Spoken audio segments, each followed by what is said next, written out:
Alrighty. Alright. Oh boy. Here we go. We got a big day today.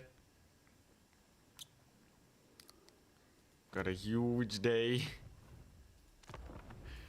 We're gonna do it. We're gonna do it. I was so close yesterday. I was one Skaven win away from winning. Alright, it's 100% doable. I believe. 100%. I gotta post my tournament, I forgot. Let's see here.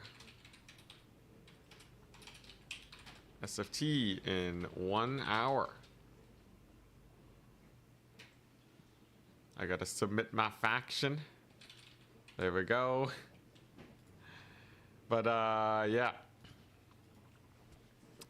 It's pretty close. Also, my hair is wild today. You guys seeing this? I took a shower and then went to bed. And now it's just, I got super thick hair. Oh boy. What are the tourney rules? We changed it up very slightly. Just because I think Demons of Chaos and Warriors of Chaos aren't really represented much in tournaments. We're gonna try and let Heartseekers and Seekers be allowed for Demons of Chaos. Hellstriders are limited 3 for just Slaanesh. So we're testing it out. Seekers, like, Demons of Chaos are not like a mega faction as far as I can tell.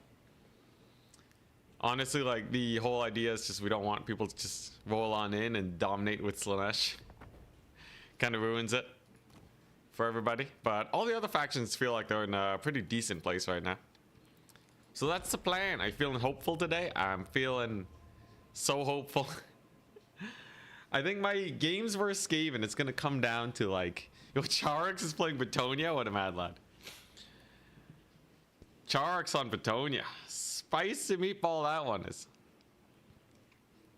Watch him just win. Copy all of his builds. Gotta get that Battle Pilgrim haircut. Give it enough time, we might get there. Hope or cope. We'll see. Can be both. It can always be both.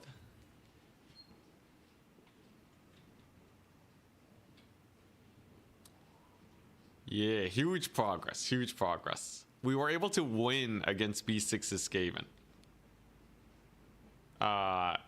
So it's a good sign. I just gotta like not run into, well, like, I don't know, we were able to annihilate Nurgle. Vampire Coast is like a really good matchup.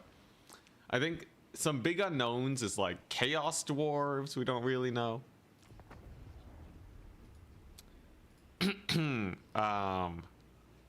Anything else? It's like Chaos Dwarves. There's like a little bit of Slaanesh is a hard maybe. Nurgle Khorne is fine. We haven't really played against Tzeentch much, but should be pretty good. Armor is generally quite nice against Tzeentch. Will there be new forbidden tech this stream? I might just take the peasants. I might just take some peasants, we'll see. Are Heartseekers as OP as normal Seekers, even though they are so expensive? That's what we're testing out. So like some people are feeling like Heartseekers are not as bad with the price increase now. So we're just allowing it on Demons of Chaos because people haven't really been playing a lot of Demons of Chaos. We only saw like one and they got knocked out when we clarified that they weren't allowed to run Seekers. So just to give those factions a little bit more love, right? The goal is to just make sure that like all factions are at least viable. You know, that we don't see like a massive overrepresentation of one faction. And I think just the nerfs to Slaanesh is fine. But we'll see. Who knows? Maybe Heartseekers are completely fine. And we can re-allow them. Anyways. Here's like the working idea. So we got foot squires and armor debuff with the human. We were able to kill off a whole Chaos Warrior of Nurgle with human. The archer variant. Which means that they do bleed. Man, my hair is a mess. Anyways, they do bleed armored units. So, fingers crossed. Vampire Coast. Look at this guy. The insta-lock. Alright, buddy. Thankfully for me, I know basically exactly what I want to take. I just want like a bunch of starter cav, right? It's like a bunch of starter cav, stick with the human. That way we can go for a easy peasy big rush. We got Lewin and the Green Knight.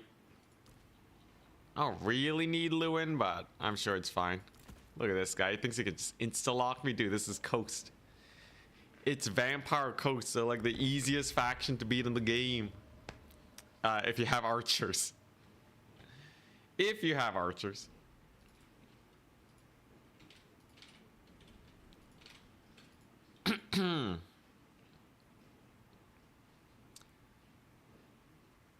Anything on what's this? Who the other factions will be? Oh yeah, did you guys see the new CA video? Hey, Rent-A-Cat, what's up? It's Boss Nova, but yeah, did you guys see the new CA video? They like just posted it, like talking about like DLC and all that business. What is this? I saw the comments. Dakala? Who's Dakala? Who that? Yo, I see like a snake lady, I think. Whoa, crazy. Slaanesh getting snaky snakes? We'll see. Alright, we'll give him the quick ready. The vengeance quick ready. I can be petty, alright. It's ladder. Snake lady, 6 arms. Holy crap. Whoa, Spooty Man. Looks like he wants to die fast today. He has a fleet admiral of the deeps. A fleet captain. With the zombie summon. And extra wins. Interesting. Rotting Prometheans. Alright, he's super dead. It's over, man. There's nothing you can do. Ain't nothing you can do versus 5, 5, 4. Okay. We have all of his units. Very nice. And the first thing we want to do is summon in the Green Knight. Pretty straightforward. He brings in the animated Hulks. Not a problem. Slaanesh, High Elves, and Norska. Dude, a Norska DLC? Are you crazy? Norska? I haven't heard that name since, well, technically yesterday. Or she won with Norska. Looks like he didn't need no DLCs for that victory. Anyways, my opponent has no range units, so he's just gonna get bullied, right? The fate of all Vampire Coast players is to get shot by 1,000,000 arrows. There is no better life than that. He's gone for the lengthwise zombie formation. Pretty cool, pretty cool. You see that a lot. Interesting, we got some bats coming on in. We can try and counter that with our mounted yeoman. And Lewin can, I guess, just start killing off the rotting Prometheans. You can see the archers do pretty massive damage. So I don't gotta worry too much. Obviously, some of my guys are just a little bit out of position. Gotta pull away from the battles. He's gonna go for just a big ol' rush on me. Nothing can really kill Lewin though, because he has no guns. So the idea here is we're just gonna kill off his little itty bitty front line. And then the bomber shouldn't be a big issue because I got 1,000,000 knights. Nice and simple, like. Look at that. Look at that sick cav charge. Amazing. Air power? Nah, air power is not going to be a big deal. Not in the slightest. Here you go. There's our zombie annihilation crew going off. Lewin is actually kind of suffering. I'm going to pull back from that. Thank you very much, Karathark Wind, for the Subarino. Much appreciated. Oh, we got the doggos. They coming. We got some crumbling bats. Very nice. Yo, Lewin is stuck up, man. Okay, he's fine. He's goodies. Then we kill off the doggos. There we go. Get him dead. Save my archers, and then we should be good. No Gunko seems wild. Yeah, it's I think he's mostly just bringing in a bunch of crabs and such to rush down my archer corps. I think that's like the raw gist of his build. But unfortunately, Vampire Coast has a really weak rush unless the faction is weak to Sirens. If they're weak to Sirens, then you definitely have a much better rush. As it stands though, yeah, it's just gonna be a rough time indeed, right? So Wind Blast does 1,000,000 damage. God dang, Wind Blast, pretty good. It's a little bit of a zombie summon. We can use our knights to stall him up. Not a big deal. And then it's over, right? I just have 1,000,000 archers just laying into him non-stop. A chaff slave unit for Dark Elves? That would be real interesting. How would that pan out in the meta? A chaff slave unit for Dark Elves. I feel like it'd be interesting. It'd be very interesting. Would it be good though? Do Dark Elves even need a chaff slave unit? They already have their other sick units, right? They already got like bleak swords and the like. Like a chaff slave unit's just it's basically just a bleak sword worse, right? How strong could it possibly be to be worth taking over bleak swords? Dark Elves have so much good infantry. You kind of see it with well, I guess like Skaven really spam chaff, but Bretonnia spams chaff pretty hard. So maybe we'll see it. Alright, there you go. There's another Wind Blast. Technically, my Valley trading's bad, though. Yo, my Valley trading's always bad, I swear. It's impossible to get good Valley trades with Bretonnia. I don't know what's going on. Even when I'm winning, the Valley trading is bad. Like, I'm pretty sure we're annihilating right now. Maybe I am gravely mistaken. It's gotta have something to do with, like, the crumbling or, like, the damage on Lewin, probably. It's probably the damage on Lewin, right? That does not make a lot of sense why it's showing us as so far behind. All right, you know what? Get the Grail Relic in there. All right, how's this fight going? Those are summoned Crabos. Okay. So we're just gonna bring the Green Knight and Lewin onto the Sirens. Obviously, we still have a good amount of time. We still have 1,000,000 archers. Oh, he gets his Wind Blast in. Nice. Should definitely just start sniping his Lord at this point. But yeah, with the Relic doesn't have magic attacks. Crazy. But yeah, I think as soon as we kill off his Lord, we'll be good. He's going for a slow capture on that side point. But like everything's basically gone now, right? I didn't bring a lot of Battle Pilgrims, but it should be goodies. All right, Sirens are not the biggest issue in the world. Lewin's doing very okay against that Lord over there. I just have so much stuff left, right? Yo, why is the Valley trading saying it's bad? He has like nothing. Okay, he was holding up on a lot of pirate deckhands. Okay. All right, I can kind of get that one.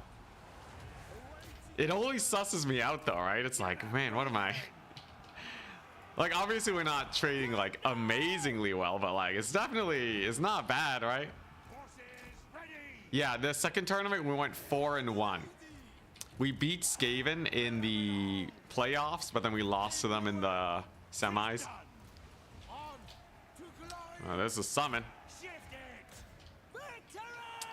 Let's see here. Yeah, we'll get some Knights Errant. Obviously, the Green Knight can start getting in there and bullying everyone. Archers on his Crabos. What the? He brought the bomber bats. He brought the janky bomber bats. It's crazy. Yo, this guy. Respect, man. Respect. He's actually giving me a little bit of a run for my money. I should be able to recapture at least 1 point, though. We got our caster back. Wonderful. Did lose her to a couple doggos, maybe. But, yeah, yo, bomber bats. Bomber bats ain't it, man. They ain't it. Getting shredded by just the lightest of archer fire. All right, there you go. There go the Crabos. There's the capture point. The Green Knight's gonna put a walloping on everyone. And then it's just recapturing points. So that means the peasant mob spam begins. I feel like I should probably just start with peasant mobs most of the time. Let's be real. Let's be real. The peasant mobs are kind of good, right? Let's see here. All right, so we can start cycle charging the zombies. Obviously, Green Knight's just gonna bring the pain train, and then we're more or less good. This build wasn't super optimized for me because I didn't have a lot of battle pilgrims, but we're still goodies. Hello, Red Dark. What's up? Yeah, we were so close. We were very close to pulling through, but unfortunately, B6 is a very proficient Skaven player, it turns out. As we already knew. All right, there we go. It's gonna summon a unit of Depth Guard. That's okay. Got our Cav in there to run disruption. I got my million archers coming on in. And everything should be more or less fine. I just gotta finish killing off his dudes. Green Knight's kind of having a hard time like chasing sometimes, I've noticed. Not sure exactly what's going on there, but should be a-okay. He's at 1,000 tickets. We still win on, yeah, we still win on a 2 cap if I can get that anytime soon. Animated Hulks will go down. And then just that little bit of magic to get his zombies out of there. And we're good. There you go. Nice. All right, let's beat these guys up, man. Don't let those zombies kill my my sick pilgrims. There you go. There's the capture. I gotta leave the knights here. We can pull out later to deal with all them annoying dudes. All the annoying depth guard. Because my peasants will do fine enough. He's got bats coming on in. Okay. Yeah, you see how quickly the depth guard just kind of fold? Such is the life of a coast player. Oh, so you wanna wave me? I'll wind blast you. There you go. Bats are down. The capture weight is there. Nice. And just like that, we have a victory. Nice. He did control his lords pretty well, I will say, but this is still pretty bad for Coast. Even with like a very suboptimal build, he still kind of wrecked them. And is corrupted by the lady. The lady does not corrupt. She would never. All right, come on, archers, get him. Oh my gosh, the 1,100 gold depth guard dying to Knights Errant. What is this, man? That's such a tragedy.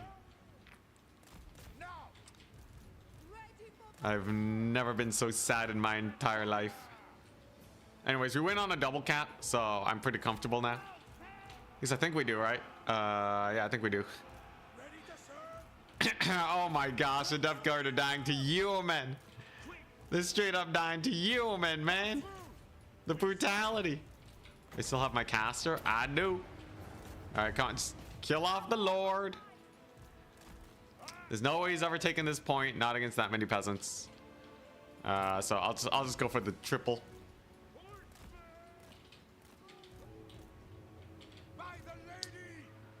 Yeah, I think if I'm gonna try going for like peasant mobs. I still think the really cheap cavalry is just not worth it. So like the cheapest of the cheap, I mean infantry, like the 250 gold infantry. The fact that they only have 2 capture weight kind of feels like big suck for them. It's just like, I don't know. I don't think that's actually the way to go, because you kind of need capture weight. They don't grind super well in melee either. But the battle pilgrims and the whatsits and the peasant mobs are pretty efficient capture weight, so I think I'll stick around with them. Oh dang, the Death Guard lived. Look at them go.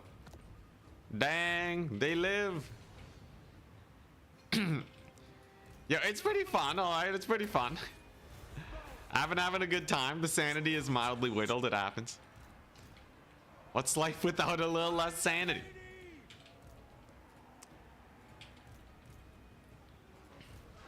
Yo, I want Grail Knights to be good so bad.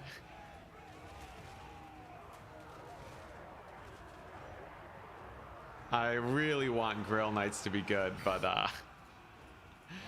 I don't know, man. I don't know. They kind of jank. All right, what we got here? So, yeah, you got 1 million value on his Crabos, but we still racked up with the power of 1 million archers. I think that's definitely the secret to beating Skaven. If they don't bring in the weapon teams, I should be able to beat the weapon teams with Manticore summons now. I need like progress against like some of the top dogs. We need like outer region to like stream snipe you the whole day. That is a request, yes.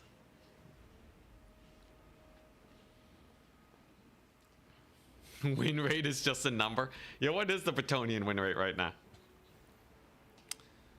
Bretonnian win rate is 51%. Let's go. I barely got Bretonnia over the 50%.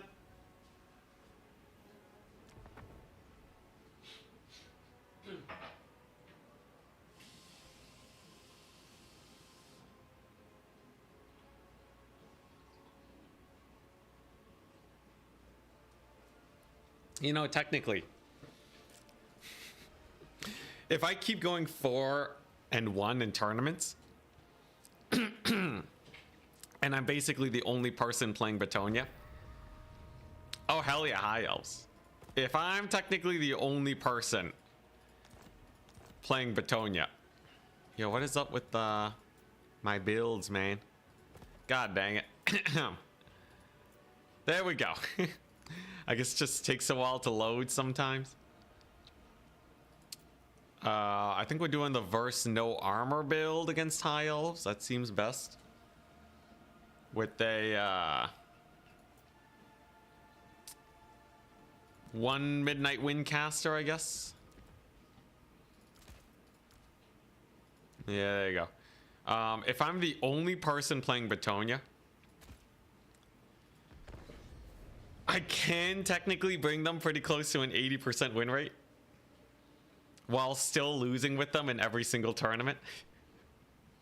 That is kind of what's gonna happen in the end here. Although a lot of people are trying out Bretonnia in lieu of my challenge.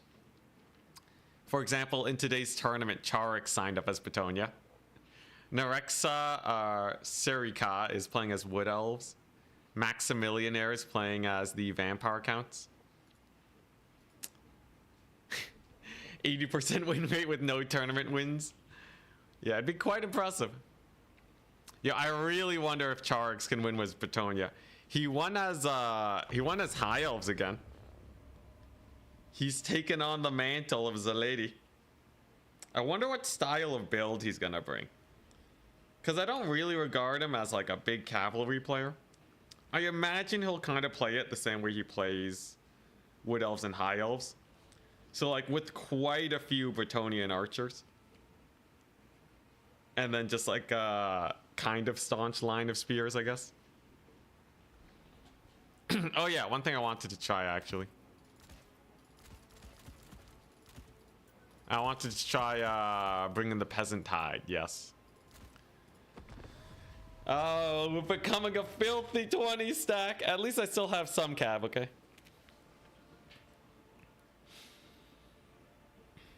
Yeah, yo, Charix. If me and Charix make it to semis, then we are collectively launching Bretonnia's win rate into the stratosphere. Attack speed and Jor has been playing them a lot too, so. I could see Charix using yeoman archers, yeah. What next underpowered civ will you win with next? Slaanesh, you know? People are saying I've been too hard on Slaanesh, so we're gonna we're gonna do it. You know, they got like no armor basically, right? Outside of a couple of units that are pretty expensive. All the good cavalry is just banned, so I feel like that'd be a good one. Alrighty, here we go. We got peasant bowmen into the horizon. We got our midnight wind caster and a lot of cav. All right, this should be good enough. But yeah, human archers can only take you so far though. They're not like shadow warriors. They just don't have the DPS to kite all by themselves. Also, Dania, hello. How goes? Catholic alcoholic demolished you after stream last night as Bretonnia. Oh yeah. The fat man tide strats are pretty interesting. Units can be banned in tournaments. Yeah, you just literally in the description you just say that people aren't allowed to take them. I don't think Hellstriders are like so strong as to be needing a ban. It's only because Slaanesh, I think, would be able to dominate tournaments otherwise. Very consistently, every time we see a Slaanesh player, they just like, you know, dominate their way to victory. It's obviously played by very good players though. But you know, there's a lot of good players playing Skaven that don't make it. Although B6 does make it. B6 is a very proficient Skaven player indeed. Now, did I actually have a plan here against this guy, or do I just have a million archers? I guess I can stop Eltharion from diving me. So there won't be no Eltharion deep dive. I do have a lot of archers here. He has a lot of Lothern Sea Guard though. But we're gonna send in our Bretonnian peasants. The peasant mob swarm into him.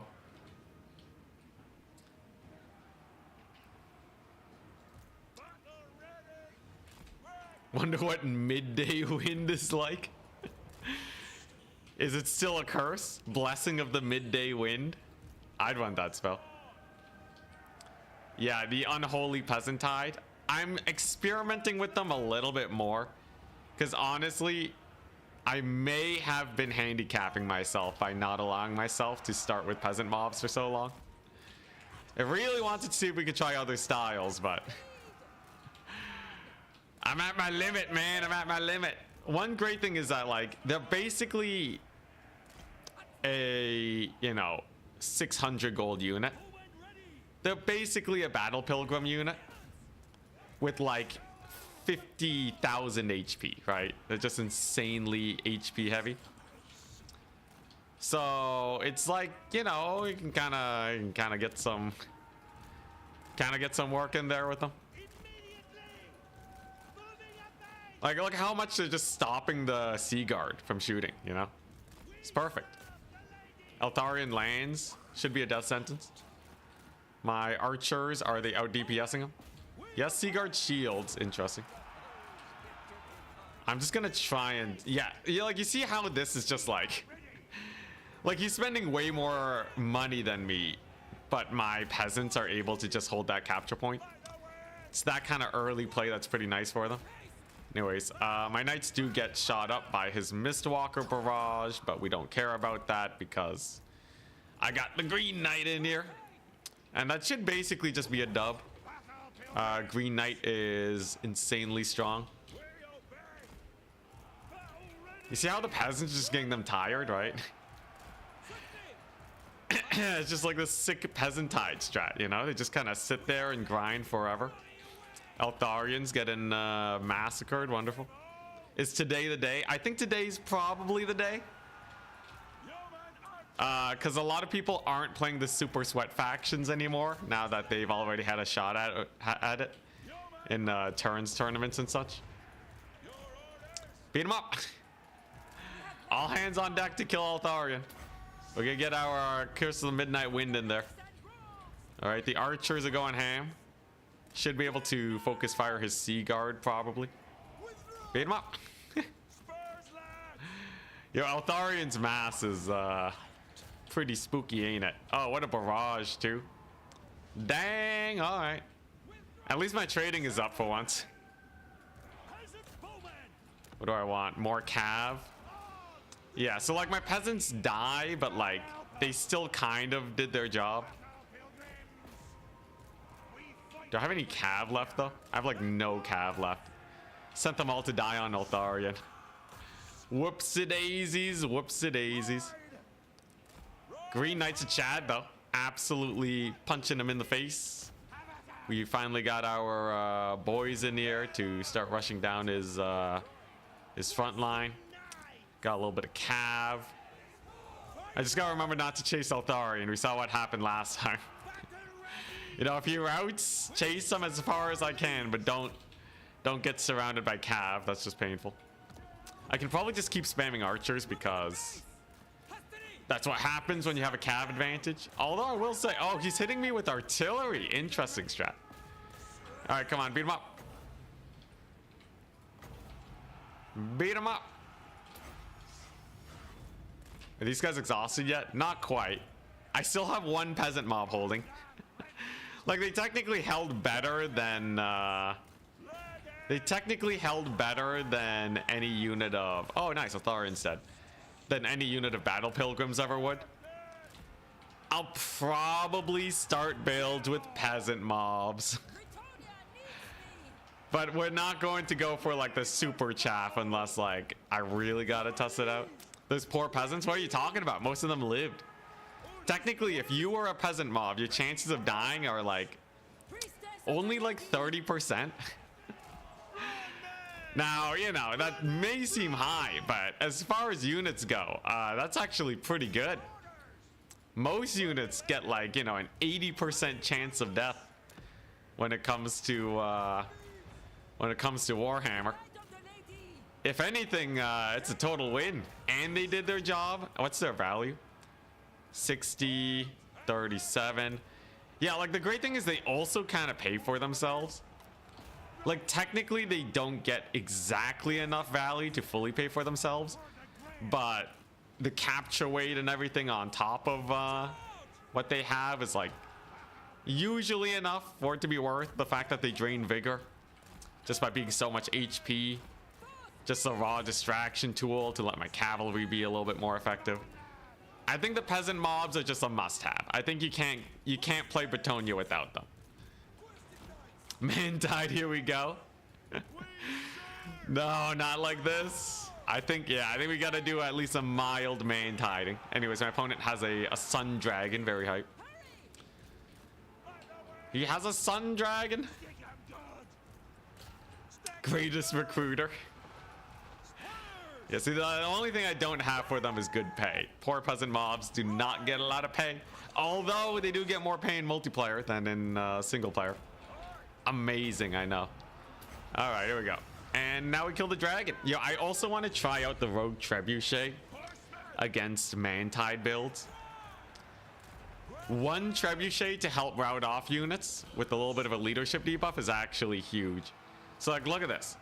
The hit by artillery is a -10 leadership debuff. It's basically the same as getting charged in the back. How long does it last though? Pretty sure it lasts a good while, right? Let's double check. They still got it. They still got it. I'll leave them there to see how long it lasts, because potentially you could just use a lot of artillery, or you use one artillery and you just pepper a variety of units. Obviously, the artillery doesn't do that much damage by itself. So it's not exceptional at, you know, at trading. But just getting that route off. Yeah, it lasts like a solid, like, you know, 20, 30 seconds-ish, right? That's pretty good. Amazing even, actually. So I think the one treb is going to be a really good secret tech against anyone that's going for like that Skaven playstyle where they're just kind of hanging about all the time. Yeah, minus 10 leadership for like 30 seconds. That's huge. Right? That should be massive. Trebuchets rarely hit. Imagine they just miss so hard they don't even apply the debuff. Do you have to take damage from it for it to count? I think technically a little bit of splash should probably be fine. Anyways, I think we definitely will go the peasant mobs. I should probably start adjusting my build, shouldn't I? The peasant mobs bring too much utility. The fact that they re-rally too at a fairly high entity count to just hold points. I should probably adjust. Green Knight butchered that dragon. Hell yeah, yo. Green Knight is the best unit on the entire roster right now. Maybe even one of the best units in the game. You know, I don't think there's a lot more factions can do with 1,500 than the Green Knight. Because like he's winning like single entity duels against magic damage, you know? It's like it's pretty good. All right, so I gotta start adjusting my builds then. We must begin adjusting the builds. So take a look-see. Domination. Bretonnia new. I think the easiest way to adjust builds. Well, first of all, I should just be able to sub in, yeah, all these peasants. I can have 100 gold left over, which is a decent. Is corn doggos a contender? No, corn doggos are actually not really worth the price right now. See, this is my Bretonnia new build. My new Brett build. There you go. Look at that loadout, man. Look at that. Got a whack load of peasants. You got a solid amount of archers. And in this army, you can go ahead and take a battle pilgrim.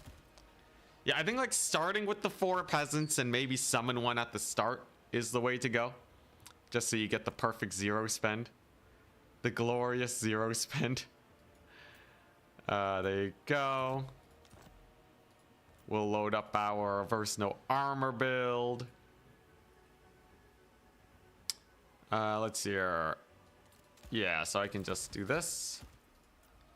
The easy swap is with the yeoman. There we go. So we'll save that one. We have the Brett versus Ogre Kingdoms, which already has it. Bretonnia versus Skaven, which already has it. Bretonnia versus Slaanesh and Chaos Dwarves. Let's see here. Probably just cut one of these.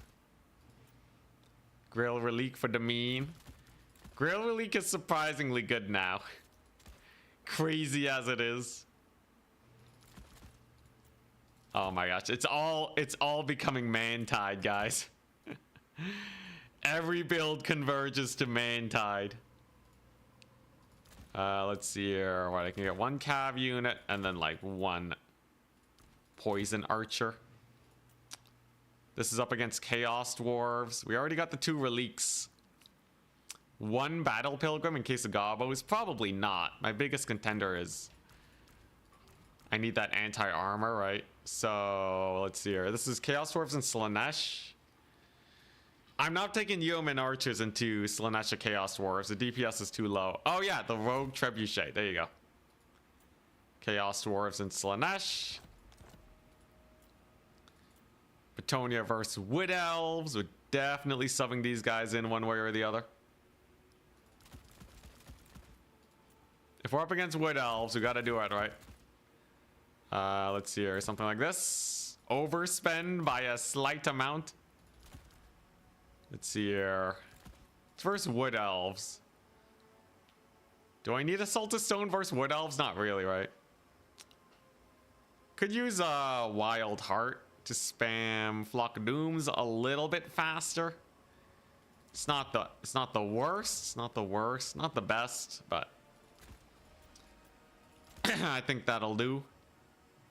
It's kind of weird. Bretonnian archers are really bad at fighting other archers because they don't trade well.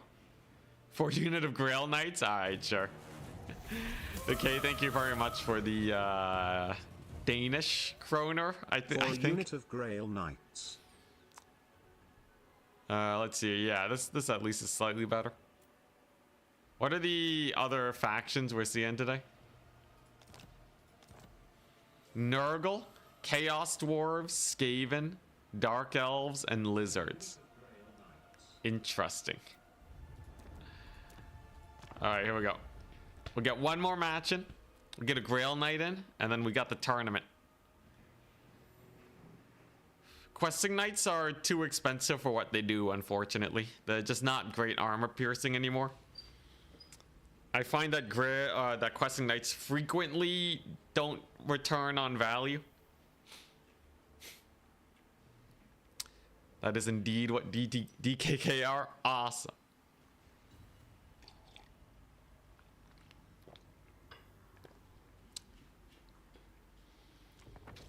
All right.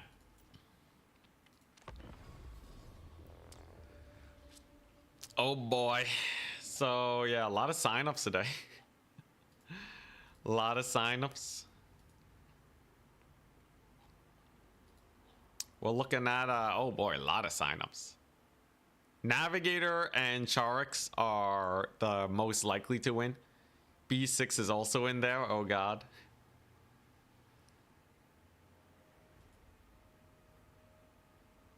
Vampire counts. Oh yeah, here we go.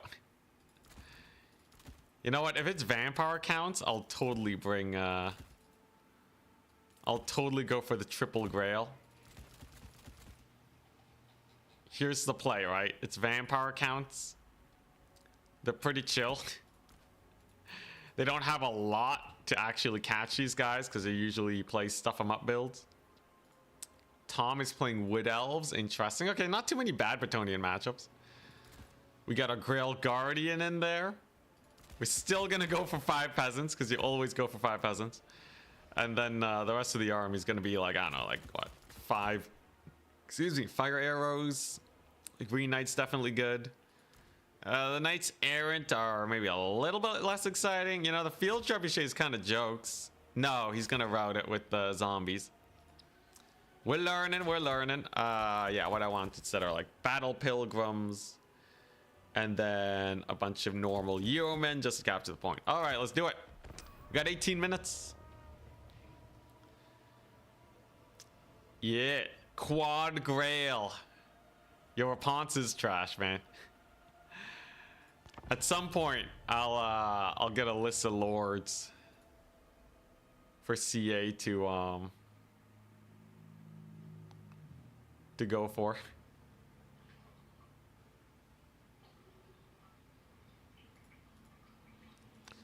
List of lords for them to buff up, hopefully. There's so many meme lords. I think there's at least like 1 meme lord per faction usually. I think there's worse than Raponce though. There's a lot worse than Raponce. At least some people think Raponce is good. Hey, Caraptier, what's up?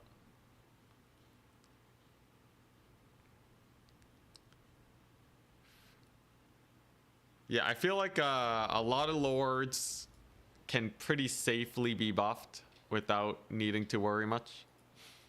Our Grail's memes are good in multiplayer. They are decent in multiplayer, but they have a couple counters and they require really good babysitting. Otherwise, you can get screwed over. I would say Grails are fine if you're laddering, probably not for tournaments. Gideon. What does the burning effect do from fire arrows? Is it damage over time? It halves the amount of healing units get. and units that are weak to fire or resistant to fire will take more or less damage from it. Other than that, there's nothing special about fire arrows. We take him against Vampire Council because the fire arrow Bretonnian archer unit does actually have a notable difference in DPS. 21 missile strength compared to 17. It's actually more DPS than the money you're putting in. So it's actually pretty worth it in general. Oh, he got the Goose. Goose, Dragori, Blood Knights. Ah, hell yeah, okay. So this is calling for some Green Knight action. He brought Gaze of Nagash. We'll see how good that is. Yo, tournament today is gonna be spicy. I see a lot of spooky sign-ups.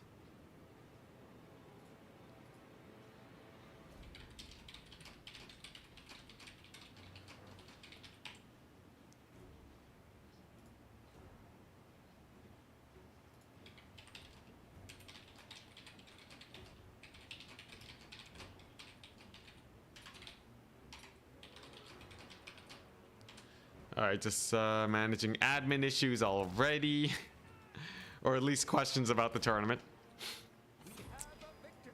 All goodies though. You know, I wonder, is it worth it to cycle charge with these guys early on? It can't possibly be worth it to cycle charge zombies here, especially with this many Blood Knights just kind of chilling. Yeah, let's just avoid that real quick. Can get the Green Knight at least.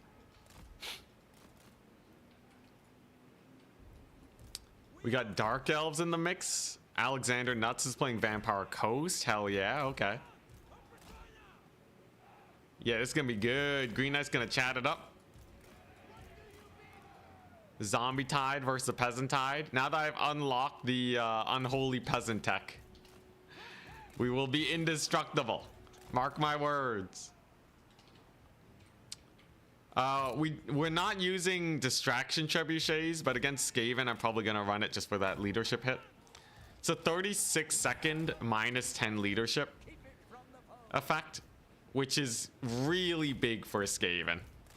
It's really quite massive, so yeah, we'll give it a shot. Yeah, so he's defending his zombies good. Sir Daniel.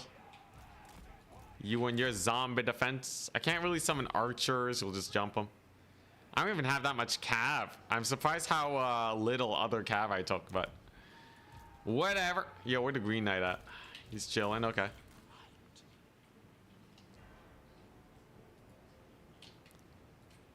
Here we go. Yeah, thankfully he doesn't have Wind of Death or like Burning Head. Come on, fight me, man. You can fight me, it's fine. It's just a bunch of weak cavalry. They got nothing on you, man. They got nothing. It's just a bait. See where he decides to go. I got perfect vigor, so it's not too bad. Get a counter charge off on his Blood Knights there. Okay, a little bit of chip damage on both sides. I think my Knights got a slightly better charge. Despite that, though, they're still getting brutalized just a little bit. Green Knight definitely has to hunt the Goose down. Goes for the Crypt Horror summon. Crazy sauce. Okay. Devils of Schwarzhaven are in there. So we already got a tussle. How are my Knights? So far, one of them's getting massacred. The Grail Guardians are killing the Devils, though. That's pretty cool. They're actually doing really good versus the Devils of Schwarzhaven. Rather impressive indeed. There's a heal on all of my dudes. You know what? Not bad. And I don't gotta worry about the infantry because they are just zombies. They're not gonna do that much damage to my Knights, so we can just kind of sit and grind against his Blood Knights just fine. Gonna try to disengage, but we actually have decent mass to get past the zombies. Green Knight as usual, chatting it up. 750 value on that Goose. Goose is mega cooked right now. The Goose is absolutely cooked. The Blood Knights are dead. Yo, this is kind of jokes how well this is going. I still think the damage these guys took is a little sus. think there's a lot of situations where they won't do very well. Especially if they get charged by like the devils, let's say. And like, you know, there's not a lot to like counter charge with, or he has too many Vargeist, but this is definitely enough to convince chat that that I should run more Grail Guardians. But I'm not, okay? I'm not gonna run them. Alright? Just because they look good in a quick battle doesn't mean that they're gonna do any good in an actual fight. Okay, maybe they do okay. It really depends on the situation. Nice, we have the point getting captured. Wonderful. Then this guy should be dead in time for the tournament. Hell yeah. We killed off the goose and he leaves. Good stuff. Not really doing much charging with them. Well, the Grail Guardians don't really have to cycle charge. They got good stats for that. And also cycle charging against Blood Knights, they would just chase me the same way I chased him when he tried to disengage. That's a very spooky thing about cav fights. As soon as you disengage, if there is a unit as fast as you, you take so much damage. Was that another counts player with bad internet? Yes. Vampire counts in the internet. They love having terrible internet. All right, well that's not that bad. All right. I'll take it. Interesting. Well, the tournament begins soon. Prepare yourselves, people. I gotta prepare myself by getting the mod up. Oishi's playing Tomb Kings. Crazy sauce. So we got Tomb Kings, we got Dark Elves. We have Sipa on Ogres. Hell yeah, okay.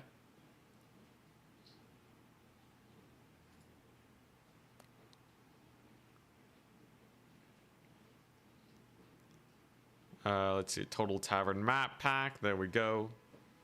All right, so Turin's saying he messaged me back on how to have a 5th round without infinite people. He was just dropping players that were AFK / asked to be dropped. Okay, so literally I should just be able to start the next round and then just drop players. Hopefully it doesn't screw up with the Swiss points too bad. Sometimes you get a little bit of jankiness there, but assuming we don't have that today, and if we don't have a tie, then everything shall be good.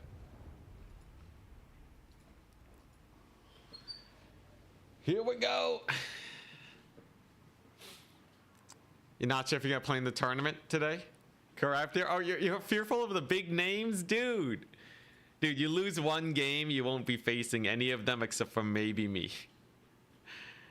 And, you know, maybe I'm not even a big name to you, you know? Up to you, though. But, you know, there's a lot of small names, right? The way Swiss works is it matches you with other people with the same wins as you. So if you only got, like, 1 win and they only got 1 win, you'll probably match up. Worst case scenario, first game might be a bit spooky, but yeah, big names. Corrupt here's a big name. Dude, he almost took out an RTK.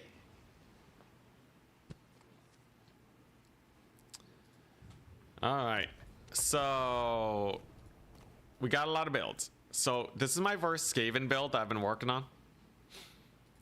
Got a lot of peasants. You got the Grail Reliques and the Battle Pilgrims, which I think is a must. A lot of arrows, right?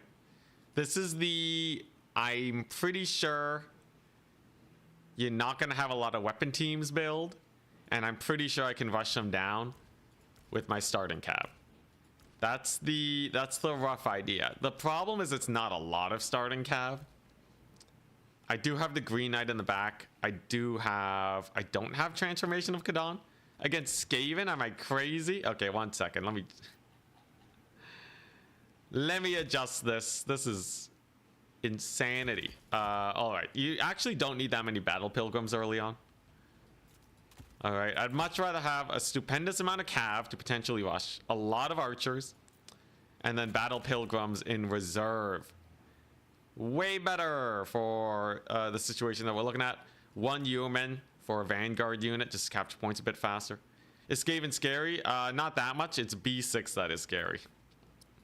Although Skaven in general kind of force you to rush them, which, you know, is scary in its own way. But yeah, this feels a little bit safer. Do need mounted yeomen just to countercharge doggos. Do need 6 archers to burst them down. I want a second Grail Relique, but I gotta cut something for that. I don't think I can go down to 3 Battle Pilgrims. Speak of the devil. B6. Avert your eyes. I got variations, you know. So like, it's either this or like we cut some of these guys for more infantry, depending on what we expect.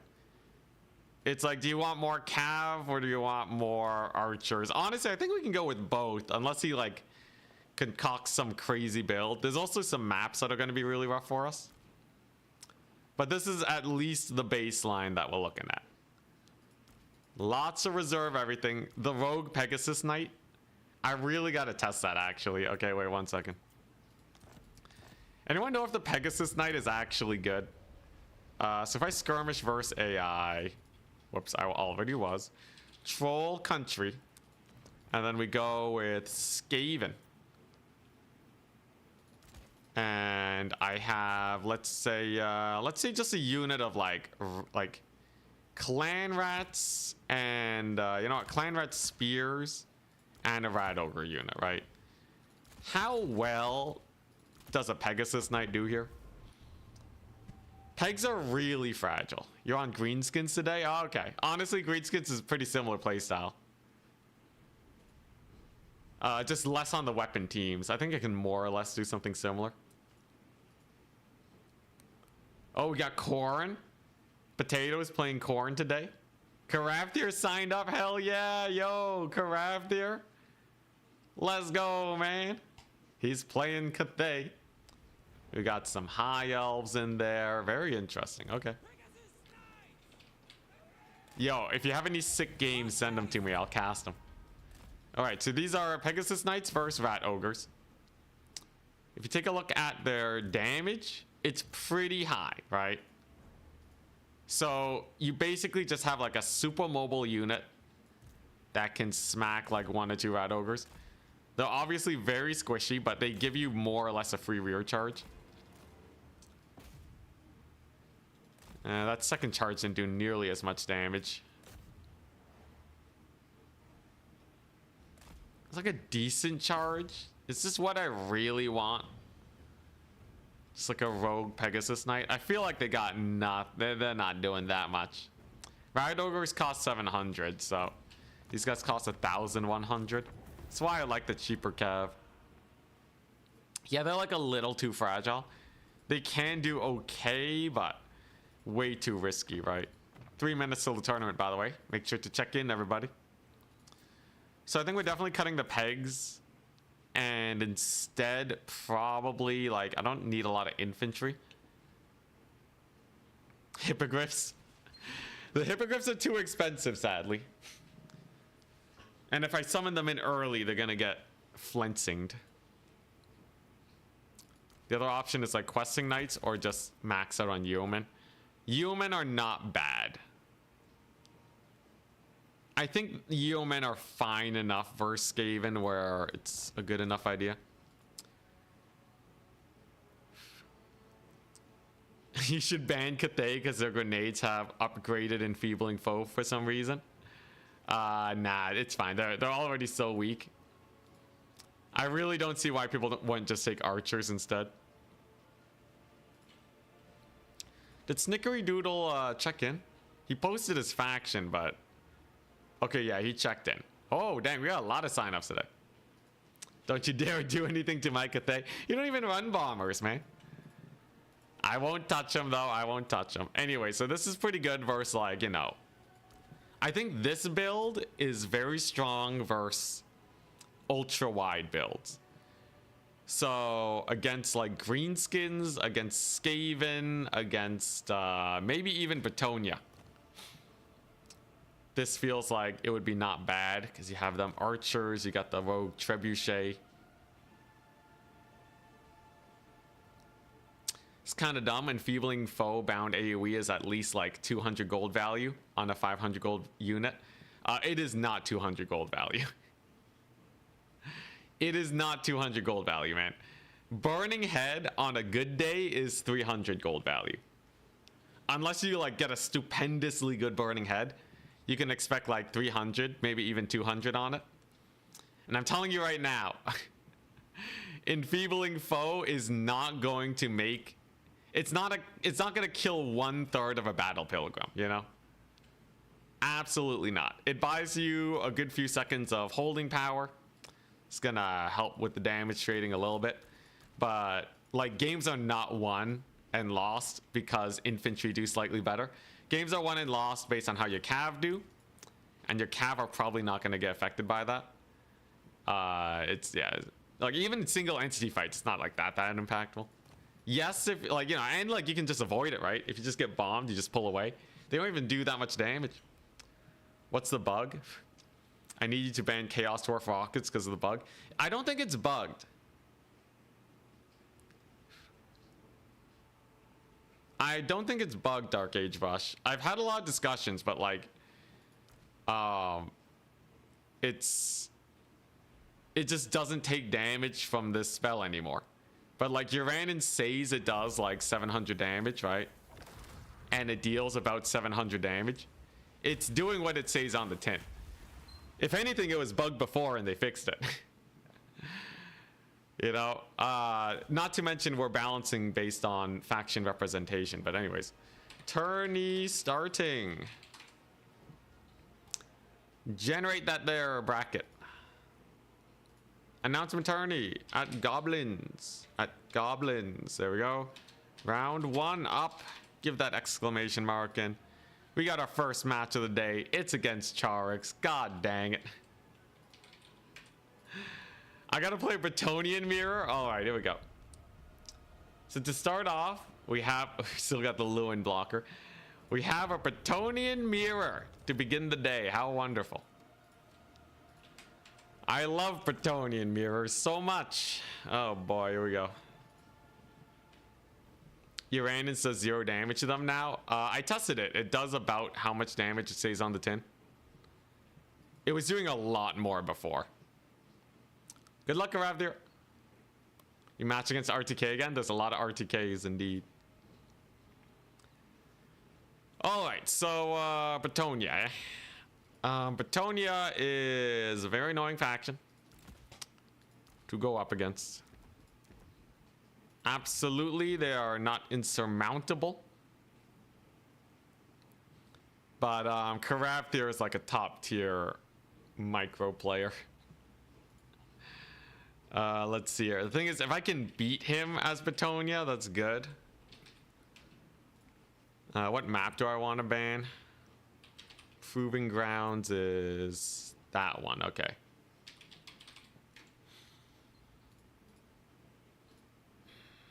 Here we go. All right. I gotta really work out like I really gotta work out a build of some sort here. Yeah, if he wins with Bretonnia first, I just suck, clearly. Charix is on a winning streak right now, so he's feeling pretty powerful, it seems.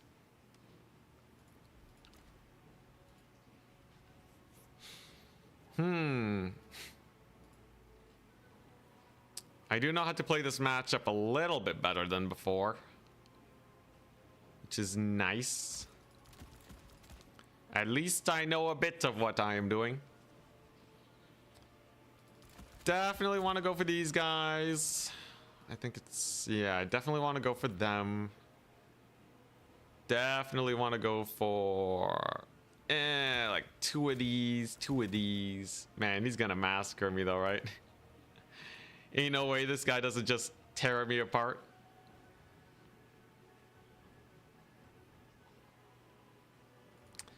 Yeah, Bretonnia versus Bretonnia. What insanity is this?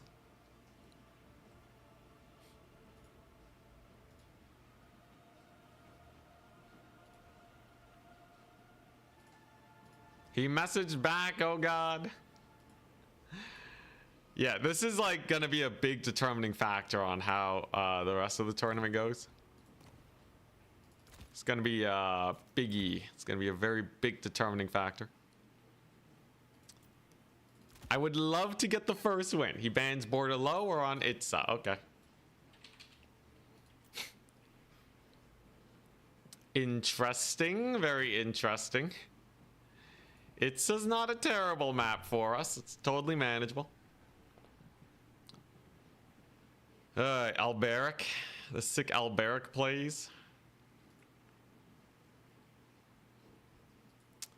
You know, the Royal Hippogriff Knight game is really interesting because they kill Cav so fast. Something to be said about going hard on the Hippogriff Knights. But yeah, do the Hippogriff Knights even have a weakness in this matchup? I feel like they're so good. Just you know, just having a million of them.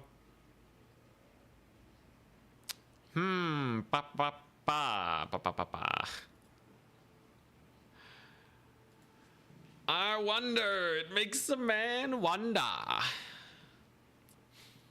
He could bring just a stupendous amount of infantry too. Hippos and Alberic with Braid. It'd be pretty spooky. They got magic attacks too, so it's not like the Green Knight dumpsters them exactly.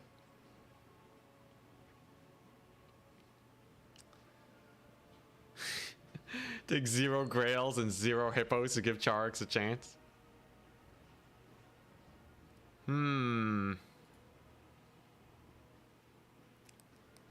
It's Falling Star. Oh, you're up against B6. Oh my gosh. Yo, Karavdir. Beat him up for me, okay? He's playing Greenskins. Not even his main. Just bring the same Cathay build. You'll crush him, okay? Greenskins got nothing against that. He will never expect it. Full peasant build, 40 stack. I feel like that's what he might go for. Let's see here.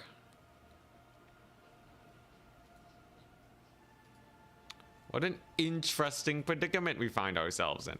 Funny thing about this is that... Oh boy, alright, let's see here.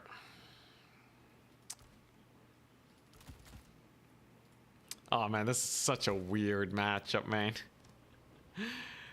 This one's a weird one. This one's a very weird matchup. Okay, I could do something like this. This is not terrible. Okay, alright. I'll take not terrible. Let's see. So I have 700 gold left. Oh boy, peasants only. The mass peasant stack.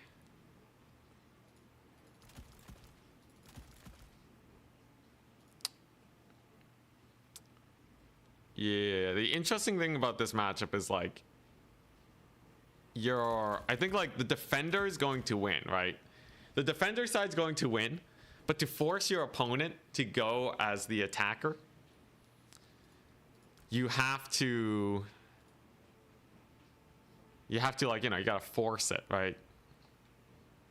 You gotta force the engagement. And to force it, you need archers. And if you have archers, you're less likely to win on the defender side. The push and pull, man. The push and pull is spicy. We're playing on Itza. I really worry that he just has like a really firm grasp of this matchup. Like if he just really knows what he's doing, we could just be boned. 6 trebs. Yeah, 6 trebs and 6 archers. You can go 8 trebs. Stupid sexy Lewin, Leon Flanders. Yeah, it's a good looking Lewin. Not a wrinkle on him. Okay, definitely want one of those. And then I'm probably gonna get me one of these guys. Maybe even 2 of them. Oh boy, I really do not foresee great things I have stared into the future and all I see is death.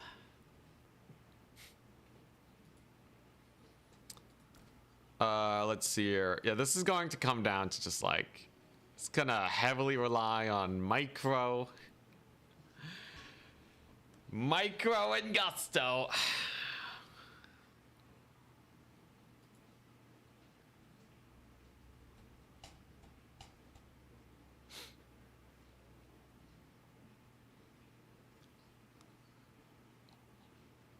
Yeah, what if he goes for that? You know what? This should be good enough. It should be good enough.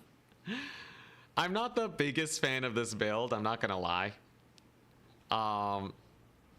In terms of slapping power, I think this build does not slap as well as one might expect. Yeah, does it slap? I don't know. I don't know if this slaps, but I think it's got enough. I think it has enough to beat Charix, unless he like has some forbidden tech that I am just completely not ready for. We should be good. The tournament has started. Yeah, my bad. Let me get rid of the win-loss tourney. There you go. Yeah, we are 0-0. It's the first match. We're up against Charix.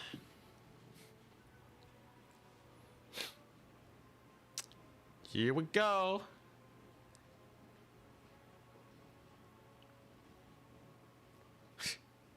Yo, I can't wait to play Slaanesh.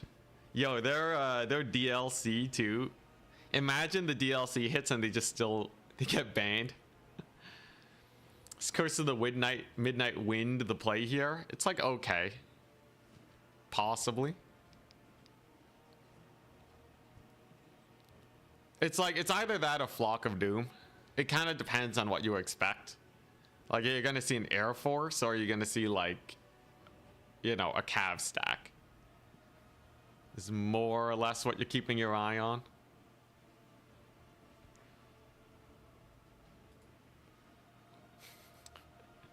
He's going for the Lewin banner. I'm going for the Alberic banner. Here we go. Yeah, Wind Blast is good though. Wind Blast is amazing. I did bring it. We do know that Wind Blast routes archers, so I shouldn't have to worry about them too much. Well, like Blind Woozy, if they just like adjust Slaanesh's other units and just their DLC stuff is OP, it's not bad. Maybe we'll get a quick fix going on. Who knows? All right, so my super secret tech here to get him to advance is the Rogue Trebuchet. Also, yeah, if Slaanesh gets like a Javelin unit, then we're screwed. If they get like an infantry Javelin unit. But yeah, anyways. So I'm playing an air dominance build, but I didn't go all in on it just in case. Just in case he's also going very heavy on the airplay. We have our human. They're going to take the low ground because that way they can control 2 points instead of just the one. So we'll capture this one first, then this one. I have my Wind Blast. I got my lady on the ground. We got a Trebuchet. And the Trebuchet here is just going to try and bait him to attack me. Because it's going to be very hard to not lose knights to the Royal Hippos. Also, yeah, Fiends are amazing for Slaanesh, for sure. But yeah, that's the general idea. He must have brought, you know, something similar. He doesn't have a lot of units. So he didn't infantry max me. Very interesting. But what did he bring?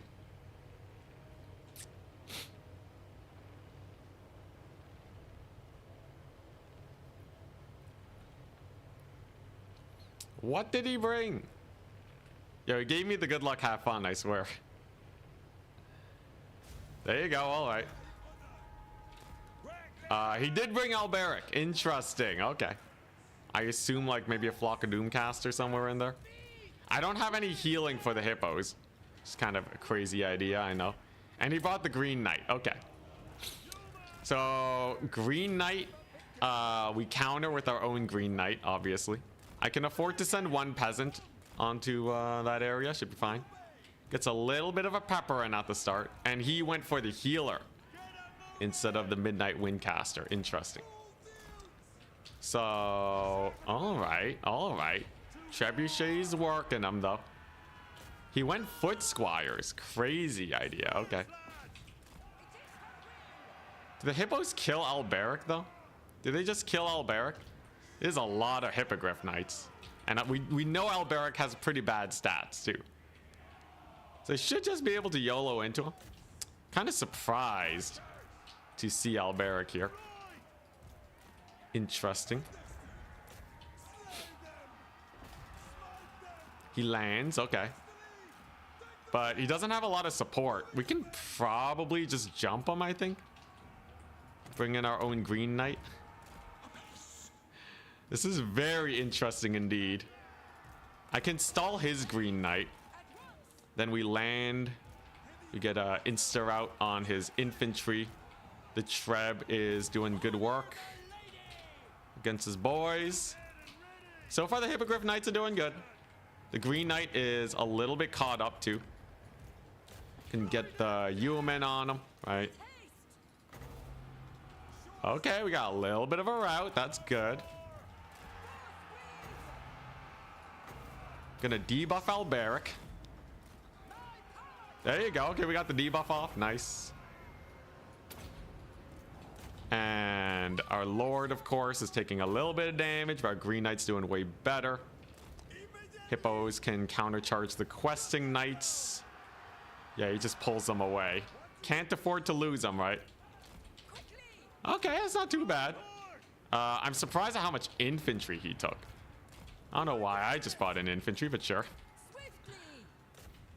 Hippo Knights got a little bit countercharged by the questings, though. We are killing off his Green Knight at least, but yeah, we actually just lost our Lord. Crazy. Okay. Oh my gosh, he's just gone. All right. Yeah, I gotta disengage with the Hippos too. Very interesting. All right. Hippos are gonna mostly make it out. My Green Knight is winning against his Green Knight. The Green Knight battles. Got some peasants fighting each other on that point. It's not controlled by anyone yet, which is very unfortunate for us. Losing the Lord's a little rough, but it ain't the end of the world. In the end, she can be resummoned at a relatively cheap price. What I'm much more worried about is all of this business going on. Right, if we lose the Hippogriff Knights, it's pretty bad. Although him losing the Green Knight's also pretty bad. I can actually just charge him, right? Maybe even just get him killed. Okay, Lewin's... Yeah, okay. Or, I mean, Alberic's diving on in. So the Yeomen can participate. Yeah, my Green Knight is, like, getting stuck so hard, though. Okay, looks like we might be able to get him there. It's gonna be a fat tussle. I can get a couple Yeomen in there. Yeah, definitely charging his questings was a bad idea. But, okay, you know. Maybe kill off his Green. Come on, Green Knight Supremacy. I'm trusting in the Green Knight Supremacy here. Should be able to take this capture point at least. And my Yeomen are doing okay. Oh my gosh, he got regrowthed. He got regrowthed. Come on, Green Knight. Kill him before the regrowth wears off. Or before it fully kicks in there. Let's see here. Do I have my Lord back? Not quite, not quite. Definitely gotta drop the artillery. Okay, so we got the capture point over there. I obviously have a lot of archers that are doing fine, but I'm gonna need more cav in a second. Green Knight did kill off his stuff. Wonderful, okay. But we lost all of our hippos. So, overall, I'd say, on the trades. I know Alberic is not like the best fighter in the world. What are those, Grail Knights? Yo, this guy brought like only elite knights. That's crazy, man. Champions of Canel are in there. Come on, Green Boy. Swear the Green Knight performs so much better usually. Let's see. Okay, yeah, I don't have a lot in the way of super elite knights by any means. Trading wise is not going great. Ah, God, man, losing the hippos to that charge was so bad. I can't believe I just YOLO'd them in. Yo, the green knight's just gonna die to his grails now. God dang it. I just threw my stuff away. Ah, that's brutal. Well, I don't think there's coming back from this. I might as well keep scrapping because I do have the green. But yeah, you don't just lose 4,400 gold like that. And my lord too. Where's his lord at? Where's his caster? Did she die? No, she's safe. Yeah, all right. I just kind of whiffed. Yeah, hippos without the heal is pretty rough too. But they would have died anyways. Like in the end, I just made a really dumb play by just getting them sacked. We'll see if we can kill the grails at least. Green Knight's still killing the questings, okay? And I got a nice little, like, you know, solid surround on these guys. He's gonna try and go for the heal. We do still have our green boy. It's a good amount of damage. Oh god, not the wind spell. Brutal wind spell. It happens, it happens. Yo, what the crap? Mass route? Dude, oh my gosh. All right, yeah, I threw with the hippos, man. Okay, all right. It's fine. It's game number 1 of the day. Oh god. That's just a dumb misplay, man. I threw them for nothing. That was the only thing. That was like the whole game. Let's see here.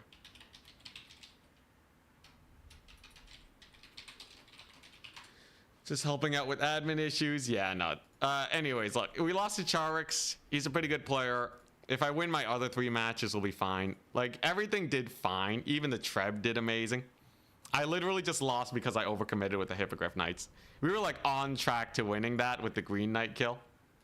Hippogriff Knights definitely could have killed his Grails. God dang. All right. That was just silly. Man. Also, I probably should put this lady, like, on a horse or something. Oh, my gosh. Another win for Brett. Oh, man. All right. It's fine. I can lock in. We're just warming up. God, those questing knights.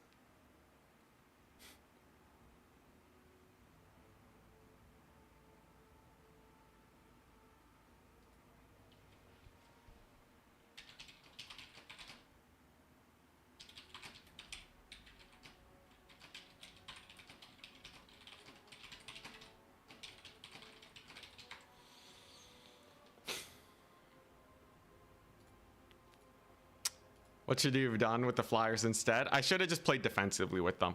So the moment I was aggressive with them, they just all died. 'Twas the big misplay. I think this caster was okay. Like, I think Alberic still had to be really wary of the air game, but yeah, lower bracket tactics. It begins. Oh lordy. What a throw, man. That was a terrible throw. It doesn't matter the build. You just can't make misplays like that. God dang. He didn't even have that scary of a build, really. If I just babysat the Hippogriffs and only landed with them when it was safe, we probably would have been fine. Oh, God. That's a locked out moment for sure.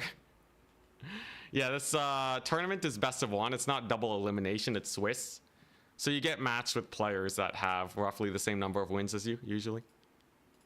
Also, yeah, Henry's pretty garbage. We're not going to run Henry.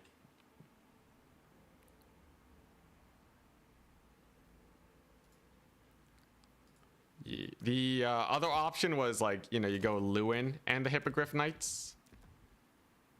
But then you have to cut a lot more. I still think the Treb was really good. I think the Treb is like a solid tactic against Bretonnia. Do I need to like start prepping a Brett mirror build? So like The Champions of Canal work fine.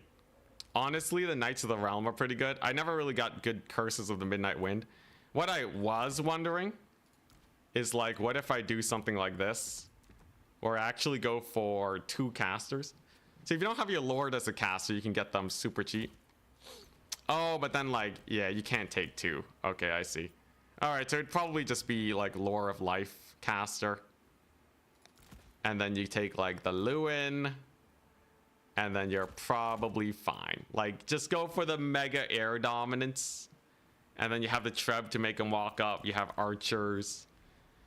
You'd be fine. Yeah, Champions of Canal are already in there. Still leading peasants to the slaughter. Yep. Although we lost to Charix this time to silly goose misplays this day. I think we'll stick with 3 mounted yeoman archers. That seems like it's fine enough. Lewin definitely needs his abilities. I think he just needs those 2. Beloved Son's not bad because he's probably going to be tussling quite a bit. Yeah, like this feels not bad. Champions of Canal for sure. Do you just go purely questing knights here? So like the problem is their price point. But if they're going to win all their engagements, it's probably worth. Do you just stick with like the no infantry too? He went for foot squires. I don't think the foot squires really contributed anything.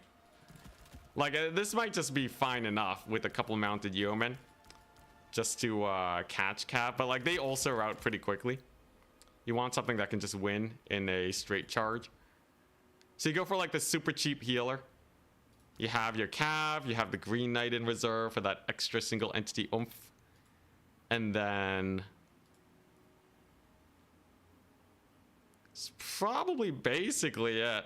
Like maybe you go for like the 1 or 2 battle pilgrims to clear peasant mobs if they spam them, just so you have like a little bit more pushing power. But foot squires shouldn't be too spooky, and then yeah, then you're fine. All right, I'm locking this one in. If we can manage to work our way back up, we'll be good. Charix has to win his matches now, though. Yeah, you can only have 2 heroes. Is it viable to use flyers for clearing side points? Depends on the faction. They're usually too expensive to be worth sending to the side point, though. You lose a lot of agency doing that. It's kind of like using a queen to, like, I don't know, capture a pawn on, like, the far...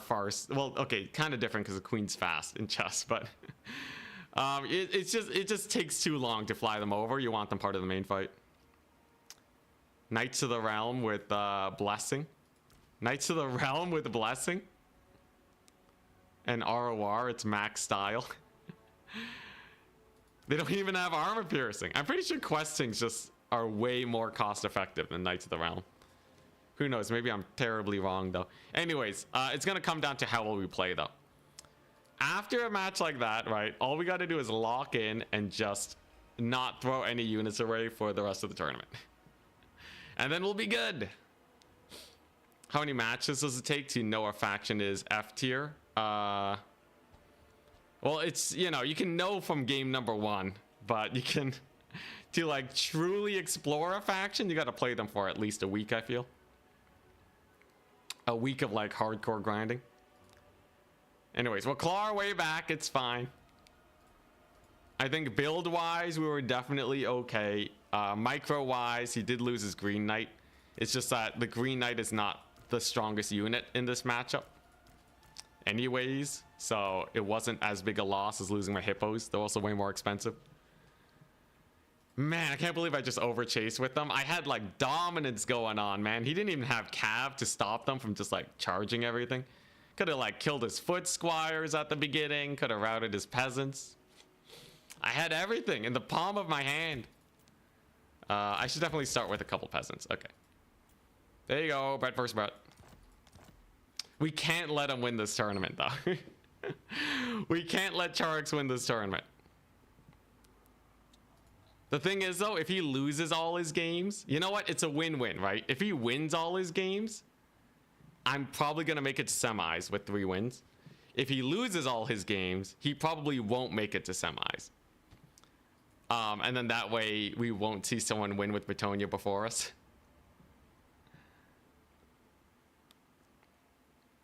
Seems like you'd want to balance those heroes and not just make a game-wide ban on 2 heroes. So the reason that they have it like that is, number one, standardization. Standardization across factions is just like a thing. It's like a feel-good measure, right? You know, people are always going to ask, like, oh, why do I have different restrictions than other people? And going for a whole, you know, wide, like, oh, you can have as many heroes as you want. It's not actually about balance of the hero specifically. It's single entity balance. So a lot of units require at least soft counters to take them down. And because, you know, it's blind picking, it's if you don't have restrictions, people are going to bring like absolutely crazy builds,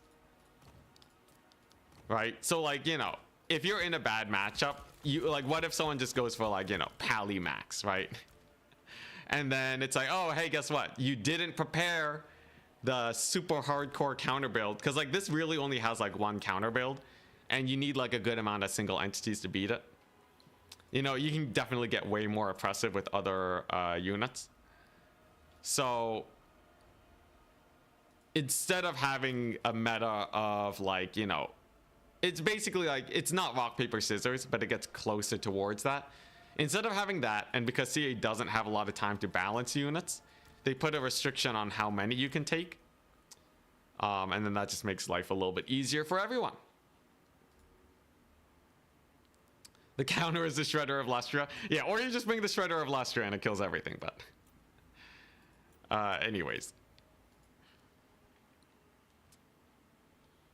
anyways. Here we go. I just gotta not make a dumb play with my expensive units. I'm getting like way too over eager with these guys all the time. We can definitely win the next 3 though. 100%. How's the bracket doing? We got 3 more matches. 1 more match. Hell yeah. This guy started a little bit late because of some mod issues. I think they had the wrong version of the mod installed, so they had to reinstall it. Other than that, though, we're pretty good.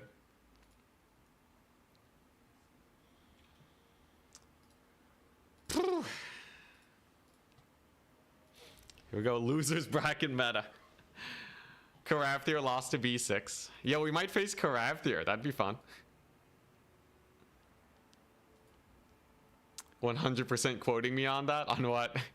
Don't be so vague. I got a time delay on what I'm saying.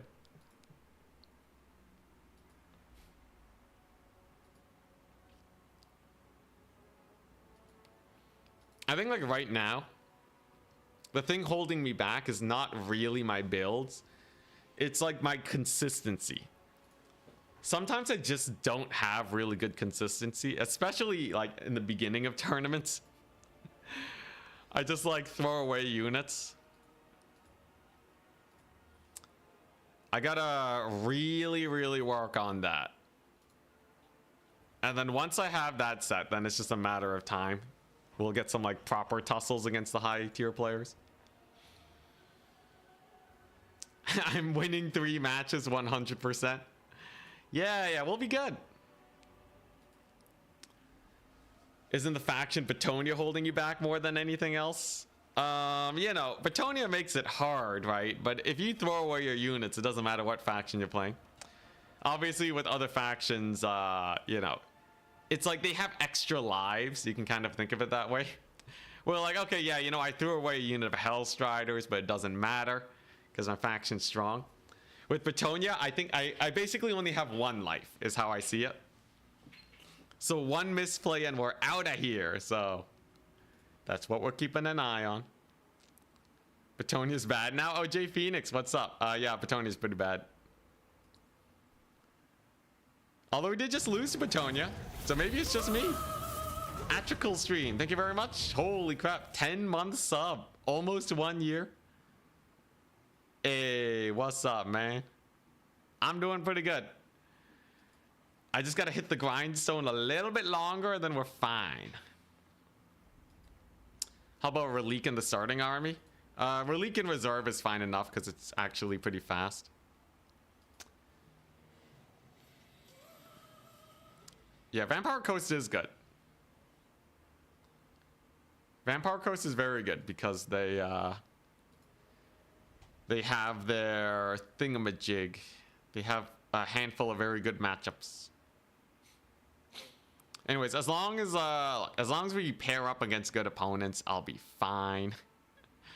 The thing is, Oishikun, Charix, and Navigator both have a really high chance of getting almost perfect win rates. So I'd have to do better than everyone else. I'm just really hoping Charix wins all of his games now. That's basically it.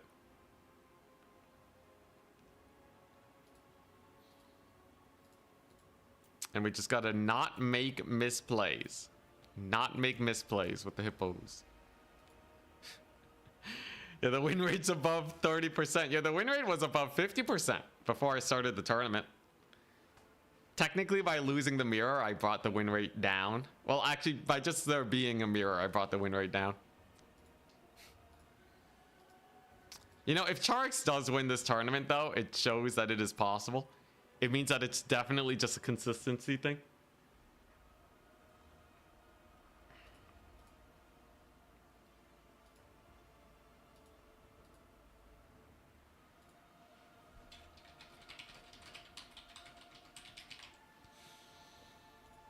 Just one more match. It is unfortunate when late matches slow down the tournament. But at least it's been going pretty fast. 40 minutes per round is not bad. I don't think mirrors are counted to win rates. That would be silly. Oh, if not, then maybe that helps out. Hey, Haxes. Haxes. Thank you very much for the 2-monther. God dang.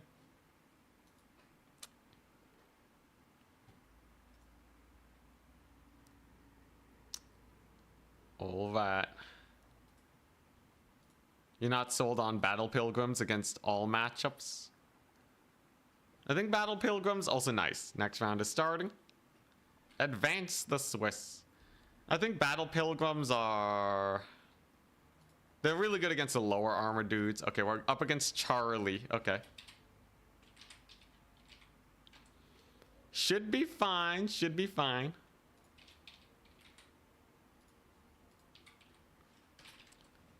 Should be goodies. All right. Unless they're some hidden crazy player, I should be okay. This is round 2. He's first map ban. What's he gonna be playing as? Your first ban. All right. Oh God, man. Practices Brett for weeks, throws a mirror. I know, it's so brutal. Definitely not locked in yet. Is Slanesh open to this tournament? It is, but pretty heavily restricted. To try and encourage other factions to be played to make it to the finals. His faction is going to be... Let's see, what's his faction at? Where is it at?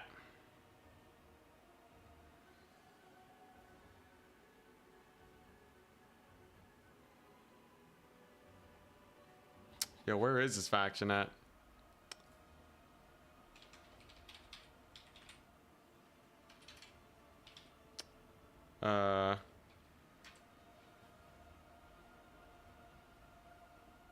He's playing Bretonnia too? It's another mirror? Oh my gosh. Alright, here we go. We will master this mirror. Alright, he also picked Bretonnia. Everyone's playing Bretonnia now. What is this madness? Alrighty, alrighty. Let's see where this one goes. Craziness. Everyone's playing Bretonnia. Alright, if I can't win this mirror, then I double suck, okay? Bretonia's all the rage. Your boy Anticity making Bretonnia popular again. Alright. This should be totally doable. All right, all I gotta do is not throw my units. It is as easy as that. Simple, even. They reverted the health nerfs on Grails. I don't know, maybe. Oh, he wants to host a lobby? Okay. Sure, sure.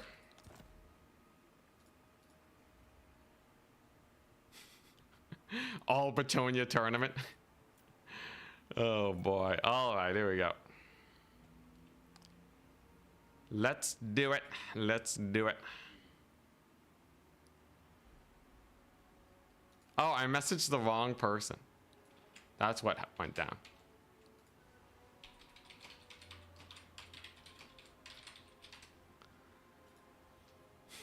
He wants to ban altar? Okay.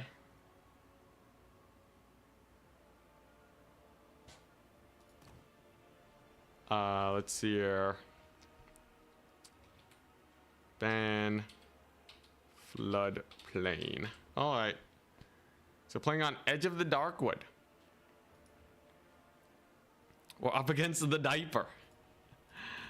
All right. All right. No more throwing. Okay. Ain't no more throwing. Today's the day we crush it.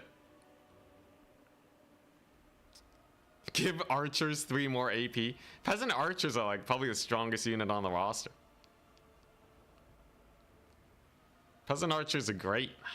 Honestly, the biggest weakness is how easy they route because they have very little HP. But all right, here we go. What did I lose? I lost to Bretonnia. I lost to Bretonnia. Charix's Bretonnia. The menace. Yo, Charix has been a straight menace in these tournaments, I swear.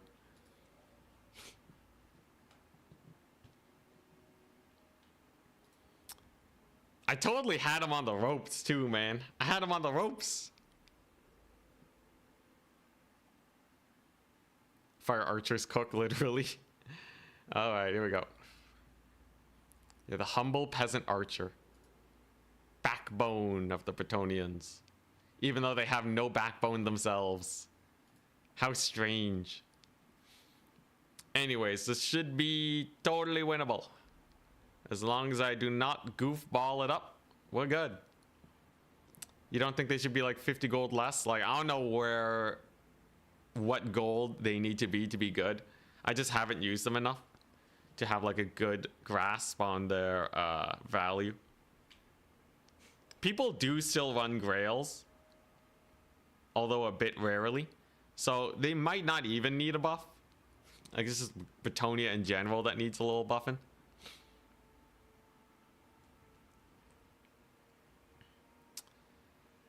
Want to help to park a relique next to some archers to help them route a little less? Well, you might as well have a second archer at that point. And I'm pretty sure a relique doesn't save them from just like a mass, like a burning head or something. I think they still route. All right, here we go. Edge of the Darkwood. So the name of the game today is Don't Be Dumb. We just gotta not be dumb, and then we're good. Oh, Charlie is you obese chicken? Hell yeah. I think I forgot about that last time. Good luck, have fun. 0-3 against Alberic would be, yeah, that would be hilarious. Look, worst case scenario, I get some good Bretonnian mirror matchup builds. All right, we'll be fine. We'll be fine, all right. Words to live by. Yo, I threw away 4,000 gold. That's like if I got the Shredder of Lustria and just normal moved it into like 5 Thunderers and just sat it there and let it get killed, right? You're obviously gonna lose the game when you do that. Just don't do that, man. Just don't do that. All right. This time around, I brought an air supremacy build. All right, we're done with mingling in the air. All right, the goal is to go hardcore on the air. All hands on deck. Lewin, of course, is really good at trading. We have our Damsel of Life.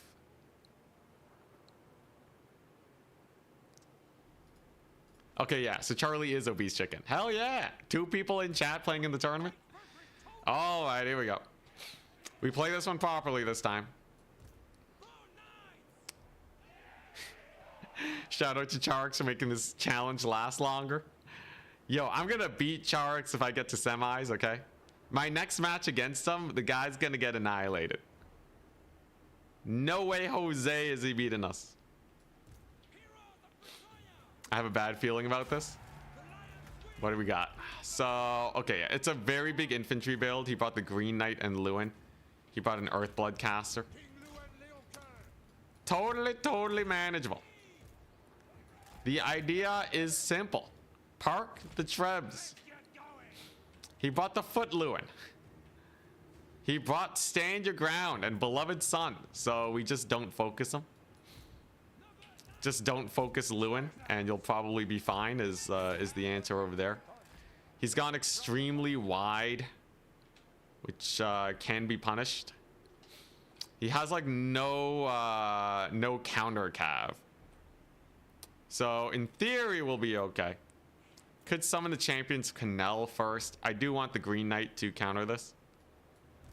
Now some may say this is being dumb by committing so aggressively with Lewin, but I know what I am doing now. Lewin is most definitely going to annihilate these peasants. Okay, maybe not with these two nearby.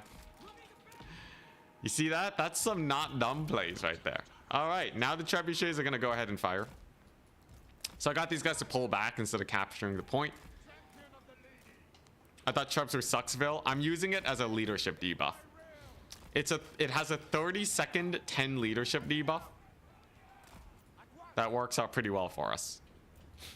Just, yeah, that damage by artillery debuff is quite nice. All right. So he's obviously gone pretty infantry heavy. We're mostly just going to be playing keep away and just cycle charging with my boys. He brought in the Champions of Canal. Totally fine by me. We have the capture weight with our peasant mobs. For now, at least. And we got a little bit of chip damage over here. Got one mounted human summon, not too bad. So like I want to try to force him to attack me by using archers. So that's exactly what we're gonna do. We're gonna play back. I could YOLO my Hippogriff Knights here, but that would be a bad idea. That would be a terrible idea. We're just gonna pull back. Right? I just need the one archer to get a little bit of pressure in. Green Knight can bully that Grail Relique for sure. It's a little too risky for him to make a big dive in there, I think. I think I just clipped some of my birds with rocks, but it's okay. We got a little bit of damage there. All right. So he's committing pretty hard here into this fight. So we're just going to countercharge the Champions of Canal. There you go. Disengage with these guys. And then if I just get a couple of questing knights, we'll be goodies. Come on, questing knights, you got this. There you go. It's a pretty nice charge. And there's my questing knights. All right. Gotta be careful, though. Gotta be careful. The opportunity to make mistakes is grand and plentiful. So we gotta make sure we pull away with Lewin ultra fast. Probably kill off his caster at this point. Green Knight is obviously doing some good work. I'll have my archers in here to just start peppering away his boys. And then we just recharge these guys. That should be fine. Lewin will be mostly okay. Oh crap, I got caught by his yeoman. Let's see here. Yeah, and then if I just get a caster, then we'll be goodies. There you go. All right. All right. Mostly stabilized. Obviously, his value is slightly higher than mine. I am aware. I am aware. We killed off his caster, though, and we got the Champions of Canal here. They can definitely take on a couple mounted yeomen. That's not a big deal. His caster's gone to be escorted off by Lewin. And my caster's just going to go here and heal up my boys. Green Knight can participate in this fight. I should be able to beat him up there. Dang, all right. His caster makes it back alive. How do we want to deal with this situation? So obviously we still have our Trebs getting a lot of work in. Our Cav is doing fine. Lewin's doing okay. I got more Cav in here. That's going to be good. Definitely want to pull these guys back. How's my Green Knight faring against his? It's kind of an even tussle. He has a lot of dudes there supporting him. Capture ticket wise is not too bad. His human is just kind of chilling. Okay, I'll just pull back. Fight his human. I definitely have a Cav advantage now. Believe we killed off his more elite Cav units. So don't have to worry about them no more. There we go. There goes human. Those are Knights of the Realm. Not a big deal. And I have another big heal on all of those guys. Very nice. What I probably need now are more archers, yeah? How's my Treb doing? Treb's doing okay. Heal's fine. Green Knight is gonna occupy himself with some Knights of the Realm. Trading wise, it still says it's bad. Okay. All right, we gotta be wary here. One must be a little wary. Obviously, the archers are doing okay. How's the Green Knight doing? Questing Knights are doing okay on that front. Lewin can probably help out here. Okay, yeah, hell yeah, okay. There you go. Green Knight and Questing Knights do great. Wonderful. We pull back with the Hippogriff Knights. He has a couple questings in here. You know what? Just hard pull back with those Hippogriff Knights. I can start clearing out his infantry. And then I just gotta play super safe with my Cav. This is definitely gonna come down to whoever trades better. Right? So like this little pick off here is very nice. And he's about to lose a lot of infantry. I definitely have a major Cav advantage here. Single entity wise, obviously still has Lewin and all that biz. But my archers are online and operational. That's good. Should be able to countercharge the Canal Knights. We got Lewin in there. How's the Treb doing? Trebuchet can bully them a little. There's our debuff. Nice. And we can start bullying these far points. Probably want some battle pilgrims now. And like this is a solid fight. That's definitely a solid fight. I can definitely rout off his archers and such. Okay, there we go. I'm aware of his little buff engine here, but it should be okay. Yo, he triple capped us. Oh god. All right, here we go. I got time though. We have time. All right, we're getting some big routes. I definitely got to countercharge these guys now. I definitely got to get my Cav in here on them. There's a Knights of the Lion-Hearted. Guess we'll just countercharge them. Oh god. Come on, there we go. All right. Do I have heals? Yo, what the crap is going on, man? Is this grind even working out in my favor? It's kind of hard to tell. This Questing Knight's got a massive charge on me. Okay, my Questing Knights are on the Knights of the Lion-Hearted. We'll see how they do. Yo, I'm getting massacred, man. Yo, what the crap? Yo, my archers aren't even shooting. Oh, God. Yo, the Hippogriff Knights are not cooking, man. Okay, well, I got the Green Knight in here. Maybe we kill off the Questing Knights. Fighting on top of the Relique was a terrible idea for sure. Come on, just rout him off, man. Just rout him off. My archers have used slightly more ammunition than them. That's good. Okay, we got the route. We got the route. All right, we're good. My Questing Knights here are still grinding very well for themselves. Okay. All right. All right, here we go. I can definitely rout off his archers.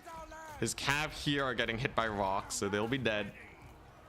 And let's see here. Where's my caster at? Okay, she just died. So caster's absolutely gone.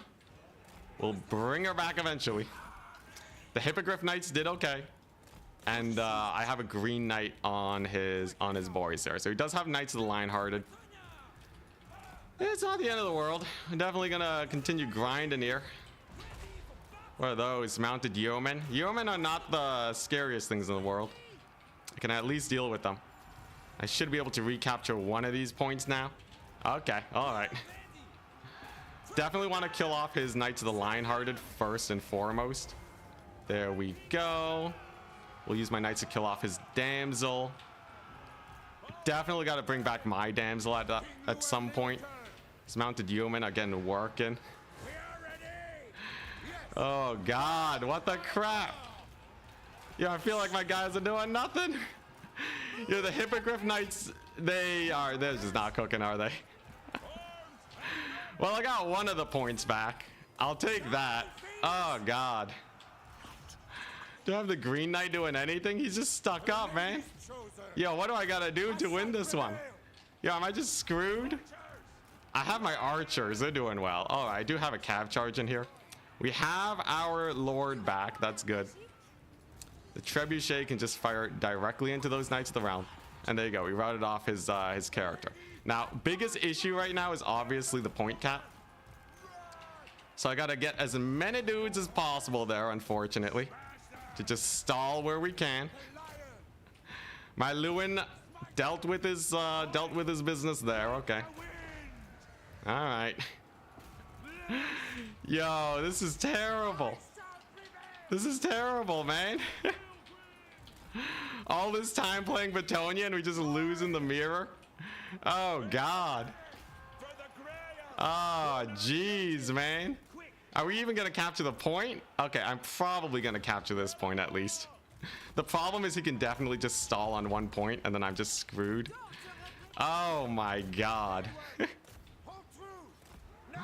Yo, he doesn't even have healing on his Lewin, man. Okay, well, we got a little bit of terror out on these Knights of the Realm. Sure, I guess. But, like, unless I capture this point very soon, it's going to be sus. I'm just going to straight up try and kill his Lewin. I think that's, like, my only recourse now. He did get the Beloved Son of Bretonnia buff going, though. Okay, we got the point recapped, at least. Oh, God, man. What the crap? I'm losing at my own game. Yo, I'm starting to hate the Hippogriff Knights, though. Even when I healed them up, it felt like they were doing nothing. Oh, God. All right. Well, I got the capture point, I guess. But I got, like, nothing else to bring in here. Let's see. Do I have a heal? I guess I have a heal. There's the capture. Okay. The problem is, like, I got 2 minutes to go and take this. Yeah, so you got the Beloved Son of Bretonnia going. It's honestly fine enough. Look, I'm gonna have some infantry making their very slow way to that capture point. Knights are gonna take ages to get there, but at least we have a double cap. So I should be able to salvage a little bit. Can stall him from taking this point anytime soon. The Green Knight's not too problematic. Should be fine. Yeah, so he definitely just baited out the Beloved Son of Bretonnia buff on his units. Took him a very long time. Okay, we gotta obviously desummon that Treb. Okay. Oh my gosh. Alright, pull back, Lewin. He's gotta retreat. Yo, losing the Green Knight was rough. Okay, we got the Green Knight back. He kind of has to just go here and capture that point. Because of time constraints, it would kind of force to do so. Okay, Lewin can just pull away to safety. He'll be okay. And then it all comes down to, can I secure this point? Yeah. Oh god, I fed him the Beloved Son of Bretonnia. What was I thinking? That's his whole game plan. What do I have? I have peasants. I have a cav summon, I guess. He's gonna retake the middle. Good god, man. Oh, good god, he retakes the middle. Oh my god. Yo, I'm just a noob today, man. We were on such a roll against all the other factions. I'm just noobing it. Like, yeah, I get this point, but if I don't retake this one, like, instantly, it's just over. God dang, man. Yo, you played well. You played well, Obese Chicken. Ah, god. So Dark Knights are created. I know. Yo, what the crap? I don't got a Bretonnia build? Oh my gosh. Do the Hippogriff Knights just suck? Narrator, today was indeed not the day. Another tournament after this one? We'll see. I might be busy. Oh god. Alright, GG, well played. Oh god, I'm sweating, man. Yo, I suck. Yo, oh man. What happened? Yo, what happened, man? Yeah, the Hippogriff Knights. Was it just the Hippogriff Knights? How did they do? Okay, one of them didn't really pay for themselves. The Treb was still a really good choice. I gave him like a million value on his archers. This one archer I just never shut down. God dang, man. Oh god. I should just retire. That was terrible. No, I'm not giving up, man. I got too much pride. Yo, clearly I gotta learn something.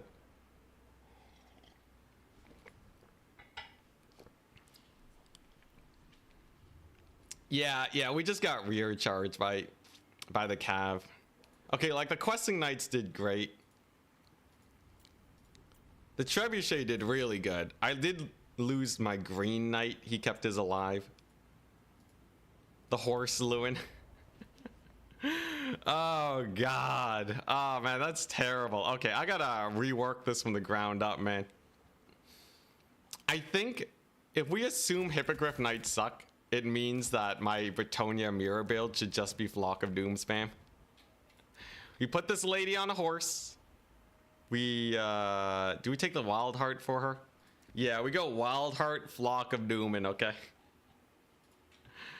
Oh god, yeah, I don't think the infantry has ever really done that well. The trebuchets have done well though. I think we go for double treb. No, single treb, double archer, a front line of peasants, and like, yeah, the hippos never seem to do well.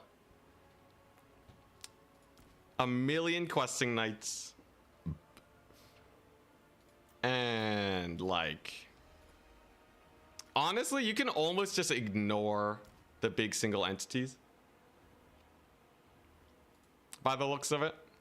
You only need like one reserve green knight, I think. But like the green knight and other horse characters seem to just get surrounded by cav. So it really doesn't feel like they're doing that well. I think you definitely want to get the ROR questing. You get the Knights Errant, and then you're basically good. And then you have a solid enough build.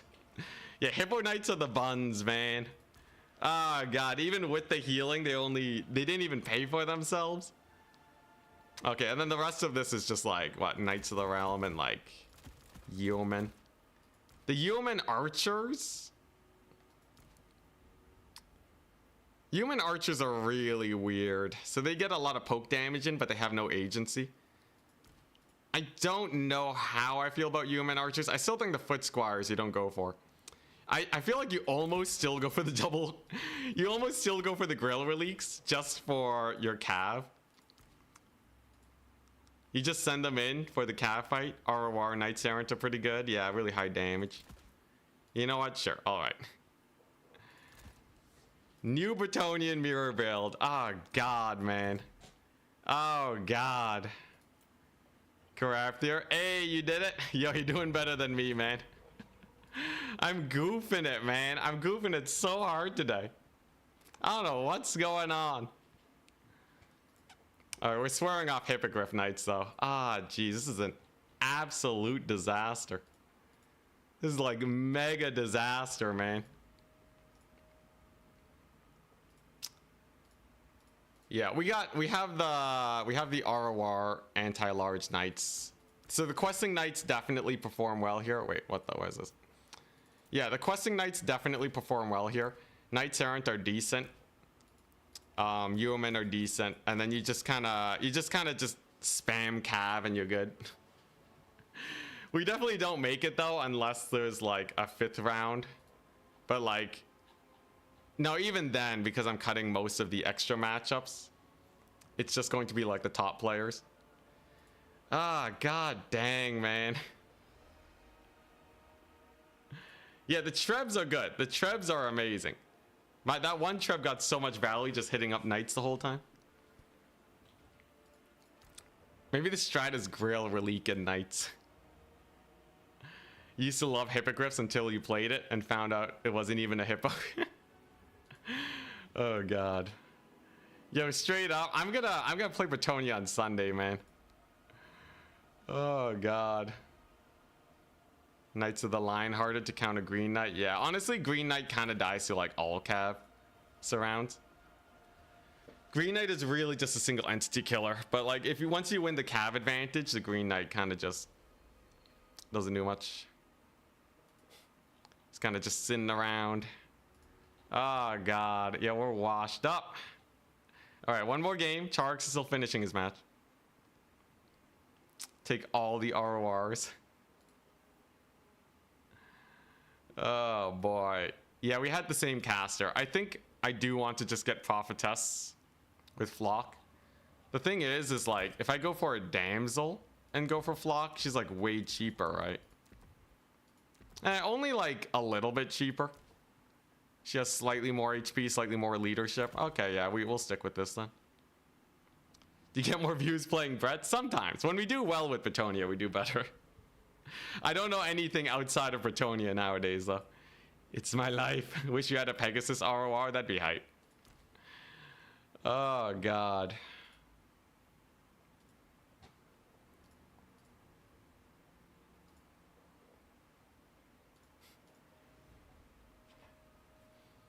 Yeah, Green Knight to constantly harass Lords and Mages is definitely what you gotta do with them.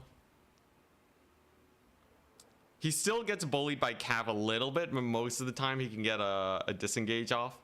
Or if he gets surrounded, you can win with your Cav by countercharging. I believe in you. Oh man, I don't even know what's gone. Weirdly enough, Bretonnia Mirror is my worst matchup. I don't think like I've won a single Bretonnia Mirror. Why are Seekers banned for Slanesh but not Demons of Chaos? We're doing unit bans purely for faction balance instead of unit balance. As it stands, we've only ever seen Demons of Chaos played like, what, twice in my tournaments? So I'm just leaving them open to encourage a little bit more faction diversity. I think it's just way more fun that way.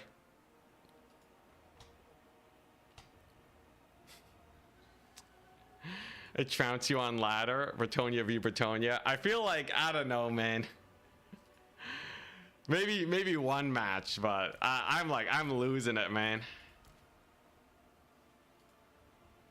It's like, it's so weird. It's just a matchup I don't understand. It just makes no sense to me.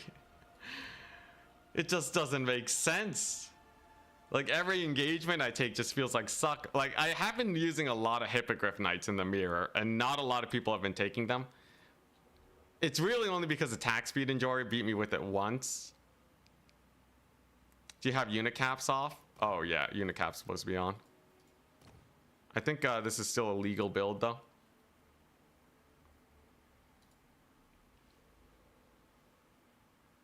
But the tournament does have unit caps on, yes. All right, next round should be started. All right, here we go. Jeez. Well, at least it's gonna be good practice and we'll get to see Charx's builds. Whoops, advance the Swiss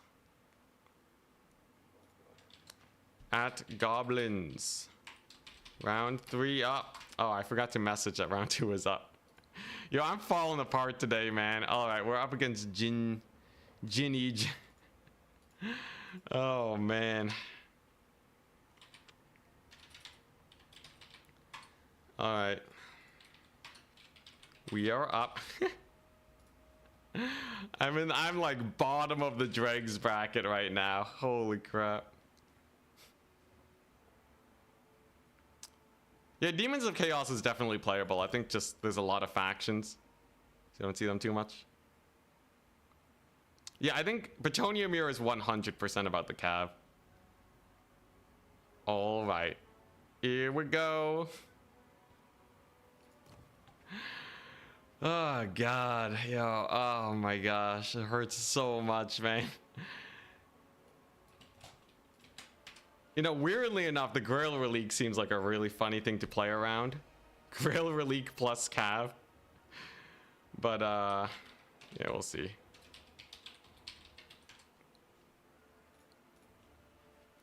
Yeah, I'm so washed up. Yo, yesterday was looking so good too. Yesterday I was on like peak performance. Today I'm just like, I don't know what's going on. I'm getting blindsided left, right, and center.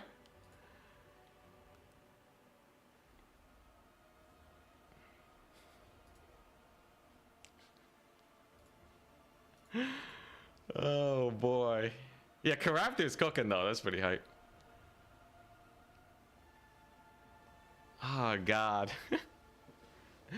Yo, last tournament we did so good. I did so amazing. All right, yo, I gotta update my win-loss counter. Man, I really want to play another tournament. Keep your head up. Yeah, I'll try my best, Kaiser. I messaged my opponent. Oh boy. Keep your head up. Let's see here. Bracket has begun. People are playing their matches. I really want to play another match. Keep your head up.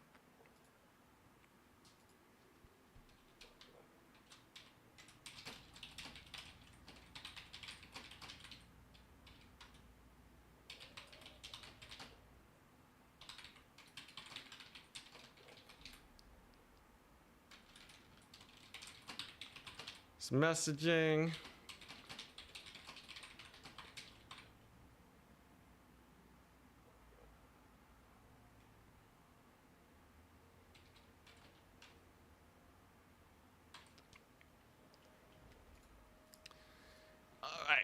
Maybe I'll get a second tournament run in today to avenge this tragedy. There is another tournament going on later today. So if you take a look-see, there is a tournament on let's see here. Yeah, today at 7:30. So it's like 4 hours and 30 minutes from now. It is a single faction tournament. Seekers and Heart Seekers. Yeah, Seekers are banned, Heart Seekers are okay. Thunder Tusk is limited to 1. So maybe we would just redeem ourselves on that map or on that tournament. Oh boy.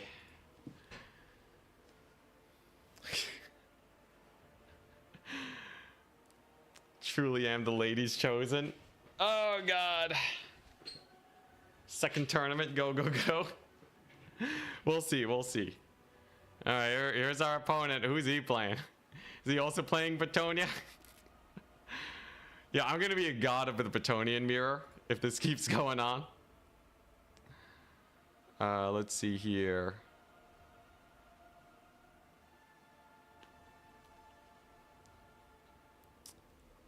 He is playing Skaven. Okay, all right. I know how to play against Skaven. All right, we're playing on Crystal Lake.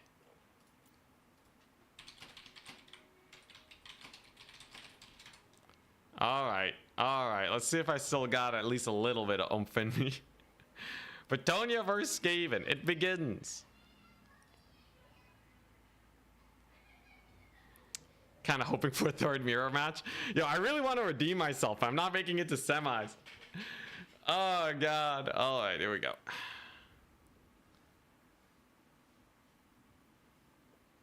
This one at least I've played loads. Here come the bowmen. Big bowman plays.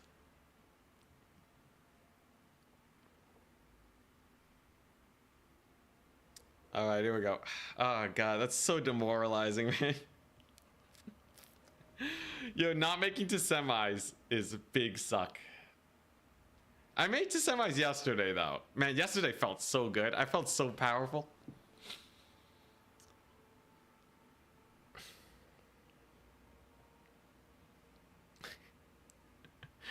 You tell you're the ladies chosen because of all the suffering. Oh man, yeah, okay, here we go. I can play against Skaven. At this point, the only playstyle I haven't gotten a decisive win against yet is when they bring in the weapon teams. I feel way more comfortable dealing with their mass infantry style, though.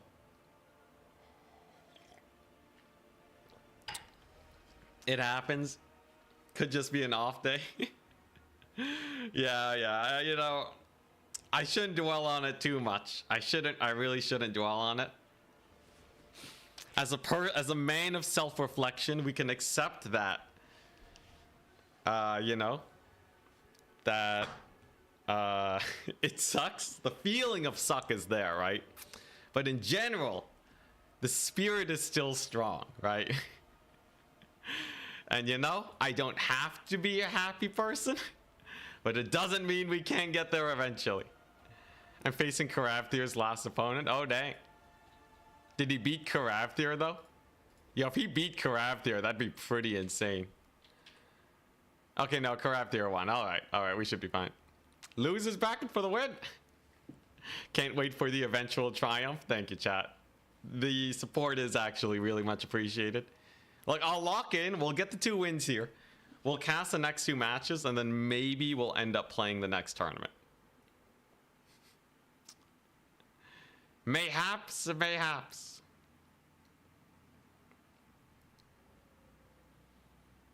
I think the moral of the story, so let's see here. So in terms of my actual good units, right? I still really question questing knights. Questing knights are in such a weird place where, like, I'm not sure exactly how to feel about them. Bretonnia wasn't built in a day. Oh man. But yeah, I really wonder about questing knights. You know, it would actually be a pretty hilarious strat to bring a Grail Relique along with my Cav so they get +5 melee attack. You know what? Okay, after this tournament, 100%, I'm going to test out a couple other builds with like Grail Relique Cav or something. Because I think the Grail Relique doesn't. If Chargs wins, that counts, right? Absolutely not. I am a man of persistence. All right. What matters is to never give up, never surrender. All right. Worst case scenario, if anything, this is really good at just exposing my flaws as a player. All right. So first game we lost to misplays. Second game was a nice tussle. Possibly could have done more interesting unit compositions. Honestly, the Horse Lewin was pretty sick, Obese Chicken. The Horse Lewin was pretty sick. He's surprisingly slippery. Yeah, I really wonder how switching it up off of Hippogriff Knights does, though. Obviously, not turning on the archers was a big oopsie daisies. You got like mega archer value.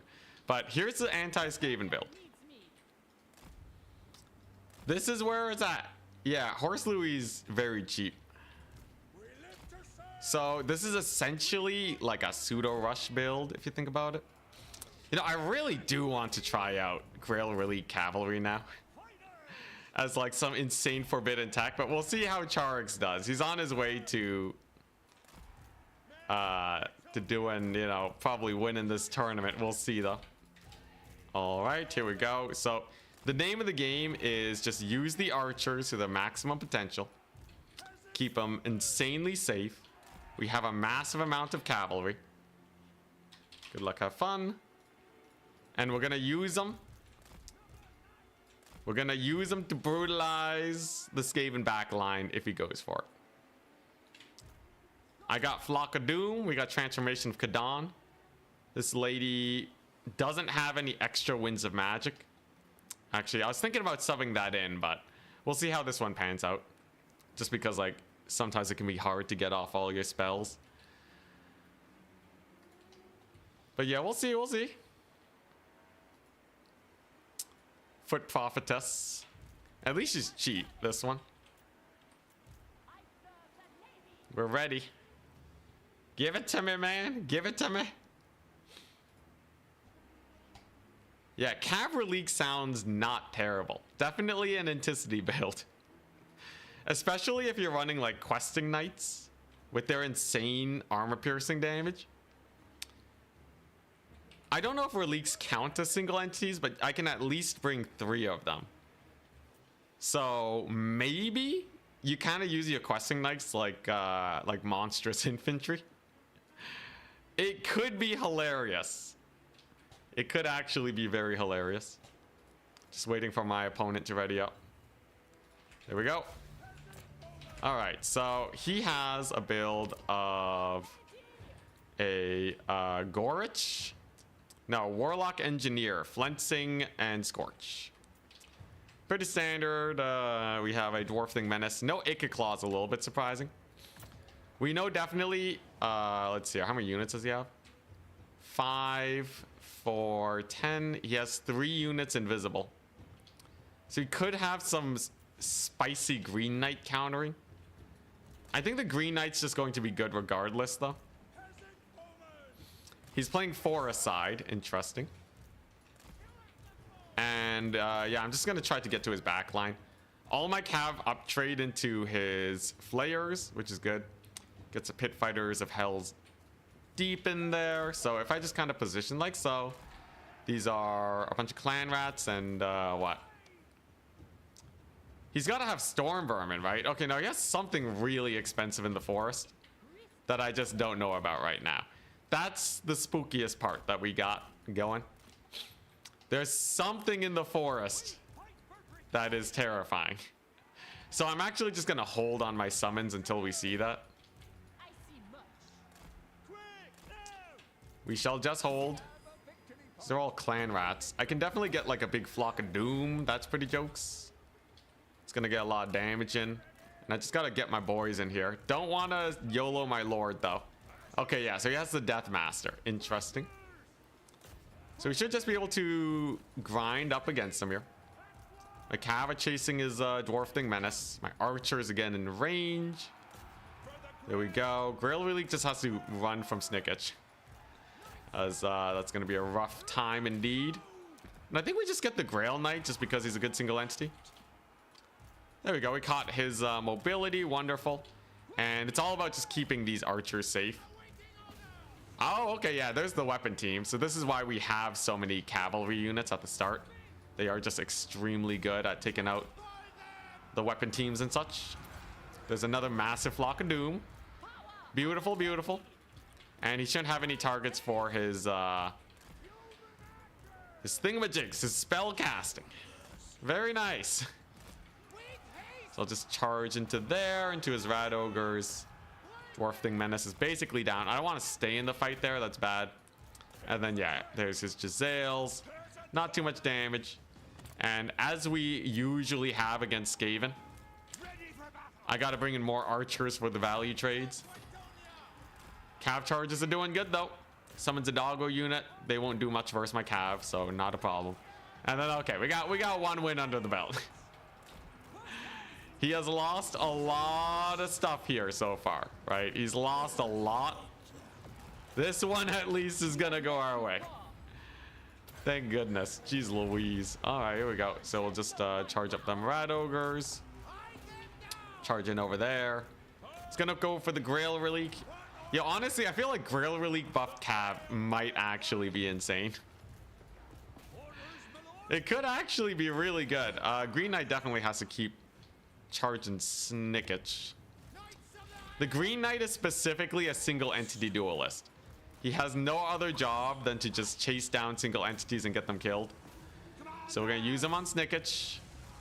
That should be a pretty nice advantage. We have a triple cap. All right.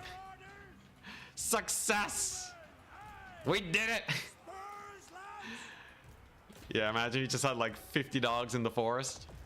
Anyways, that's why we sent the cav on the flank, just to search for them doggos. Great success. Honestly, the Green Knight tanks the flensing pretty well. He really doesn't seem to be very phased by it. Big plus, big plus. Yeah, Snicketch really fell off. You know, he kind of used to be meta a long time ago. but I feel like nowadays Snickage is not nearly as good. Also, one of the reasons why this build is so nice is because you have just so much cavalry in reserve. This one has even more cavalry than last time. In my last game against Skaven where we lost, that's where I was suffering the most, just running out of cav. The Dread Response request. Yo, I've played that build before, man. It doesn't cook. Oh, technically I did run it one time into what, it was like Beastmen or something, and actually did not bad, but in general it doesn't cook. All right, great success. We did it. I will say though, Snickage is holding up very well. Green Knight's kind of having a hard time sticking to him. Good charge though. Very nice charge. Alrighty. Triple capped and a value lead. We did it. Yeah, imagine if Rapunzel got like shadow buffed and she's actually just like the strongest lord in the game right now. No one knows because they haven't tried her yet. Would be pretty jokes. All right, Green Knight on Snickage. He's dead. Let's go. Wonderful stuff indeed.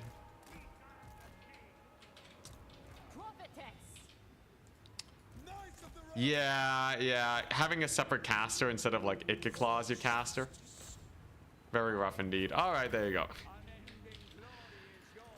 All right, at least that one went all right. GG. Flock of Dooms did okay. Just kind of helped get a little bit more damage in, and yeah, it was just really just a huge cav dominance. Not enough Rat Ogres to stop us. I'll take the one. All right, Bretonnia versus Skaven. We did it. Same build.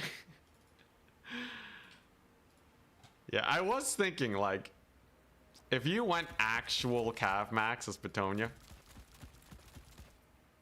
The thing is, you won't have a front line, but like, it would be pretty jokes. All right, here, I'll do a quick.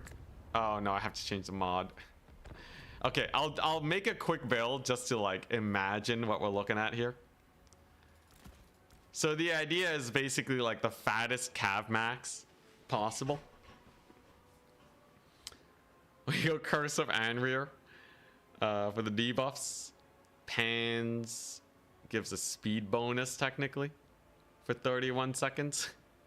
And physical resist.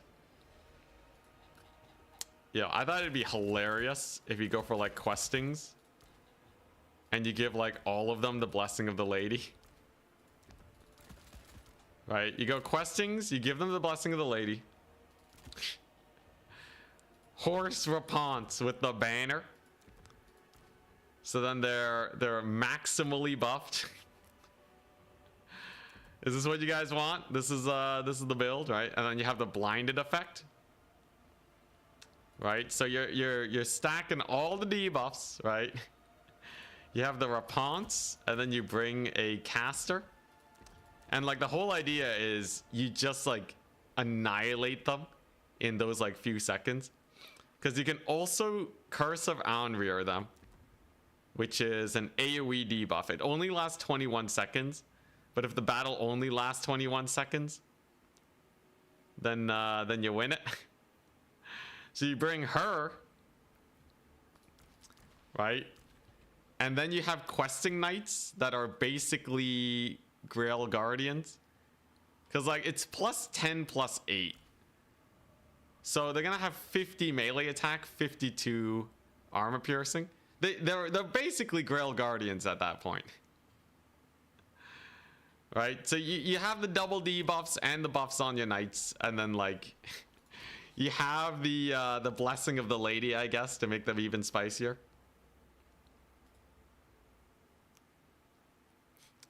He gave you the win. He or she gave you the win for not picking Bretonnia. The crazy strats. Yo, it's crazy that like it feels like I annihilate Khorne, but I just get dumpstered by Bretonnia. Oh man. Anyways, this is actually like not terrible. Right? And then you just go like insane cav max. The idea is that your front line is Rapunzel with the damsel charge. In theory, you can kill things pretty quickly with so many debuffs. Rapunzel's item, though, takes 2 minutes to recharge, but like, you know, it's 2 minutes for like a big execute ability. I almost want to just bring a healer, but like, you know, like you bring in the rogue healer, right, with the earth blood only to heal up Rapunzel and crew if you need to. And then yeah, it's just like after you get that one big punch, then you just cav max the rest of the way. You know what? You can even run Grail Guardians with Rapunzel. This is true insanity, isn't it? Oh yeah, and then of course you gotta run as many Grail Relics as you possibly can. You know what? Actually, yeah, that's what we gotta do, right? You gotta start with the Grail Relics, so that you are literally just as powerful as possible. Let's see here. Aura of the Lady, spell resist for your knights. So then they have 25% resistance with the Blessing of the Lady. Yo, Aura of the Lady is actually insane. That's what, now we're cooking. Okay, now we are absolutely cooking. All right, here we go. All right, so this is the Brett meme build. You know what? Screw it. My next opponent, we're not winning the tournament anyways. We're not getting to semis. Yeah, this is ultimate Anticity style build, right? So you have, okay, let's just see how that does into like, so like, let's say, troll country. This is the stupidest build ever. But like, look, let's just take a look-see, right? So let's say they have Hell Scourges, right? And Chaos Warriors. How quickly does this kill that? Insanity build? Yo, technically, it's 25% resistance from spells. So you can actually tank a flensing with it. You would take only like, you know, a little over 1,000 damage instead of 1,500.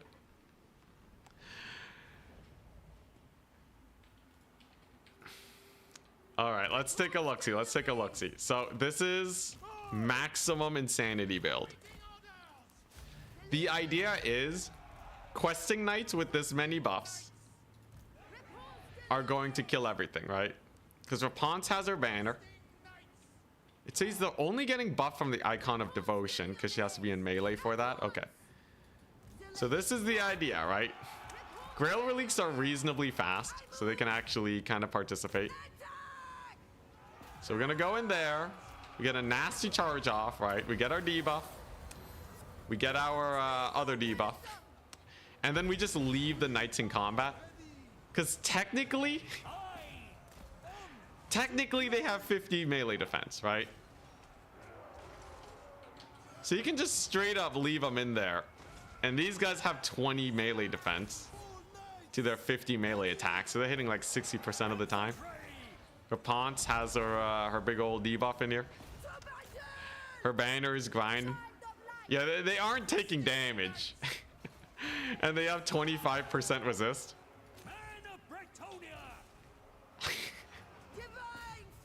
Takes them about a minute. Yo, I almost just want to run a Flock of Doom too. Just to absolutely blitz these guys. Yo, that's actually, it's kind of jokes. This is basically turning your questing knights into, it's kind of turning your questing knights into Grail Guardians. On many levels, you're basically turning your questings into Grail Guardians. So we're obviously going to run Wild Heart and Flock of Doom for just that little bit more oomph. What does this do? You can make it AoE. AoE Wissen's Wild form.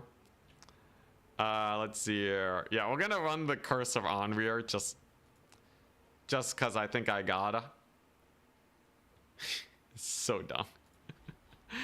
This is really an insanity build and a half. There's no point buffing Rapunzel much more than this.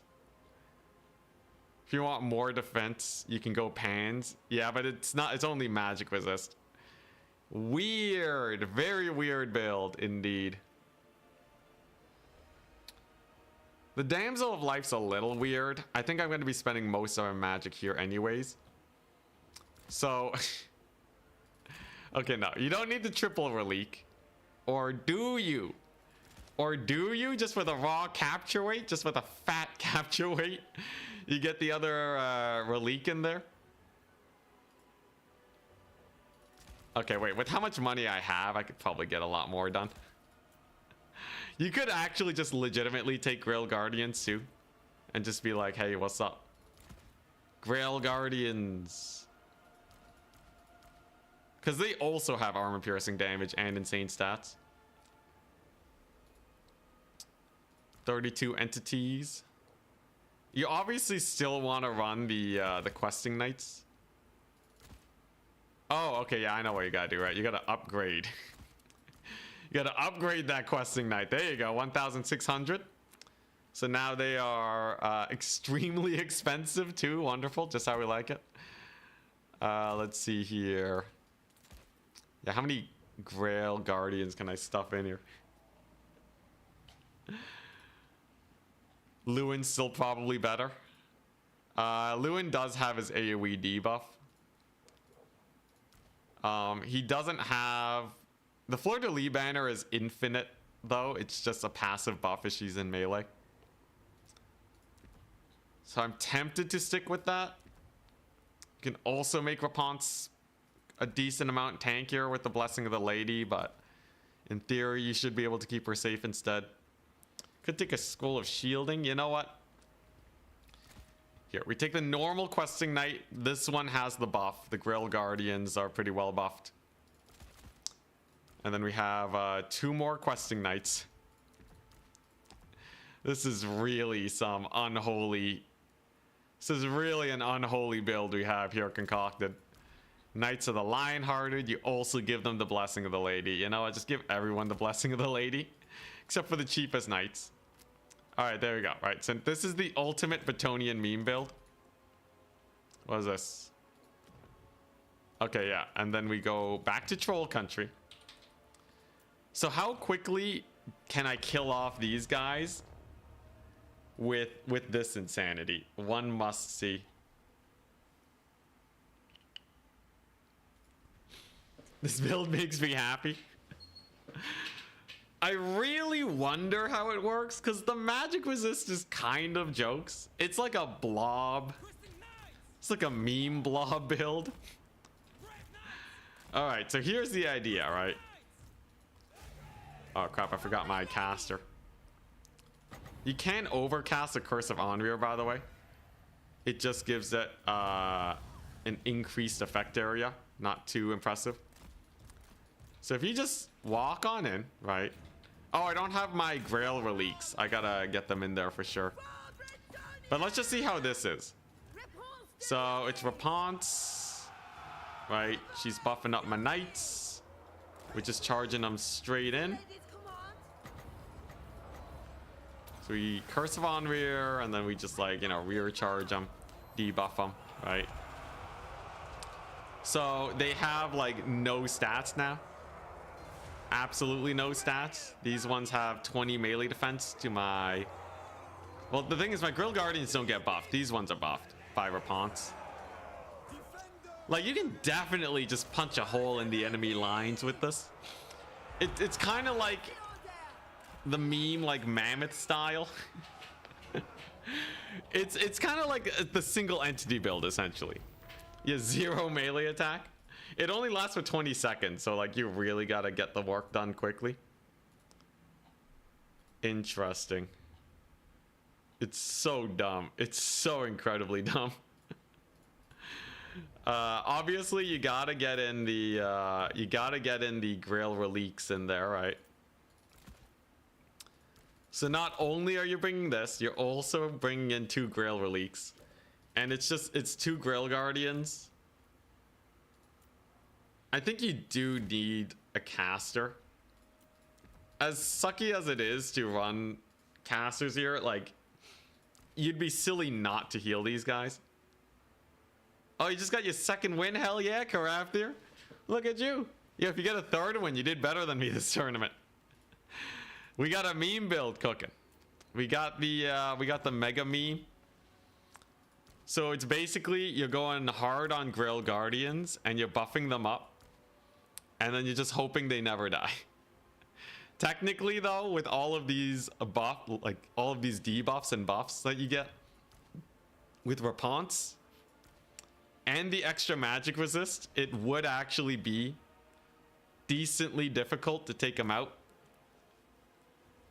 Obviously have no infantry, but like it's a battering ram build. I feel like the Grill really doesn't add that much. It adds leadership. It adds leadership to like everything. I think that's kind of its main plus. The melee attack's not bad, but like with Grill Guardians, they have so much leadership to start with. It more or less makes them unbreakable. I have infantry, the Grill Relique. Yo, this is really dumb. This is really dumb.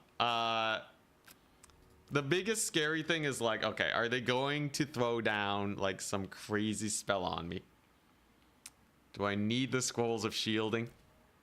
Technically, Guardians have 8,000 HP along with the Blessing of the Lady. They have effective like at least 9,000-ish, right? I think the Grill Relics are just funny, and they also give a lot of capture weight. It's kind of dumb, but like essentially the only reason I care about them is because they give capture weight. So wherever I decide to attack, it's just capture weight that's never gonna die, and it makes my guys basically unbreakable.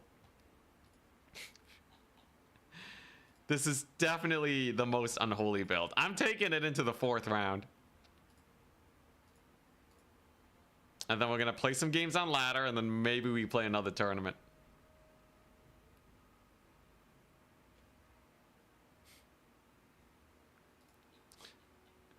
Congrats to Craft there over on YouTube. Hey, nice. You got congrats from Atrical. Hell yeah. All right, one more match in. Martin and Son of Heaven. Charix is annihilating with Bretonnia, as expected. Will he be able to beat B6's greenskins? Hey, at least we'll get to see Karabthir play. Yeah, this is like, it's like a pseudo mammoth we got going on. So like, let's say we saw that same Slanesh build, right? They have this, and they have like, you know, Marauder Horsemen, right? And then we were on like Itza, right?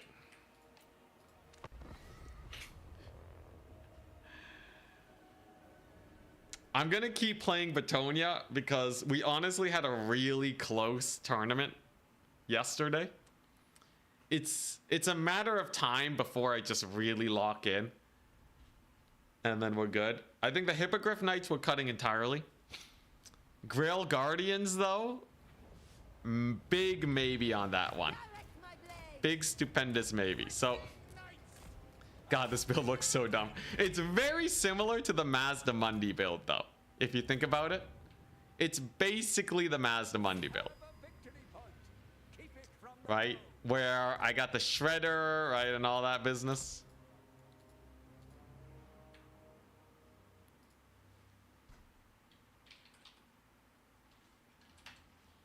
All right, here we go.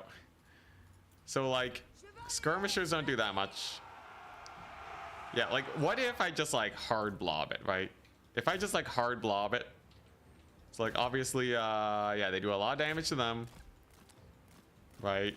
And then if I just like charge in there, give them the debuff.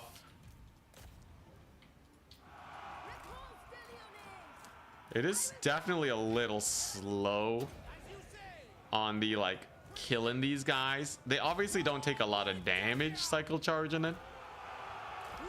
That's just a matter of response, giving them extra melee defense.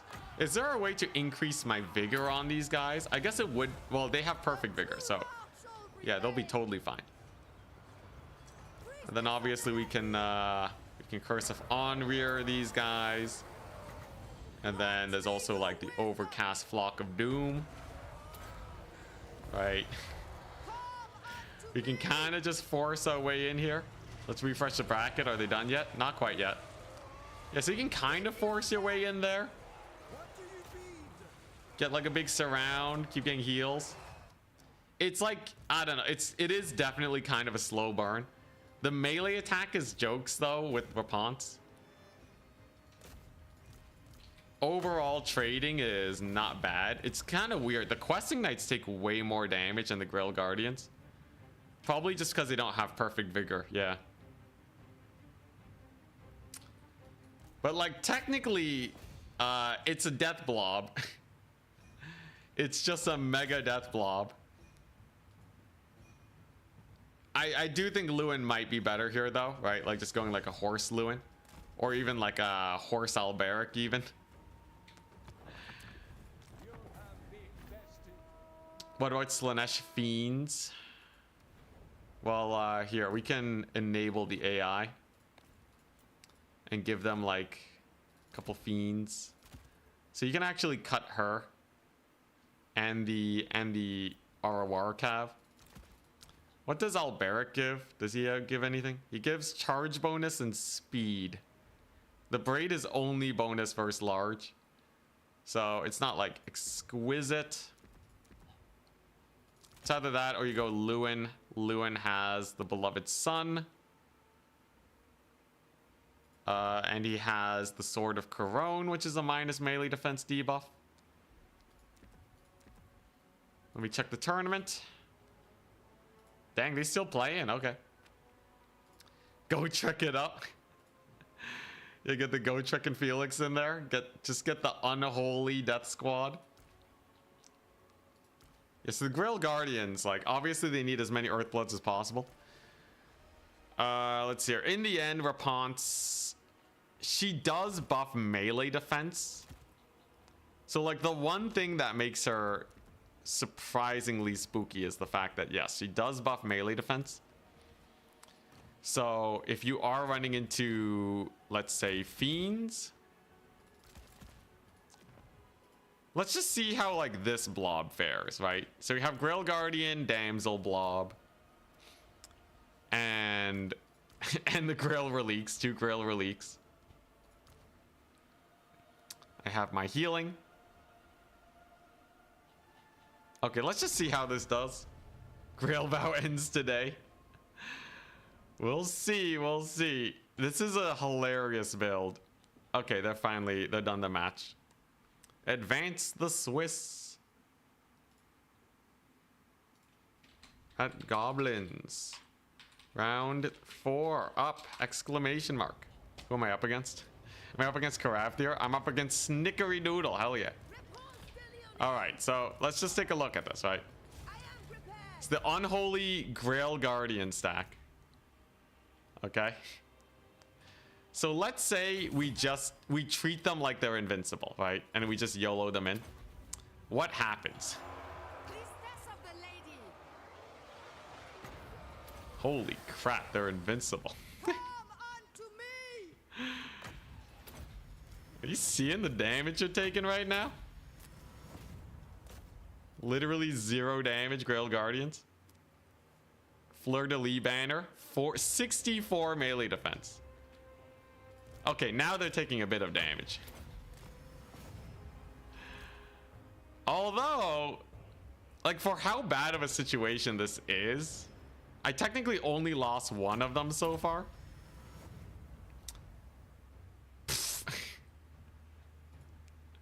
I see. Interesting. So the only thing that can really kill them is shooting then, right? They're just too spicy with the Fleur-de-lis banner. The blinded effect doesn't last very long, unfortunately. It's kind of jokes. It's kind of jokes. All right.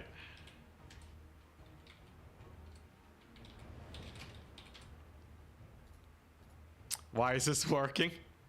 I have no idea how this is going so well. So 2,200, 2,600 value. Okay, so you basically just use them like the same way you use a Shredder of Lustria, right? That's basically what I'm getting. Yeah, the fact that Cav is surviving is impressive. I gotta get rid of one Relique because it's eating up my heals, unfortunately. But that was against Hellstriders and armor. The fact that they can literally just sit there and grind is kind of jokes. He bans Eastern Isle Colony. Let's see here.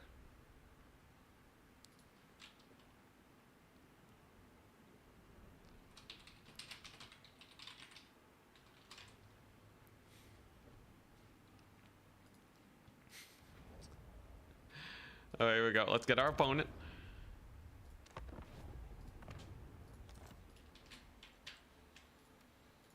All right, so he's banning Eastern Isle Colony. Okay, we gotta try out this build. Yeah, solo Relique is definitely the play. God. Whoops. There we go. All right. It's silly. It is silly to the max, man. But if it works, it works, I guess. Is there a way, does Lore of Life have any good debuffs? So like Shield of Thorns isn't really gonna work too well for us. Man, if Dwellers was still good, the build would work so well with it.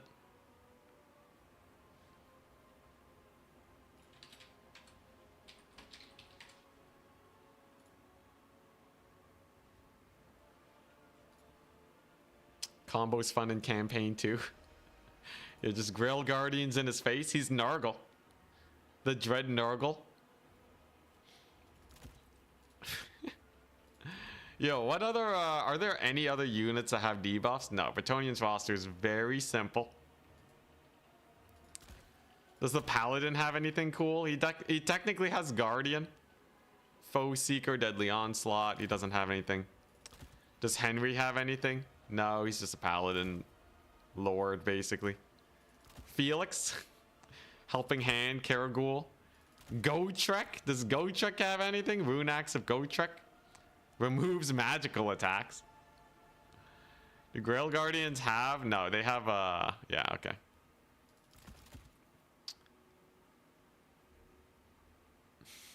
Yeah, if Rapunzel carries me to victory, that would be insane. All right, here we go. Yeah, the physical resist on characters is not bad. It's not bad. So essentially what we have going here is a Megadeth Blob. Curse of Onrir is not bad. It's not that great though. At 11 Winds of Magic, it's probably just too expensive to be worth it. What, am I going Wissen's Wild Form? 25% damage on the Grails for how long?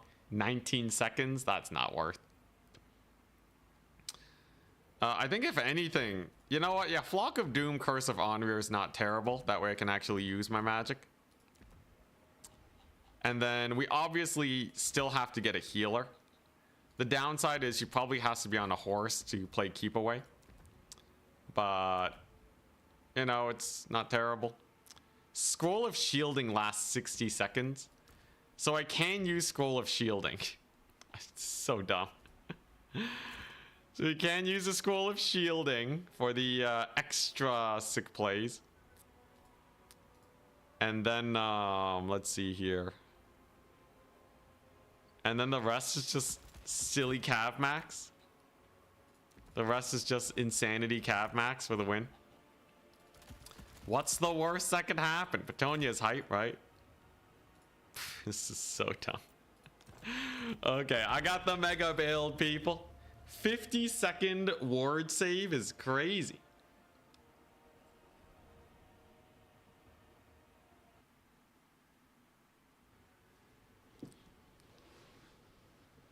Grind Blob against Nurgle, what's the plan? Oh crap, the map.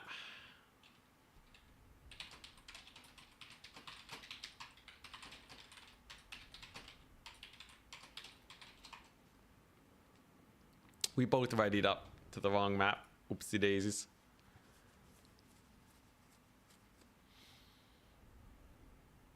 What does he want to do?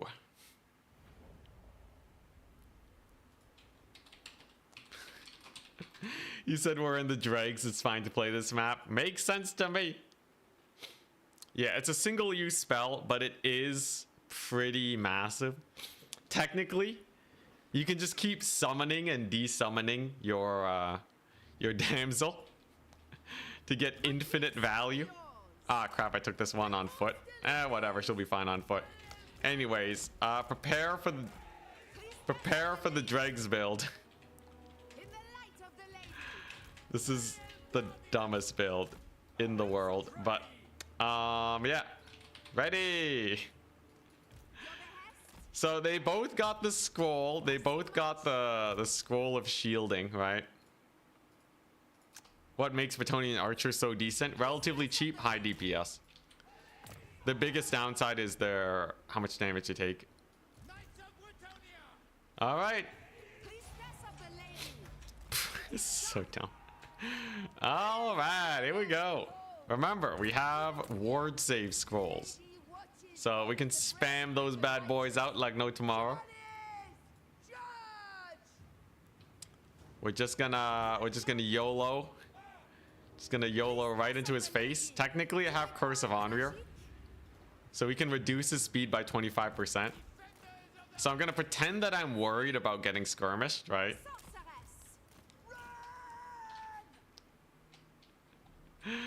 Yeah, the have you heard of Raponce people finally getting that dub that they're looking for. Oh, did I forget my magic resist? It's fine. It's Nurgle. Are you ready for this? Curse of Onrir. Let's go. Get slowed, Nurgle. Oh my gosh, I got like no speed. Hell yeah. We just go over here with these knights. Get the flanking on. All right, that didn't really do too much, did it? Well, plan B. Let the YOLOing begin. So we just get in there, right? Just a fat charge on those marauders. Look, Raponce is in melee. I got my little thingamajig coming over there. All right, here we go. It's time. So we just give them the ward save buff. And then they just grind it. They just grind and grind and grind. They're not bad. I will get a disengage though. They are taking just that little bit of damage. All right, we have more cav coming on in. Remember, this is basically my single entity blob. And now we just wait for healing on this front. The leadership's going to be through the roof, though, with that Grail Relique. Okay, we got our first route. Hell yeah. All right, Marauders. Marauders routed off. Wonderful. And then he has his Plague Drones here. We can't have him be Plague Droning me. So we'll just countercharge him. Sounds good. Remember, these guys also do magic damage, which is a big plus. Nice. Massacre the drones. Hell yeah. Yeah, I didn't take the proper kit on these ladies, but it's fine. All right, well, there you go. Plague drones are gone. Unfortunately, my caster is kind of bullied right now. A kill on the plague drones is a plus, though. Is it gonna cook, though? I have no idea if this is gonna cook. Grail Knights in a grind. Do they win it? Like, technically, I got Raponce's banner on them. They have so much melee defense. I guess Forsaken don't have that much melee attack, but we'll see. It's just an unholy Raponce blob, though, right? Let's be real. That's basically what we're going for this day. Flock of Doom and all of his units. Well, I got nothing to micro other than my cav coming on in. Technically, the Forsaken do route. That's nice. And they are getting chevrons.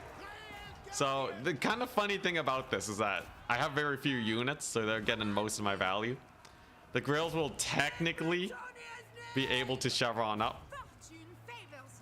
His Forsaken don't do that much armor piercing either. Rapunzel's buffs are pretty high. Capture weight leaves a lot to be desired, though, admittedly. Yeah, it's so dumb. This is just... It's just a fat blob with Grails just sitting in combat the whole time. Though technically they are your most elite units, right? 69 melee defense is very nice. Okay, we're maximizing Rapunzel's blob potential as much as possible here. Another huge flock of doom. Good stuff. Epic. Like, they don't die. That's a plus. They are just sitting there with infinite leadership. It's kind of hilarious. I wish I had, man, if I had slightly better single entities, like a Shredder of Lustria or something. All right, here we go. So we can charge some Forsaken. Hey, nice. And we got our healer back. Let's go. All right, yo, the healer coming back is huge. Very chivalrous, yes. All right, I can get some free charges in here. Just gonna go for that sick heal. They still have 69 melee defense. Here's the thing, right? As they get more and more tired, they will get less and less effective against my Grail Guardians. We still have massive buffs. What is that? What do you debuff them with? Some kind of Tarmacon shenanigans. Oh, interesting. The Rotting Riders? Okay. Yeah, let's see if we can deal with them. Okay, no, we're kind of just stuffed up right now. So I'm probably gonna get charged by the Rotting Riders. We do have a, there, we're gonna send out our ward save buff over there. Come on, Rapunzel, you got this. Rapunzel and the Knights. Look, the Rotting Riders get tired, okay? They're already slightly tired. They're never gonna kill these Grails. There you go, let's get another heal off. Oh god, it's just... Alright, I should definitely start cycle charging at this point. Look, in the end, there's still a bunch of Knights. I have mobility, okay? I should be able to pull off and like at least capture 1 point so I'm not like Omega stuffed by Nurgle. There you go, alright. And we got a sick charge on the Rotting Riders. I'll take it. Let's go, get them Grails. Beat them up. Go Trek. Yeah, we can't get Go Trek. I'd have to bring basically only healers if we're going for Go Trek. Though it's not the worst idea ever if we're blobbing up with Grails. Are they gonna kill these guys though? I did capture my 1 point. That's a plus. I will say the DPS is... The DPS leaves a lot to be desired. Okay, Rapunzel gets a little bit low. That's fine. Alright, there you go. A little bit of a flank potential. He's healing up his Rot Knights. So I guess there's that. Alright, well, I could start capturing other points. There you go, nice. Okay, pros and cons. Pros and cons. Pros. My Grail Guardians never die. Cons. My opponent's units also never die. So it's really hard to tell if this is like something that I like or not. Like technically the Grail Guardians, they're not even getting value, man. Yeah, they're not even getting the deeps in. What the crap? Yeah, it doesn't cook, guys. It don't cook. This is not the way. They just none of them are paying for themselves. We're 5k value behind. Yeah, it's we did the meme though. We did the thing. We absolutely did the thing.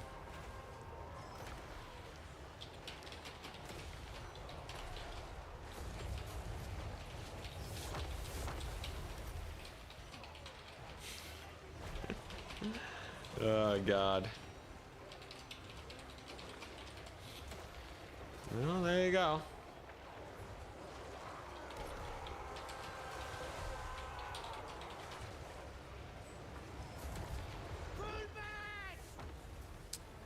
Just a chivalrous staring contest. Yeah, we're losing the staring contest though. Anyways, we're totally out. It was pretty jokes though. It was pretty jokes trying it out. I'm happy that we tried it. Unfortunately, the Grails just don't have the DPS for whatever reason to punch through the armor. Like maybe, you know, normal Chaos Warriors, but against any amount of damage you're charging, they're still gonna take quite a bit of deeps. Well, they do grind for a pretty hilariously long amount of time. Doesn't Nurgle specialize in blob grinds? Well, like, you know, it's like anyone can spam armored units. Right, it's just the lack of DPS on the Grails. You would have to play like a mobile game and like pick off one at a time. It's kind of joke, so like I could totally maybe see you get him some work. And Raponce does not cook. Raponce absolutely doesn't cook, so yeah, all right. GG. All right, that meme's out of the way. All right, let's take a look-see at our opponents.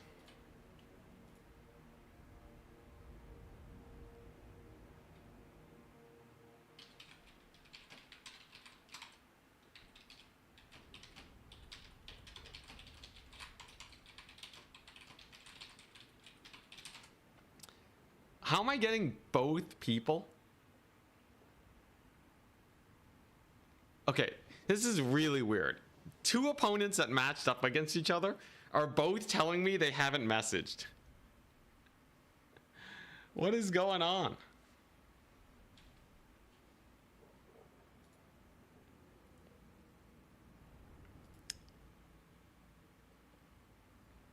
All right, anyways.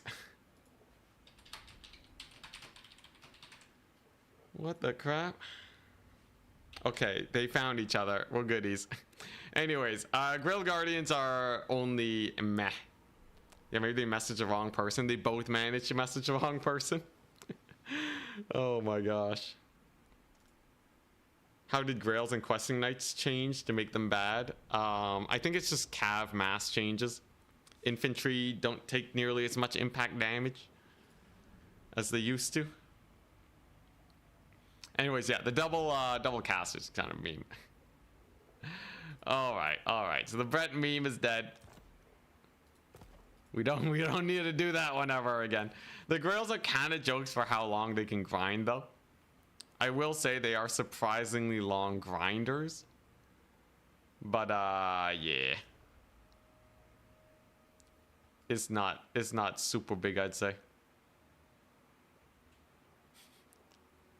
We have to go back to the usual Brett. But here's the thing. At least we're going to see how Charix plays. We're going to see how Charix plays. And we can just copy his build. So Charix, as it stands, is 3-0. He's up against B6's Greenskins. So we can just see how he plays it. We learn, we copy his style, and then we win in the tournament later today.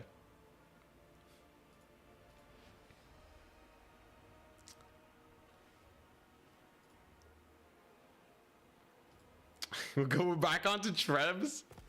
Yo, chat is just an infinite loop of Trebs, Raponce, and then I bring up the Hippogriff Knights. I think the way to go is well, okay, we did see a lot of Foot Squires today. Surprisingly, we have been losing a lot against Foot Squires. I still think going heavy on the Cav is good. My biggest fight is probably the Bretonnian mirror match.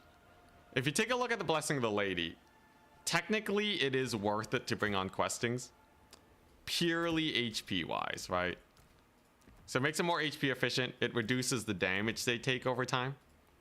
So that is probably going to be worth it. Flock of Doom is just a solid spell that will never not be good. I think you don't take any characters to go harder on the Cav. You bring the Treb. And then Probably cut one cav unit. Go for the Peasant Tide. Yeah, like I think this feels pretty good. Then you can summon in a Grail Relic at the beginning. Emergency Green Knight if you need like some sort of single entity sniping power. If they just go like really hard on single entities, you need something to punish them by just surrounding them with cav. The Knights of the Realm are not bad, and then yeah, you take the Knights of the Lionhearted. So like this seems not terrible for like a Bretonnian mirror. Seems not terrible in general a lot of the times too, although most of the time you don't need questing knights. I really wonder how the Blessing of the Lady works on like these guys. So technically you can get Knights of the Realm with Blessing of the Lady. They do have less HP than questing knights though. It's definitely not worth it on Knights of the Realm. Big question mark there. Loss against Navi's Chaos Dwarves. Rip. It was a good shot though. You got your second win in, Carafter. See, it has a tendency to kill units when it comes to nerfs. Yeah. Although with cavalry changes, it's more of a sweeping idea. 8 trebs, you won't. The dreaded... Can you afford 8 trebuchets? You can.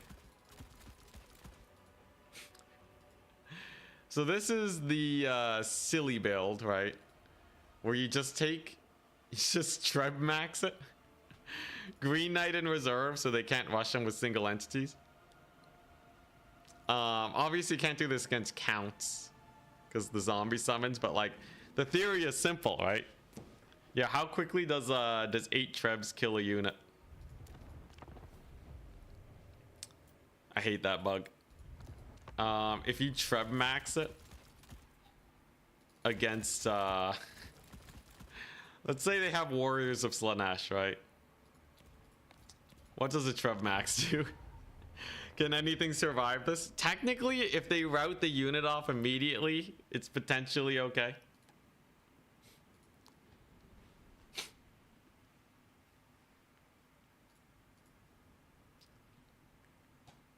If they hit.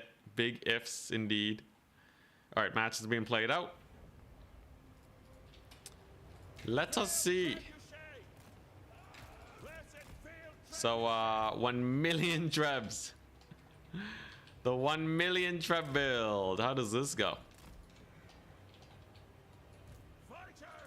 This is all right. So we target the Chaos Warrior of Slaanesh. Get them, boys. It's half HP per volley. So you know, you're investing a lot of money, but technically you do kill units pretty fast, right? Downside, they're just gonna walk up to you and kill you. I don't think there's anything you can summon in to stop them from just killing you. Though, like, it is pretty hilarious. Yeah, 8 trebs only need 2 volleys, you know? I think a quad treb would be much more viable. It looked high DPS until you realize you basically spent a shredder of Lustria and a half on this. Okay, it's done. Look, let's just look at what Charix is bringing and just copy his build. All right. I think the most reasonable thing is you go for 4 trebuchets. I'm guessing you didn't win yesterday? No. We lost against Skaven to a pretty close battle. It was still... we got an early lead, but Skaven managed to pull back in the second half. Okay, let's see how this does. What we smashing?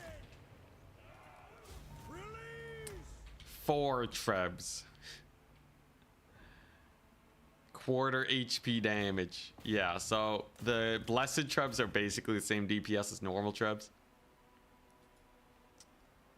Single entity flying circus build. No, that can't stop an infantry rush. The biggest thing is you got to be able to stop an infantry rush. Was that the second tourney? Yeah, the second tourney we lost to the Skaven. The Dread Skaven. Will we try and win with Skaven at some point? I think after Bretonnia, I just want to play some of the more meta factions for a bit. Anyways, trebuchets are very okay pokers. At this range, they're not getting that much value per second though. They do really well against monstrous units. So you can see a focus fire on the fiends is not bad. But honestly, your opponent can probably just ignore them most of the time. You usually only want the trebuchets for like a leadership hit. I'm pretty sure the most common units we'll be seeing,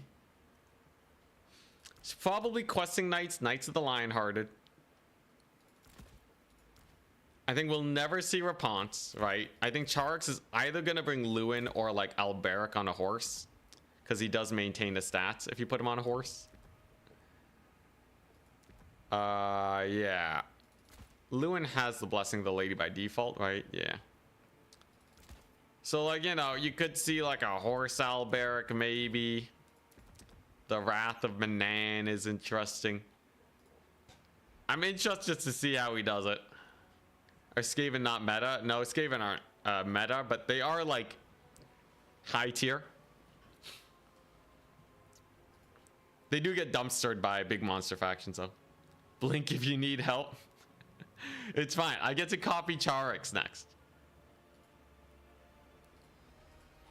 Yo, I whiffed big today though. I think definitely you probably do want to get Blessing of the Lady on your questing knights though.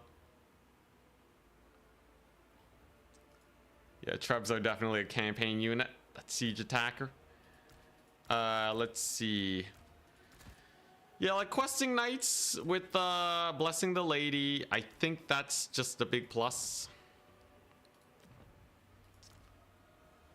Should be pretty worth it. You get a little bit less knight per night, but like it's still, it'll help reduce damage so they won't rout as fast.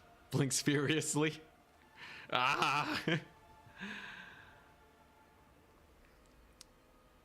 Yeah, you can take it on and off. It actually starts off, so you have to equip it. I think questing knights is probably where you want to start taking it. Knights of the Lionhearted probably do pretty well with it too.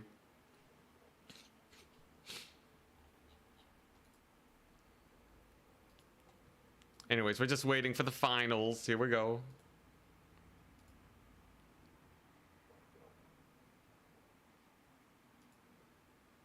Here we go. Here we go.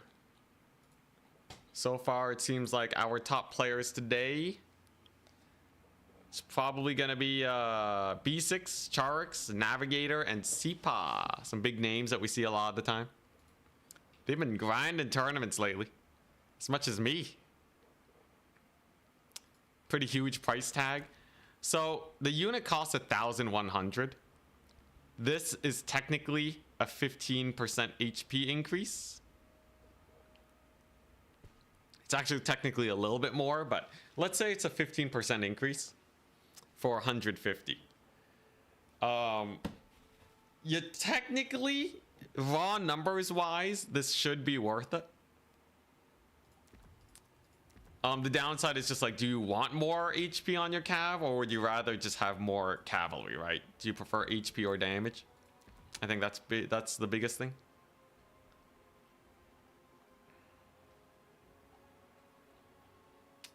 Yeah, trebuchets are super inaccurate.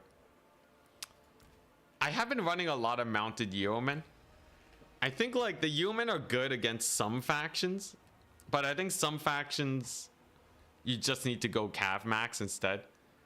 Especially considering yeomen costs 500, which is very close to a knights errant. And in those situations, knights errant could just do so much more. Will this be the day? No, this is not the day. Today is not the day, unless we win the tournament later today.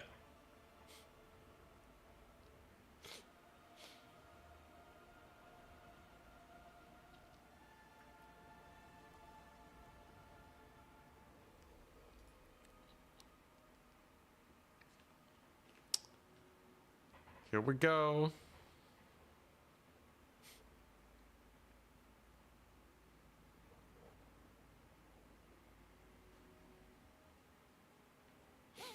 So what? 12% price increase for the Blessing of the Lady? Yeah. I think it's probably not bad. It's probably not bad to have it on anything questing knight and above. Today might be Charix's day to complete the Grail vow. Well, he's one with high elves already.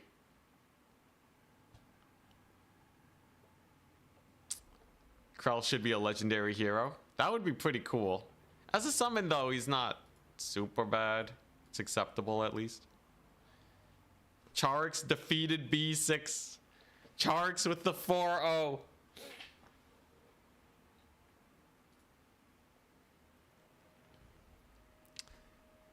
I heard Sipa's playing as Ogre Kingdoms in this tournament.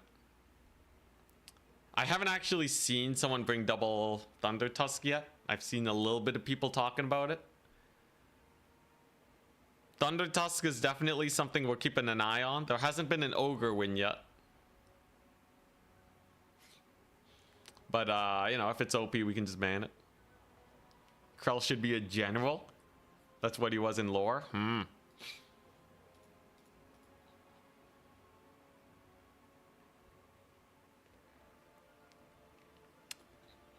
I feel like, yeah, I would be pretty surprised if Charix just annihilates this tournament. There's a decent chance that Charix just crushes it.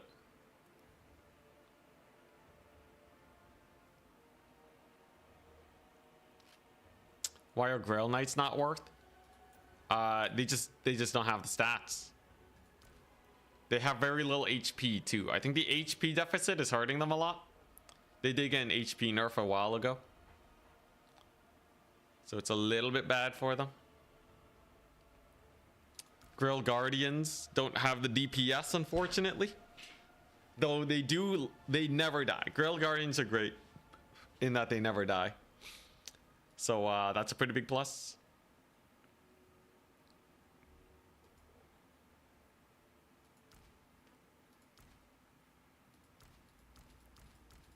Yeah.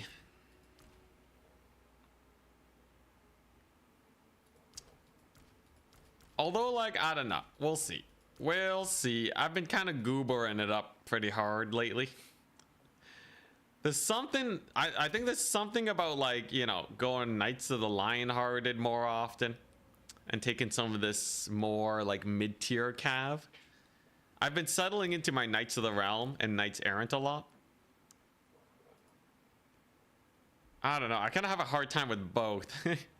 I think I just really got to sit down and analyze how Charix plays this one. I'll probably spectate him.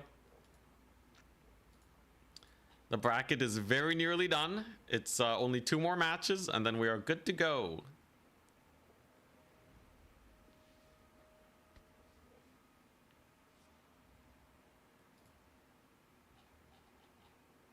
Getting more messages.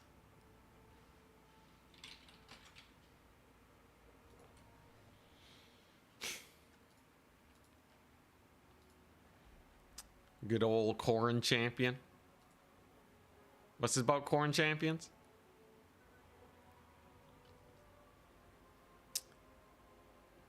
Yeah, sometimes I do treat my shot cav like holding cav. Practice stream with Charix, maybe. I have been going pretty light on infantry, right? So, like, in the 2 games we played against Bretonnia, they brought a bunch of foot squires. And then I wasn't able to clear cav. In both games, I did bring Hippogriff Knights, though. The first game I threw them. The second game, I kind of just down traded. Slowly but surely. I think in the, like, if you're dealing with heavy armor cav, I think the questing knights with Blessing of the Lady are probably pretty good, I think. Krell was a Corn Champion? Say what?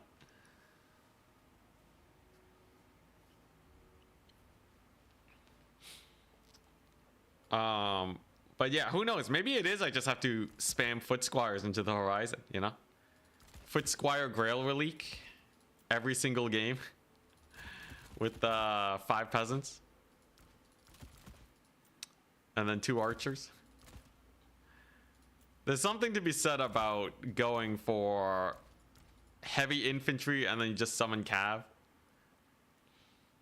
Me personally, I'm not too much a fan of foot squires, but I haven't combined them with grail reliques insanely often either. So they might just be way better than I'm giving them credit for. Anyways, the tournament's wrapping up now. We are almost there. So Charix has the 4 victory lead. And the top 4 is B6, Alexander Nuts, and Sipa. Navigator looks like he got knocked out. Interesting. B6 getting up pretty far with the greenskins.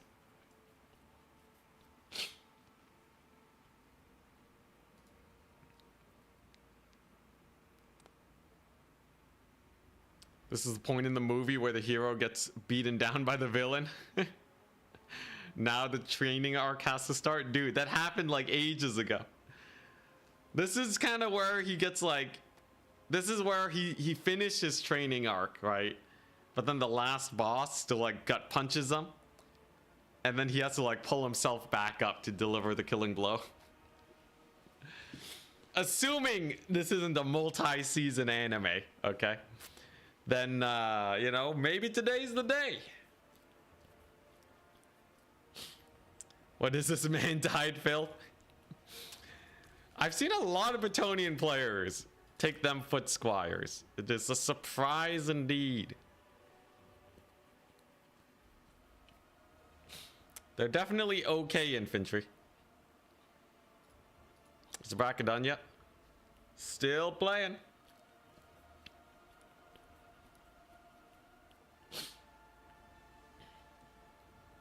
Went up 2 wins from yesterday's 1 win. Dude, keep up the pace. You'll be there in 4 more tournaments. Hell yeah. I miss Green Knight. Oh yeah. The sick Green Knight plays.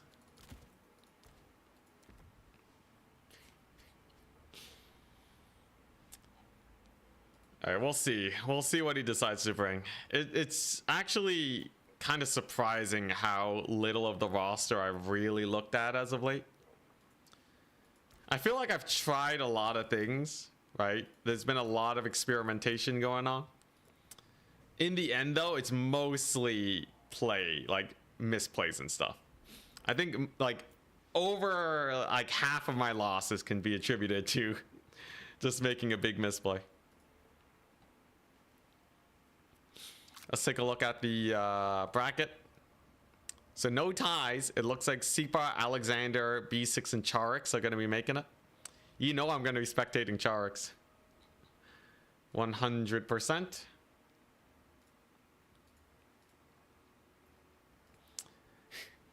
It's the same storyline over and over until it never ends. Yeah, we tried going heavy on the cav. We tried some skirmishers. We eased into infantry a little bit.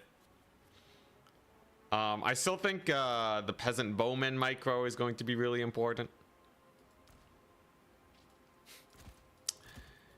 I think we tried, yeah, we did try Felix for a time with some infantry squads. That was pretty jokes. I'm really interested to see Charix's games though in the semis.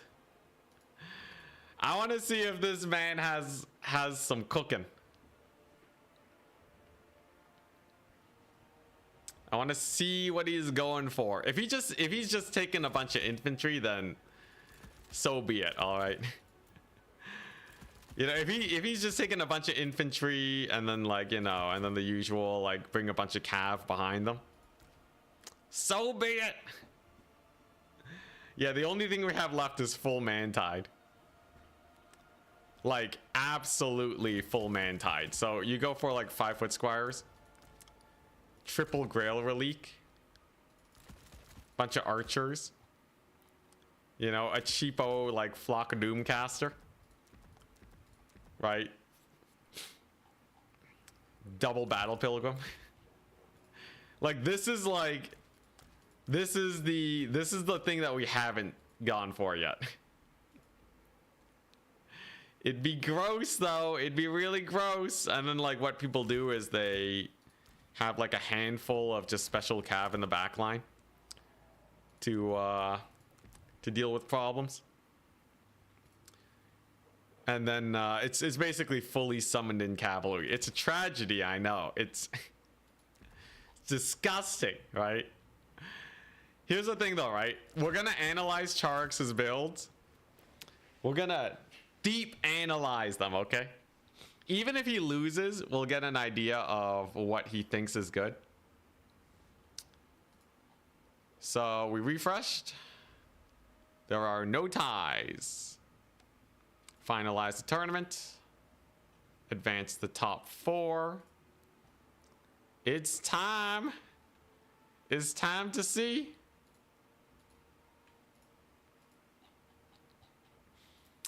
Let's see here. So it's Alexander Nuts against Charx. So at Charx versus at Alexander Nuts. You guys are up. Lobby spec slot, please. Send him a link to this. At CPA versus at B6. You guys can start. Alrighty, here we go. Didn't need any tiebreakers. That's a big plus. I really want to see if Charx can win with the cav build. It's just a skill issue. This is going to be very enlightening, okay? It's going to be very, very enlightening. We got the lobby code. Hell yeah. Whoops. Accidentally joined the thing. Oh, God. Come on.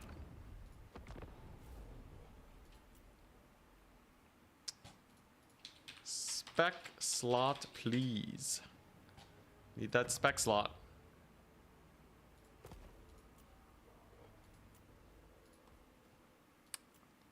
I need the spec slot, please. Let us see.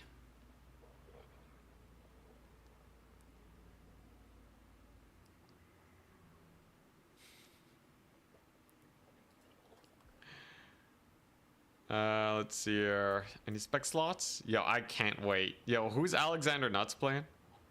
Yo, I thought Alexander Nuts was out, but he like barely got back in. I think, anyways. His faction was Empire, it seems. Okay. So Empire versus Bretonnia should be pretty manageable, right?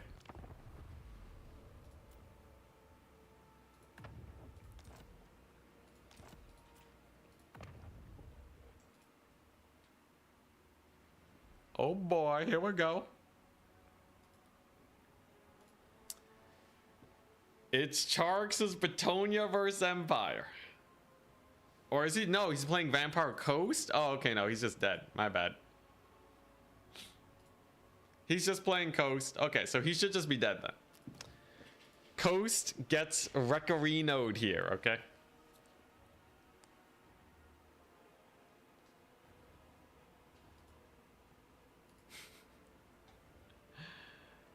Let's see. He is playing Coast? Oh, okay, yeah, he's playing Coast. I see.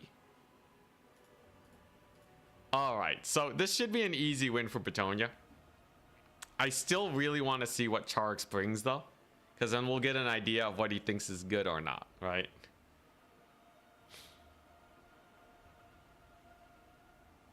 Cav Max the Coast. I'm pretty sure this is a terrible matchup for Vampire Coast. I have never had a hard time facing Coast with Bretonnia.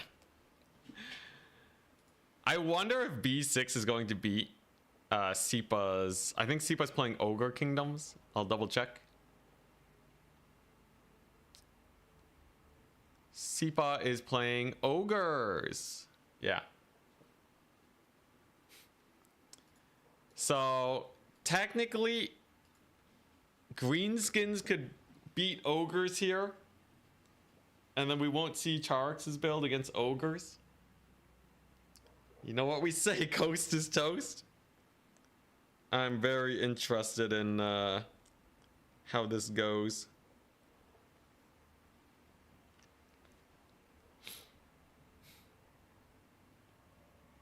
Why is Charx playing Bretonnia? What happened? It turns out I suck against in the Bretonian mirror. It turns out my Bretonnian mirror play kinda sucks. I think you want to give up on the air game. Last time I played Bretonnia and went full air, it just felt terrible. So I think you go absolutely, completely off the air game. And then you go very heavy on the mass cav. With like a handful of infantry units.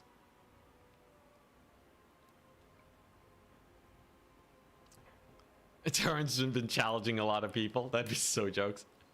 Alright, come on, let's see this. In theory, like, in theory, this is an easy win for Charx. I don't even know why I need to watch this. I do really want to see how he controls his cav, though.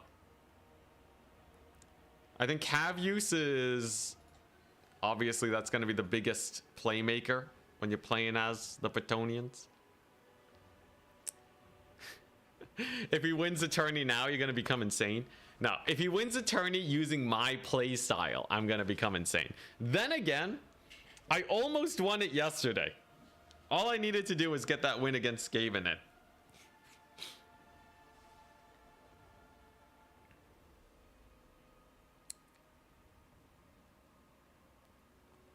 You feel like going into Peasant Archer max with some Knights of the Realm to handle Morngulls? Yeah, so like Bretonnia has more than enough magic damage to kill Sirens. Depth Guard died to Cav. The only thing that you really have to worry about are the crabs. Excuse me. But one crab costs the same as 3 archers. And the crabs are really bad at rushing. Barring like, you know, a big Silostra or something like that. But the biggest issue is you don't really have a lot of tools to handle archers. So they just kind of shoot everything to death. And you have loads of armor piercing options too with like the Green Knight.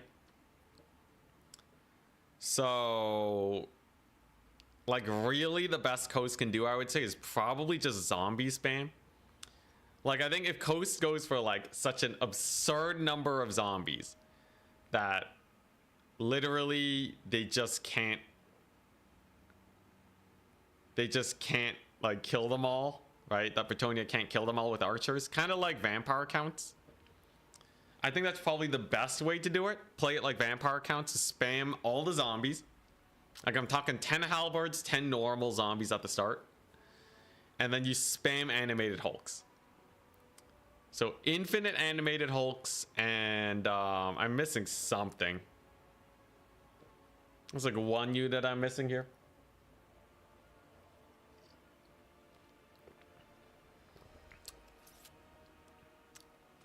Pistol mobs are not the best versus Bretonnia. That armored cav kind of puts them down. Doggos get out chased by knights. Yeah, I think if Vampire Coast just had like a little bit more infantry spam, they could probably stuff up Bretonnia. Queen Bess. Probably not Queen Bess. I did try it versus archers before, but you can't actually dodge it. Watch him win with 3 Hippogriff Knights. You can't even take 3. That'd be crazy.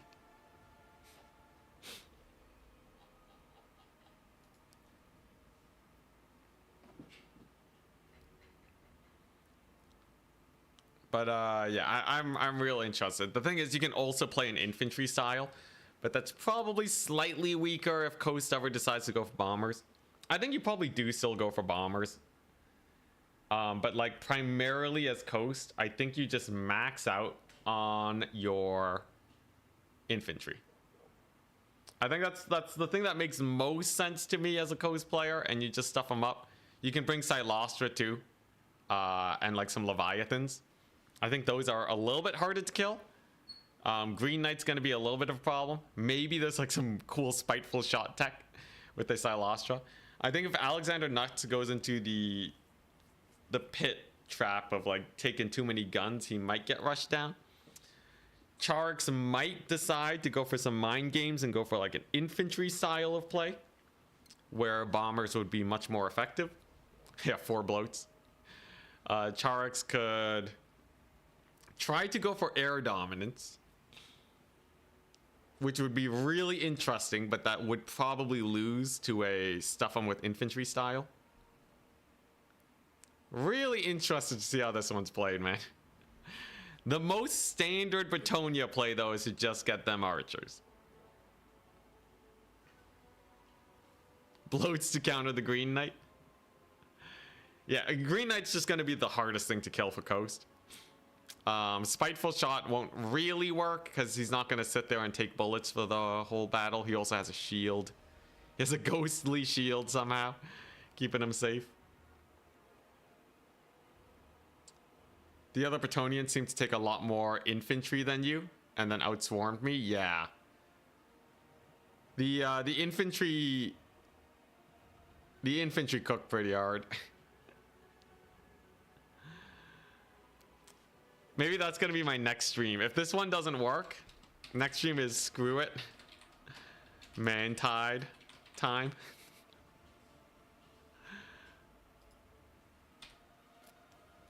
You know what? Okay, look. If I don't win the next stream, I'm just gonna Mantide it. If a Mantide is the way, then such is life. How far did I get in this tourney? I got 1 win. We lost 2 Bretonnian mirrors, and in my last game I was out anyways. So I tried to Rapunzel Grail Doom Blob.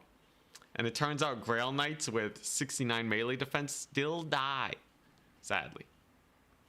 Anyways, Charix, he's cooking up a storm, it seems.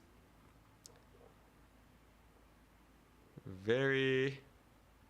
Wait, it's always Mantide? Always has been. Yeah, we gotta... If I win, someone's gotta make that meme.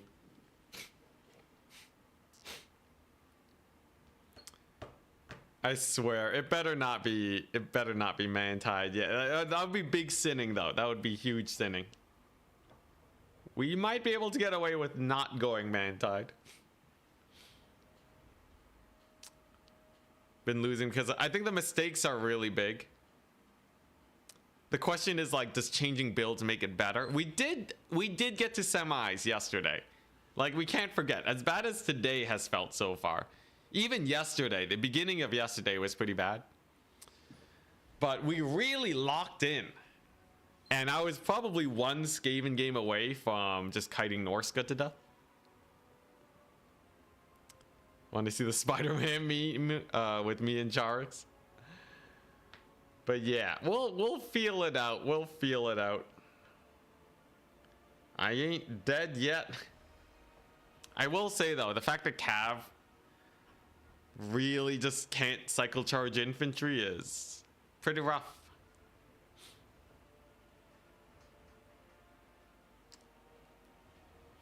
I've also been experimenting with like weird spells and such, right?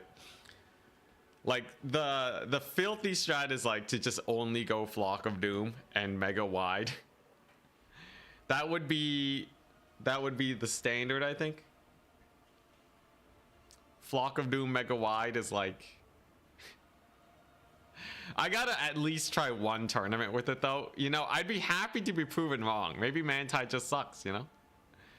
Anyways, here they go. It's time. God dang, he's just going Mantide, man. He's just going main tide. What is this boring? At least I start with cavalry. All right, you know what? That makes me feel a little bit better, okay? He's just going main tide. Is that what must be done? Oh yeah, Wind Blast cooks. Yeah, Wind Blast cooks against light targets. All right, we're judging Charix now. At least we get a look at his cav micro. Bloody main tider. Oh hell yeah! Someone already made the picture. Wonderful. Let's see here. Where's my where's the picture at? Image. Downloads.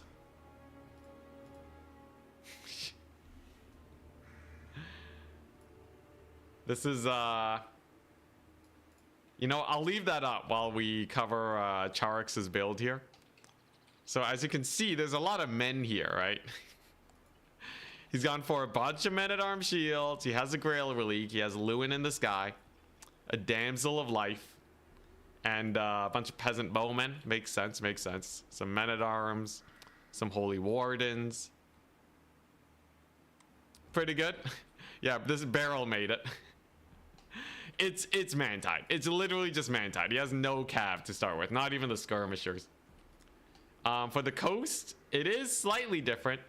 Just kidding. April Fools. It's got a bunch of zombie deckhands. We got some zombie bombers. We got the black spot. It's as wide as can be, right? It's raining men. Yes, I lost her though. Look at that. With the denizens of the deep. Hell yeah. All right. I'm disappointed. All right, let's see if Charix has what it takes though.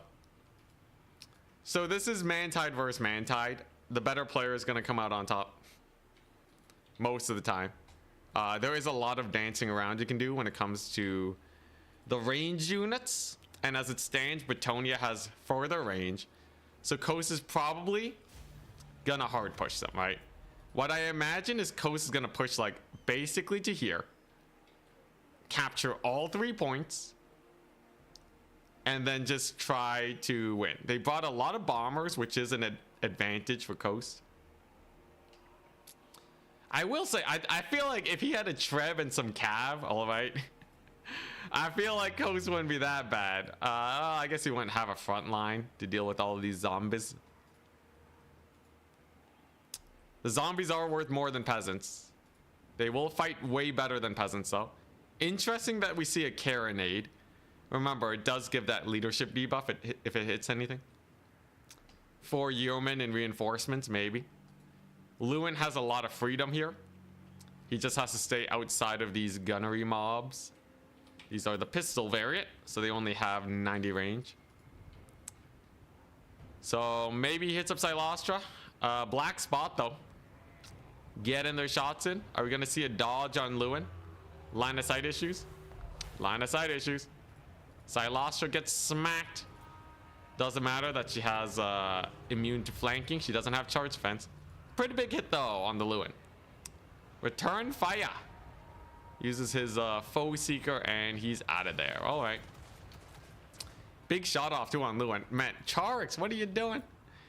Does he have the thing? Does he have the half HP thing? Okay, he doesn't run the half HP thing on Lewin. He just has the healing and the Lion Shield and Foe Seeker. Interesting. Yeah, look at that. Charix throwing away Lewin. HP. What is this? Gets another volley on him. It's not too pretty. Like, Lewin's taking a lot of damage. I don't know if this is worth, man. Classic CA line of sight. Yeah, he's being saved by the line of sight for sure. Is he getting Forest debuff? No. Forest too tiny. Interesting that we see Sirens. Guess you don't mind bringing them in. And now Silostra's going for the big archer kill. So she summons in her Rotting Prometheans. I will say though, this is very YOLO of Silostra. Potentially a throw from Alexander if he loses Silostra. Potentially a throw if Lewin loses his healing though. As he actually does get pretty close to routing off. doesn't have his immune to his missile resist buff either. And Silostra does get her Knight summon. So damn Knights are pretty strong. They're pretty good at routing off these guys. Archer pull though. Okay, weird. Very little damage done on the archers, and they just get charged. It's not too hard to kill these guys with a little bit of work. And yeah, pretty big throw with the Silostra, right? Just really aggressive. I will say though, the Bretonnian infantry are riding left, right, and center though. A very wide build runs into that problem. But yeah, Silostra's just getting dumpstered, right? Does she have Spiteful? No Spiteful shot. So she's just kind of grinding in here. Heal goes down on the Green Knight and Lewin. Silostra with her debuff comes in though. So Green Knight slightly debuffed, slightly slowed. Looks like she's just gonna pull away. Honestly, if Silostra didn't YOLO, I think this would be a much better situation. Sirens are gonna be cleaning up though. I imagine the Knights of the Lionhearted are gonna be doing a lot of work. This is a matchup where they can push into the back line pretty hard. Green Knight does get stuck on infantry. He doesn't have a lot of mass, so that's gonna hurt him. And overall trading is pretty even, all things considered. I will say though, that will start going the way of Bretonnia once the archers get their volleys in. Pretty nasty hit. Fire arrows too, so massive damage. They do like 30% more damage than normal archers. Summons in yet more archers, so he's feeling pretty confident about defending them, even against this many zombies. But if you look at the flank, flank is getting captured. Honestly, I'm not too confident about Bretonnia unless they get the Silostra snipe. Depth guard pole arms come on in. So if they don't get hit by the archers too much, they'll be pretty good. Cannonball hits the Knights of the Lionhearted. Bombers get a sick volley off, but like, yeah, we're seeing a lot of archers getting occupied now. I don't know, man. I don't know. He's getting a good snipe on Silostra though.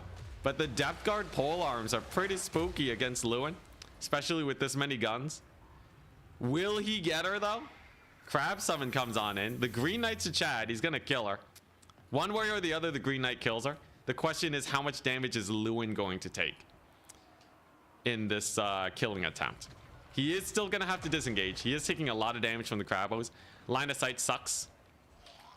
Line of sight sucks real bad. Oh god, line of sight sucks really bad. Such is life. If line of sight was better there, it would have been pretty rough. But yeah, you see the Sirens are getting killed by the Knights of the Lionhearted. We are seeing a little bit of recapture here from the Bretonnian side. Pretty strong resurgence on this side. Yeah, I don't know, man. I don't know. I feel like this isn't like crazy play from Charix. I'm not like mind blown, but I'm happy to see him move to the next round to see how he plays it. The wide Tonya eventually does wear down the Vampire Coast. The Depth Guard are kind of idling. Now, coasts do have 500 points, but losing your first point at 560 is a very comfortable place for Bretonnia to be in. Really, the only thing that could pull things back is like some big pick, like a Lewin kill. But the Sirens are not going to kill the Knights of the Lionhearted. They are playing really passive. He did bring in the Knights of the Realm just to kill the artillery piece. You can do that versus Coast because they don't have counter cav. And the Green Knight's just kind of, yeah, he's just kind of grinding here. Barely holds the point though with a couple bombers. Some gunnery mobs, some zombies are chilling. We could still see, because the trading is very low, we could still see the Vampire Coast just outstuff the Bretonnians here. The Siren death is very painful though. Couple peasant mobs may route to these crumbling zombies. The leadership isn't low enough for them to die, and crumbling tends to be pretty slow. So maybe they get a route there. Lewin's getting pretty low, but I don't think Charix is gonna let Lewin die by any means. Although first point at 750 is starting to get a little bit sus, right? Remember, we have Depth Guard, and most of the value, you know, it's just chilling in the Green Knight, who doesn't have a lot of clear potential. So I'm not too confident about that. Middle point's definitely not going to get capped. Flying Lewin is kind of rough too. Archers are really potent though. We do have a bunch of archers on this side, and you're gonna need to hold a double cap for a long time to actually stop the Bretonnians from winning. He's spamming zombies. He's just accepting that Silastro's dead, and we get a capture point at 860. So this is still a pretty comfortable position for Bretonnia. They definitely got some good dubs. Lewin going in on the depth guard, where he is pretty effective. That high DPS working out for him. But can anything shove the depth guard pole arms off the point? Awakening of the Woods, not really, right? We have 1 foot squire coming on in. They're not gonna capture the point against 5 cap weight zombies. But losing the depth guard here is potentially a big loss. Our Vampire Coast player kind of forced to summon in Sirens because you don't really have a lot of infantry options as Coast. Brings them in and they kind of get massacred, right? We do have a flank point cap though with these zombie pirate mobs. If he recaptures this one, I think he's still in a good position with these guys in the middle. It was a very big Bretonnian play to try and secure this point. We're seeing Lewin and all the cav and all the archers to secure this. If he loses this one, it's pretty bad. We're looking at 1,000 points with 2 caps, right? Peasant archers are doing their best to shut down the depth guard polearm unit, but they are armored still. Even though they have very little HP, they are still armored. Doesn't look like they're going down very quickly either because they do have the hunger.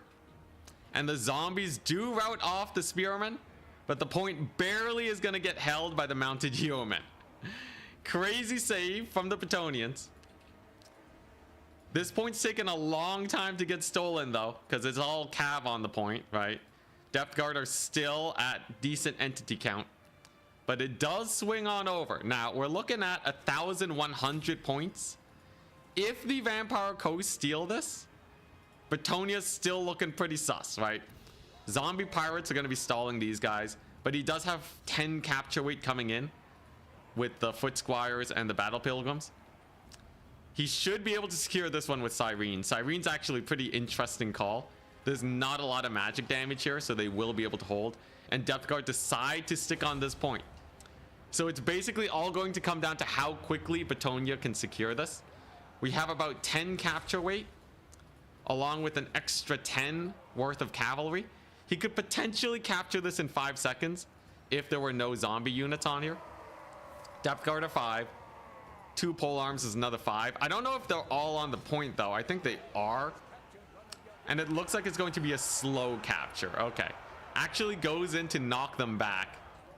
And it seems like Bretonnia might be able to steal this. The rogue dog summon comes in to deal with the archers. That's actually a pretty good play, as the archers would be able to secure points pretty effectively. And we do see the Vampire Coast get knocked off. Dang! Pretty crazy. I feel like, honestly, though, the Silastra loss was a pretty big doozy. I think Coast is basically army wiped at this point. Losing Silastra that early is just rough. There is a chance that Coast does secure this point, though. With, what? Basically full capture weight zombies. Yeah, 4.5 capture weight and the doggos. But it's gonna be rough, right? It's gonna be rough. He has some Sirens in here and some zombies. These spearmen only have 2 cap weight, so they're pretty light, all things considered. Sirens do hold this one. You know, maybe not over yet for the Coast. If they can just capture this one quickly, they still got it, right? Look at that zombie deckhand just chilling. Green Knight coming on in. The dog's pulling back, I think, is actually the wrong play. He really needs to secure this point, but it looks like the capture weight's just enough for the zombies. You're kidding me. Holy crap, Vampire Coast got that capture weight, man. The deckhands got dragged in by the knights, so he actually recaptures it. No, come on, man. Charix, you can't be losing to Coast. Yo, the dog's routing off the archers, though. Actual MVP play with the doggos. This is going to be pretty hard to secure. Now, he does have his infantry glob here, but he's completely abandoning this point to take this. If it takes too long to secure it, it could be very bad. It's a very slow capture over here, too. Looks like with the damsel, he'll probably have it, but he brings the damsel off. No, she stays on. Holy crap. She barely stays on the point. And we're looking at a 2-minuter, actually a 3-minuter for the coast. They obviously have infinity zombies here. Animated hulks, bombers, everything, right? The knights are dying to halberds. We do see the massive Bretonnian swarm though. A bunch of men-at-arms. This is only 6 capture weight. But 1 holy warden. That brings them up to 11. Now this is a hell of a lot of capture weight for coast though. This is already 10, 20, 24 capture weight with the animated hulks. It's gonna be a close one indeed. This point does get secured though. So we're looking at a 2-minute hold for the coast. Melee is a very slow process, right? But we do see the Grail Relique. Yeah, the MVP dogs chasing off the routed archers so that no crazy damage can get in. And the Vampire 2 coasts do get on the point. There is a further 10 capture weight, but they are a little bit slow. There's a chance that we see the point not go for Bretonnia because these guys show up. If he does manage to steal though, it could go well. 3 units get on the point, but it's still not in the favor of Bretonnia. That means that anything else he gets on will be pretty slow. These Holy Wardens are only going to be +5. So they flip it over. That means it's a 20-second to capture point, which is still pretty slow, but of course the value trading is still going the way of Bretonnia, right? There's a Green Knight. He is off the point though, which is pretty spooky. Obviously trading's not the best here, but it's not terrible. 1 knight gets routed off, more zombies on the point. It's a very slow cap, like I said, 20 seconds, right? It's 20 seconds for that 1 unit of infantry weight advantage to take it over. So the coast really just needs to get like 1 polearm probably. But it looks like they aggro onto Lewin, retargeted onto the point. It's all hands on deck, right? Everyone's getting on there. Will it be enough? This is looking like it's swinging pretty fast. Holy crap, he barely takes it. With the 50 seconds remaining, jeez, this was a scrap and a half. Yeah, I feel like I probably would have lost Ilostra too. It's very hard to keep her safe. The doggo play was magnificent though, and the zombie stuffing was really good. Honestly, he was 1 Silostra away from securing the win. That was incredibly close. Jeez Louise. But the Bretonnians do take it. He does keep Lewin alive. Very nice Lewin play. And the Vampire goes tap out. There you go. Charg's got it. He done diddly did it.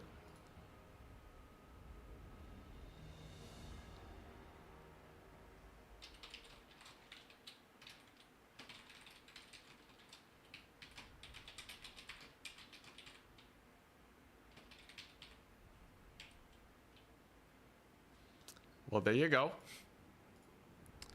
That was incredibly close. Silostra getting 300 value though is an absolute tragedy. I think Alexander Nuts totally could have taken the win. The thing about Charix is that he's really consistently good at keeping his lord alive though. He sends Lewin for just long enough, gets just enough damage, and then pulls him out. And then the late game kind of just did it. It wasn't massive value on the archers, but like, you know, even though like I think there's some things you could optimize, you can't dispute the fact that he still was able to win it. The finals with Bretonnia. Yeah, he also plays a lot of Wood Elves, so he's obviously really good with his cav control. Like if you look at these guys, they basically all paid for themselves, except for this one, right? But you know, 5 out of 10 or 5 out of 6 times his cav are getting mega value. Green Knight, awesome work. He's bringing in foot squires a lot, I'm noticing. He really likes taking foot squires, so I probably should start leaning into that more and trust his instincts. But it was a nice game. Dogs got 900. Depth Guard got 1,800. Crazy. It really just was the Silostra, man. Man, that's brutal. Absolutely brutal. Well, it's time. It's time. It's gonna be Ogre Kingdoms versus Bretonnia. It's gonna be Sipa gonna be coming on in. So here's the thing, everybody has been talking about them bringing the double Thunder Tusk. Last tournament we did see an Ogre Kingdoms player, but they weren't bringing Thunder Tusks. If Thunder Tusks are just vastly overperforming, we'll just ban them, because they were banned earlier. We do know that they're very good versus infantry. Charix is playing Bretonnia. So we did see that there are some ways to deal with the anti-large crushers, right? Could see some pigback riders. Pigback riders got nerfed into the ground though, with that minus leadership. They're still probably worth taking, but you can't just YOLO them around anymore. They're about as effective as any other spear infantry, I'd say. Can he do it though?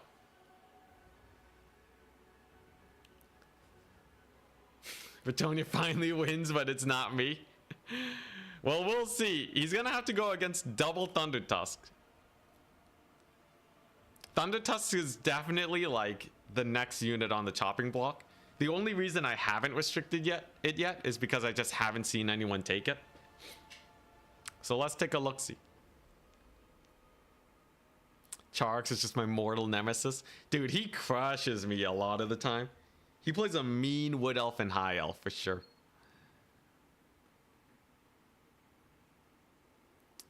Really interested to see how this one pans out. Thunder Tusks like are definitely just the top tier.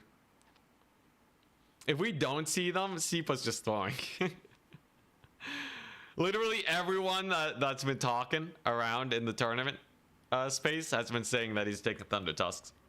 Though we have seen the Green Knight does actually kill them. Green Knight is like the one single entity that might be able to outduel them. 2 Thunder Tusks though? I don't know. Alternatively, it could be an Eshin Maneater. We did play a Bretonnia game against someone that took 1 Thunder Tusk, and the Green Knight did kill it. Though that game went very well in my favor because of other plays. So I don't suspect that's gonna be the big play here. Interesting. So what we have what's Charix gonna bring? Right, so archers are obviously gonna be very risky. Is he gonna go for like just a million? He might just go for infantry max. He might just go for man-tide. I will be thoroughly disappointed if he wins with man-tide. Honestly, I'm kind of hoping he loses just to feel better about myself. I can't lie, okay? I can't lie. But if he wins, props to him for sure. Definitely the thing that I'm noticing is that everyone that plays Bretonnia is taking foot squires though. I think like if we just have to take 5 foot squires in every build, then we just take 5 foot squires. I may have been writing them off too much. Really interested to see how this pans out though. I think 5 foot squires would be a little weird into ogres though. Based on his game against Coast, I think at most he'll take 2. Yeah, I feel like my anti-ogre build was pretty good. Is he going to bring something similar? I doubt he's going to take Curse of the Midnight Wind. Though it would be pretty jokes. Is he going to take Royal Hippos maybe? We did see the other Bretonnian player got knocked out sadly. If Charix wins, happy for you. Congratulations, good for you. With the angry emojis. Make a Bretonnia only tournament. I'm telling you, I got my knightly pride. Come on, Charix, throw it. Just throw it, man. I will say though, his consistency is really good. Charix doesn't throw away units. So even though we can obviously like nitpick his you know, like random tiny misplays here or there, right? The fact that he consistently doesn't get his Lord killed is what makes him good. So we're seeing solo Thunder Tusk with Greasus. Interesting. Okay, so this is a fat single entity build. This may be a matchup where Greasus is actually good, because you don't really bring that many archers into ogres against a Thunder Tusk that's gonna rush you. I swear though, if Sipa's just memeing, if the guy's just memeing and then Charix wins, I'm gonna throw up. I'm gonna throw up, alright? Look, I'm not saying that it's not deserved, alright? People haven't been playing super sweaty factions versus me either. But let a man throw up a bit. Alright, here we go. What we got? He definitely had some bad matchups though. He's definitely really good. Alright. As much as I can joke about it, he's an amazing player. I still wish he's gonna lose. Imagine calling Greasus fat. It's actually all muscle. He has that sick one pack. He's trolling to tilt you. Honestly, it would be more tilting if it was a close match. But let us see. We'll also get a good glimpse of how the Thunder Tusk does. So he has the Sky Striders. He has an Eshin Maneater. This thing does magic damage. And he brought Greasus with the leadership debuff, Rampage, to just stick him in a fight. Mad Lad does have 25 bonus versus large. So he has an effective 90 melee attack against large units. The only thing that can shut down Greasus are the peasants. Troll Guts makes sense when you bring a Thunder Tusk. Sky Striders makes sense when you're playing against Bretonnia. And this time we do see the Yeoman Archers. Interesting. So it seems like Charg still likes the Yeoman Archers despite a potential Lead Belcher situation. We see some peasant mobs, we see some Grail Reliques, and yeah, no, he didn't go for the thingamajig. He didn't go for any archers. He didn't go for any foot squires. Makes sense. Brought the Champions of Canal questing knights without the extra buff. Brought some Grail Knights for that anti-large. So this is like, he has his anti-large mega cab core. Right? This is about as elite as it gets for the Bretonians. He doesn't have anything to kill this just yet. Thunder Tusk with 10k HP. Gonna be getting its volley off. Blasting time. Pretty dodgeable though. Oh, that Yeoman. So close to death. Gets the dodge. I'm not cheering for his death, okay? I just hope for it. Interesting. Nobbler Trappers are going to be good versus Yeoman. And the question is, does he have what it takes to kill a Thunder Tusk? I feel like Greasus Thunder Tusk is going to be spicy. He's purely relying on Alberic and the Wrath of Manan to take care of it. Wrath of Manan is a leadership debuff, which is kind of cool. I assume regrowth. No regrowth. Actually goes for the flesh to stone. That's crazy. No Green Knight either. It's literally just Alberic. Men-at-Arm polearms are here. This thing's fast. It slows. 37 speed Yeoman against a 63 speed Thunder Tusk. Interesting to take the Yeoman Archers. I tried them myself. They do uptrade. They usually don't get caught out too bad. Instant route on the peasant mobs makes sense. And he's going to try and do a big dive with Alberic. So let us see. He gets the Alberic big dive. Gets a pretty nasty hit off on this thing. He has no fire damage, so it does basically max damage. Men-at-Arm polearms are in. Another pretty big hit on the Thunder Tusk. It does have very low melee defense, but its damage though against Alberic is brutal. He's definitely gonna need a lot of Earthbloods. Caster here getting slowed. Almost caught, but not quite. Maneater is just getting poked away a little bit. And the Sky Striders are still fighting. Now we do see a Rampage on the Grail Relique of all things. I think he misclicked with Greasus. But the Knights are fighting anyways. I will say though, the Rampage on the Grail Relique's kind of silly. Yeah, he used Greasus's ability on it. All right, pretty silly. There's the heal. Oh, wow, that animation is huge. You can really tell that it's being healed there. And will it route? A big route on the Thunder Tusk would be not bad. Gets an archer volley off, 1 leadership. It routes at 1. Can he chase it off, though? Probably not, right? Ogres do have that mobility. Man-Eater's grinding. So leadership is piling on up. Trappers against Grail Guardians. That's nice. Lewin, oh my gosh. If Lewin sticks to it, he may route it off. That would be huge. Are you kidding me? Or not Lewin, Alberic. The sick Alberic chase off. I don't think there's anything he can do to stop that. That's a huge loss for the Ogre Kingdoms. Are you kidding me?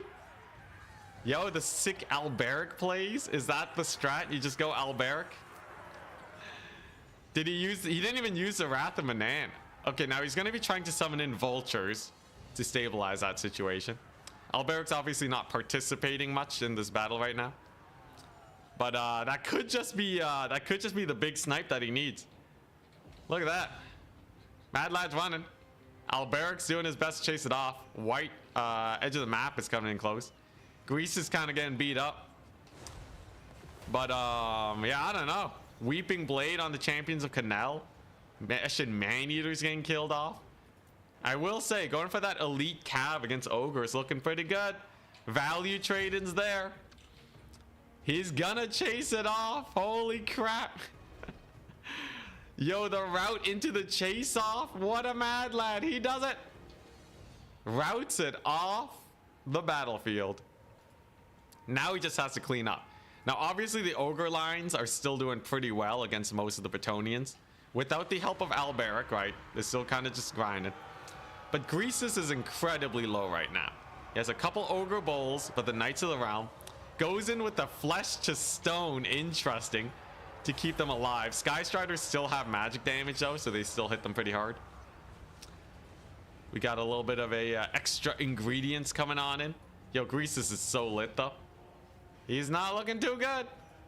Lead Belchers come in. Aren't they just gonna die to Cav? Yo, this is a crazy...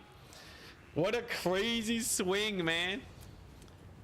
Yo, Charix knows how to make the big plays. That's his specialty, right? So we are seeing a heal come in on Greasus. Remember, he has 90 melee attack against Alberic. If Greasus doesn't route here, he should slap him. He's getting very low leadership-wise, though. And oh my gosh, he straight up routes. He straight up just routed Greasus. Lead Belchers are trying to get in. Oh my gosh, yo. He kills him with Alberic. It's the day still the day. It is for Charix. Yo, Charix has that bloodlust, man. Charix knows... Okay, I think I know what it is about Charix that makes him win games. It's the fact that he has the killer instinct, right? To know when to snipe single entities and to know when they are barely going to route is doing it. Yeah, I mocked Alberic. Honestly, I think he would have done exactly the same with Lewin. This is definitely... I guess he does have heroic killing blow. So he's using that on top of his bonus versus large for just that, like, killing power. The heroic killing blow, the buff. Yeah, he has just like... Every time he takes an engagement, he has like just enough to snipe the single entities. I will say though, Greasus was kind of a meme this game. Okay, so basically what I'm seeing is you just Lord Snipe then, right? You just go for the fat Lord Snipe. Yo, he did it. The Bretonnia first claimed by Charix. I think I have an idea though, right? So he's going for like pretty elite cavalry. And then he's going for the Mega Lord Snipes. Ogres are trying to scrap it back. It is the finals, but yeah, no, they tap out. God dang, look at that. Charix with the sick plays. With the steel chair. Obviously the Thunder Tusk just insta-died. So he knew that the Thunder Tusk was taken. He definitely didn't get lucky. He has insane killer instinct. So he just knows how to get the Lord Snipe. God dang. All right. Congratulations to Charix. Honestly, pretty respectable. Like, it was completely intentional, right? That snipe play. Like, obviously, like, you know, your opponent's, you know, play style is gonna vary. But the fact that he can just see that mistake and just snipe immediately, honestly, pretty good. Congrats on the first Brett win. Big inspiration. Faux show. God dang. How did the pole arms do? Let's see. Pole arms got 1,000 value. Holy crap. They just annihilated. Yo, 1,000 value pole arms. Didn't even need the green knight. His Grail still didn't do anything. His Grail Guardian still didn't do anything. These guys, yeah, okay, yeah. His Grail Knights actually didn't do that much. Obviously, they tussled a bit. It was the champions of Companions of Canal that did it. Okay, so basically what I'm seeing is the Mad Lad has Killer Instinct. He basically is winning off of Killer Instinct, is what I can tell.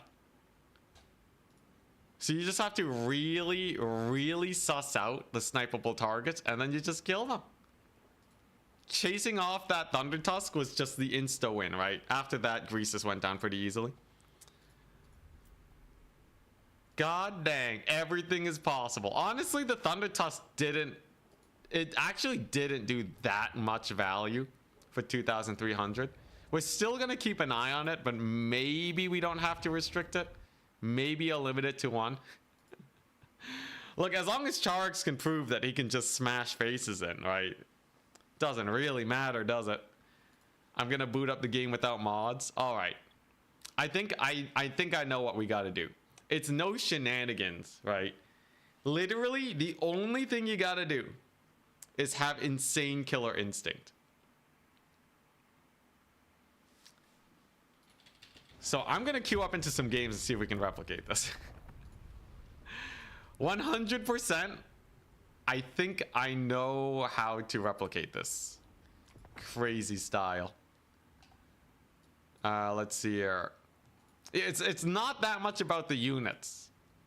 It's more so just like, can you get the big picks without losing your lord in the process? All right, here we go. Here we go. We're up in round 2, all right. Let's see here. Did they report their scores?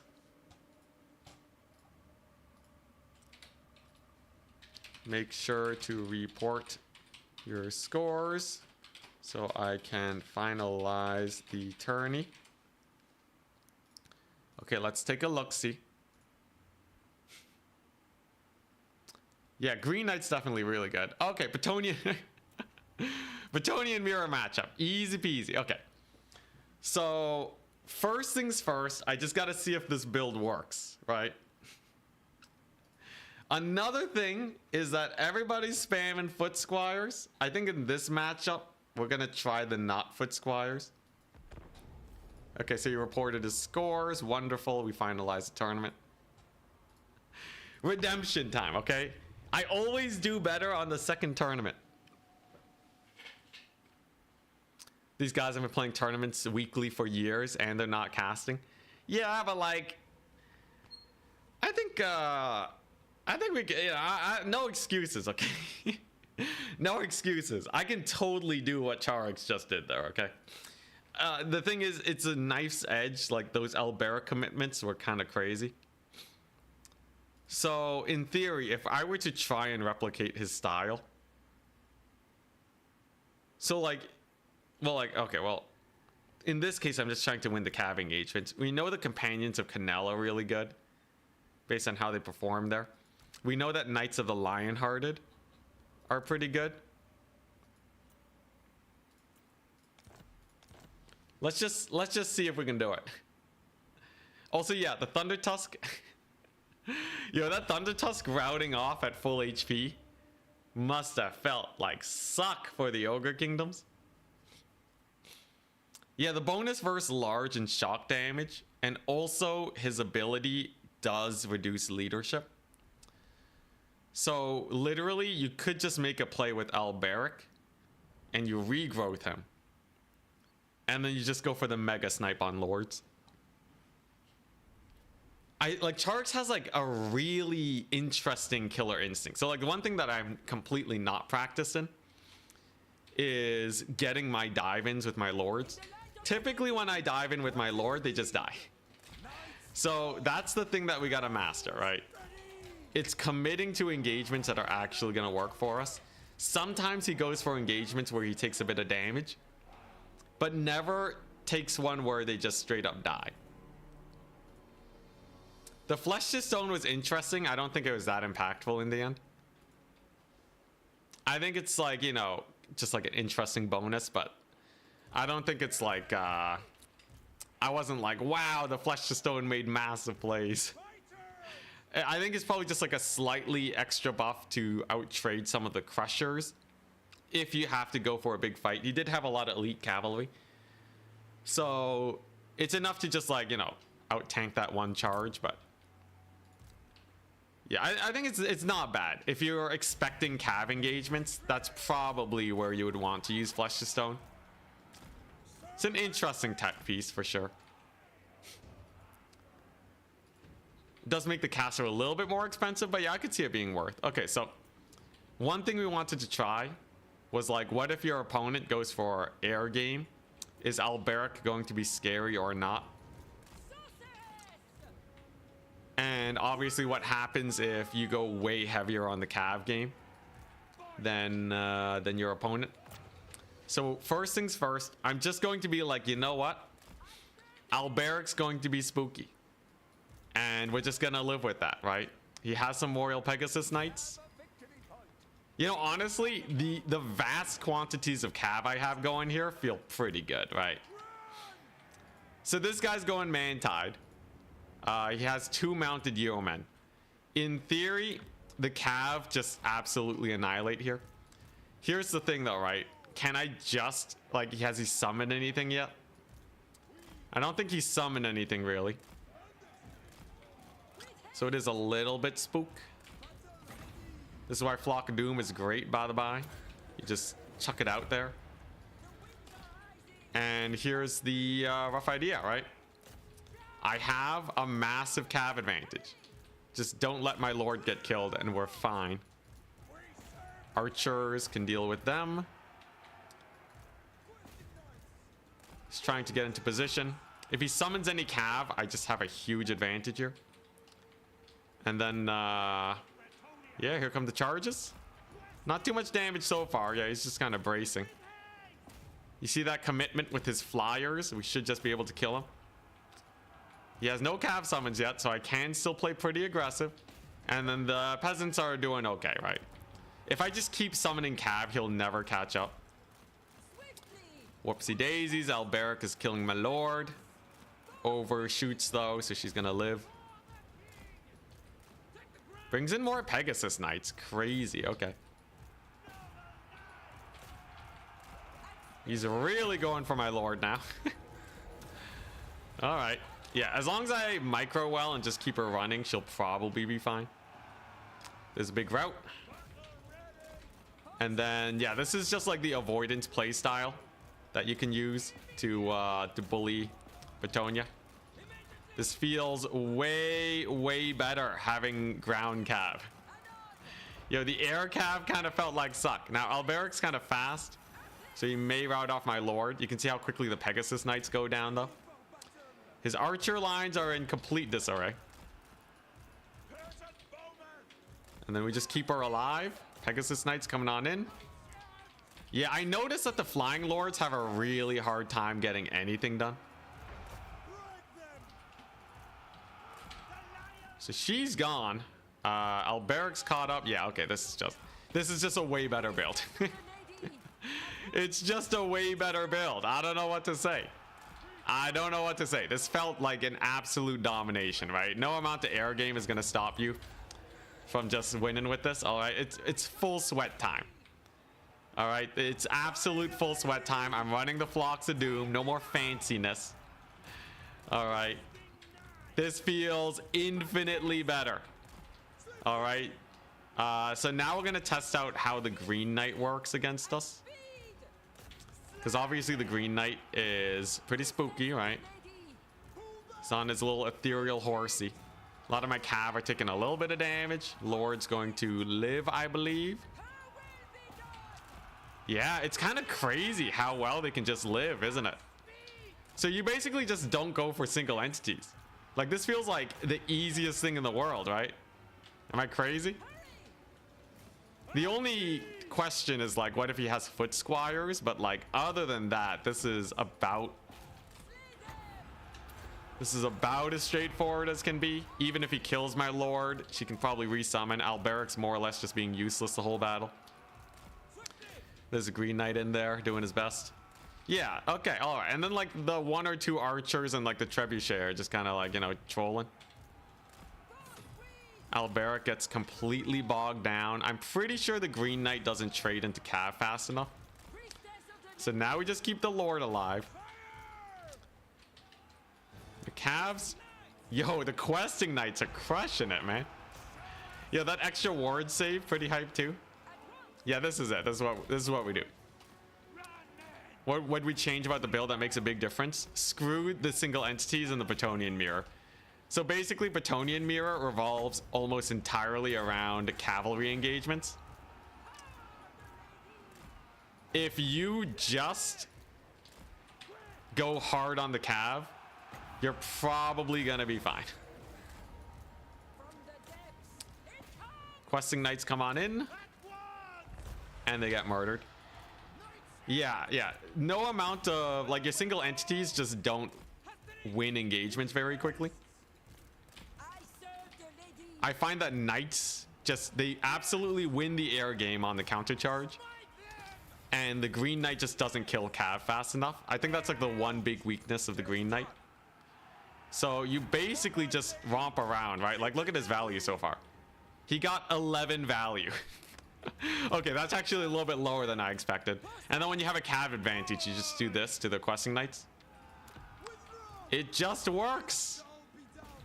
And not even in a meme way. It's actually just working. Just straight up. Just cav max. Good to know. Good to know. The infantry did basically nothing. They got absolutely run over. The archers would be even less defended if he took squires, right? They would have just been even more dead. Let's see. I guess he has secured this area now. I guess there is a little bit of that, but yeah, the questings are super dead. We just roll on over here, get a counter charge. Green Knight will come on, stop covering his banner. There we go. Shut him down. Lose our lord. Wonderful. But yeah, obviously we have a pretty solid cleanup here. There you go. Obviously, there are also a lot of pole arms to contend with, but, like, Alberic's doing nothing, man. Alberic's getting chump changed for sure. All right. Just my anti-large everything. Like, usually, the reason we lose to Alberic is because I'm taking single entities. Are those questing knights? Okay, we should just be able to fight them.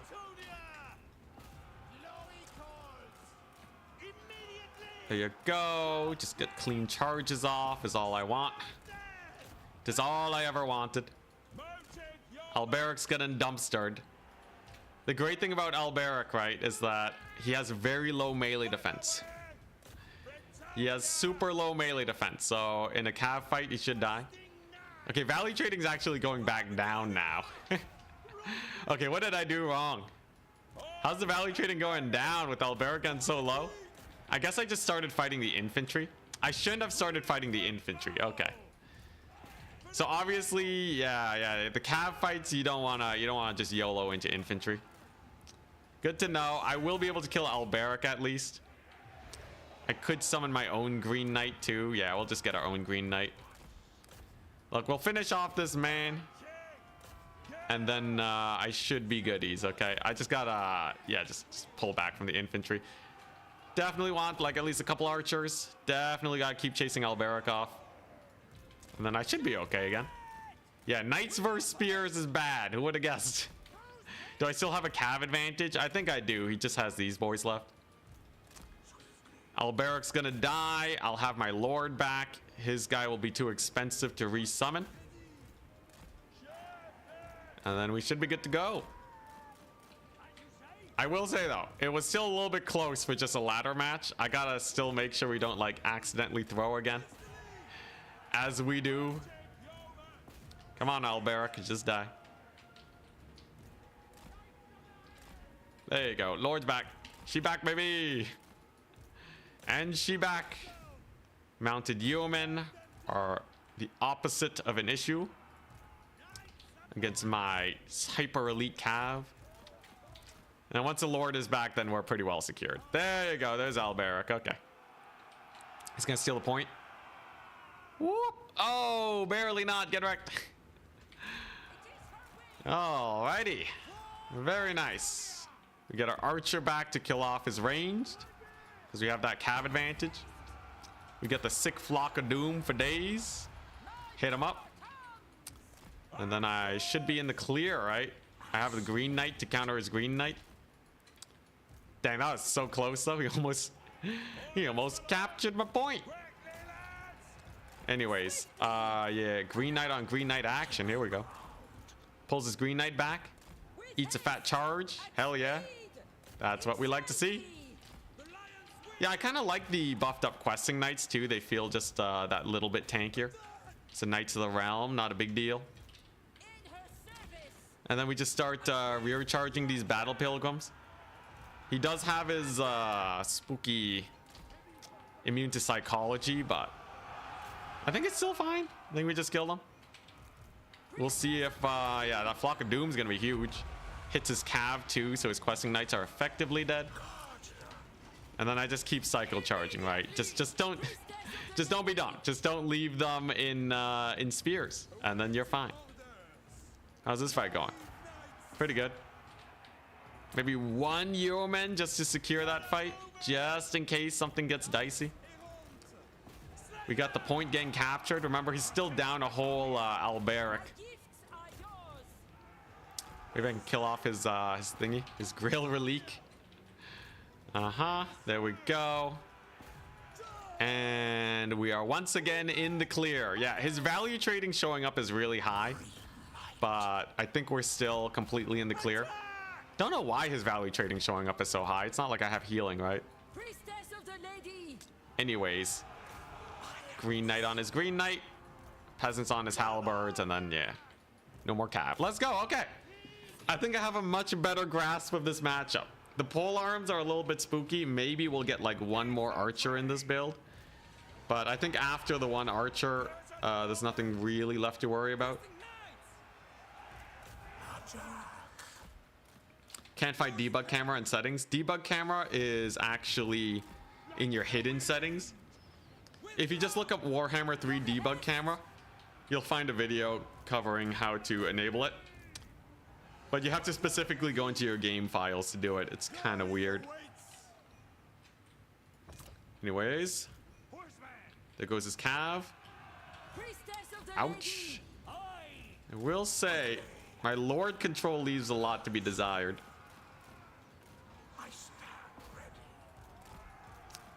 Should be able to countercharge these guys. I'm just waiting for my questing knights to come back. Get out of there, lady. Get out of there. What a slow grind that one is. All right, yeah, Lord's good. Nice. Yeah, so in the Bretonnian mirror, have one more archer in reserve to deal with halberds, and have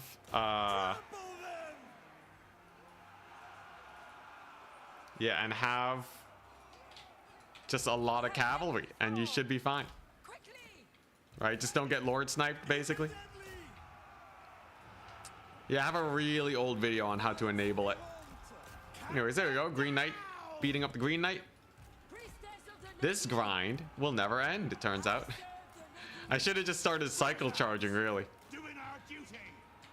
Anyways, opponent's still scrapping it, but there's no coming back, right?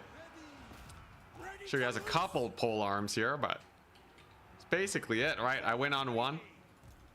He just wants to kill my lord. He just really wants to kill my lord. Run, lady, run. Flying units really suck at chasing sometimes. Green Knight's almost done asserting dominance. And then, yeah, I think the upgraded questing knights are where it's at. Just ward saved questing knights. It's the secret sauce. Let's see here. All right, we'll hit up the Pegasus Knights.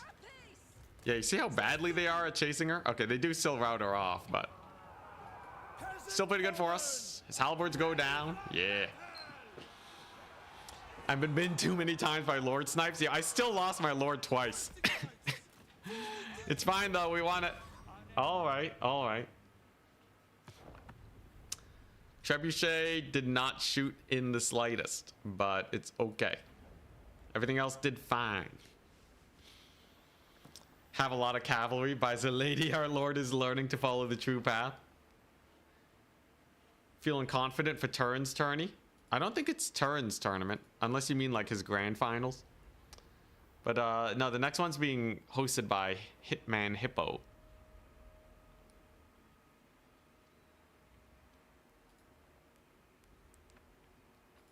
Should hide Lord when out of wins, yeah. Well, I kind of want to use her for capture weight, but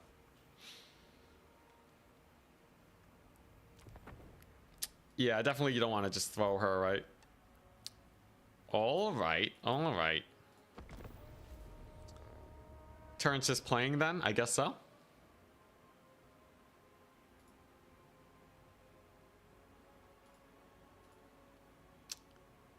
He has one in 2 hours. Yeah, yeah. Oh, is it to celebrate some dude's birthday?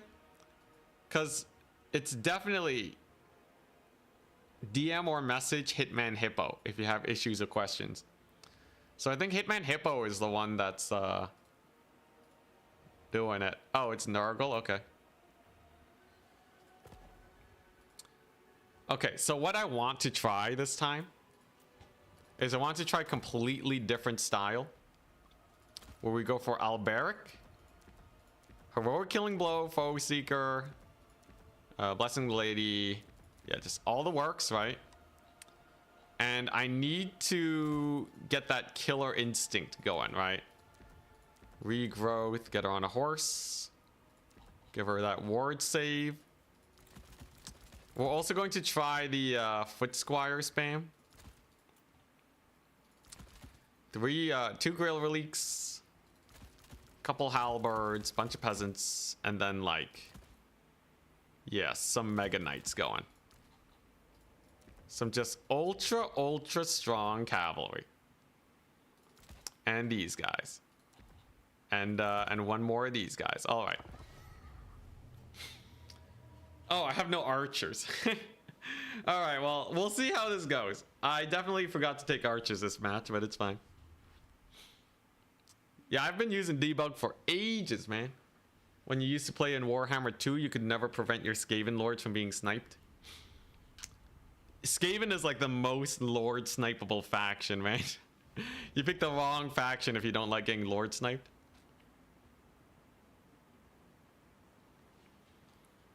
All right, here we go.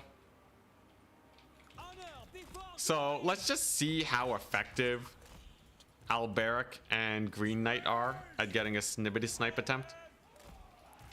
In theory, they're pretty good, and we've seen a lot of people take Foot Squires today, so we're just gonna try that out.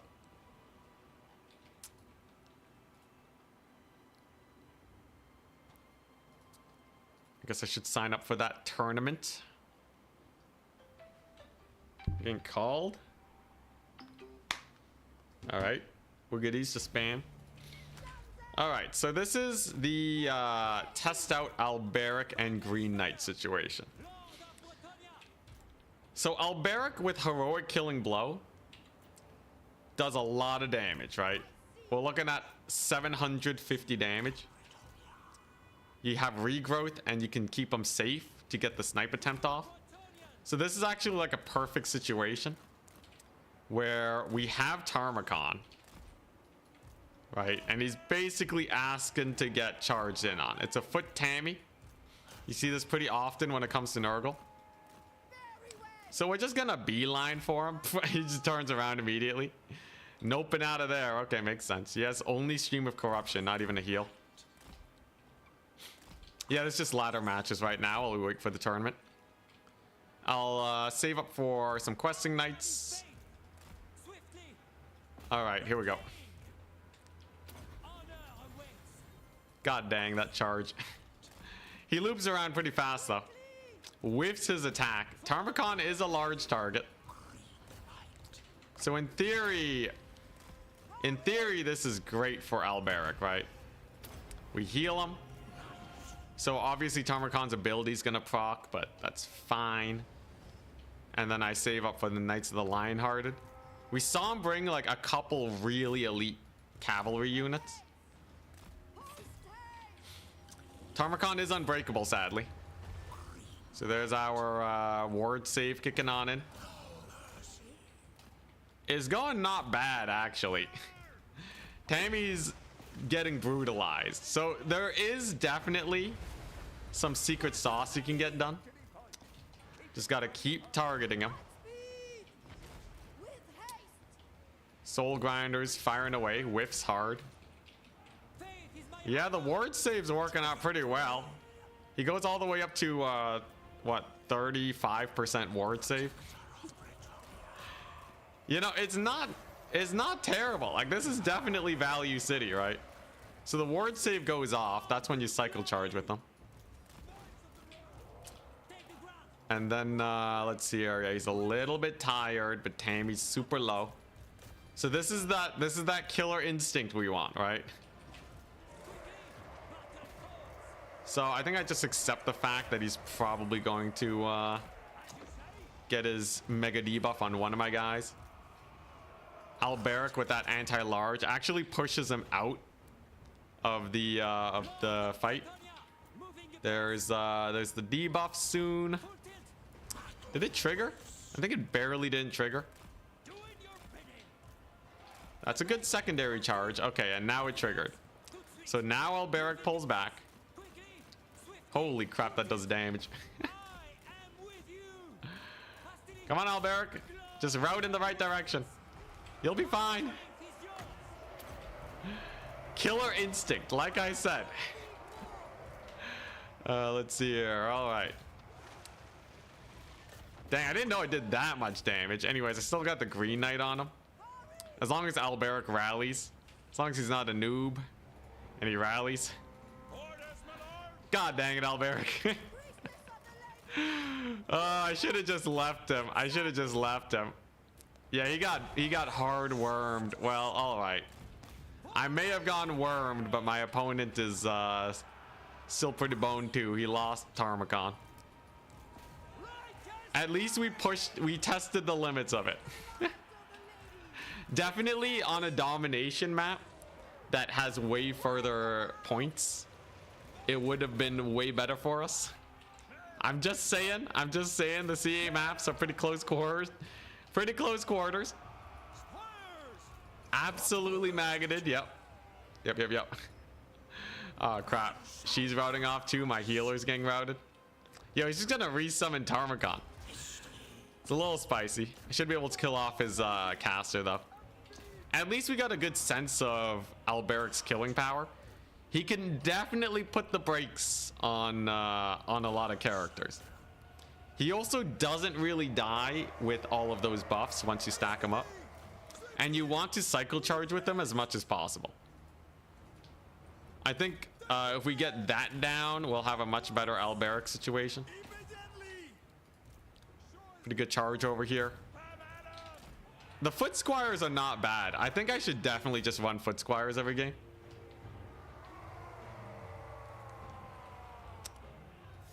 Sorceress gone too. Yeah, she went. This edge of the map here is pretty rough. There you go. We killed off his lord and his caster too. All right. Cavalry should be cycle charging. I'll have Alberic back. Okay, yeah, there we go. We killed off his caster.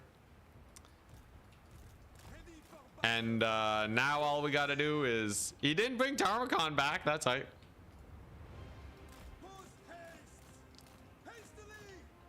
Lost Caster and Lord. The absolute classic.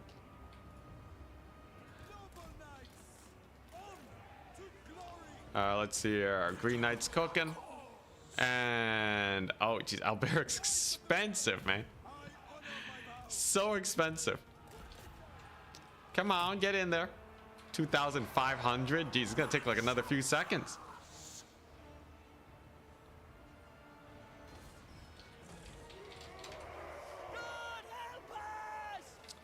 Let's see here. Just got a message. We're just responding to that. Obviously, we do still have a double cap. We do have Alberic back. Thank goodness. All right. We'll be fine. Nice. We got some matches lined up too. Hell yeah. Get some proper practice going. He summoned in some Chaos Knights. Not too much of a problem. How did these Foot Squires do? Honestly, yeah, I think I should just respect the Foot Squires more. The Foot Squires are way better than I've been giving them credit for. The Companions of Canal coming on in here. Yeah, okay, so you basically, if you're gonna play Alberic, you just use him as like a mega DPS dude. Right? If you're bringing Alberic, he is your executioner. You never leave him in a grind. Absolutely never leave Alberic in a grind. But he will most definitely put the brakes on all the units that he charges in on. And then you just bring a regrowth caster. But like, he's definitely a cycle charge lord. If you can manage that though, he's not too bad. Let's take a look at this leadership debuff on his boys here. Got a heal for the Green Knight, looking pretty good. And yeah, okay, yeah, he's a shock damage Chad. I see. So insta out on the Chaos Knights. Obviously the Chaos Knights, so they're not that good. But yeah, you seeing that? Okay, I kind of see what's going on here. I'm picking up what you're putting down. Okay. At least this makes sense to me now. That's pretty good. Can we just kill him? Tarmacon's back. So you see that charge there, right? I think the way you literally just always cycle charge with Alberic. You just never leave him in combat. Maybe 2 hits. Can I get a second hit in? See if we can optimize this. Yeah, the time between his hits, you might as well just cycle charge with him. Tarmacon's obviously pretty nasty too. All right, come on. Don't want to get counter charged, so flying into the air is pretty nice. Is Tarmacon anti-large? He is. Okay, makes sense. Come on, Alberic. You missed a lot of attacks. Okay, there we go. There we go. And then we use our buff ability. It's all just about stacking that damage so you have just barely enough to kill these guys. All right. Pretty massive hits now. Okay, I can totally see. I totally understand now, okay? Especially this little mini cycle charge that he can get in. It's kind of huge. It's kind of huge. Now we gotta not get wormed again. I got the sick bait though, right? I have an amazing bait for the worm, where we bring in our caster here, right? We get the caster in, and then we let her get the worm. I'm sorry, lady, but like you. It's for the better good. Come on. Come on, get that worm. Did it trigger yet? Not quite, not quite. Come on, just a little tap. Just give him a little tap, okay? Chivalry is dead. Oh, he's trying to get the worm on Alberic. Moving your pace. At speed. Tout de suite. Honor awaits. Come on. Come on, lady. Get him. Quickly. Beat him up. Chivalry's not dead, all right? It's strategizing. It's strategy. Come on, lady. Did she get it? Dang it, she didn't get it. Oh, wait, she just killed... Wait, did she kill Tarmogon? Where's Tarmogon at? Wait, did you get him? Yo, where'd he go? Yo, Tarmogon just disappeared. I don't know what happened to him, but, alright. I looked away for 1 second, and then Tarmogon's just gone. Success! She has 1 kill. Was it Tarmogon? Did she kill him somehow? Crazy. Alright, well. Yeah, he just died. Weird. Alright. I have no idea what happened, but we take those. Does he only get 1 worm? Yeah, she don't need no man. Anyway, she's gone though. Sad times for my caster. Let's see here. Alberic doing not bad for himself. We got a Foot Squires on the point. Foot Squires MVP for sure. And she might rally. Very close on that call. Obviously, I bought a build with no archers. Archers would have done way better here, I believe. But you know what? Whatever. I think Alberic still doesn't want to kill Tarmogon. He should probably just spend his time killing the Soul Grinder if we face this Nurgle build. And then if we get all that out of the way, I'm probably in the clear, I imagine. Run, lady, run! Kills Tarmogon.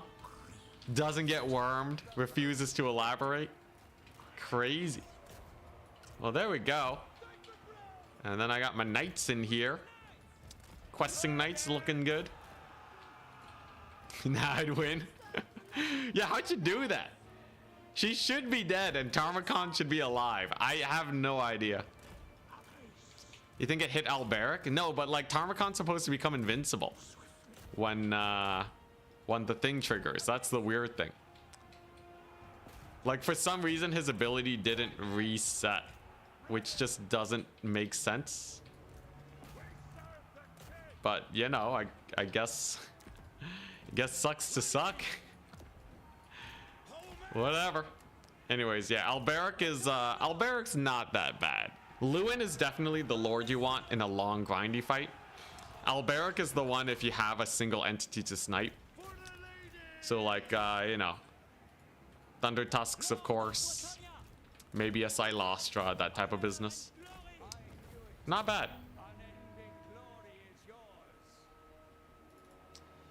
Very good. 4 wins, huh? Rip Tammy. He got the same value as Alberic. Okay. Oh wait. Opal Bear Black said that we can play some matches against him.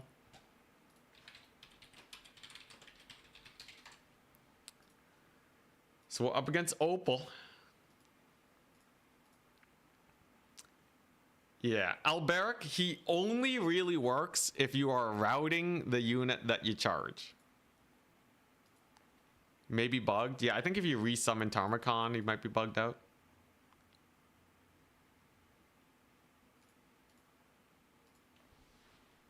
Very interesting indeed.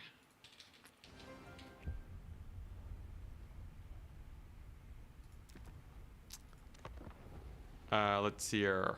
Opal Bear. Let's join it.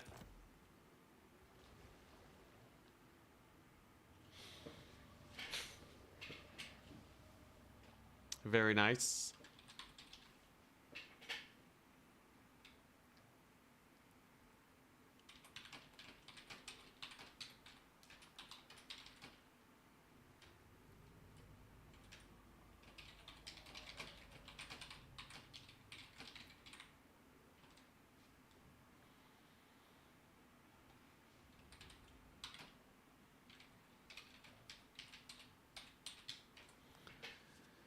All right, here we go. You're that damsel, the damsel snipe. Yeah, Tarmakani should stay at 1 HP. Alright, here we go. So, I wanted to try the Bretonnian mirror again. I think this is my new build in a Bretonnian mirror match. I signed up for the tournament. So we're gonna try to make it in this one. It is a single faction. I'm not hosting finally, so I can just enjoy.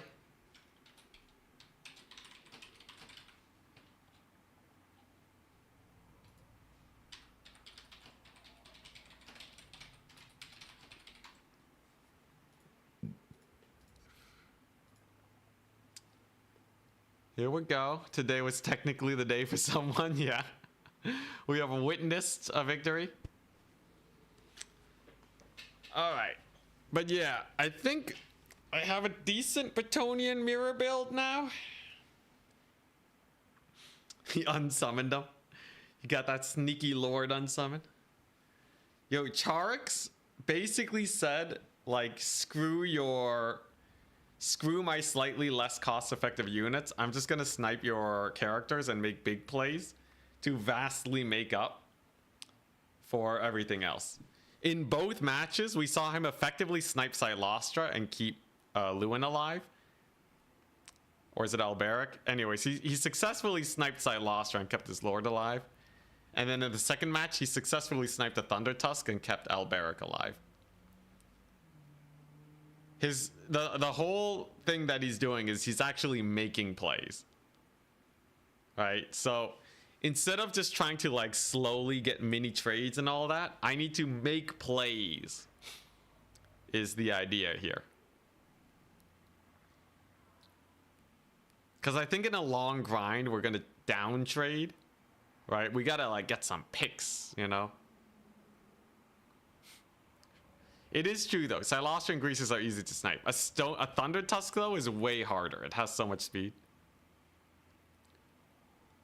How do you win the first 4 games? No idea. I think he beat Greenskins.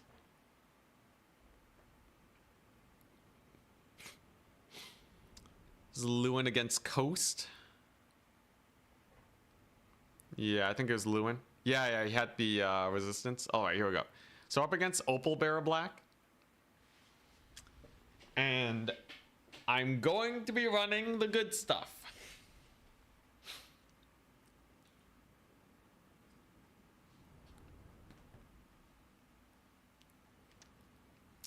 I'm going Cav Max, basically. The flip side of the value trade coin. So the idea here is I need to just make big plays with my Cav.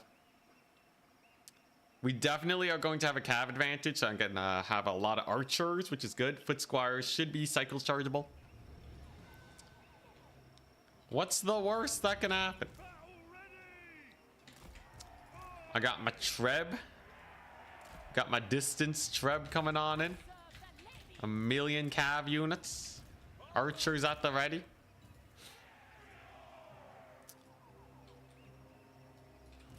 I feel like this morning I wasn't locked in. Now we've seen it is possible.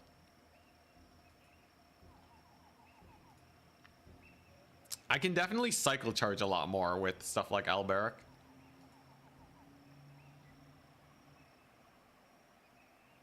For sure, for sure. What do we got so far? Still getting ready. I guess my formation is not especially complicated. Sorry if I read it too early. So the first thing I gotta do is I gotta learn how to win this matchup. And then after, we gotta like figure out stuff like Chaos Dwarves and the like.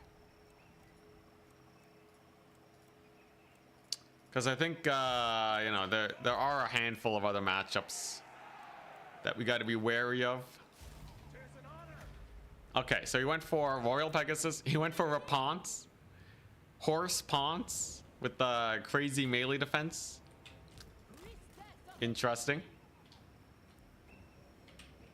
All right. Well, you know, we can't lose now. We can't lose to the Ponsonator. Pegasus Knights are super squishy, so I'm not too worried. It does have Earthblood and Flesh to Stone. A Flesh to Stone tech again? Insanity. Absolute insanity. Alright, here we go. So we're gonna push on up. That was one of the spells that I said sucked. I still think CA should buff Flesh to Stone.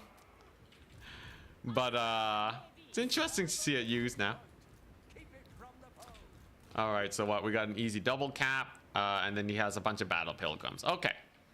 So I don't really need much else. Other than just a lot of cav. If he bought spears and such, I'd be way more worried. But this is quite chill. I can just leave my archers in position. We got our capture over here. Yeah, there's a couple flyers. Not a problem in the slightest. He shouldn't go for this dive. That would be near suicidal levels of plays. Gonna try to juke. He's juking my archers. Honestly, I might as well just block them. They're pretty expensive. Those there dudes. And you'll notice he is lacking in cavalry rather immensely. So I should just be able to cycle charge his poor peasants. But Ponce and other horse characters don't do that much damage to cavalry. Not to mention we also have the ward save. So I can just go for a big old fat charge. Armor's helping against his arrows. Wonderful. Let's see here. Yeah, and then we just kill his ranged. Yo, this Cav Max Tonya is pretty hype. There you go. We just go into the grind. I got my archers a firing. We got more cavalry coming on in. Everything's routing off. Just need like one more swift charge here. Is he gonna get a little bit of work done here? Remember, I do have questing knights. They're pretty spicy. Let's see. Okay, a little bit of charge on the Knights of the Realm. Yo, these knights though. Questing knights with the ward save are kind of insane, aren't they? They're kind of cooking hard. They feel way more tanky than they do usually. Usually they're kind of the route on a dime type unit. How am I still trading down though? What the what? Apparently we're still trading down. Brutal. I can't believe it. Every time I think I'm up trading, the game says that I'm down trading. This is some wacko shenanigans, man. Yo, everything's routing, man. There's no way. Yeah, that's okay. There you go. All right. Crazy sauce for a second there. Okay, so there's a Knights of the Realm. We'll send our questings on them. We have a triple cap. Okay, now we're good. I mean, Knights are on top of halberds, like one halberd unit. Okay, I guess, yeah, they were getting a lot of value there. Everywhere else we were doing pretty fine though. Yeah, I didn't notice that he had the beast. Wait, are those just pole arms? They're just men-at-arm pole arms? Okay, we just shoot them. Okay, all in all though, everything else is going great. Definitely Cav Max upgraded questing knight is the way to go. This has definitely gone well against more or less every build that we've taken a look at. It's just too much extra maneuverability, I think. Gets a little bit of a heal there. Okay, and then we just got to start pulling back, right? Let's get a little bit of a pullback here. Reorganize our front. I will say the DPS is really low on Cav sometimes, unless they're charging. What can my archers do that's useful? Shoot battle pilgrims, I guess. Ponce getting brutalized a little bit. Yeah, so we got to pull away from this right side. That's definitely a down trading situation. Questing knights are grinding. They have pretty good standard stats, so it's not too bad. to just leave him in there. I'm almost out of cav to bring onto the battlefield. Kind of crazy. We got his caster with the cav advantage. Yeah, it's just the cav advantage, right? You can just surround heroes and stuff. I think this is the build. This is the build, all right. I workshopped it for long enough. We shattered his caster, wonderful. Or no, she's just routing. No, she's just normal routing, okay. She'll be dead soon though. And then, yeah, he doesn't have too much cav left. What we got over here? A couple knights, peasant mobs are doing okay. I'm actually kind of running out of dudes to summon on in. Yeomen are okay at dealing with this situation. Archers, eh. Okay, so I got Rapon's kind of beat up. I'm just gonna keep spamming cavalry, man. Until he brings in more halberds, I might as well. Doing another tournament? Yeah, we're doing another tournament. We doing it. Right now, we're just getting our practice games in. It's going great, though. It's going great. I think I definitely have the chops now. Like, I definitely have the chops. It's just like getting the consistent plays in. That's gonna slow me down. Definitely the Bretonnia mirror is it's way more understood now on my part. I finally understand what I gotta do, and it's basically just questing knight spam. Obviously the Rapon's hero is kind of a meme pick, but you know, I think we won decisively enough. There was like one part where I got a little sus when I just kind of camped on the halberds. That was bad. But like, yeah, the everlasting archers is that's the play. If you're a chaos worshipper, what god would you worship? I feel like it's got to be Nurgle or Slanesh, right? They're definitely the happy ones. They're the ones having a good time. It's obviously not the best, but like out of everyone, I think they are having the best time. My archers can't get line of sight. Rip. He retook one of the points, not a problem. Massive charge on those men-at-arms. Knights of the Realm versus Defenders of the Fleur-de-Lis. Definitely a big up trade for me. Yeah, Rapon, she can grind, but if she gets cycle charge, she does lose HP each time. So she's, yeah, I think Rapon's is a meme. Now I got the Green Knight. All right, there you go. Cav max into Bretonnia. It's the solution. Correct answer is the lady. Beautiful.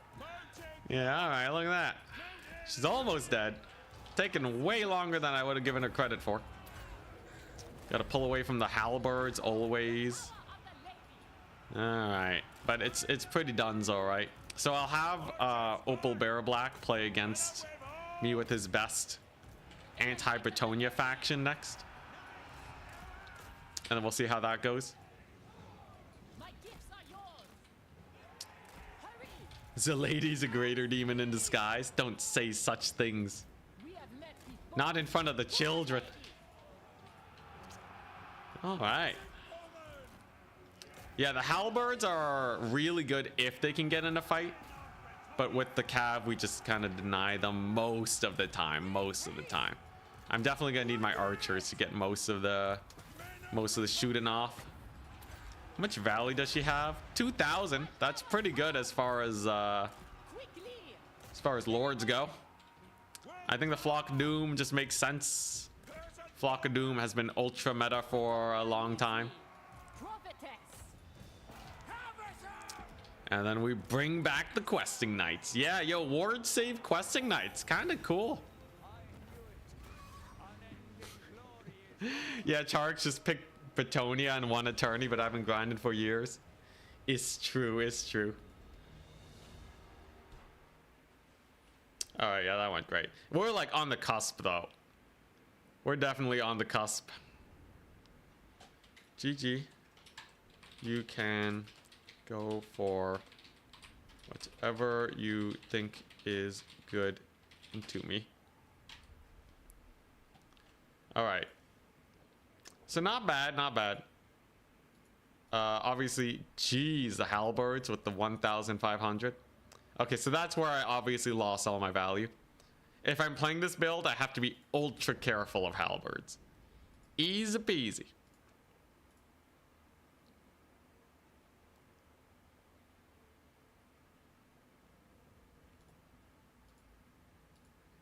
Yeah, 1,500 gold polearm. Jeez. Do not get your cav on those. All right, so he's playing Lizardmen. So knowing what we learned, right? Lizardmen have very snipeable single entities. So all I really gotta do is snipe the single entities. All right. We bring the Green Knight with the Dolorous Blade. We have our Damsel. We go for Regrowth, because Alberic's gonna need it.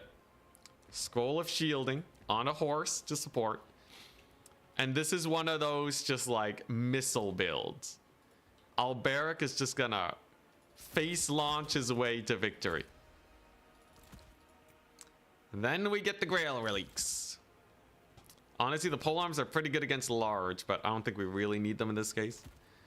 After that, I think we just go Knights of the Lionhearted. He is going to have a lot of Lizardmen cav.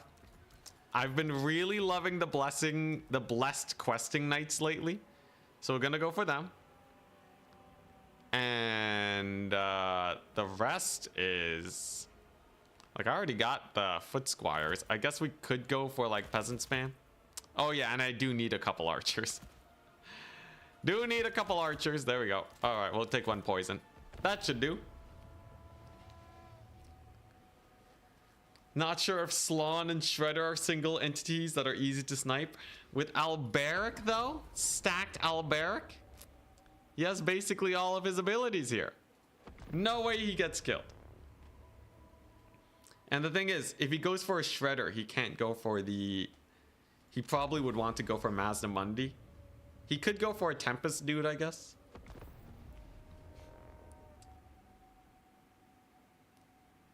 If he takes a Shredder Dactyl build, then it really just depends on how good Alberic is.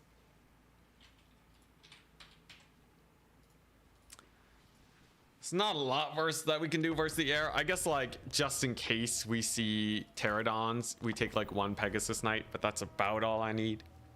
But yeah, we even got the Foe Seeker on him. All right, this is just Missile Alberic mode.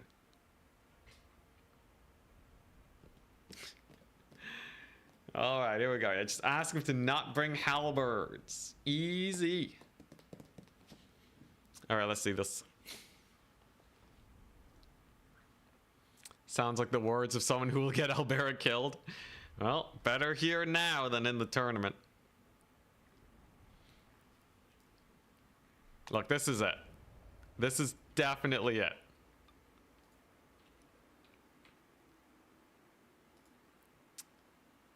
Interesting. So we got Outer Region as Warriors of Chaos. We have Nurgle signing up for the tournament. Good to see. Good to see. What are the restrictions? Is Thunder Tusk is limited to 1, Seekers and Heart Seekers. Or no, Seekers are banned, Heart Seekers are allowed. So potentially we'll see some Slaneshi action. All right, here we go.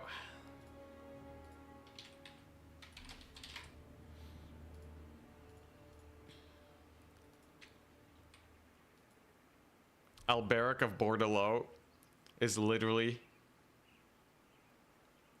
Or what? Oh, yeah, yeah. Bordelot means brothel.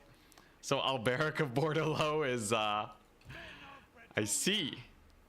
All right, here we go. So this is pretty straightforward. We just kill him with the Foot Squire spam. Foot Squires are amazing. Especially when they're buffed up by Grail Relics. He bought Mazda. Sacred Croxagores. You see these buffs though? We got so many buffs. All I gotta do really is just route off Mazda Mundi. That's all I really gotta do. We actually went for a hell of a lot of skinks. Okay. Yeah, we'll just grill relique them then. So a little bit of infantry here and there. Razordon hunting pack. Wow, okay. Yeah, Thunder Tusk's their ranged attack was nerfed a decent amount. So it doesn't seem like they're impossible to deal with. But they're still pretty spooky. Like, I wouldn't write them off. All right. Yeah, next chance to break the Bretonian curse is in an hour. Much excitement indeed. So I'm not gonna go for any archers. We're just gonna rush them with these boys. And then I should be fine. Because I don't have a lot to stop the skinks from getting into my back line, unfortunately. Alright, here we go. Foot Squire Supremacy is coming on in hot. Gotta get a little bit of a shot off on the Grail Relique. You see that sick Grail Relique dodge? That's right, I take care of my Grail Reliques. More than I take care of my Lords, I guess. These guys are shielded. They're not shielded, they're just high armor, huh? Alright. But yeah, I'm just going to save up for the Champions of Canal. Get my Ultra Elite Cav going.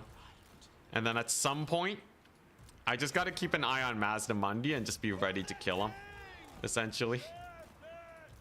That's basically it, right? You see how he's kind of slightly extended right now? He's kind of facing the wrong direction. So if I just YOLO into him right now, right? What happens? Does he decide to fight? He decides to fight. So we buff Alberic so that he doesn't take too much damage from ranged. And then we just dumpster the poor guy. Yeah, and then we just dumpster the poor guy. Okay.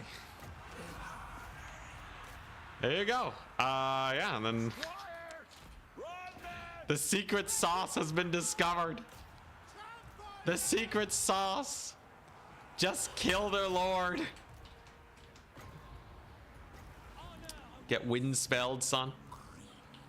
Yeah, Mazda's suffering pretty bad right now.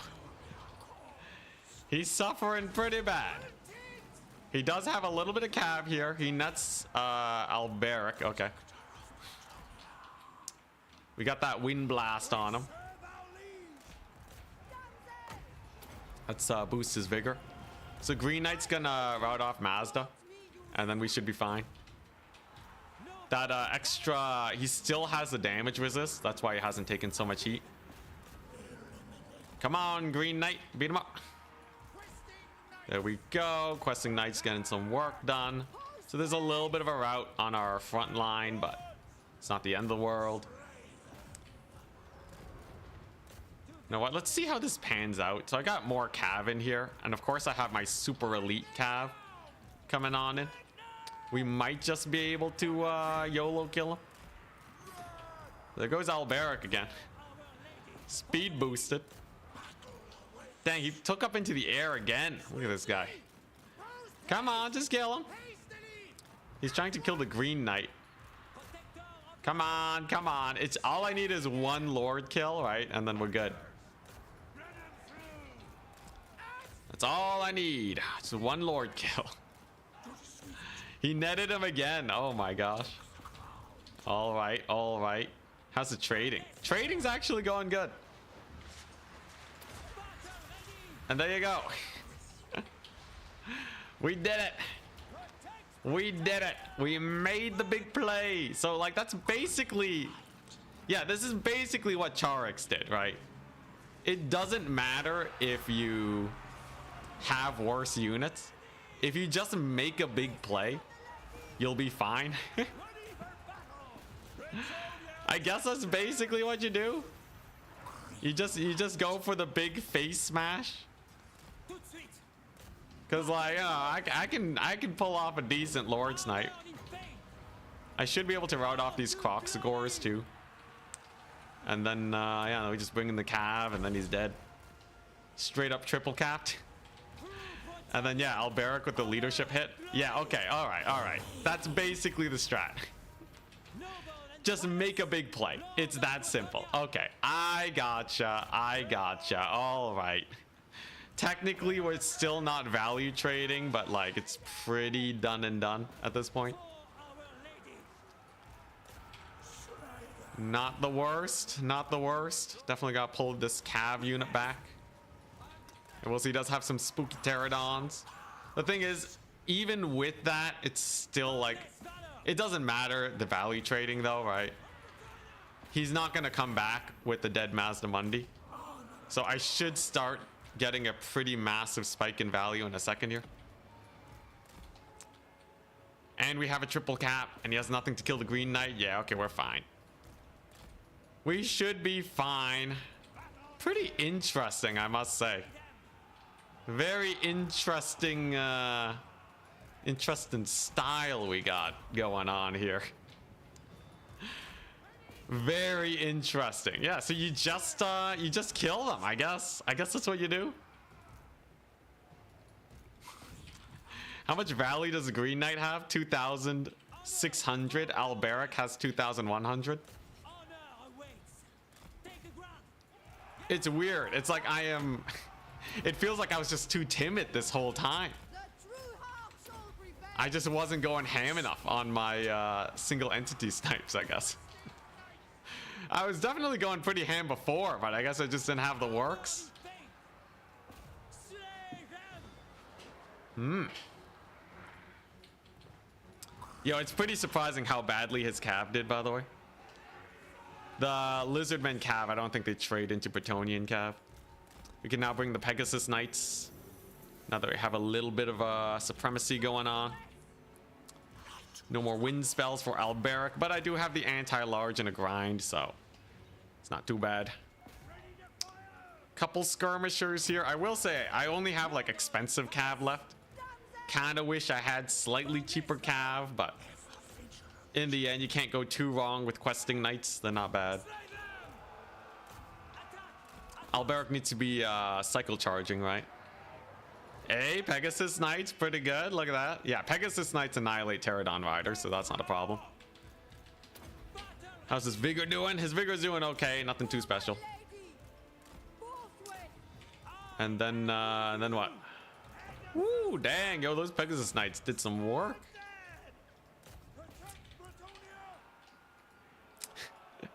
The game is called Total War. The answer is to kill them. Surprise Pikachu. Alright, one last heal on Alberic. Let's see here. We're up on tickets. We're up on tickets. Value-wise, it's pretty close. I definitely got way more healing, though. He's gonna lose his Cold Wind Spear Riders to Terror. How wonderful. Gotta keep cycle charging. Fortunately for me, Bretonnia does require a lot of micro. I think basically all my units benefit from more cycle charging. Can we get these Cold Wind Spear Riders routed off? Maybe, maybe.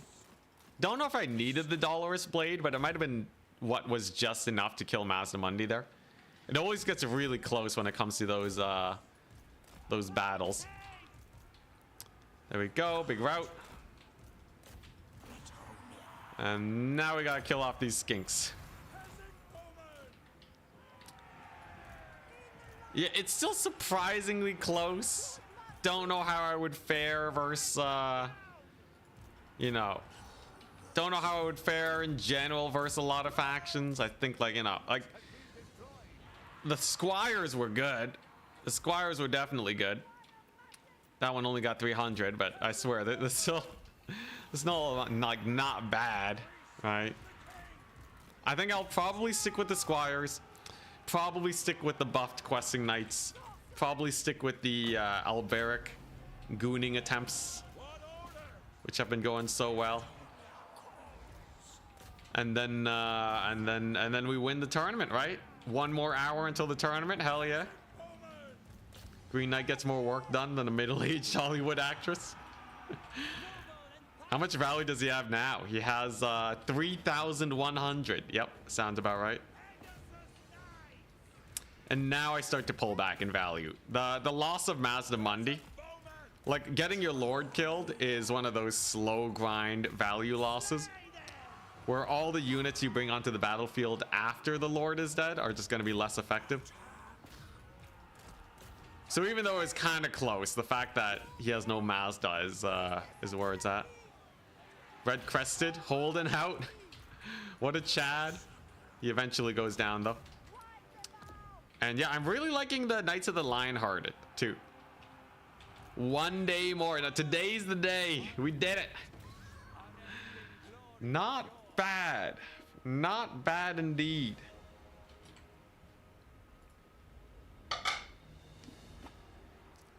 What did the lizards even have to kill the Green Knight? I don't know, Shredder.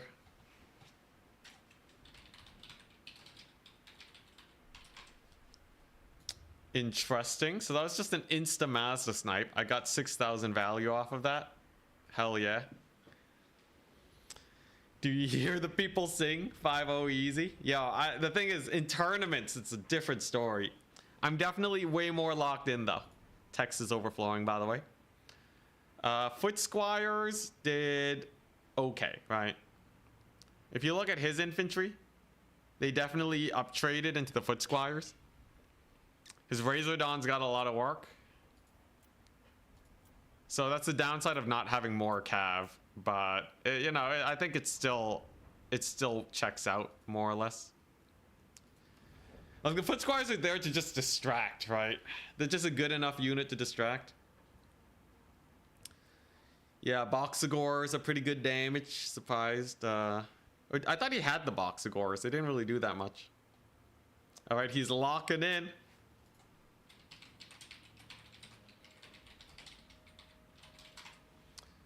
Let's see the signups for the tournament. Still only, yeah, we have Bretonnia for me, Warriors of Chaos, Nurgle, interesting. I'll go ahead and check in for the tourney. Here we go. And he's playing Demons of Chaos. All right. Demons of Chaos. So they're spooky. In general. Interesting.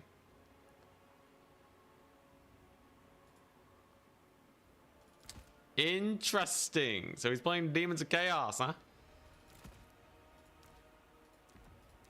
I got the tech. I got the tech. We're not worried about no Demons of Chaos here. Let's see. So it's obviously like the fiend spam and all that, right? So we're gonna need a lot of peasants and such.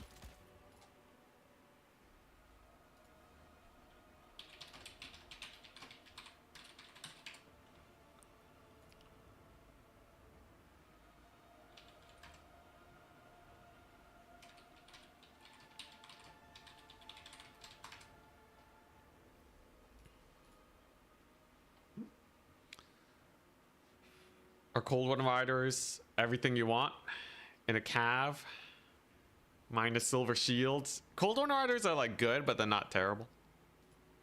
Wait, they're not good, not terrible. They're like they're fine cav. They're very fine cav.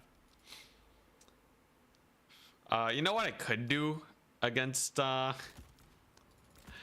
what I should do against demons? I should totally just bring Blessing of the Lady, Knights of the Realm. It's a silly strat, but technically there's like nothing in here that really has armor. There are bonus versus large, which is pretty jokes. Anything else I really need? Could bring in the Mounted Yeomen. Mounted Yeomen are not terrible. The idea is, right, we got Alberic here to just dive bomb his lord at like 110 speed. So his lord's gonna have to land. We have the paladin. Although, you know, if Alberic's gonna force his lord to land, do I need the paladin? I think we still take the paladin, right? And then we got our sick cav units. Don't need questing knights. I guess we just go for Human archers and normal human. All right. This'll do. Pegasus Knights equals auto win. Maybe like a 1 Pegasus Knight. Sure, I'll take a 1 Pegasus Knight. Oh, I already have a Pegasus Knight. Beautiful. All right, what's that? Yeah, this should be easy peasy, man.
I tried heating up a cookie with some drops of water. We'll see how that does. Not bad. Armor du Fate.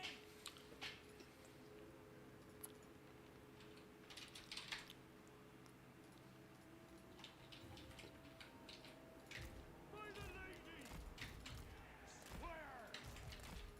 Lord of Bretonnia. I see much. What's Bretonnia's biggest weakness? A lot of armored and shielded guys. My strength is yours. Hastily. Changebringers, crazy.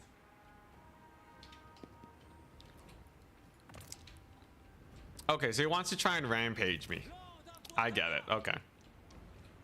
Well, it shouldn't be too bad. Outspeeds.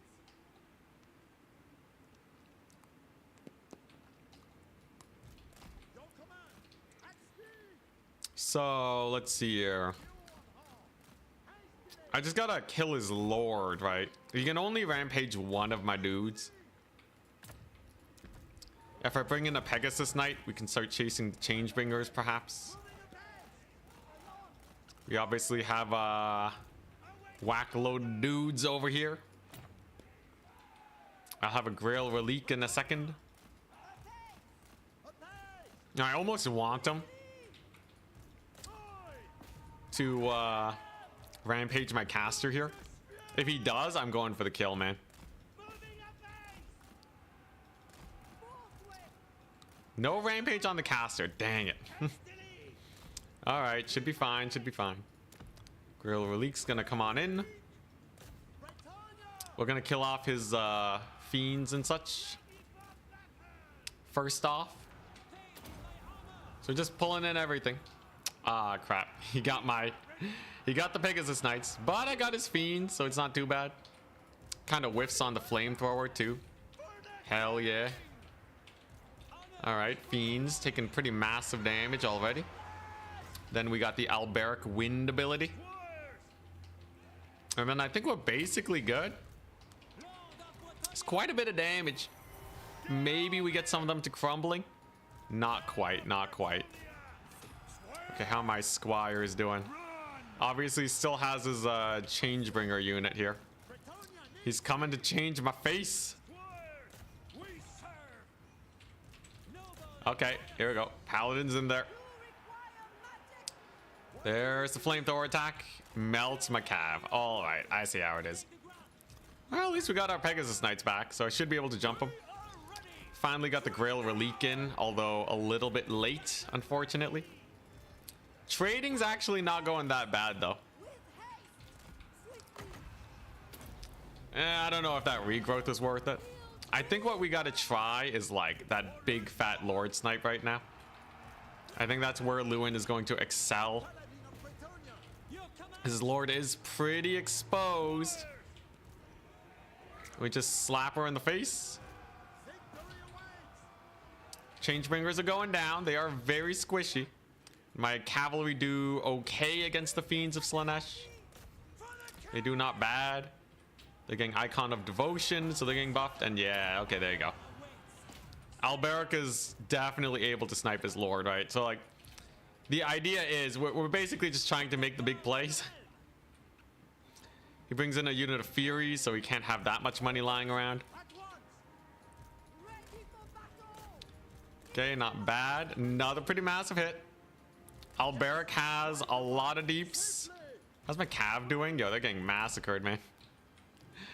Yo, those fiends are cooking them. Get him. Beat him up, Alberic. Okay, he gets a rampage on him.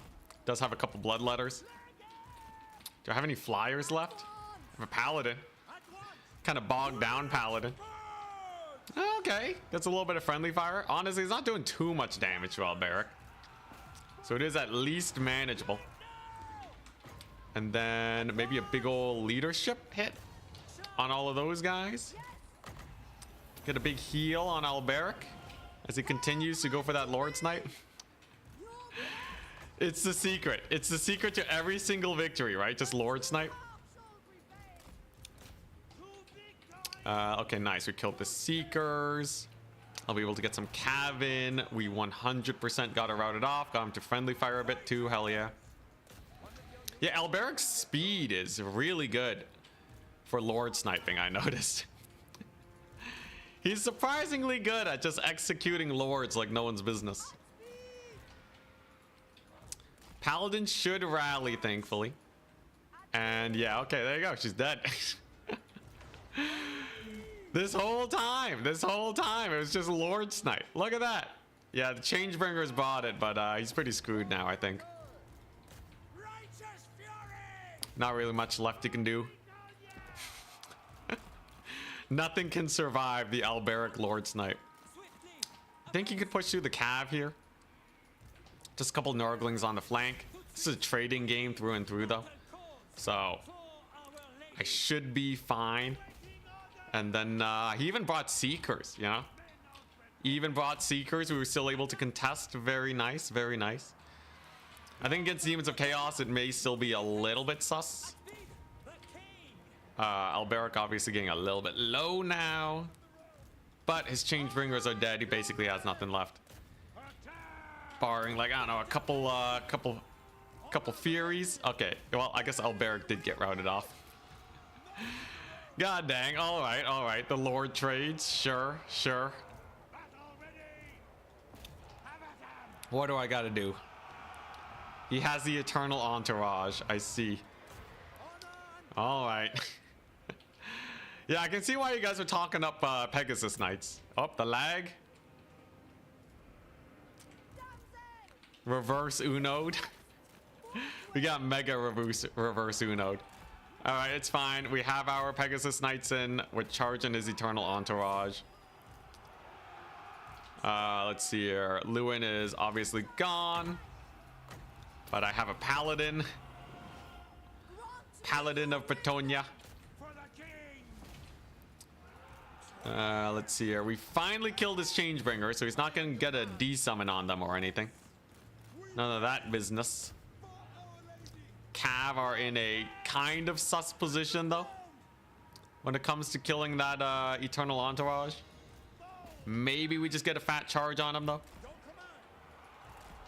Interesting fight we have, for sure. I think if we just get a couple skirmishers on this side, though, we'll be fine. We have the leadership bonuses from the Grail Relique, which is definitely helping us out. And of course, the Pegasus Knights are gonna start annihilating soon. Nurglings shouldn't be able to hold this point too much longer. And okay, yeah, his very expensive cavalry are indeed dying. Pegasus Knights do indeed massacre Furies. Nice. Heartseekers of Slaanesh against Pegasus Knights. They have magic damage? No. They do not. Dang, we really killed those guys though. Yo, low armor is Bretonnia loves low armor. Are you kidding me? I will say though, it's kind of sad that Lewin's just dead. Wish we still had Lewin. The points are just being traded off. Not a big deal. I can definitely send the paladin in here at least. And I guess I have more yeoman archers. Yeah, all it took was filthy waves of peasants. Just going super hard on them foot squires. It turns out foot squires are just good enough of an infantry unit. Anyways, I got more yeomen now. Yeomax in it. He shouldn't be able to charge these guys. I'll have 2 capture points. Just a couple Nurglings left over here. And then no amount of Furies is going to do any work against me either. Then I just have a million yeomen, and then like worst case scenario, we're goodies. Any cav left? Hey, they lived. Knights of the Realm for the win. He's just running around with his Seekers, man. Look at this guy.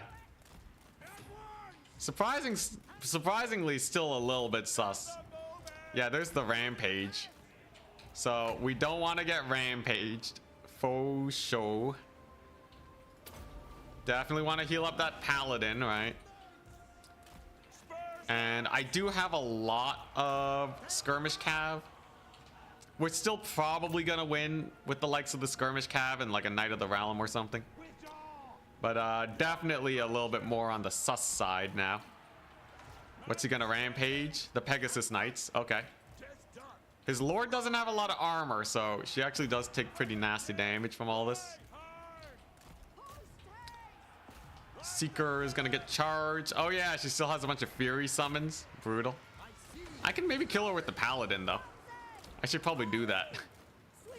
We already got the Grail Relique helping here, so my cav shouldn't route too easily. Okay. How are the yeomen doing? They're doing okay. Come on, get that second Lord snipe. That's all I want. Give it to me. Do I even have the capture point yet? Oh, not quite yet. There we go. All right, we're fine. I got Knights of the Realm on his Lord. We're goodies. He definitely murdered my poor Pegasus Knights, but I think we're still good, especially once that summon wears off. That Lord was extremely expensive. Seekers against buffed Knights of the Realm. Would really love to see how that one plays out. But yeah, like one Knights of the Lionhearted on the Seekers should just kill him. Gotta get that Lord snipe going as usual.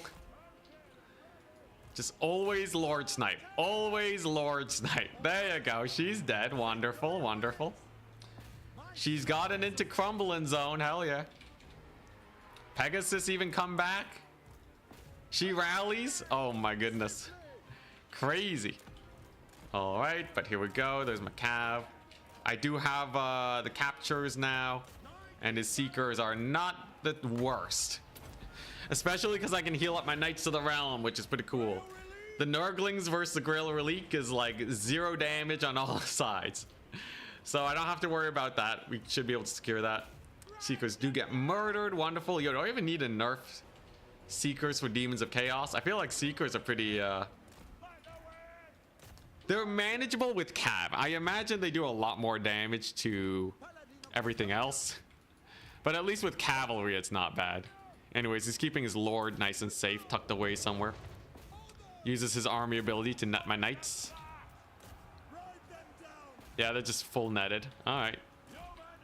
At least I got human archers here to help me out. And I think I just keep cav maxing it. I think we just keep cav maxing it. Maybe snipe his lord. Dang, look at that. Yo, my cav's trading into Slanesh cav? Dang.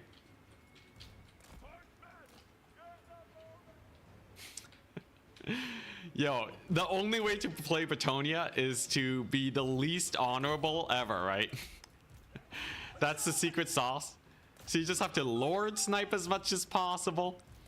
You have to bring as many peasants as possible. All right.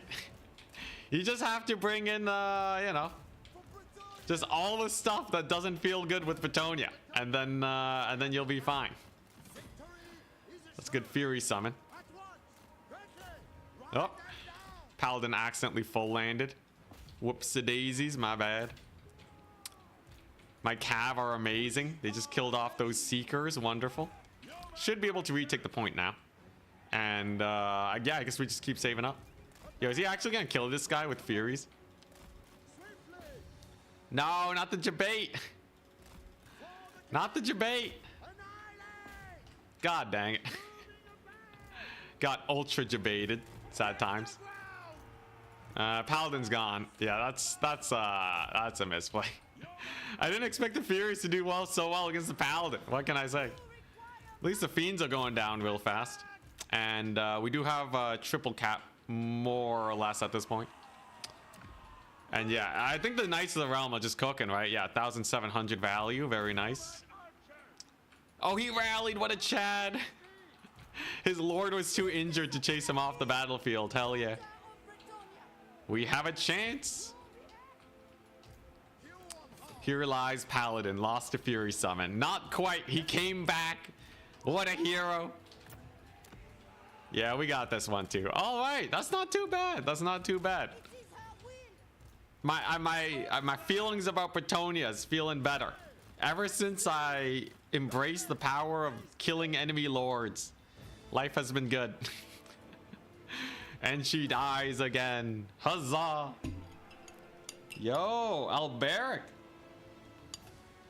Mm-hmm.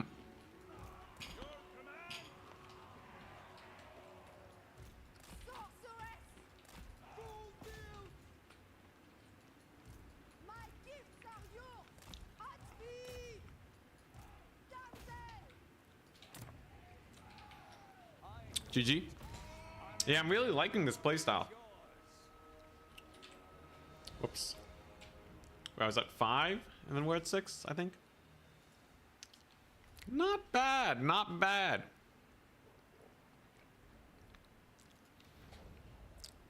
Did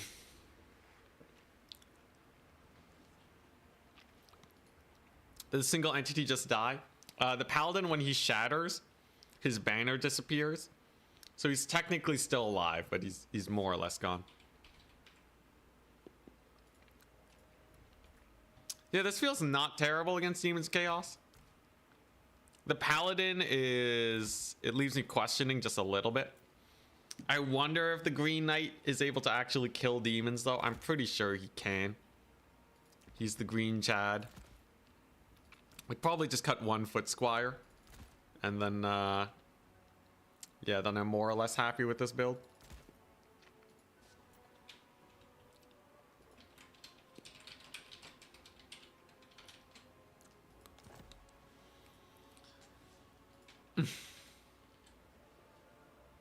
All right, here we go. Tomb Kings. Yo, Tomb Kings just die to the same thing, don't they? Yo, can't I just like literally bring the exact same thing into Tomb Kings? Okay, obviously, we want armor piercing. So against Tomb Kings, you go for questing knights. Definitely no yeoman archers. But like, this is totally the works into Tomb Kings.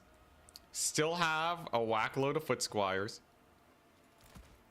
You go as big on the foot squires as you can, because as we learned, it's just good. Bring the fire arrows. Yeah, we'll get a couple fire arrows going.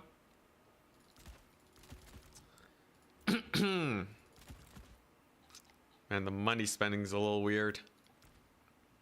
Do I need Foe Seeker against Cetra? Maybe, maybe.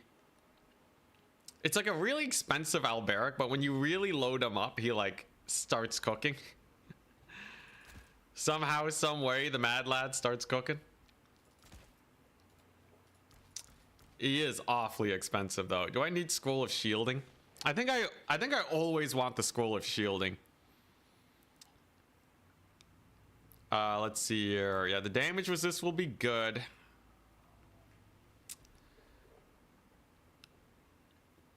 Yeah, I guess we just, oh man, nothing's lining up, man.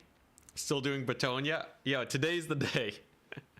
Today's the day. We finally saw someone win as Bretonnia. If Charix can win as Bretonnia and I win again today, that's 2 Bretonian wins back to back. It's Cathay now? God dang it. Alright, it's fine. Cathay, I can still do basically the same thing. Obviously, no fire arrows no more. I'm gonna want at least 4 archers to deal with their shenanigans. The biggest thing that you're dealing with when you're fighting Cathay is Armored Cav and Onyx Crowmen. Questing Knights will do better against Onyx Crowmen because they have higher stats. So if they get charged, it's not as painful. Still don't know what to fill my top army with. 2 peasants and an aura of the lady? Nah. 2 peasants and an earth blood? And a power stone? Power stone's not going to be that worth, is it?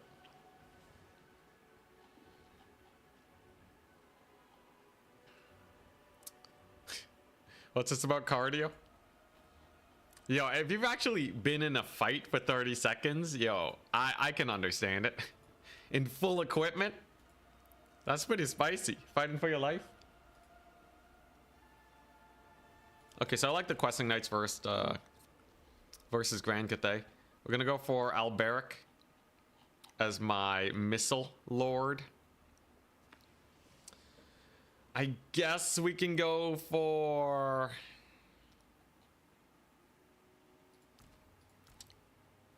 I could just cut the Foe Seeker.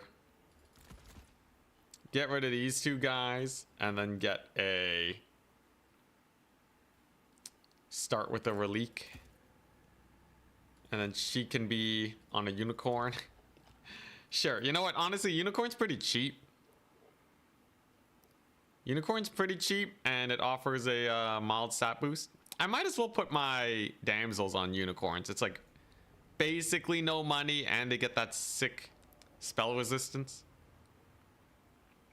Anyways, 4 archers should do against most Cathay builds. Just in case, we're going to take 1 more. And then my back line is going to be 1,000,000 peasants. And 1 mounted yeoman. Alright, this should do. Never skip leg day. Hippogriffs? No, I'm swearing off hippogriffs, man. The hippogriffs did me dirty in the Bretonnian mirrors.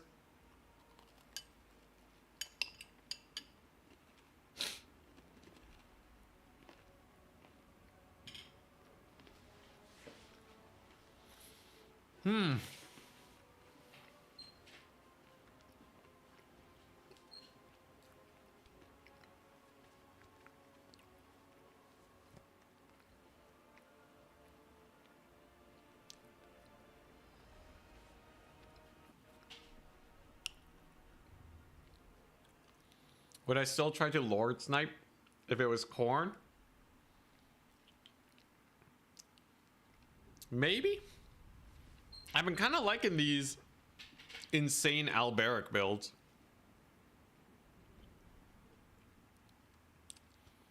But yeah, we're definitely at the Mantide part. I've given up. I've given up, guys. We gotta take at least like 5-foot squires. It just seems like an optimal... Just seems like an optimal play basically every single match. What faction are you looking forward to the most after you've done your vow, Slanesh? We have a brief window where Slanesh is basically unrestricted right now. And they have loads of super fast cav. It's great. So this is the, if you take Zhao Ming, I'm gonna rip your face off build. Yeah, we got the Green Knight. We got Alberic. Wrath of Manan is surprisingly good. So like Alberic, the whole way this build works, if you're just tuning in, is Alberic is a missile that will almost guaranteed rout your lord. At minus 16 leadership, up to, whoops, up to 650 weapon strength, bonus versus large times a million, and the Green Knight, it's pretty spooky. It's kind of like the Shredder of Lustria build with Mazdamundi, just like a little bit less hardcore, but you have a better infantry front line. But yeah, Slanesh would basically be a better Bretonnia. It's time. Alright, so what has he got? He has a bunch of shotgun peoples. He has a war drum. He has a hidden lord somewhere. Did he just hide his lord? They're probably in the forest, but it'd be jokes if they're just like in the middle of nowhere because he's just sick and tired of losing his lord to me. Alright. So what we can do to avoid those shotguns, okay, yeah, there's Zhao, is we can just dodge, right? I'm just gonna land with Alberic real quick, and then I'm gonna line of sight on the war drum. So we know line of sight sucks pretty hard, right? Oh, maybe not. Maybe not. Oh god. Okay, we're good. All right, it's fine. Minor misplays. Minor misplays. Okay. All right. Take two. Technically, we're only down 16 wins of magic. It's not that bad. Okay, turns out line of sight might be slightly better than I thought. It's fine, though. It's fine. Once I get my foot squires on him, he's a dead man. It was just a prank. Ouch. Yeah, it's fine. We can reset. We're reset. Everybody reset. All right, here we go. I'm settling in for the double cap. It's fine. All we got to do is make one big play, and I'm goodies. So he has a lot of spears. He actually doesn't have a lot of ranged. Wait a second. He's just dead, right? I think he was expecting a big cav army. But if I literally just start spamming archers, I think he's just screwed. He doesn't have a lot that can really deal with this. Yeah, range turn pretty fast now. And they shoot slightly faster than before. It's all goodies, though. It's all goodies. So there's the righteous lances. Makes sense. Gotta be real careful around that war drum. Archer spam for days. Look, as soon as the bowmen get onto these guys, he's dead. He has nothing that can jump him. I've played against Cathay enough to know that they are capable of just spear spamming you. And how annoying that can be. The bombers, interesting. Okay. Yo, this guy's kind of spicy. Look at him go. Get wrecked, Zhao. Get wrecked. Yo, Alberic has like a weird landing sometimes. Can I get another hit off, at least? Okay, that's decent. Gets the final transmutation, not too bad. Zhao getting a little bit bullied. And then we just disengage. Green Knight's way faster than Alberic. And his ethereal's pretty good. So you don't really have to worry about that. And now the age of the archer is nigh. He transforms. Big spooky dragon, man. But yeah, there's nothing you can do versus, right? The archer's just gonna go ham. In fact, they're already barraging Zhao, sure. Wonderful, wonderful. I got questing knights too. And then we just we just get another band-aid on Alberic for that little ouchie. Come on. Here comes the artillery. Oh, hey. What's up, artillery? So obviously we got to dodge that. They are woefully undefended though, right? I should just be able to YOLO into them. He's gonna probably kill like 1 foot squire. Is he gonna leave Zhao exposed though? Yeah, okay, probably not. Whoa, all right. A little bit of spice to dodge in there. Green Knight can get on the job. Look, we got Alberic here. He doesn't have a spicy range unit to like kill me or what have you. Okay, that long Marauder charge, I don't like that one, okay? I'll pass on the long Marauders. I did get him to friendly fire himself just a little bit though. That's pretty jokes. I can land with Alberic. There's the Onyx Crowmen, okay. Yeah, so we're just gonna go for the other capture. Obviously my archers will be fine. Mostly. Mostly fine archers. And I can go play for a triple cap. Okay, so now we have the questing knights in the air. So I should just be able to brutalize that artillery piece. Yes, it routed off a couple archers, but it's not the end of the world. Alberic can just charge in there. Some Jade Lancers, interesting. Okay, nice. Massive rear charge and his wind spell. And then that should be enough to just handle most of that. Pretty good damage. Are we gonna get a route? Terror route with the Green Knight? Hell yeah, okay. Wonderful, all right, that's basically all we needed. Alberic is going to run to safety. His ouchies are starting to pile on up. We don't like that. Value trading wise, it obviously looks a little bad, right? But army wise, like army composition wise, the archers being around is not terrible for him. Not to mention, we also have immense amounts of healing. And Zhao slowly takes a lot of damage. I have another good Questing Knight unit coming in here to save the day.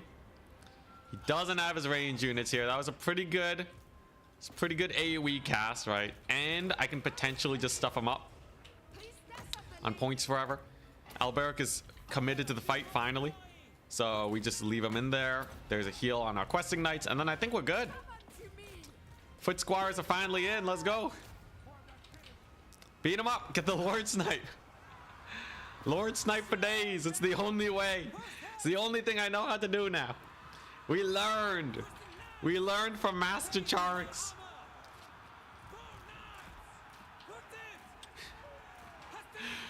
All right, here we go. Yeah, now he's trying to go for that big fight.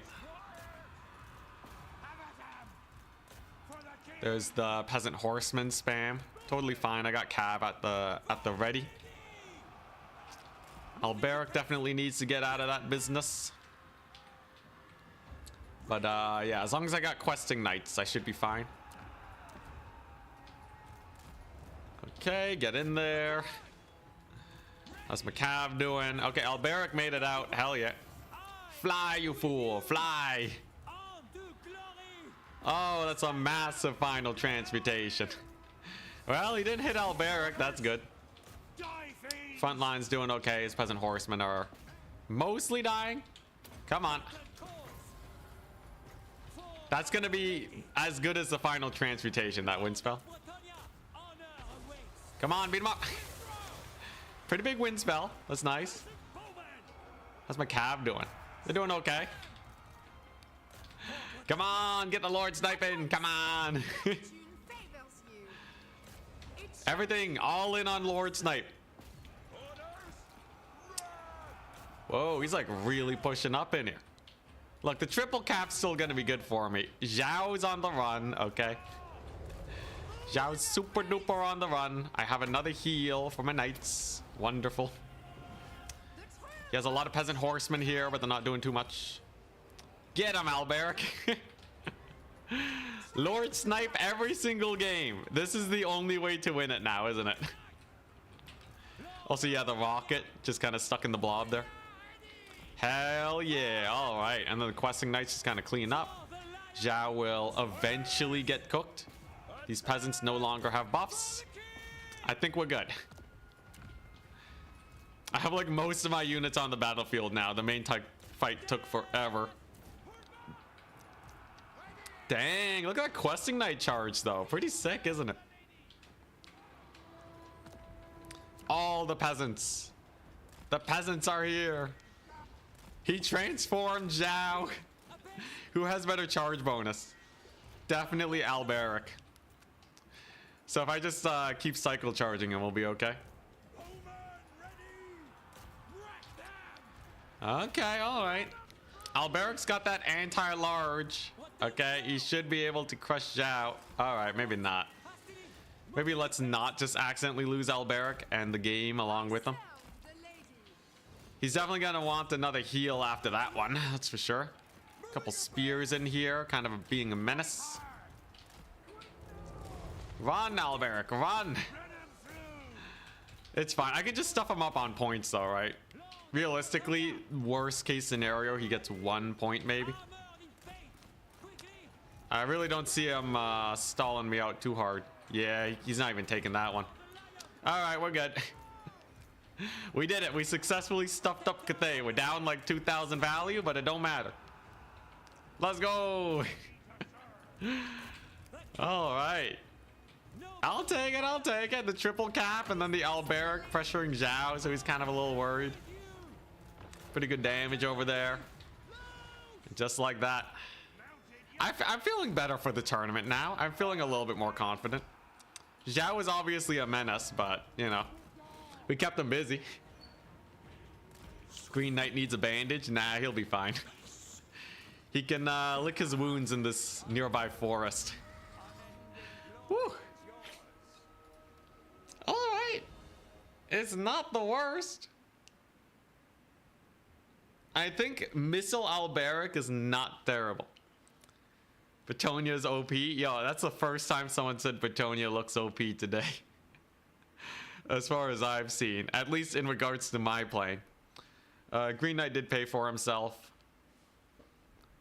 Squires are the way. Squires are absolutely the way. Easy, never doubted. Oh boy. That was with a few throws with Alberic.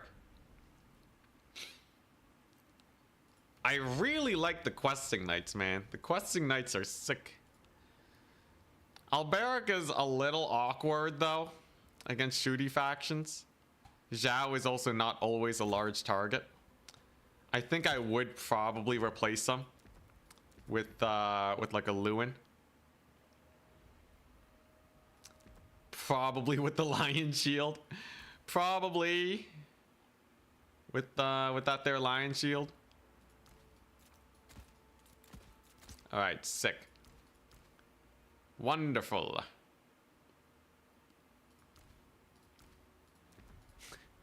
Adjusting the money. Save. Brett versus Cathay. Let's go.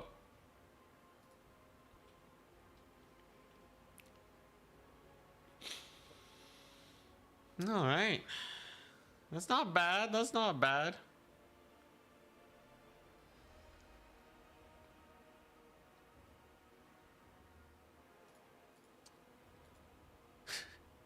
As a famous knight in black once said, "'Tis but a flesh wound." This is a stacked Lewin, man. This is a hella stacked Lewin. He's got everything you could possibly want. Foe Seeker's kind of jokes. It actually is useful for seeking foes. All right, the time is now. The training arc is complete. It's time to fight the final boss. Let's see here. Win-loss tourney. Atrocious score earlier. But it's always the second tourney that does well, right? So I signed up as Bretonnia, as usual. There's not that many signups today. It's a manageable number of signups, I think. Unless if I refresh this, let's just double check. It's a manageable number of signups. It's slightly more than earlier. How many rounds are there? 4 rounds. Okay, it's a 4-round tournament. Yeah, I won't need as much healing for Lewin. It's still nice though for the vigor buff. And it's still really good for the Green Knight. Why Alberic over Lewin? So Alberic is specifically trained to kill off large targets, preferably lords. He has like no melee attack, but he has bonus versus large 30 plus an extra 12, so a bonus versus large 42, and a minus 16 leadership debuff. In theory, in fact, as we saw, he can rout off a Thunder Tusk. So he really doesn't give a crap about most single entities. He just puts in so much damage in one fell stroke that most single entities will just melt to him. And then you can get wins that way. You bring in the Green Knight for just a little bit of backup. But yeah. Yeah, just right click the enemy lord better. So yeah. Yeah, raw DPS. The downside is he's not as tanky as Lewin. Lewin is way tankier and can go for the slow grind type of play style. Alberic is definitely like you're killing them in one fell swoop type of play. Price difference between Alberic and Lewin. So Alberic decked out will run you at 2,600. Lewin decked out is gonna run you at 2,600. You can also take Foe Seeker and stand your ground, depending on the situation. You don't have to have Beloved Son of Bretonnia, but it's definitely not a bad have. There's also just intentionally letting Lewin take damage so that your Foot Squires get way more damage. Yeah, Alberic's a cruise missile. Exactly. Exactly. So you just send him in, he kills them, and then you're good. So like if you actually just test on Troll Country,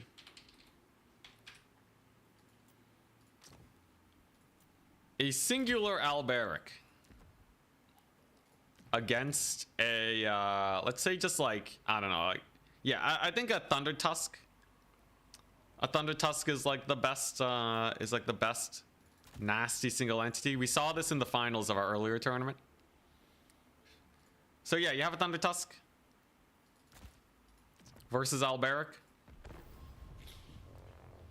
It's just the combination of abilities that really shuts it down. It doesn't matter if it gets healed because it'll still be a big leadership debuff.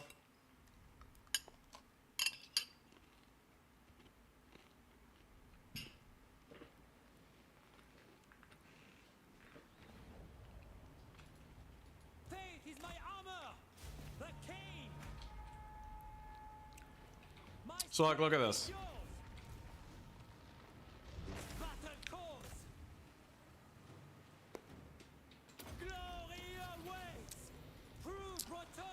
If you just send Alberic into a Thunder Tusk, right?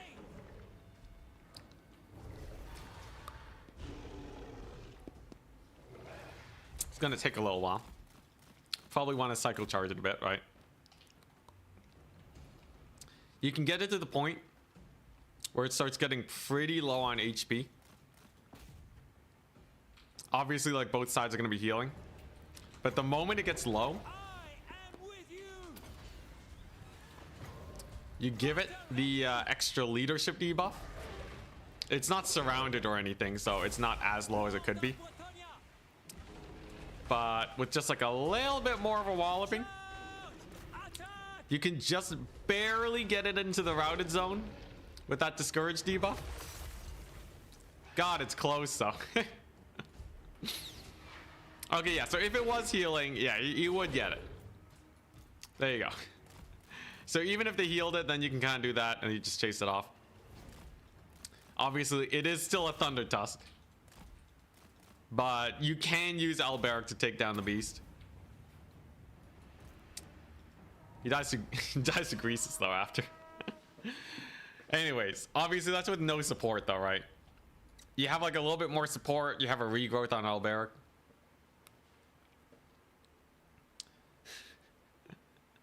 Yo, that's crazy though, that Thunder Tusk. That's pretty crazy. That's pretty spice. It's pretty spice. I should probably limit it to at least one in my next tournament. I think that's what other people are doing. But he gets the job done. He at least gets the job done. Combine it with like the Green Knight. Insta route. But yeah, the biggest thing is like you're just gonna route things a lot faster with them. Yeah, if you get a little bit of support too. So like let's look at Alberic and like the companions of Canal, right? It's gonna be like completely one-sided. Obviously you're bringing a lot more money worth of units, but the Thunder Tusk can often overextend and get screwed over.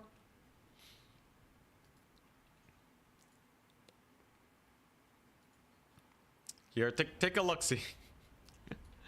Obviously, this is like the toughest target to kill, though, right? In the end, if Alberic can kill a Thunder Tusk, he can kill anything. It literally does not get more difficult than this. All right, so if you land here, right?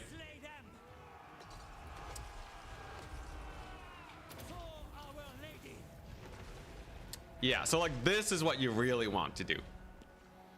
So when you charge the Thunder Tusk with your cav in the back, suddenly its leadership drops to like nothing, right? So this is what I'm talking about, right? Alberic is a cruise missile. You see that difference? You see that difference right there, right? You can kill a Thunder Tusk without getting any losses. All you gotta do is cruise missile it. So you need to bring in like enough DPS to rout these guys off quickly. Otherwise, it's gonna be sus. Champions of Canal are like the best unit to give his buff for. Yeah, right? It's like if you leave him in a fight, that was the problem last time, right? We left Alberic to grind against the Thunder Tusk for a long time and it looked terrible. But if you do it right, he can kill these single entities and get them routed way better than Lewin. Yeah. So you just need like the alpha strike. And that's basically what we're trying to play around today for this tournament. We're trying to go for like huge alpha strikes. How does it do against Setra plus the mount? Probably deletes them, right? Tournament starts in 8 minutes, by the way. So like, you know, if you get like, where is he at? Where are the Tomb Kings at? There they are. Literally right below the ogres. So here's Setra with like everything. You want to see versus Shredder? I'm pretty sure he wins versus versus Shredder. Are we winning this next tourney? I sure hope so. I'm gonna be putting my heart and soul into this. We saw Charix win, so we know it's possible now. All right, so this is versus Setra.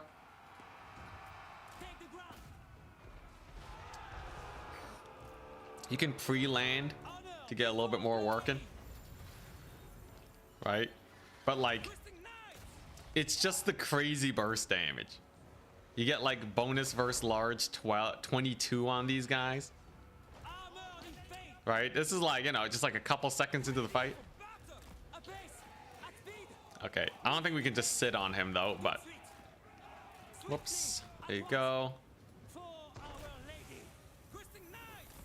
Alberic kind of being janky. It's fine though. That slow turn on the questing knights, rip. Boundless valor. It's a little hit or miss. It's a little hit or miss. Full tilt. Tout de suite. Obviously, this is Setra, right? He has 10,000 HP. Bretonnian. Glory awaits. How do I optimize the micro here? You see how he kind of overshoots there? I think you actually want to click land with them and then charge in to optimize Battle ready. so that they actually attack from the right angle. Otherwise, they overshoot a lot of the time. The lady demands. Anyways, like, in this case, Setra holds a lot longer. He is undead. He does have a lot more leadership.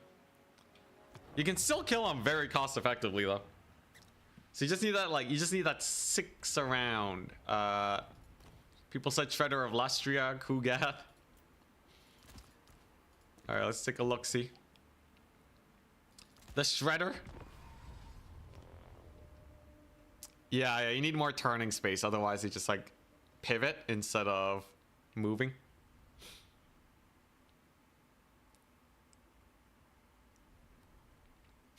Has Turin said sorry yet?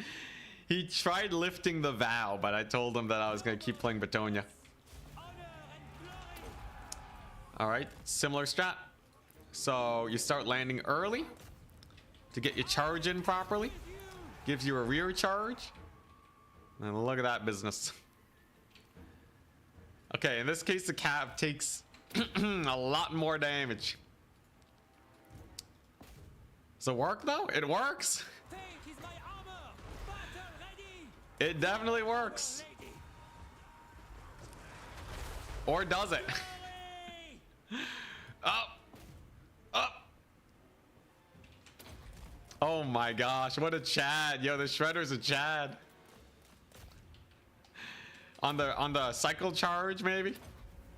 Come on! Come on, Alberic!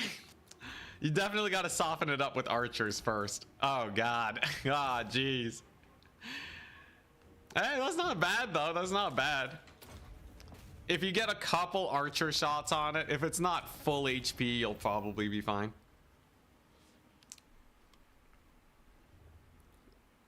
Yeah, okay, alright. It's not bad, it's not bad.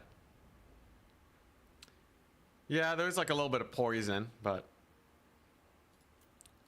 pretty chill. It's pretty chill. People said Kugath. Yeah, so like definitely routable monsters is the best target. So like specifically Thunder Tusks is where Alberic's most comfortable. We know that you can kill Mazdamundi. We actually did that earlier today. Lord of Bretonnia. Mazdamundi, and especially we can bring the Green Knight here too. Green Knight's pretty sick. To glory. All right, here we go. This is the landing. And then there's like the Wrath of Manan, which is pretty cool. Great thing is that you can pretty consistently get a rear charge on these guys. Faith is my armor. But yeah, Shredder definitely is spooky. You can't just YOLO into it. You need like a little bit more support.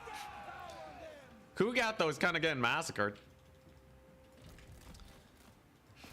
And then you can like pretty easily just cycle charge with Alberic like so. That's pretty nice. It's pretty nice little bonus to your damage. He cycle charges pretty well in combat, I'd say. No way Kugath lands that shot. Yo, the accuracy, the close range accuracy. Yeah, so like you get the companions of Canal with the blessing of the lady. In the end, most matches are going to come down to like, am I successful at pulling off the big play or not? If we learn anything from Charix, you just have to make a big play and then you'll be fine. And the Green Knight with his slowing effect is pretty good for that. And then bringing in like one unit of hyper elite cavalry with the Damsel, with the regrowth. You can bring the Flesh to Stone. Flesh to Stone doesn't have a lot of use cases, but this one's not a terrible one. Essentially what you're saying is like, I'm gonna plop down, I'm gonna be basically invincible for 19 seconds. And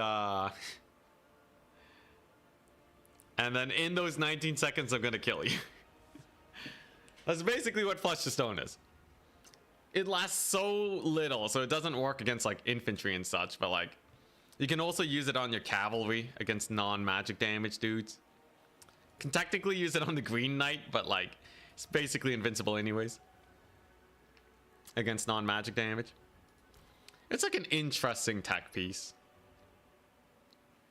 Man, Dwellers suck so much though. I don't get why I don't bring the Green Knight's sword, considering I'm using them to hunt lords. Most lords that are in melee range of the Green Knight run away. And this thing has a 2-minute cooldown. So unless he is consistently landing hits, it doesn't seem to do that much. Here, let's actually just see. Let's just see against like here, we'll go back to Lizardmen, right? We'll take a Shredder. Is it really gonna do that much? Maybe I would take against a Shredder. Like, he has to be landing hits with it though. It's killing blow, but better. Well, like, the thing about Alberic is that he can get the chase on a little bit better because he's flying. Yeah, let's just test it. But yeah, it is basically killing blow, but it gives melee attack. Okay, so here's a Green Knight. All right, he's landing a couple hits against the Shredder. We're gonna activate that. So he does 580 damage now. The poison slowing him down a bit. Yo, what a Chad though. Look at this guy. What an absolute Chad. The Green Knight alone almost takes out the Shredder. With the Alberic support, it's easy peasy. But yeah, I don't think the Green Knight really... I don't know. I feel like a lot of the time he doesn't really need it because he's landing his charge bonus attacks. Hard to tell. Fancy Cat, thank you so much for the sub. Hopefully it goes well. The tournament begins. Oh boy, here we go.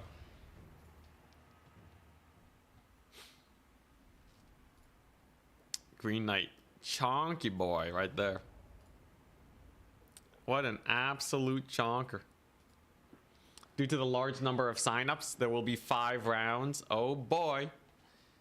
All right, so all we gotta do is just not die. We're up against Martin.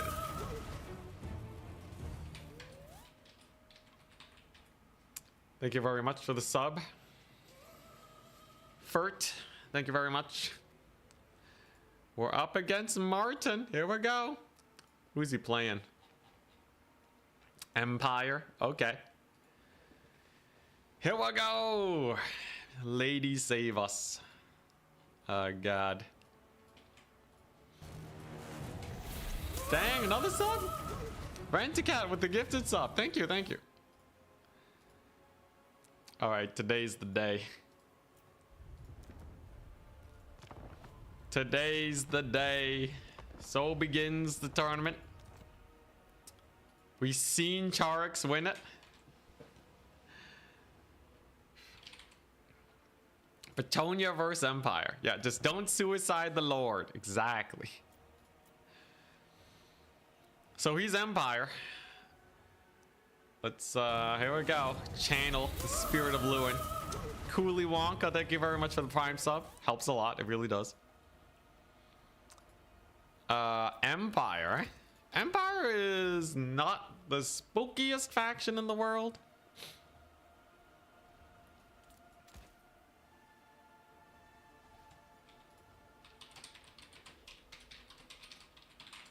I think Empire is fairly manageable, all things considered. What do they even bring into the Bretonnians? It's kind of a weird situation here, right? Definitely they're an armored cav faction. So you know what I'm gonna bring. Did we discover any forbidden tech? Excuse me. Yeah, foot squires. Foot squires are the new big thing. I think we've been really missing out on the Foot Squire spam for sure. Okay. Here we go. So we got a mini build. I got a mini build here.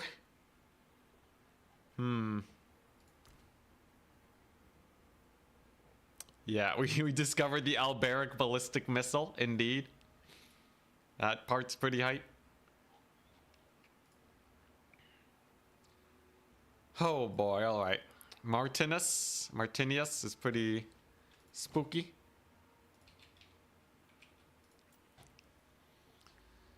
Big wide open map, interesting.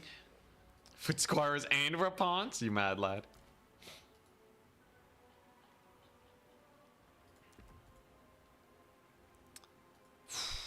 God, this is so stressful. It's too stressful, people.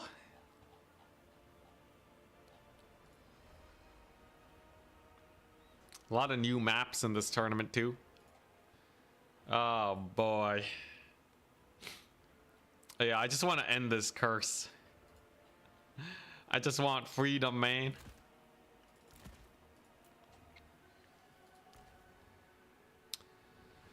Man, cost spendings are kind of janky.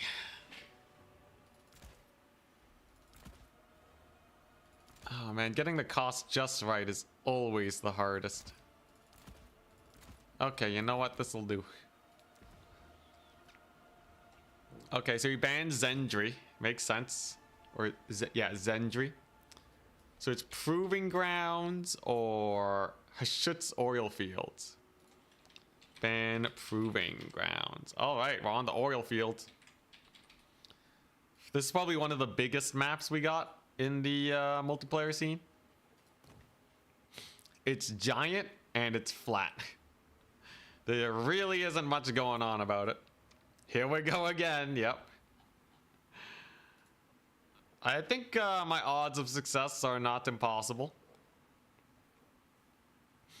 Against Empire, you generally want some form of archery.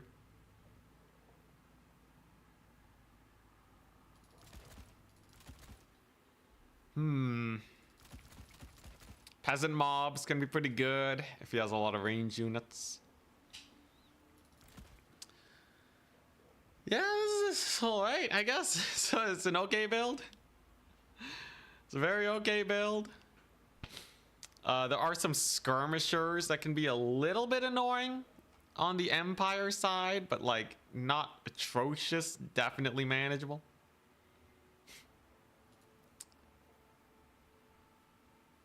Free Company Militia, Free Company Militia died to Cav really hard. I wouldn't be too worried about them. Let's see here. What do I have to worry about? Could come rolling in with a bunch of cannons. This map is not the best for it though, because cannons can't cover all the points. At least not super duper effectively. He's already ready, oh boy.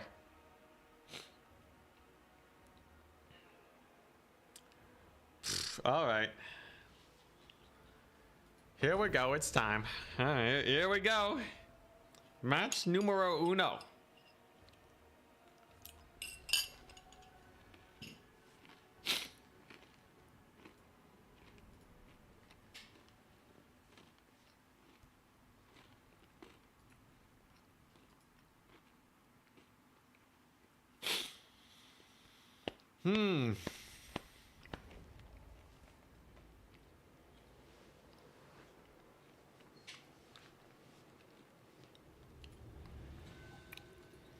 Yeah, the armor reduction tech didn't really work out in the end. So pretty straightforward idea. Whack load of infantry. And then we just rush them down, summon a little bit of cav, will be goodies.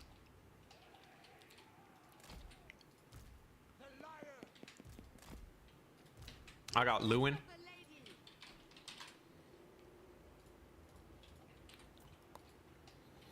This is a matchup I'm a little unfamiliar with, unfortunately. But it looks like he bought a lot of infantry. It'll be pretty hard for him to kill all these guys, I think. We got our mega questing knights too. Yeah, we're going for a stacked infantry build. Probably gonna summon a lot of peasants at the beginning to match his wideness. So this build isn't as thin as you might expect. Question is he gonna bring like artillery or what?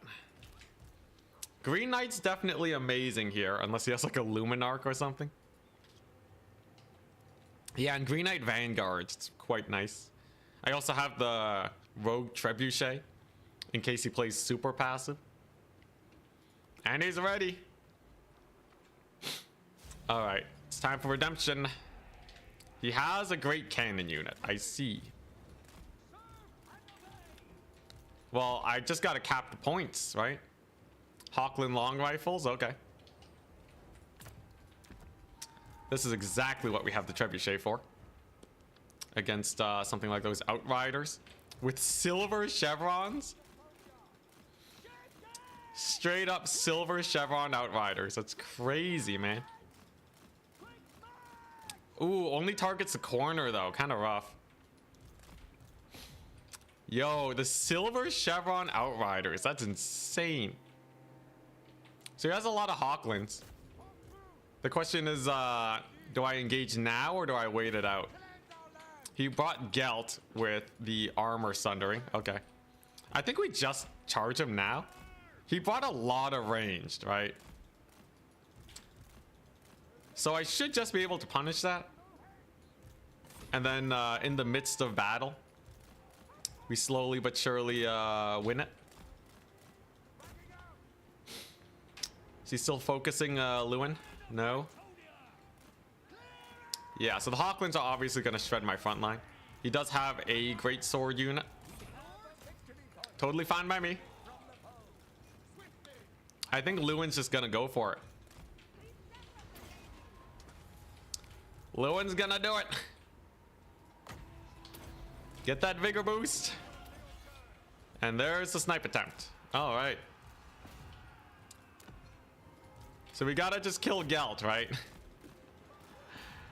It's all hands on deck for the Gelt snipe. Green Knight's making his way downtown. Hell yeah. Come on, Lewin. Get him.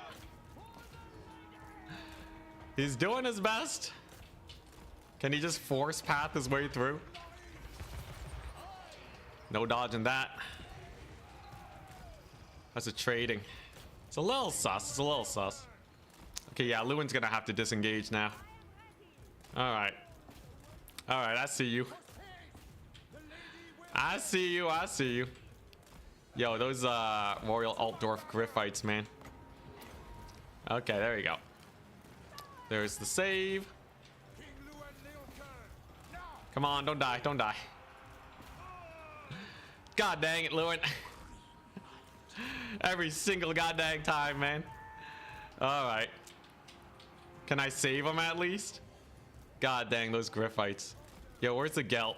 I gotta get my vengeance on him. I should be able to at least dive his backline. Alright, there's Gelt. There's a nasty cav charge on his artillery piece.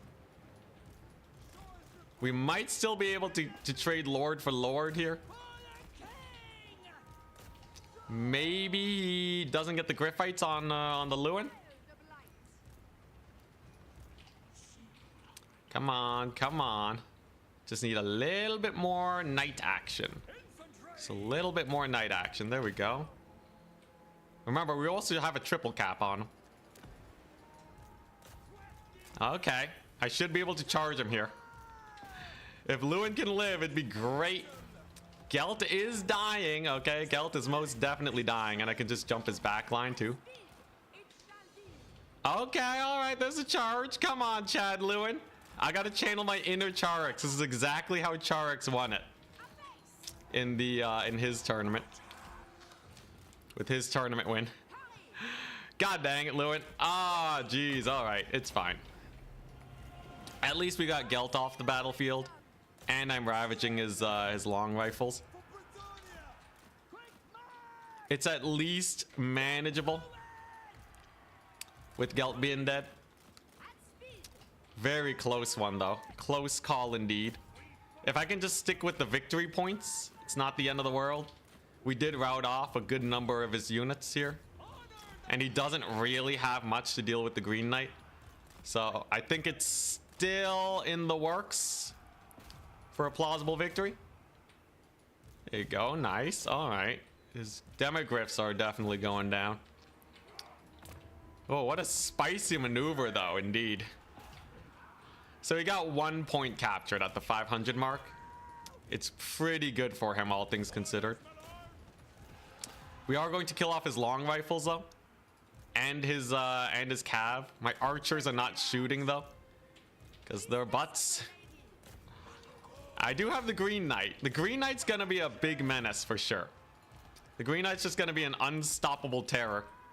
I assume he's gonna resummon Gelt though, while I kind of just have to get more cav in here. But you know, Green Knight's putting in a lot of work. Dang, his artillery rallied. What a ripoff. Okay, should be able to take out those Demogryph Knights. That's going to be a nice pick. It's going to be a very nice pick indeed. Green Knight's doing wonders for me. Null Ironsides are running. Okay. Yeah, I think this is going to come down almost entirely to how well the Green Knight does. Just kind of looking at it. The Questing Knights are doing great. Still no Gelt resummon is a little surprising. Foot Squires have done pretty well on the far side. A little bit of Huntsman action. Not too spooky. Okay, yeah, and we did get his Demogryph Knights killed. Okay. Alright, there's a Gelt resummon. So I actually got the sick bait for this, right? Gelt is back, but I do still have the Green Knight. I can probably just bully him. Are those demis really gonna stop my dudes? I think they are. Okay, so the Green Knight's back on the hunt. We have a little bit of cav back. His Demogryph Knights are mostly losing this fight. I have a couple of archers here. Value wise, I think it's gonna come down to like the second snipe of the Green Knight. I think that's basically that's our big play here. Holy crap, this line of sight, man. This line of sight's garbage. Alright, come over here, Gelt. He can't be that fast. Okay, there we go. Demis are dead. Wonderful. I have 1,000,000 archers. He doesn't have that much in the way of ranged. And here we go. Missile Gelt is incoming. Alrighty, here we go. Yeah, we got lots of routes here. Get him. Get him good.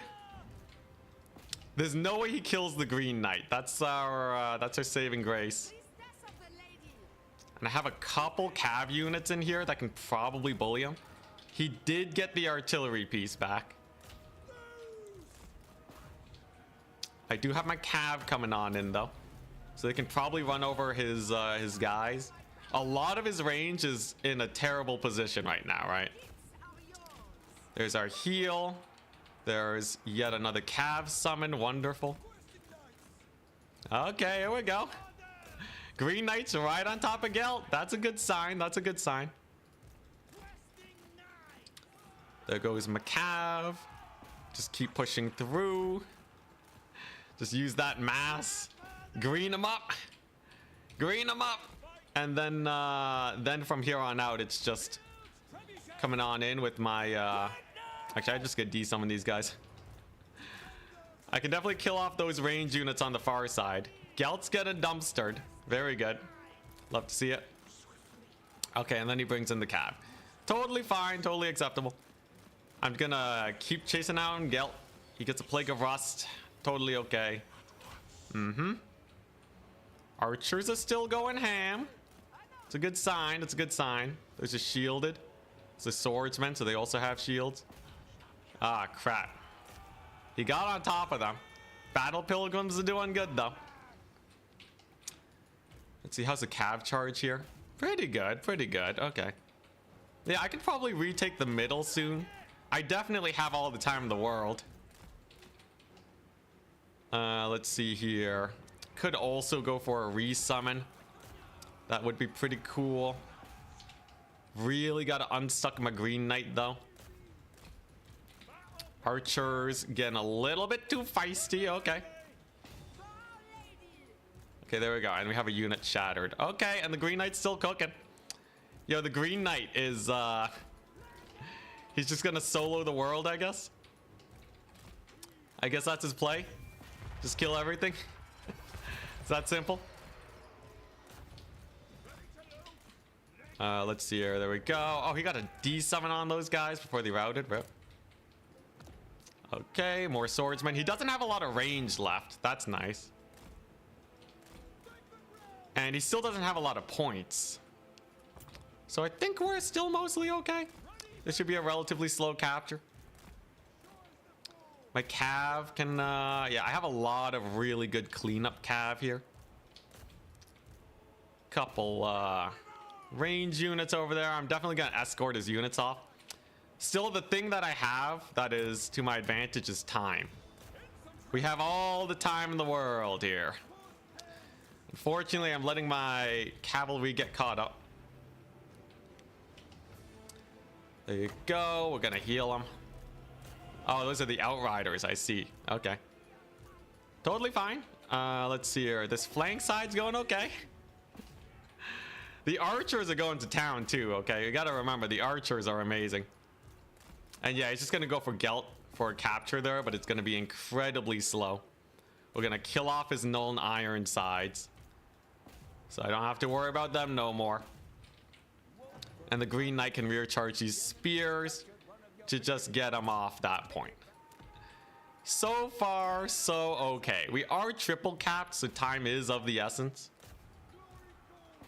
I'm just gonna have to stuff him up. I suicided those questing knights, I swear. But it definitely got me to capture points. So I should be able to re-secure 2 points now. Got a couple peasants coming over here to secure this with the Grail Relique. He did have to summon in Cav. Thank goodness. Gotta pull away from that magic as much as I can. Okay, alright. Yeah, his Demigryph Knights on the far side are probably going to be suffering the most. And I just gotta stall him out now, right? Doesn't matter, like, you know, Valley's kind of close. It's gonna take a long time to take out these boys. Oh my gosh, the questing knights they stuck with it. Chad questing knights, man. Okay, all right, there you go. Archers are getting on in. We got the foot squires getting on in there. And now I got the capture weight on this point. Green Knight definitely gotta route him off, but I'm definitely taking that point. And we got his skirmishers. I think we won it. If I can just spam like one more unit on this far side, he's not taking the middle anytime soon with those skirmishers taking so much damage. We're gonna get this right side, and I'm gonna have this far end secured too. Although it's taking a little while, admittedly. And he is kind of taking back the middle. I have the left side and the right side. That's basically the play that I got going. All right, caster, get in there. Yo, those halberds with their massive capture weight. I think I gotta abandon this one now, because we do still win on a double cap. So I just gotta get a couple more boys in here. He's bringing in the cav. That's okay. I'm just gonna desummon these archers, right? We just get the archer desummon. Then I bring in all the boys to the middle so he can't relocate. And then I get my questing knight summon to take care of his empire knight summon. And then we'll see how it pans out. I do still have a Grail Relique here, thank goodness. I can use one peasant to hold that so that he won't take it. Is he gonna hold here though? Come on, don't tell me he holds here. With the whole foot squire unit on it? Okay, the foot squires definitely start bringing it back. Good to see, good to see. We have the Green Knight going in for that flank charge. And I should be able to rout off his Empire Knights too. Okay, alright, that's not too bad, that's not too bad. That's definitely a winning fight. How's the Green Knight doing? He's trying to get as many mass routes as he possibly can. Archers are here to just help with the routing, really. Oh boy, alright. The capturing is slow but steady. Slow but steady. He may still be able to secure the point. Yeah, with the demogryphs. But he had to pull a lot in to successfully take it over. Archers, of course, are doing great. Okay, alright. He shouldn't be able to take left side anytime soon. Yeah, so he does secure that one. But can he stop me from securing this point? We shall see. Get the knights in. God dang, get those knights in, man. Alright, there you go. Battle pilgrims are coming on in hot.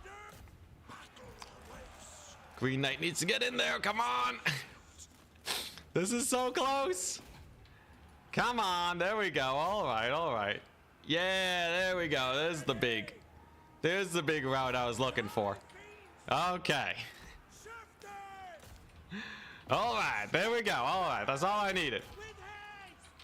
That is literally all I needed. So all I have to do now is just sit back, relax on that double cap, and then we're good.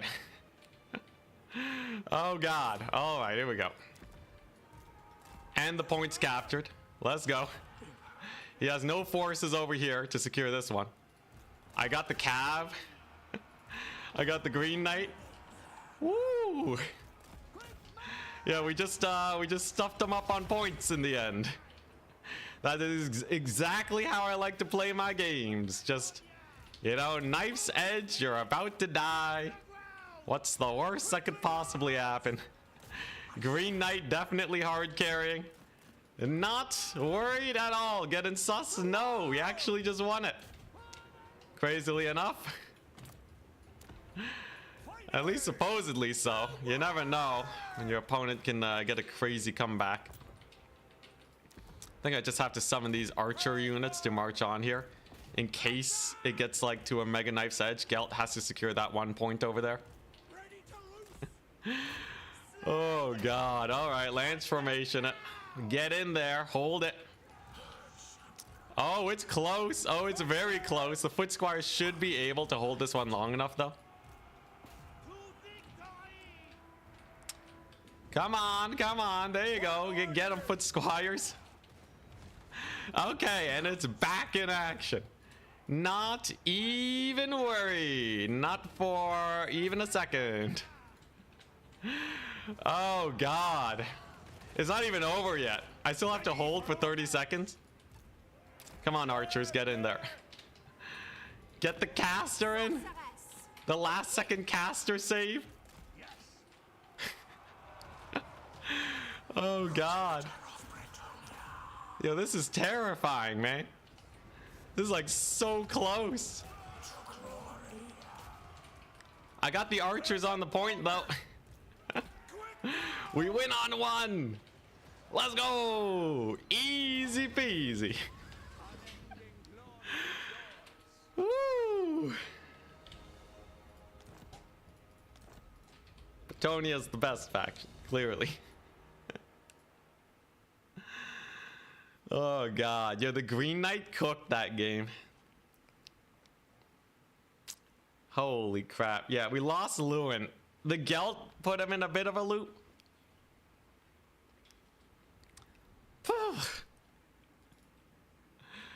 Oh god. Oh jeez. Oh man. For game one, that's what my game one is? Oh god.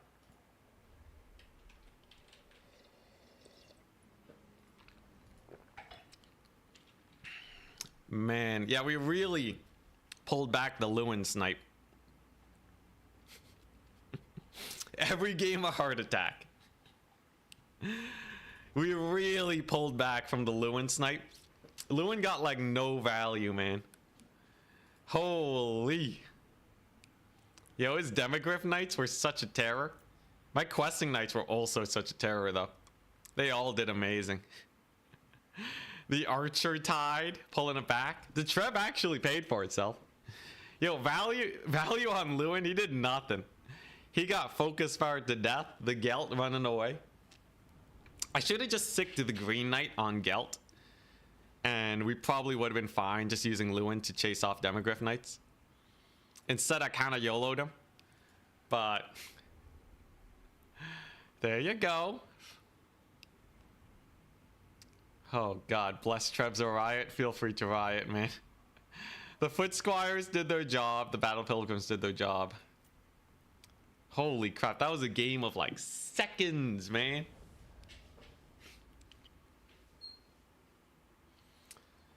Oh God, that was a game of seconds indeed.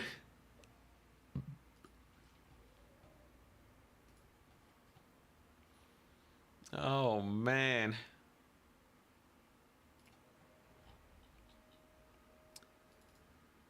Woo, God. That was way too spicy.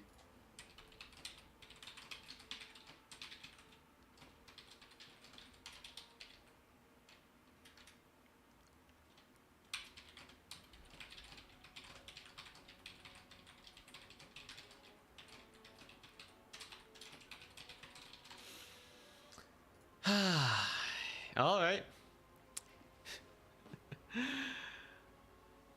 On today's live stream, yo, that's just straight suffering. That's such straight suffering. Oh God. Oh boy.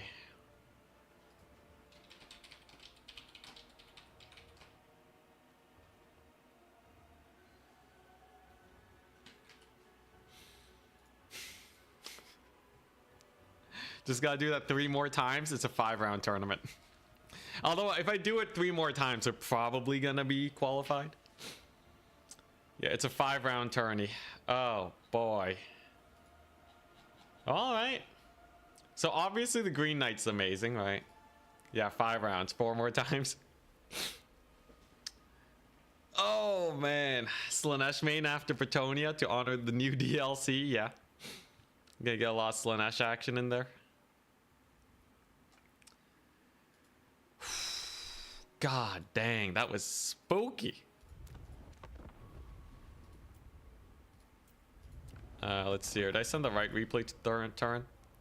I sent it to Turin because of how close it was. That's 9-3-2. Aight. Oh God. Not gonna be Ripped City today. Holy crap, man.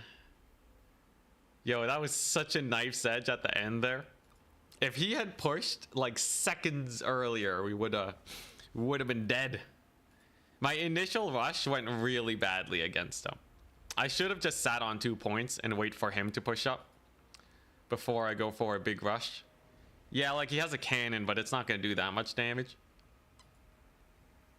And then I obviously have way more questing knights than he can bring in demogryphs. So if it's just like a 4v2 questings v demogryphs, we obviously win. The biggest scary thing was like the outriders. Excuse me. And of course he did have a lot of, you know, he had the double Hawkland long rifles. It was pretty sketchy just in general, but like he went really hard on the range there. Holy crap. Yo, my hands are freezing, man. I gotta turn up the heat.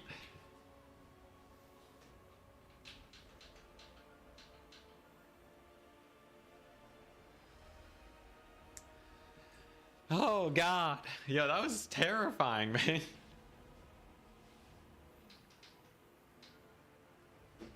That was so terrifying. Ugh. Oh God. Nuln, Ironsides, Hawkland long rifles. Drink water after that? Yeah, let me get some water. Holy crap. Can't believe I almost lost again.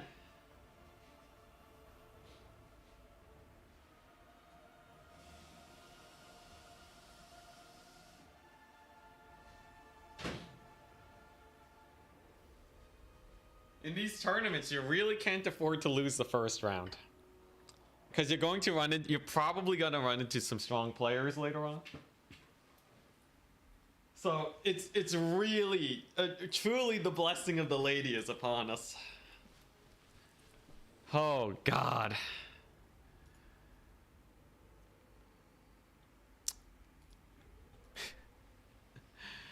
Oh, man. Yo, that was a crazy match. He even got the double cap back, but I held it just long enough to win on 1 point. Holy. Yo, I would have been able to run him over, though, if I went for, like, a Cav Max build instead of infantry. Although it's questionable. He did have a lot of spears. Oh, boy. Okay. So, that's game number 1 of the tournament. A solid start, indeed.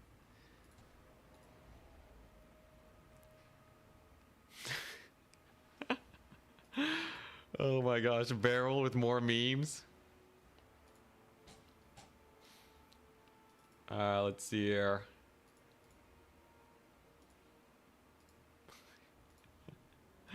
Ah, yeah.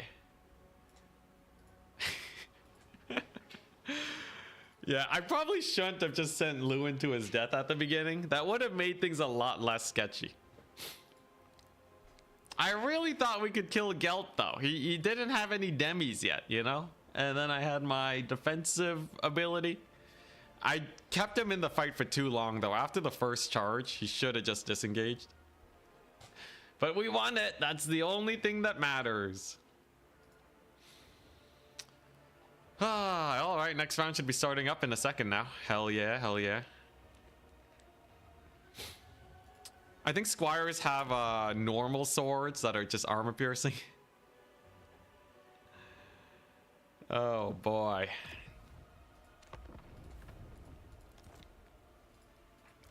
The questing knights. He did bring in the Royal Altdorf Griffites and kind of suicided them for Lewin. So it wasn't as bad of a trade as you might have expected. They did grind for a long time, but the questing knights eventually won. Yeah, should have disengaged the second the Griffites showed up. Because the Green Knight was going to be fine regardless, right? Green Knight probably lives against the Griffites and does a lot of damage. I don't think he's worth... like, if the Green Knight's occupying the Griffites too, he's only 1,500. So it is an up trade. Oh, God. That was such a close game, man. I really got to stop losing Lewin, though. That's not a Charix maneuver. Charix would never. Next round has begun. We're up against Subutai. It's a name I haven't heard of in a while. Since 2024.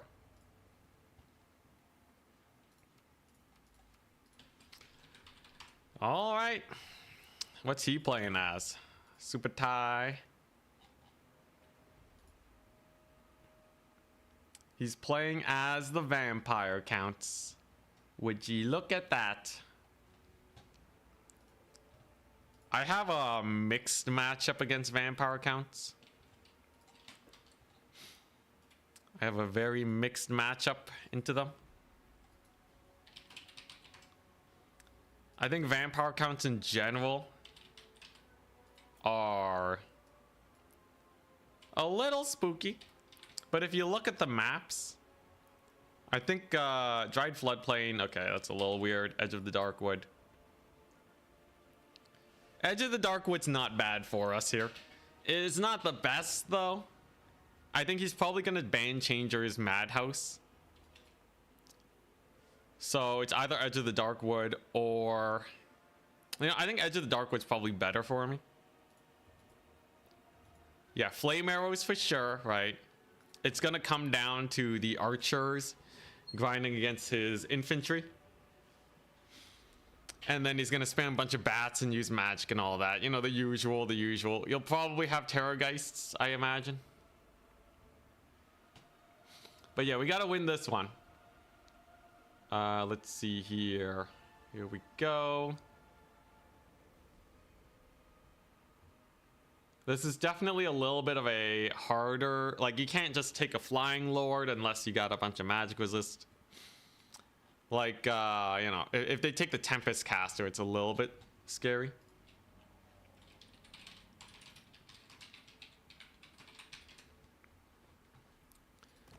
Okay. We're gonna play on Edge of the Darkwood.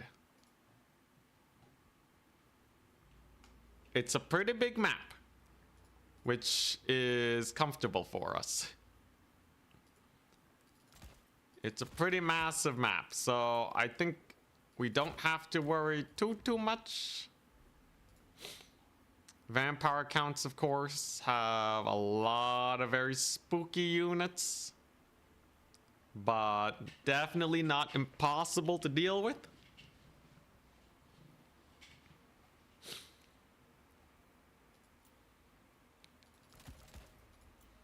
Let's see here. Did I have a build versus vampire counts? I have so many Bretonnian builds now. It's like most of my thing. And despite that, I still don't have a build versus vampire counts. Crazy.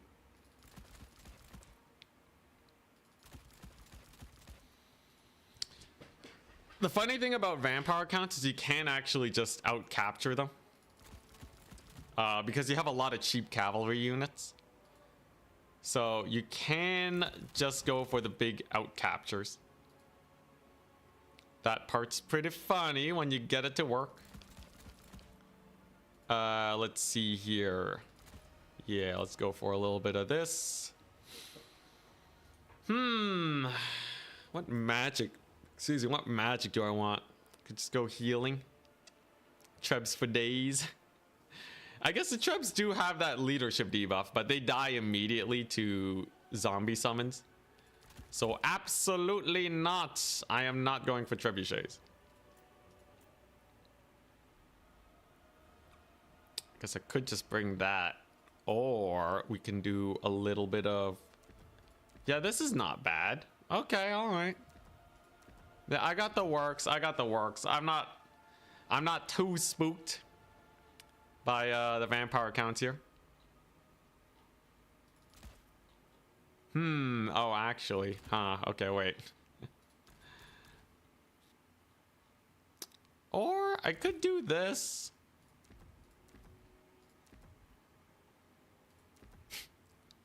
Okay, I got some unholy tech. Okay, I hope you guys are ready. I got some sick tech right now. You'll never expect it. It's time for the comet. The mega comets. And then I can take some of this. Beautiful. Oh my gosh, so cheap, man. So cheap. Comet's cool, but it is so dodgeable. It's not really that worth it usually. And then we take these guys. Oh my gosh. Okay. Yeah, I got the works on here, guys. There's nothing you can do.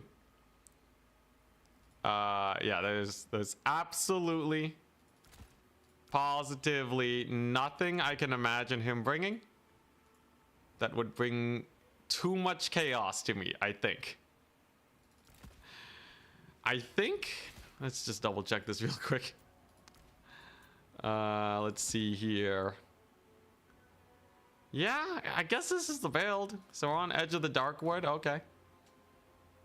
Vampire counts, like I said, very susceptible to losing their points. So I think we can use that to our advantage here. Let's see. You gotta worry about Blood Knights and other cavalry. Mostly it's gonna be dogs, bats, and Vargeists, though. That's kind of the most common thing you run into. But I think I more or less have everything I could possibly want. Here we go. My matchup against vampire counts is mixed. It's always been very close, but I think we should be fine. Yeah, he could just go for like a bunch of infantry and sit on the points. Are you resistant to Lord sniping? You gotta be resistant to Lord sniping if you're playing against the Counts. Counts are a spooky faction for that.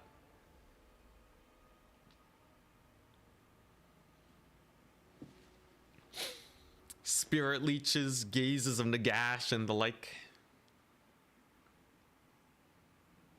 I got a sick build though. We got a sick build. Single ODM chat against all the RTK. Oh man.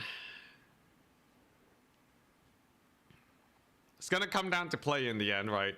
I'm gonna YOLO my lord again. Or will we finally not make a major misplay? We barely scraped by the last match. Are there other ODM members? Yeah, but they mostly play land battles. We've seen ODM Loopy show up a few times on stream. It's pretty cool. Yeah, get the holy hand grenades on them. Get that bath water. Oh boy. Yo, are vampires even... There is no holy water, right? Or is there holy water? Is it effective against undead? Is the Comet of Cassandora holy water? Alright, so we're on Edge of the Darkwood. We're up against Subutai. He has basically one or two builds he can bring. Either he goes for the maximum infantry stuff, or he spams a lot of Argeists. Usually, I see people going for the air variant, which leaves you very open to getting your points stolen. If he goes infantry max, the map is massive, so it shouldn't be too hard to give him a hard time. Mist of the Lady is water. Oh yeah, that's true. It's literally the Mist of the Lady. Rat greater than ODM. Yeah, there's a few Rat Clan members in there. So the idea is straightforward. I can capture his points, his far point very quickly, and then just run away. That should slow him down. I got the chonky front line. And then we have our Archer Corps. It's simple. It's very, very simple, right? So, like I said, right, we're allowing ourselves to bring the Man-Tide now. All right. Man-Tide is effective. I should be able to steal this point really quickly and then just roll over here with my archers. And I brought Horse Louis. We brought Horse Louis. He's gonna stay mostly safe. He's here to beat up those White Kings that we usually see. And the idea is we should just be able to out-capture him. I have Wind Blast, which is very good. It's a solid build, I think.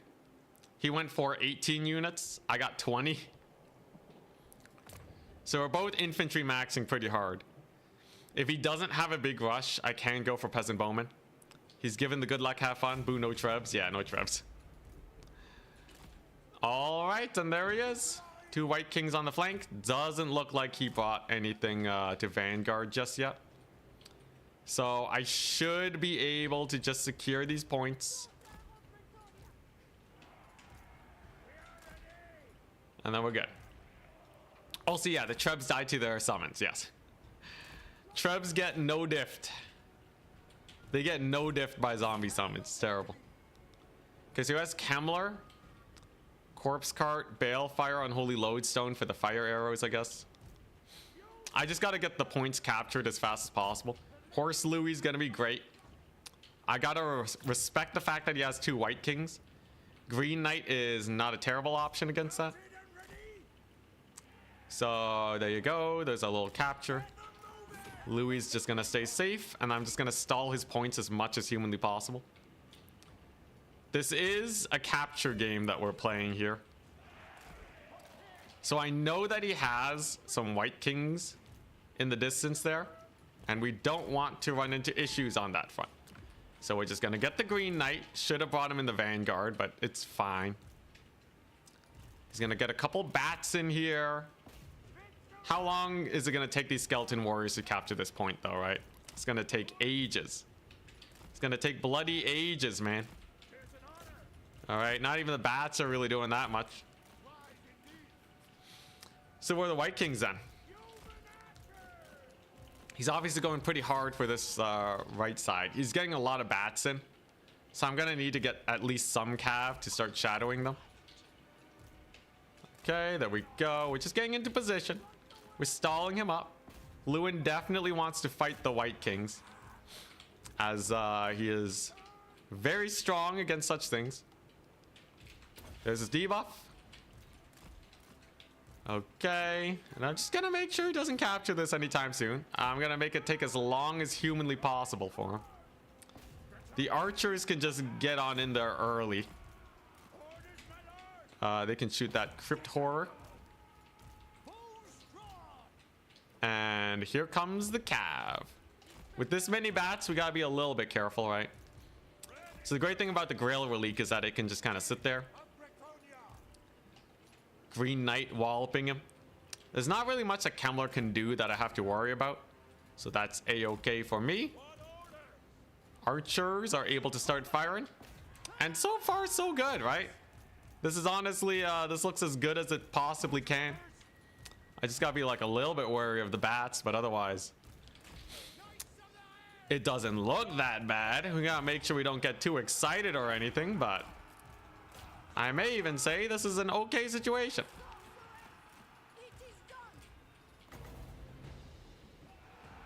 There's a wind blast, a very good wind blast indeed.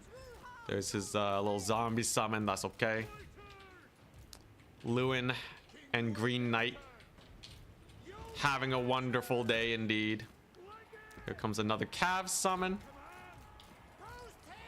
Grail Relics are just chilling exactly where they want to be. Lewin's doing great. Let's see here. And he still doesn't have a single point. That's huge. That's honestly huge. The White Kings are like barely getting anything done too. That's a huge wind blast. Amazing. All right, I'll take that. Just gotta save the archers now. He lost a lot of bats. So that's just a sign to just bring another archer unit in. Lewin's slowly working that White King. He technically hasn't killed him yet, though. Nice. We got the bats killed. All right. And he's going to start taking the middle point. Not the end of the world, right? It's going to be a slow process, too. I can actually pull in a couple yeoman archers to help just hunker down on the point. We've almost killed off that White King. It's taken a little while, but he's almost dead. Holy crap, we barely held it. What a swing. What a swing indeed. All right, White King's almost dead. The sheer weight of Bretonnia is upon him. Okay, here comes another cav unit. What are these guys doing? Not much. These guys summon? I don't think they are. Okay. So he did finally capture the point.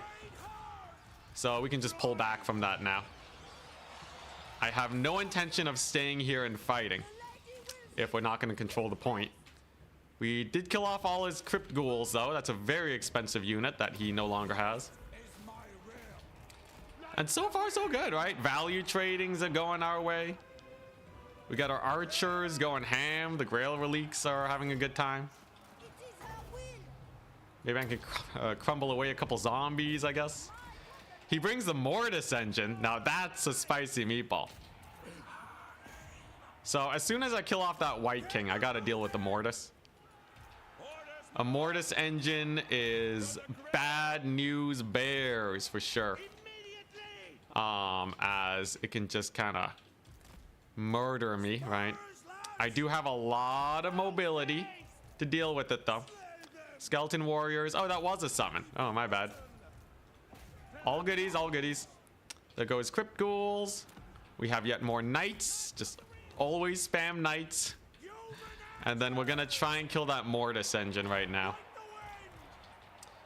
His White King will eventually die. Probably don't need Lewin there anymore. And then, yeah, I'll just start punching that mortis. There goes his infantry. So it's just crypt horrors now. That's going to make them a lot easier to kill with cavalry. And the mortis is going down to the yeomen. Wonderful.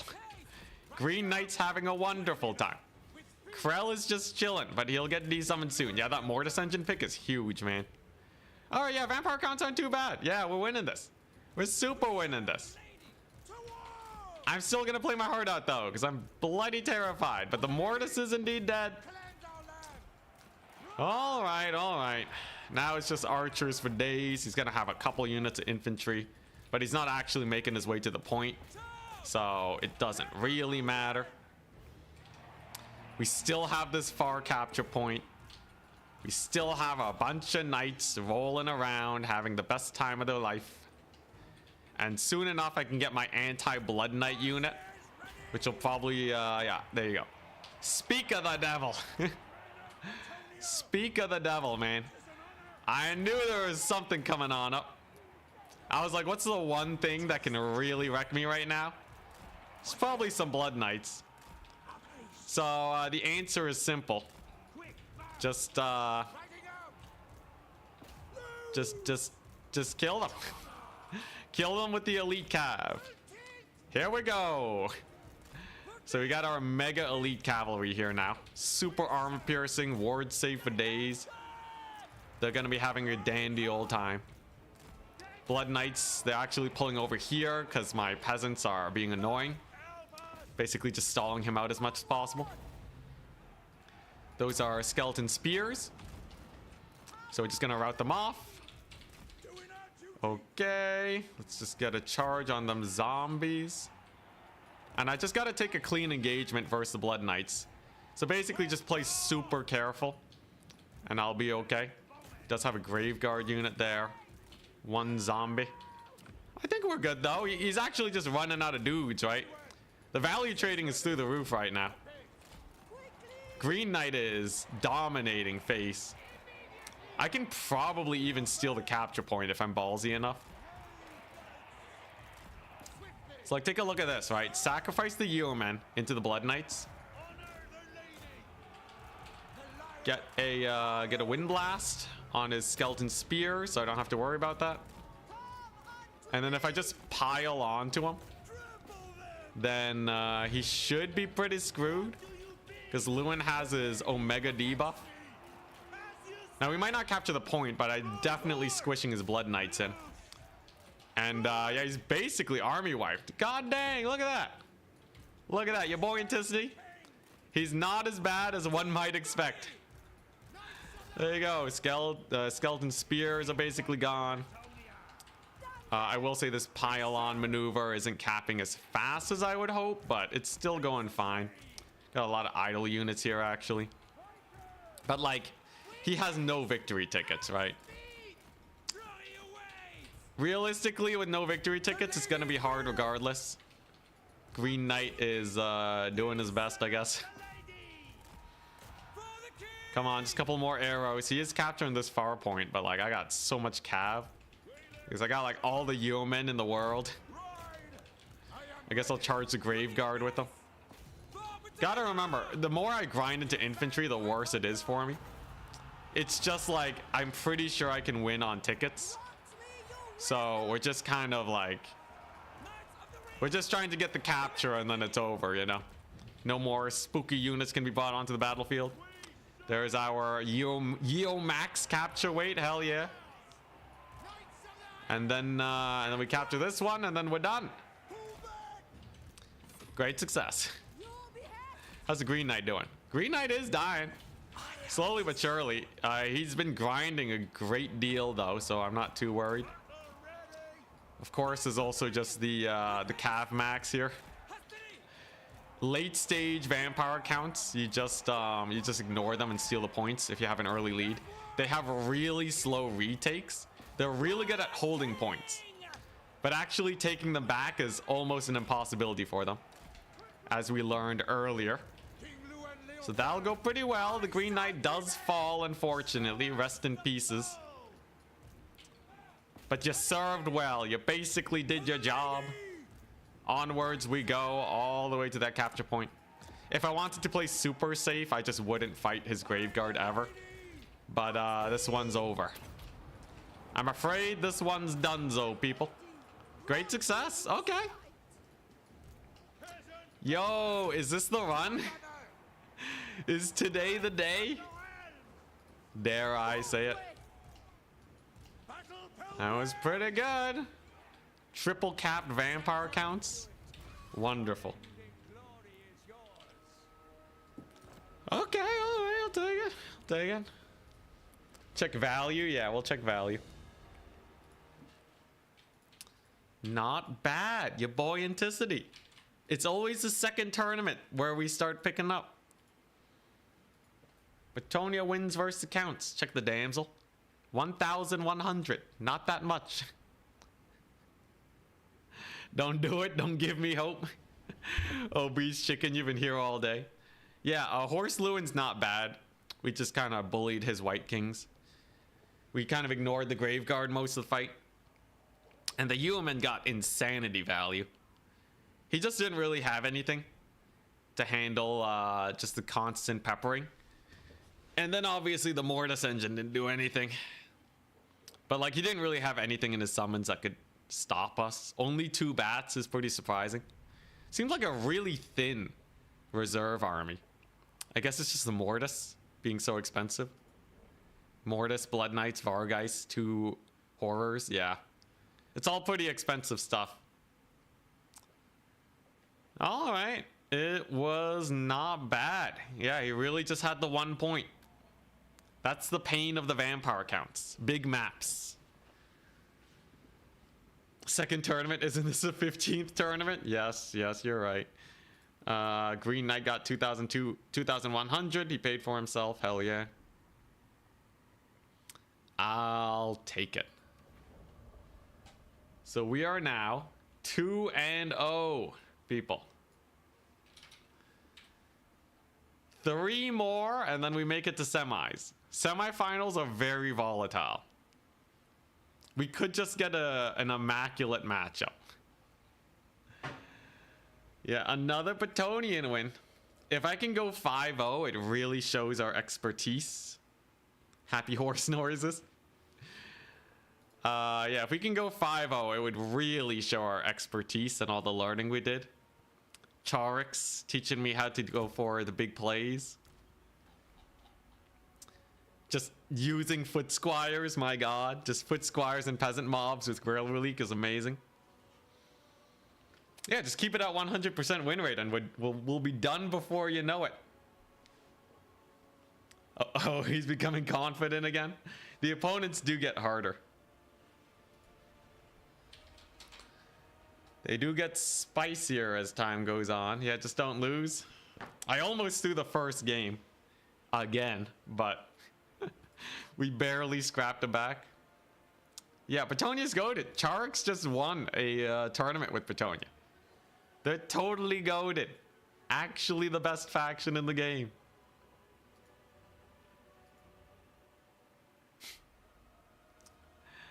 Don't get hope. You have to be hopeless. That's when you win. Oh boy. Yeah, harder the opponent, the better I play. Yeah, yeah. You just gotta sweat lord it. Definitely gotta go heavy on the foot squires for most matchups. Just never take the Royal Hippogriff Knights. They've never done me any favors ever.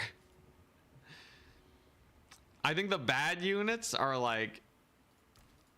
It's like some of the more expensive cavalry. I haven't actually used the Beast Slayers much. They got so buffed and I'm like barely touching them.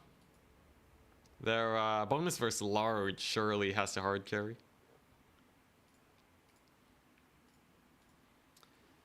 Count's got nothing but buffs and still getting exposed.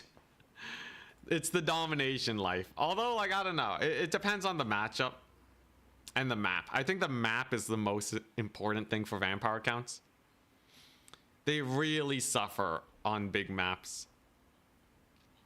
Yeah, the Hippogriff Knights are bait. Every time I've taken them, I lost. Questing Knights, though, the new hidden tech, the new thing that I've fallen in love with, is Blessed Questing Knights. They hold for so much longer than normal Questing Knights. Yes, you're paying a little bit of a premium, but like it's surprising how impactful this is on their leadership. They just don't rout anymore. They just stick around forever. Because usually the burst damage would like barely get them routed. Yeah, Charix won a tournament with Bretonnia, so now we're following in his footsteps. I have not won yet, but the goal is to make this one the one. Yeah, you're paying premium for premium quality, exactly. So it's pretty worth, especially the more expensive questing nights. The champions of Quenelle are insanely good. Okay, you gotta keep them around. That bonus versus large 10 is huge. 60 melee attack against Cav. Fire resistance for some reason. These guys are where it's at. They'll break the backs of like Blood Knights, Elite Ogre Cavalry, just everything, okay? So you babysit these boys and your goodies. Yeah, Charix is insane. Charix is a really good player. His biggest like trait, I would say, is first of all, he's really good against like just at playing elves and kiting. But he's really consistently good at taking out key targets and not losing his lord while doing so. Charix is an absolute menace, man. Because, like, you've seen me play. You know how easy it is to just lose your lord to nothing, right? He very rarely just loses his lord. So, not only can you not exploit that mistake on his end, if you make a mistake with your single entities, he's probably just going to insta-win.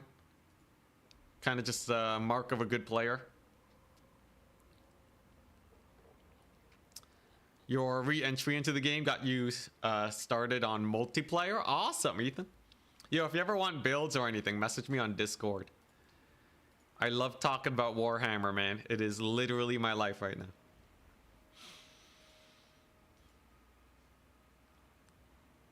I really thought you are better than I saw. He won with Brett. Oh, I thought you were better. Then I saw he won with Brett. Yeah, no, Charix is a menace. Look, as long as I can get my Bretonian win shortly after him, I think we're good. We're finally going a little bit harder on the man tide, which saves me a lot. Yeah, 15% ward save is like 1,000 extra HP. It's huge. Bloody massive. Trying to be a Chaos Dwarf main? Hell yeah. What's the meta for Wood Elves these days? So Wood Elves have a couple core units. You basically always want the Wild Hunters. You always want a healthy amount of Wild Riders and Glade Riders. You always want to start with Dryads. And then your Lord choices is either Drycha or a Spellweaver. You can even take Branch Wraiths with just Malkoths. You can take 2 of them and they can just hold points for you. And then you have a choice to make. Either you can go a little bit heavier on the infantry and then go for like some Glade Guard, or you go a little bit on, you know, the Deepwood Scout play. Probably 4 kite units. Or, and this one's a lot less common, I wouldn't recommend it most of the time, you take a couple Glade Riders to get a couple shots off. This is the typical, that's like the typical what you see with Wood Elves. A lot of the time they bring Wildwood Rangers in reserve just to clear off heavy infantry. That can be very annoying. Or, you know, you see like a big ol', just like a fat wide build. That can be nice. Turn really screwed you with this challenge. It's fine. Technically, he guaranteed me a win eventually.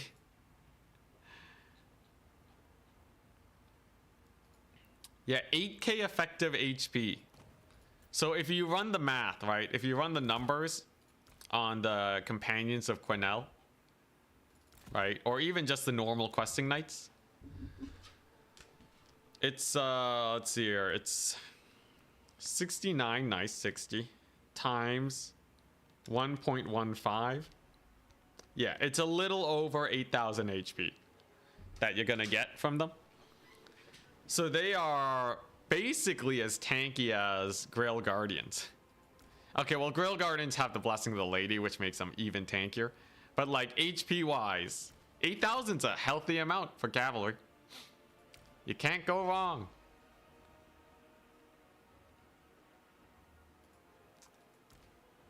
Yeah, it's pretty nice. Do these guys have the Blessing of the Lady? They do. Despite that, they still feel pretty squishy. 36 melee defense. These guys have 39.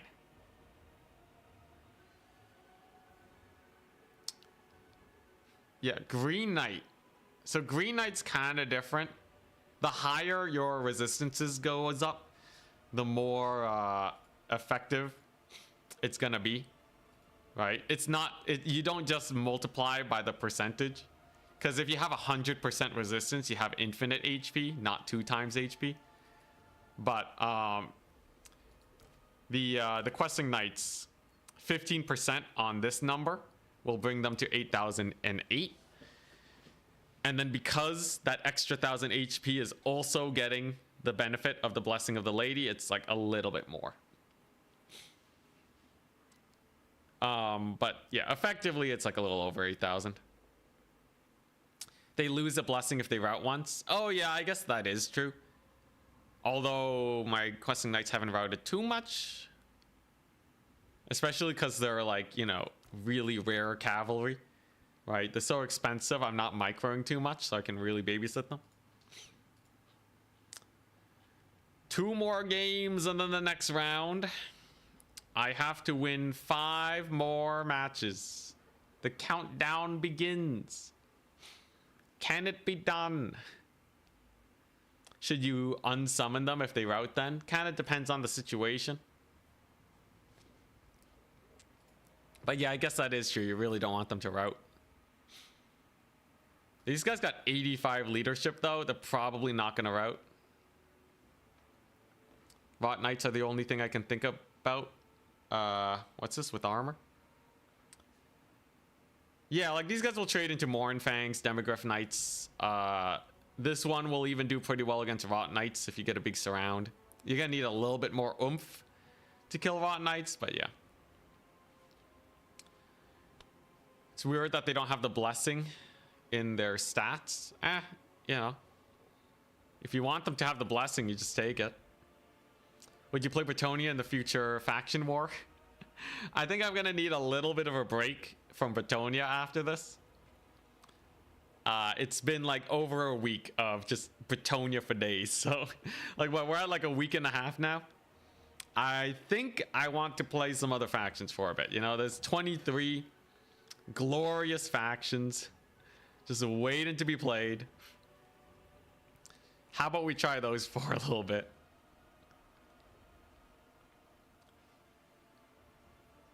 Yeah, this buff prevents routing. It just makes some a little bit harder to route. And a lot of people don't expect it to, which is nice. One more match. Oh boy, here we go.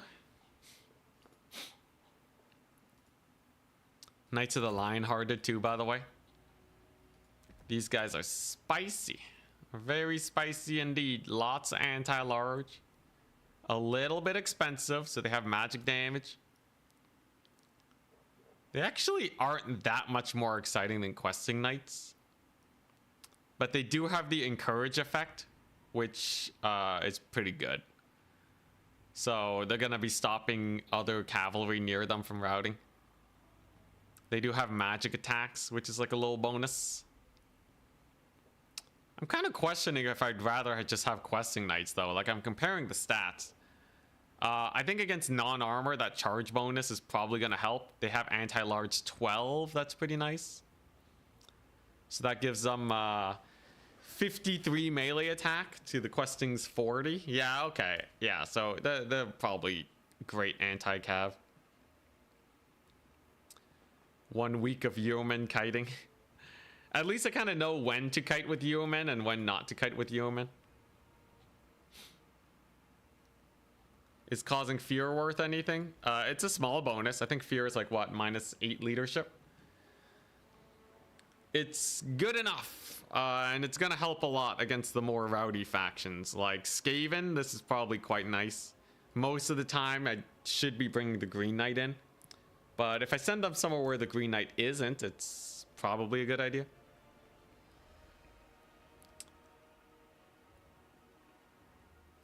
Yeah, they do have less damage, but it is comparable. And they do have a way higher chance to hit, along with a massive charge bonus.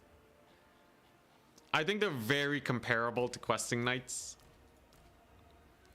But more of a situational unit, probably. Like, these guys would be great versus Centaurs. Or Slanesh Cavalry. Definitely you take the Knights of the Lionhearted into Slanesh Cav. Arawara, Knights of the Realm. Yeah. They dumpster ethereals. They'll dumpster lightly armored demons. Questing Knights are for your anti-armor shenanigans.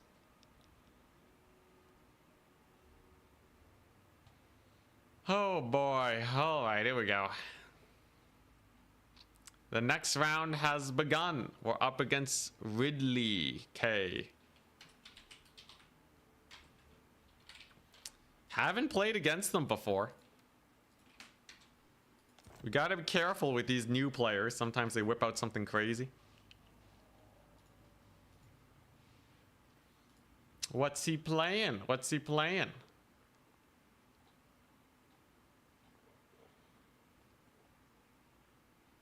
He's playing, yeah,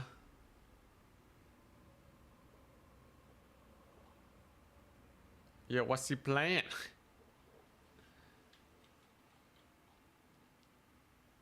I don't see him with this faction.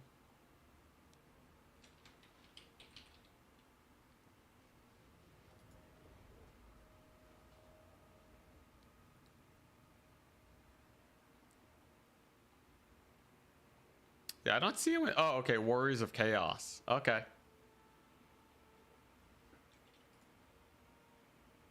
No, that's a different person. What the, where is he at?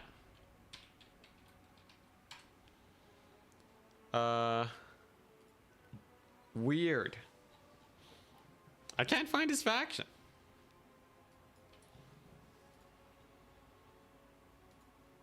He hasn't messaged me either.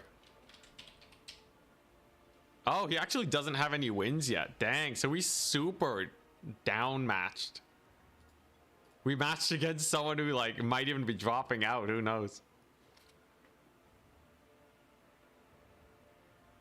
Interesting. It's really weird that he doesn't have his faction, but hey, I'll take it. I'll take a third win, all right? I gotta get all the wins I can. What are the big names this tourney? It's me, there's Outer Region, there's Sampo, Martin, Subutai, B6. B6 is particularly scary, but he might not make it this time.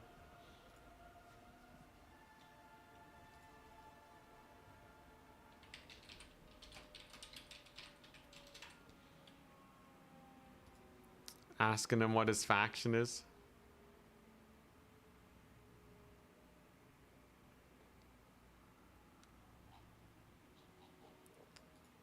His faction's Nurgle. Oh boy, all right. We got a little bit of Nurgle action going, okay. We don't have the hardest time versus Nurgle.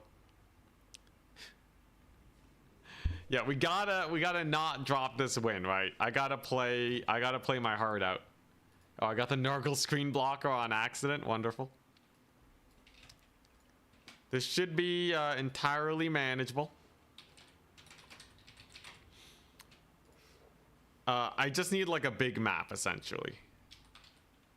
Lustrian Narrows. Interesting. Oh god, that's a super forested map. Yo, guys, look at this. It's like forest for days. That looks like a terrible map for me. Ruins of Arrogance. Beautiful. All right. Well, I know what I'm banning. Easy peasy for me. All right.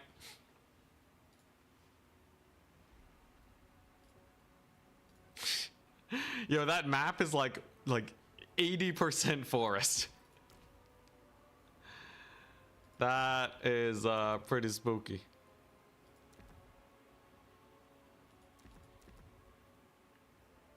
All right, so if he brings Tarmacon, I basically just have to ignore him.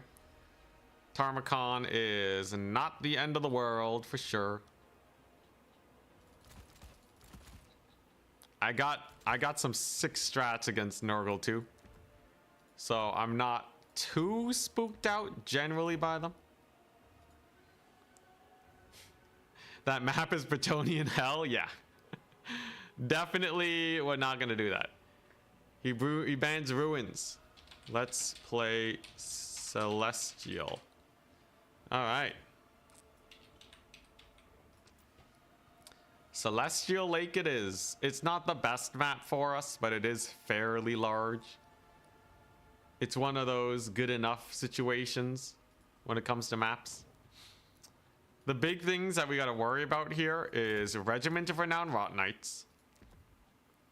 There's a little bit of plague droning business that I got to be wary of.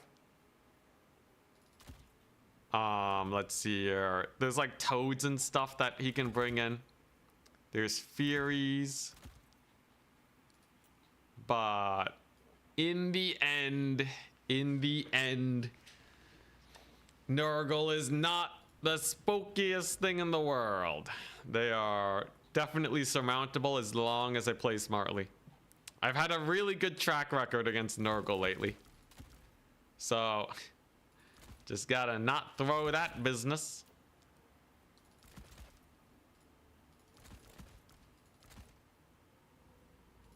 And then we're good. Is this my build against them? It's not a terrible build. Yeah, anything but that forest map and we're fine. That forest map is just absolute hell. We do not want that business. Okay. Yeah, I think I more or less have my build. This all looks fairly normal. There's not a lot the Nurgle can bring that would spook me at the beginning of the game. Let's see here. Yeah, I got all the cav I need. Look, it's Nurgle, right? Nurgle is an absolute cakewalk. This map is not the best. We're playing on Celestial Lake. So there is like a mini forest in the middle. Can be a little bit harder to get your range shots in. But yeah, do not grind Nurgle. Yes. The moral of the story is do not grind Nurgle. You are asking for far too many issues by committing your cav in a big fight. I would rather just let him capture all the points than take a big fight against him. This map, though, is a little bit sus, right? That little forest on the side is kind of crap. What we can do, though, is like I can take this capture point and just kind of play around here. It's a little awkward to attack this point from here. So then either I can push this point or this one, depending on what opens up. Where to find all these tournaments I play? It's on Total Tavern. If you just look up Total Tavern on Google, it shall show up. My plan is simple. I have infantry. The end. So the whole idea here is I have all my archers on reserve if needed, and I'm going to use the hidden tack that worked against Nurgle before. Ready, good luck, have fun. Curse of the Midnight Wind plus horse archers is surprisingly strong. It's surprisingly strong. So if he takes a really thin build with a lot of armor, let's say, we soften them up with the archers. You know, Lewin debuff and Curse of the Midnight. And then the foot squires definitely win after that. Horseless Bretonnia. I got horses. What are those, man? Those are horses. The map, yeah, it is a little harder for him to flank me. Like, you can't get Rot Knights on me, but... like, the archer position here is not bad. I don't think he can triple cap me unless he's really hard pushing. So, yeah, he has gone for the Noxbringer. Pretty standard. He's got the Shrine Healer. And he went for a lot of Plague Bearers. Now, that's a surprising play. I think Plague Bearers in general are not the spookiest things in the world. Is this thing gonna shoot? It's not gonna shoot quite yet. I'm gonna hold fire on my archers to get the sick plays on it. Okay, he's gonna pull back with the Noxbringer. There is no escape. Beat him up. That may have been a wasted overcast. We'll see. Ooh, he doesn't dodge it, though. He doesn't dodge it. Okay, that's not a bad start. Not a bad start in the slightest.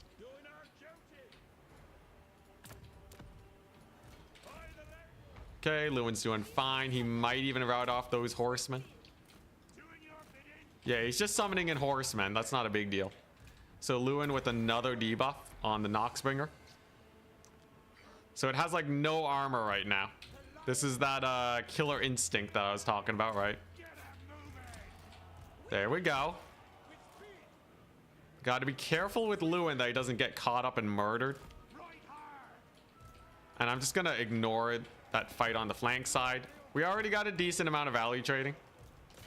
I can just kind of sit back and relax for a little bit. And he's not rushing me because he has a Noxbringer. So that's when we bring in the archers. Obviously, Noxbringer is going to get a couple shots off. My guys can dodge decently well. Plague Bearers is such an interesting choice to me because they are way weaker versus archers. So my magic doesn't really have that much of a use right now. But, you know, we already got the Noxbringer a little bit lit. I'll take it. I'll take it. We have our Grail Relic in here soon. He actually friendly fired. Beautiful. And then I'm just kind of waiting for his next big summon. Okay, so he summons in the Demon Spew. So they're pretty slow. I could go for the Noxbringer, but it's like a little bit risky if he brings in Furies. I think I'm gonna go for it though. Ah, nah, we take a pretty massive hit. Screw that business. All right, we're not going for that. Let's see here. Obviously, he's Nurgle. He's pretty slow. Can't really get that much done here. There's our armor debuff that should help us out. And I think we're just saving for the champions of Quenelle. They're gonna be rather good against you know, any elite cav he decides to bring. Like, these guys are not particularly scary. He actually has Epidemius. Crazy. Okay. Crazy Epidemius pick. Very interesting indeed. All right, we're just gonna bring in our copious number of archers here. We're gonna get the Lewin on his dude. There we go. Pretty big stream of corruption, I must say. I must say. But yeah, we're just saving up for the Rot Knights because I think the Rot Knights are probably the spookiest thing we could go up against. Okay, there we go. We routed off one Marauder Horseman cav. Hell yeah. Lewin taking a little bit of hits from Epidemius. So we don't like that. We got to pull back. What we do have, though, is potentially a big snipe on his character. Oh, he got my Lord routed off. Okay. Yep, this is your realm, Lewin. This is where you cook. He abandoned the middle, so I can start going for that play. And I'm just getting the hard focus fire on his character here. Lewin can just dodge, so it's not that bad. There we go. Just keep dodging. Just keep dodging. Those death heads can only be so scary. And then with his character routed off here, that's a lot of healing down the drain that he doesn't have anymore. Wonderful. Absolutely wonderful. Nice. So I just got to escort that bad boy off now, and then we're in the clear. He can bring in some Rot Knights, but we don't really care. And then I just got to escort his lord off. Seems pretty doable. All right, I should be able to secure this far point here. Yeah, we just never let him come back. Never come back, little hero caster here. We don't want ya. All right, nice. How's my Cav doing? Cav doesn't really have too much to do. Lewin might be able to just outright kill that dude if we're lucky. We did get our caster back. His Marauder Horseman kind of idling over there. Good to see, good to see. And now it's just making sure that he doesn't kill me with Rot Knights. The Rot Knights are most definitely the scariest thing we could possibly run into right now. So I'm just gonna overkill on my questing knight summons. Because screw that business. Absolutely screw that business. I don't want to deal with that garbage. I should be able to push his Forsaken. The mass archers are amazing. We got a Curse of the Midnight Wind to help my forces just that little bit more. But can I get the capture? It seems like probably not. Trading wise, it's going okay. I'm definitely probably gonna have to kill Epidemius. Probably gonna have to kill Epidemius if we're gonna come out on top here. He's probably gonna have to get that Soul Grinder to get a little bit of work in though. And what are the Furies gonna do? Where are they gonna land? The Furies are a weird one, because obviously we just have a fat counter charge on them if we ever want to. We can't fight Epidemius just yet. We gotta light the man up just a tiny bit more. There we go. There go the Demon Spew. Hell yeah. I guess Lewin can just kill off that Noxbringer. You know what? Screw this fight over here, man. Obviously with Epidemius, it's going to be a little sus. All right. I'm just gonna do this instead. Is he gonna commit with those Furies? Still not quite yet. A surprise indeed. He's got to commit with them at some point, otherwise we're just doing nothing, right? The disengage from Epidemius' ability, by the way, is going to help us out a lot. Okay, and I am just re-securing the capture point.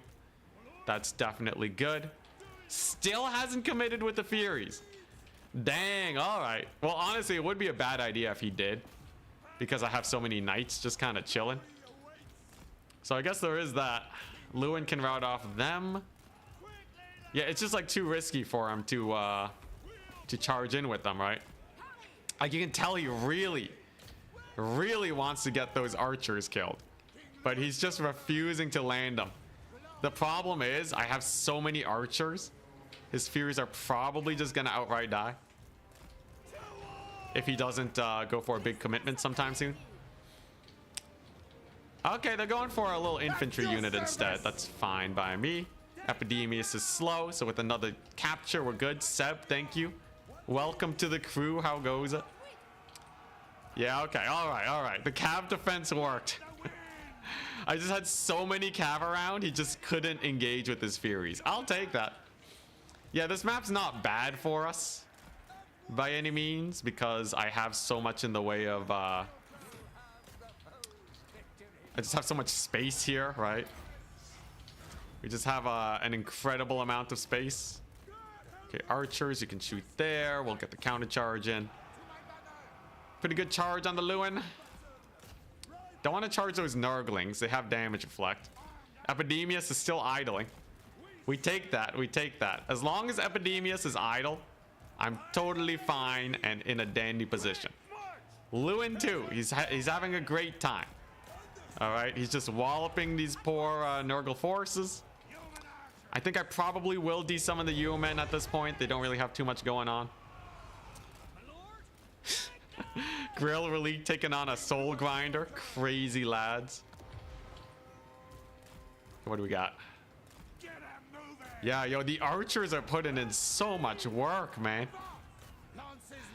The archers are putting in incredible work against him. And then it's just a slow dissection at this point. The end is nigh. He did not get his super elite Rot Knights coming on in. So that's going to hurt him quite a bit. A little bit of a Curse of the Midnight Wind.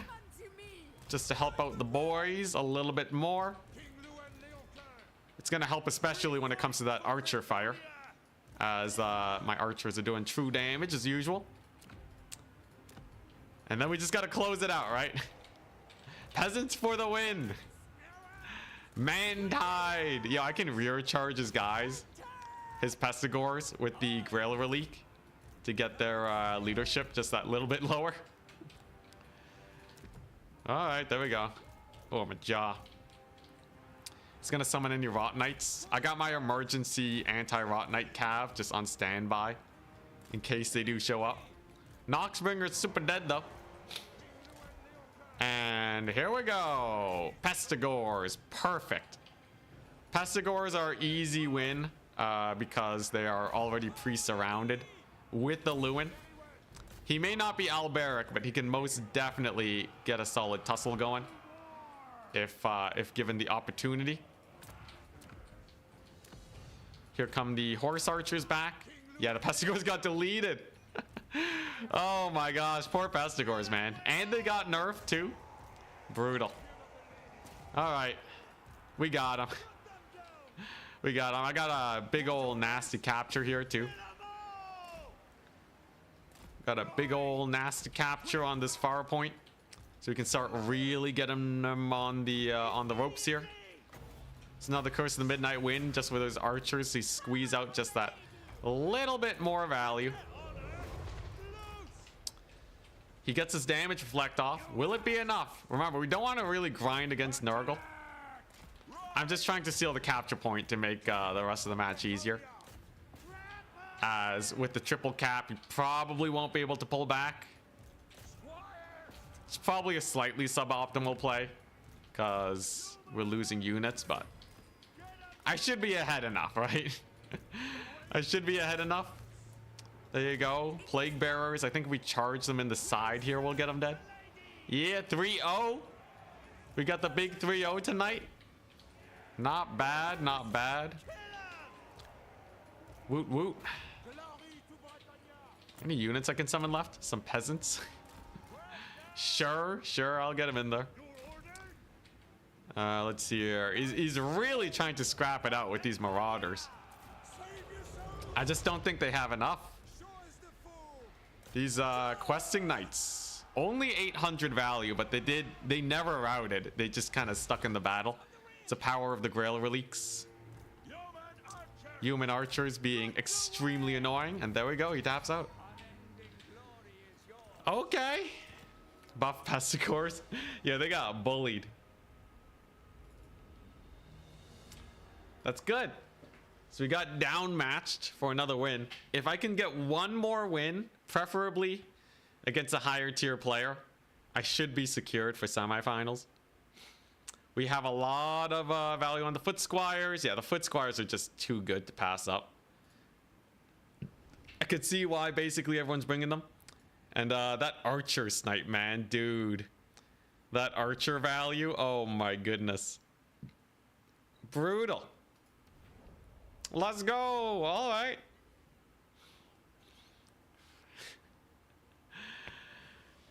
Yeah, just prove the end times wrong. Lewin shall not be shanked by Festus. Was it Festus? I thought it was someone else. Wasn't it like Vlad or something? Protected, yeah, good protection on the archers. Full ammo dump. Just they mag dumped Nurgle. Yeah, just the Foot Squire front line is just amazing. If you wear down their infantry even slightly, your Foot Squires are gonna do great. GG. Okie dokie.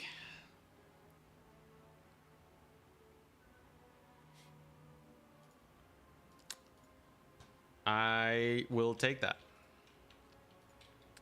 So it's Bretonnia versus Nurgle. Bretonnia wins. I'm honestly not too scared about my opponents today. A lot of them seem... Look, none of them are Charics. I think Outer Region's probably the spookiest guy. We did already beat Martin's Empire, which is good. Yeah, how's Turin doing right now? Who's he playing? Turin. Oh, Turin only has the one win? Brutal. Who's he playing? Is he playing a new faction or Nurgle? Turin is playing as... Did he not declare his faction? Did Turin forget to declare his faction, or did he message somewhere else? Obviously, he's on stream, so he probably doesn't need to. Excuse me. But yeah, this is good so far. This is very good. Yo, who's Outer Region playing? Warriors of Chaos. Oh god, okay. Warriors of Chaos. Turin's playing Empire. Nice. My verse Empire matchup's a little weird. Festus killed Lewin. Vlad avenged Lewin. End times is so weird, man.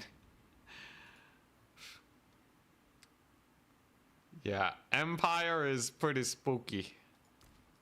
Their artillery and range units are really powerful. Very powerful indeed. It's a matchup where people used to bring Hippogriff Knights, but I've sworn off them for the rest of the day.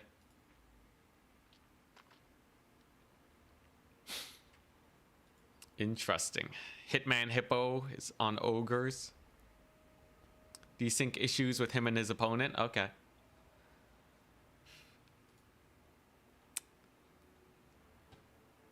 Yeah, do I have an Empire build? I feel like if I was to face Empire again, I think you definitely gotta go for the Lewin Green Knight. Green Knight is an absolute menace to deal with.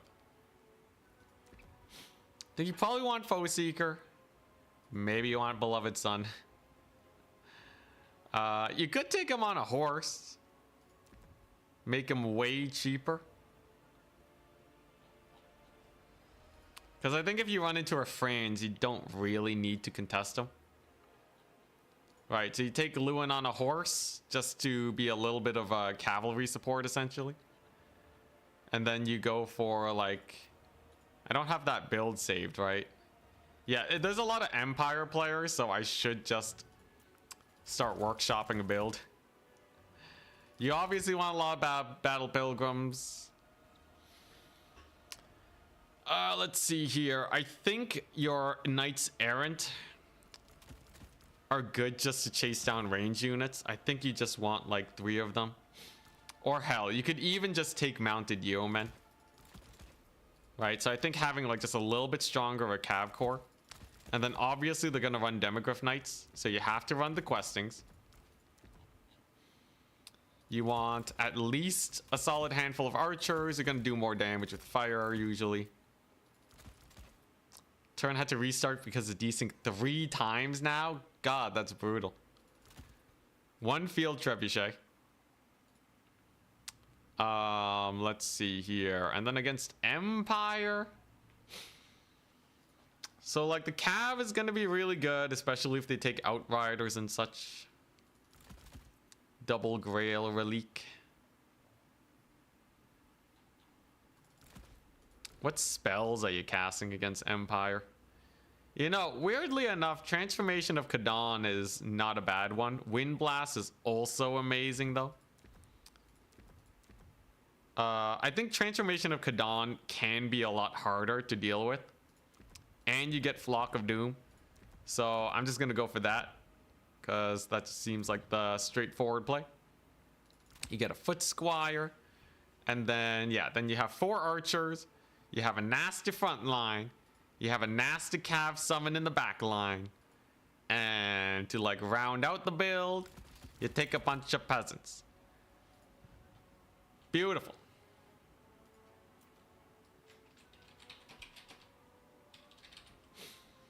Bretonnia versus Empire, people. Yeah, this one's pretty good. He's gonna need range units to shut down the bowmen, otherwise infinite value. The trebuchet is amazing. You got Lewin on this horse, beloved son of Bretonnia, just in case. it would be a pretty massive buff to everyone if it gets triggered. It's 8 melee attack, man. It's kind of crazy. 8 melee attack, ITP. Army-wide ITP is crazy. That's basically just Slanesh. So, yeah, and then you play really aggressively with them. Oh, we need the Green Knight. Crap. I forgot. You have to run the Green Knight. Empire don't have the magic damage to shut him down. Unfortunately, it does mean we're going to have to cut some boys. Does Lewin need Foe Seeker? Probably not. I can get a... And then what? Stand your ground? Probably not stand your ground. Scroll of Shielding.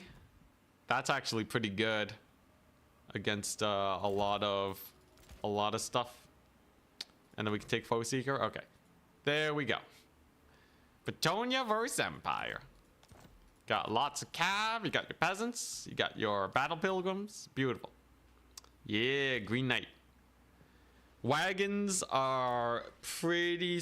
They're a little spooky, but you can definitely give them cav charge. And most importantly, the Green Knight obliterates them. The Green Knight gives you an advantage, like, everywhere. Oh yeah, I saw in a video today, politicians, right? If you want to make a point without seeming like too aggressive, you do this, right? Like, it's amazing. I'm telling you, it's amazing. Yeah, that looks good. That's like a solid, like, you're making a point. Still makes you look not too vicious. I forget what it's called. It's named after like a president, I think. Yeah, Mr. Green Knight.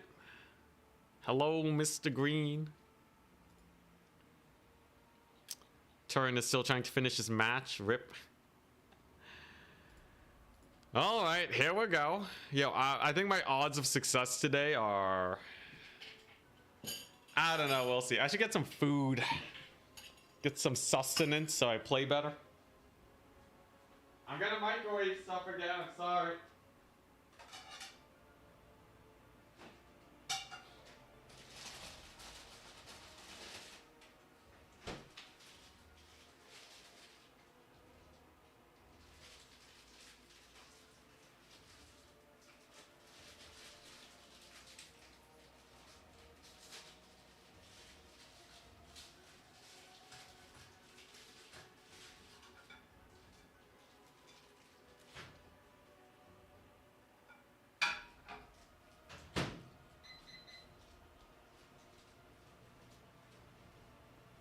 Microwavable food is just too good for streams, man.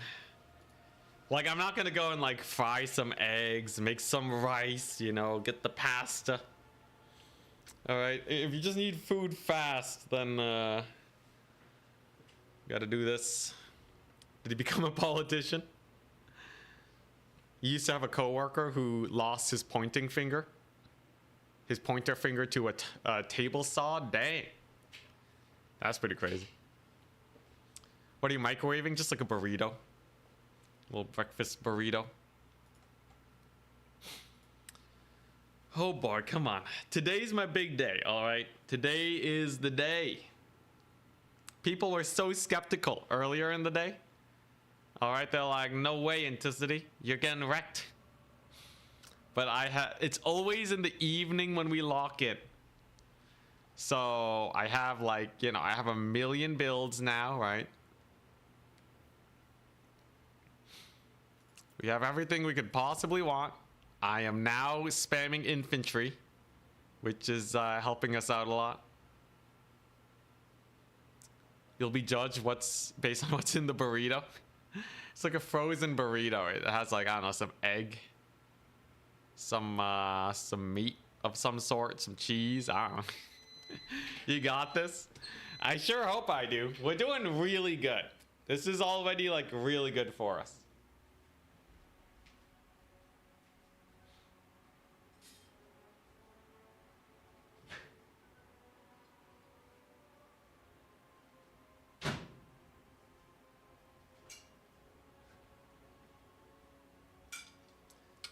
Forza lady.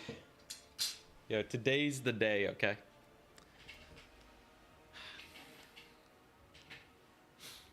I've been training so hard. Non-stop Bretonnia. I love how Charx just won it on his first try though. He's good though. Charx is spooky. I don't want to play against him again. Alright, late night tournaments are where it's at. No Charx to speak of. This burrito will lead us to victory. Yeah, the end times is really bad, from what I heard of it. Okay, so Terran's still playing. If we look at how people are doing in the tournament right now, there are only 3 people with the 100% win rate, me included. So it's me, Sampo, and Outer Region. That means that we are probably in the clear. I would imagine we face Outer Region or Sampo next. But yeah, it's not too bad. The great thing about going 5-0 is that you're probably gonna face the people you beat, and you already beat them once. It's pretty nice. But yeah, I think the spookiest guy is probably Sampo. What's he playing? Sampo is playing...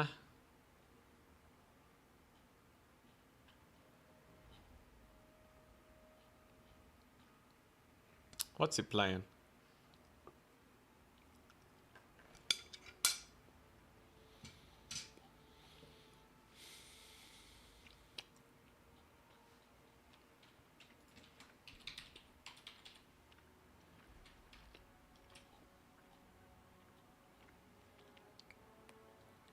Oh, his name is Trust Me.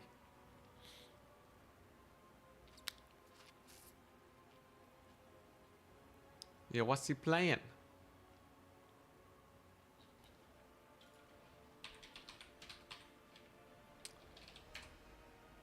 He's playing Dark Elves. Oh, okay, the big GIF. Totally missed it. He's playing Dark Elves. Bretonnia should be pretty good in Dark Elves. Yeah, this is the same tournament that Terran's playing in. We're doing the big fight. We actually beat Martinez in our first match.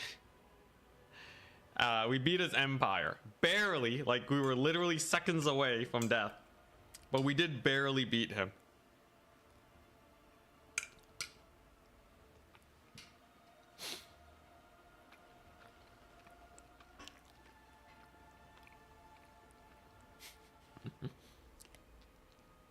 Terran versus Anticity finals would be very spice indeed.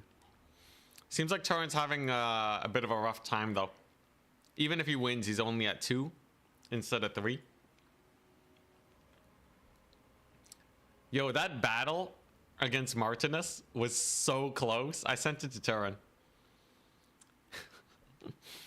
He was like, what, 30 points off from winning, and he had 2 capture points, and he was on the way to capturing the last one. Crazy sauce, man. Crazy. No, it was a nail biter, man. I was sweating.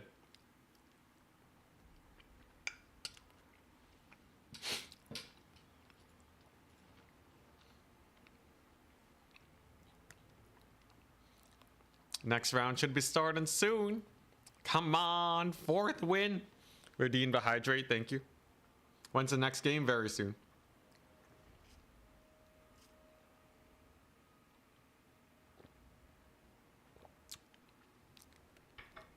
Very soon indeed.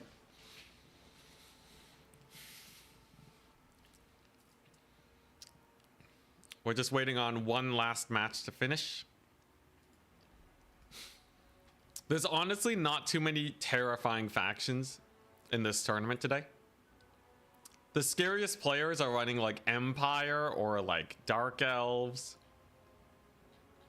Outer Region is running Warriors of Chaos. I think Outer Region as Warriors of Chaos is probably the big bad. Yeah, how do I beat Outer Regions Warriors of Chaos? You know, technically, Bretonnian cavalry annihilate Hellstriders. If you look at the Warriors of Chaos Cav roster, it really does heavily rely on Hellstriders to do well. You know, you got your one Rotten Knight, sure. Very expensive piece. Potential sniping opportunity. Target acquired. They have a bunch of infantry. That shouldn't be too hard to kill. Probably the aspiring champions are the worst part. Yo, I should actually double check real quick.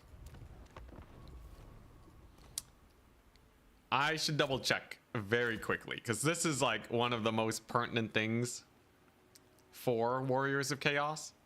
The reason why they are so powerful is because aspiring champions are insanely good at trading into infantry.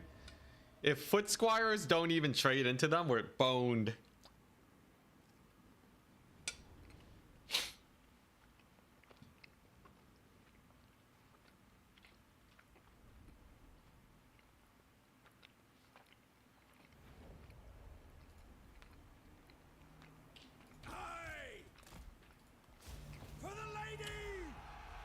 If you win, are you gonna eat some beans? I haven't actually eaten beans in a while. I think I still have a few dried ones in the pantry. What's my favorite crisp? I assume you're talking about chips. I do quite enjoy ketchup chips. Yeah, as expected. These foot squires don't have that much melee attack. Technically, though, it's not a god-awful trade into the aspiring champions. So, like, very technically, they're gonna get some damage in, right? The foot squires, pound for pound, foot squires will whittle down aspiring champions. Not to mention, you also have the Green Knight, which should just beat the brakes off of them. I think it's okay. I think foot squires and Green Knight should be okay. We're up against Maverick Sloth. Here we go. Another RTK once again. All right, what's the Mad Lad playing?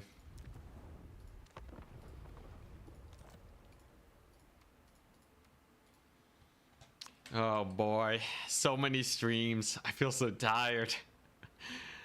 But the possibility of victory is upon me. Maverick Sloth is playing the Beastmen. Crazy sauce. Okay.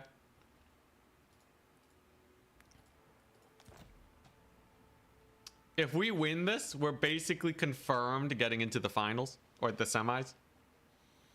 Yeah. Big RTK once again. RTK is everywhere, man. So this is round 4. Needle Mist. What is Needle Mist? What is this map? Needle Mist Isle. Oh, I should definitely load into this one.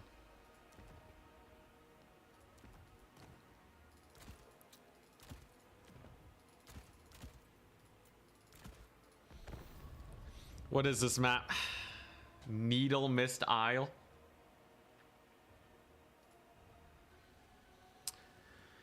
Oh, dodge out a region, yeah. Oh, okay, I see. So it's a 3-point map with super spread out everything. Sounds like garbage against Beastmen.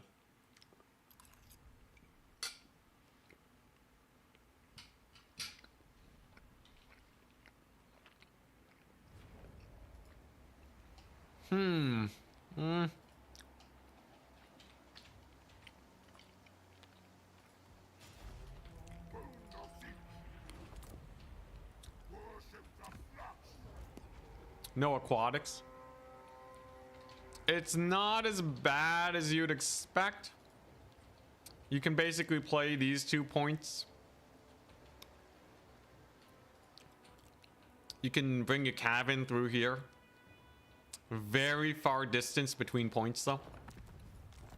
You have been Weird. Okay.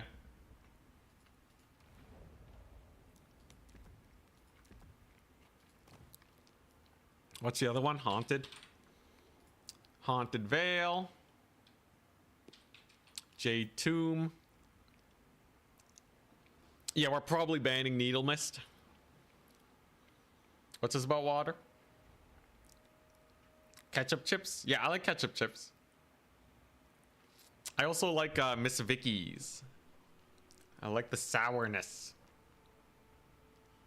Hello, good sir. How are we doing in this tourney? Yeah. Yeah, Lewin's doing good. We're doing good. We're up against Beastmen, which is at least manageable. This fan art's made by Karav there, by the way. So I just got to start workshopping my anti-Beastmen build. Beastmen are definitely surmountable. My opponent has not messaged me yet.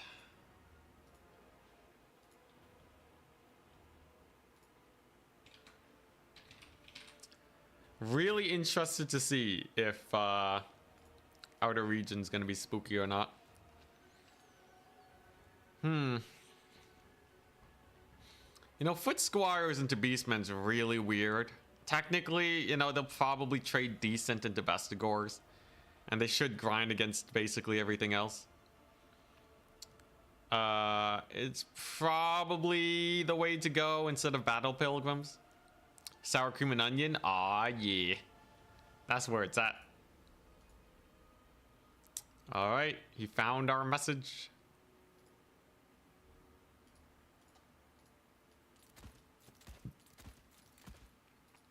Beastmen are spooky, but they get... He banned Needle Mist. Interesting. Very interesting. Okay.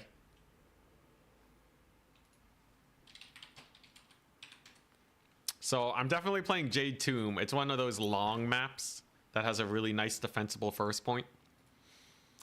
As long as I'm not getting shoved back into my points, it should be a fairly chill time for us as far as everything is concerned. Interesting. Very interesting. So, Lord-wise, what do we want? He's probably going to have Malagor, right? He's probably going to have Malagor. He does have 110 speed, which means you're basically never going to catch him. Technically, if you put Alberic on a Royal Pegasus, he's slightly faster than Malagor, but probably not going to work.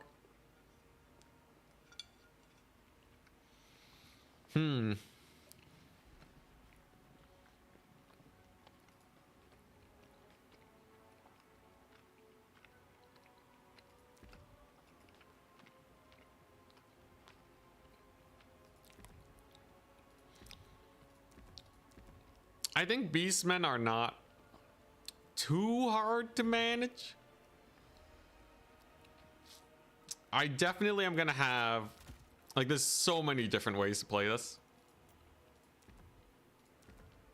So I think we'll probably be in a good position, but we'll see. Yeah, Knights of the Realm are the, like, annihilator of Centaurs. Knights of the Realm are, like, so perfect in this matchup. So that's definitely a massive plus. Let's see here. So I gotta balance out my infantry properly.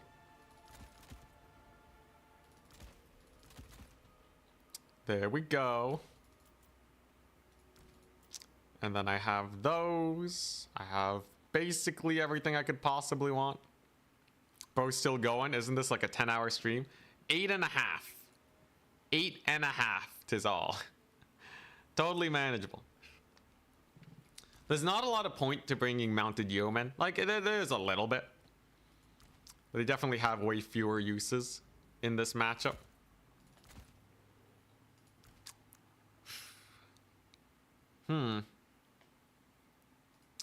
Guess I could do...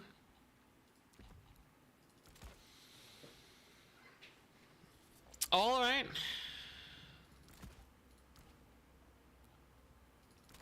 Like, I think a rogue mounted yeoman is not bad though. One vanguard cav. Just a single vanguard cav is a nice one to have. Cows will get you. I don't think cows are that spooky. B6 though, he knows his stuff. Maverick Sloth is no slouch either.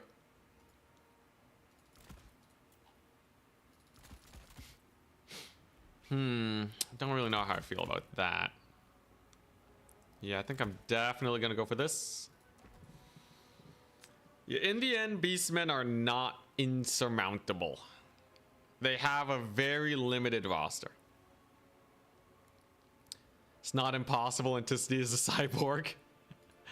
I got that endurance, man. I'm powered by burritos and people getting excited by me almost winning tournaments.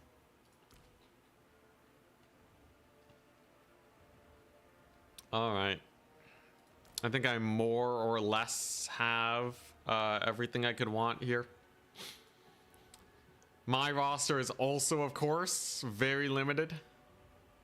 But, yeah, beastmen can only be so spooky. Almost perfect vigor. Could probably hear in my voice just the slow degradation of my energy levels. Anyways, I don't think beastmen are the spookiest thing in the world. It's honestly like the bestigors are the hardest to kill, but in the end they are without shields. They don't have like, I think they're like at 80 armor or like 70. So assuming you can win every other fight, your arrows can do decent against them.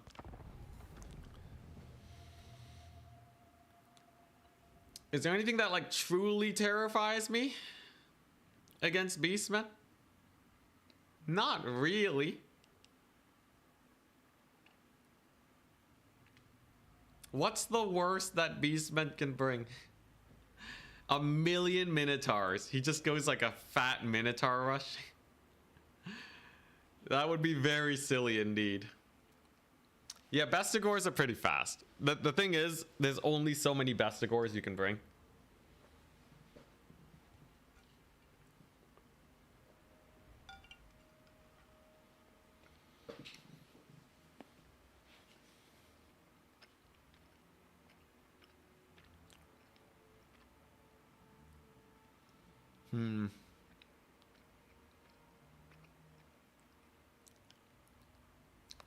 Yeah, there's like kind of the Minotaur great weapon threat. But like most things get solved by the Green Knight. Basically all things single entity, the Green Knight wins against. Beastmen do definitely lack that magic damage. Jabber Scythe, maybe. That would be a very spicy play indeed.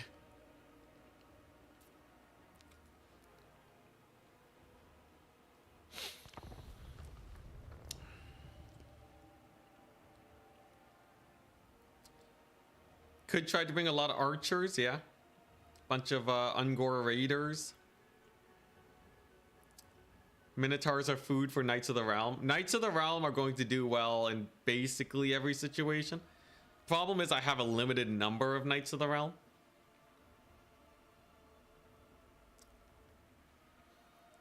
I'm not too worried about Ungor spam. I'm not too worried about the jabber. The jibber jab. We'll see. So I obviously bought a bunch of Knights of the Realm. I did upgrade them. I gave them that extra 15% ward save. So that's gonna be pretty nice. And I brought a bunch of yeoman horse archers just because they're good.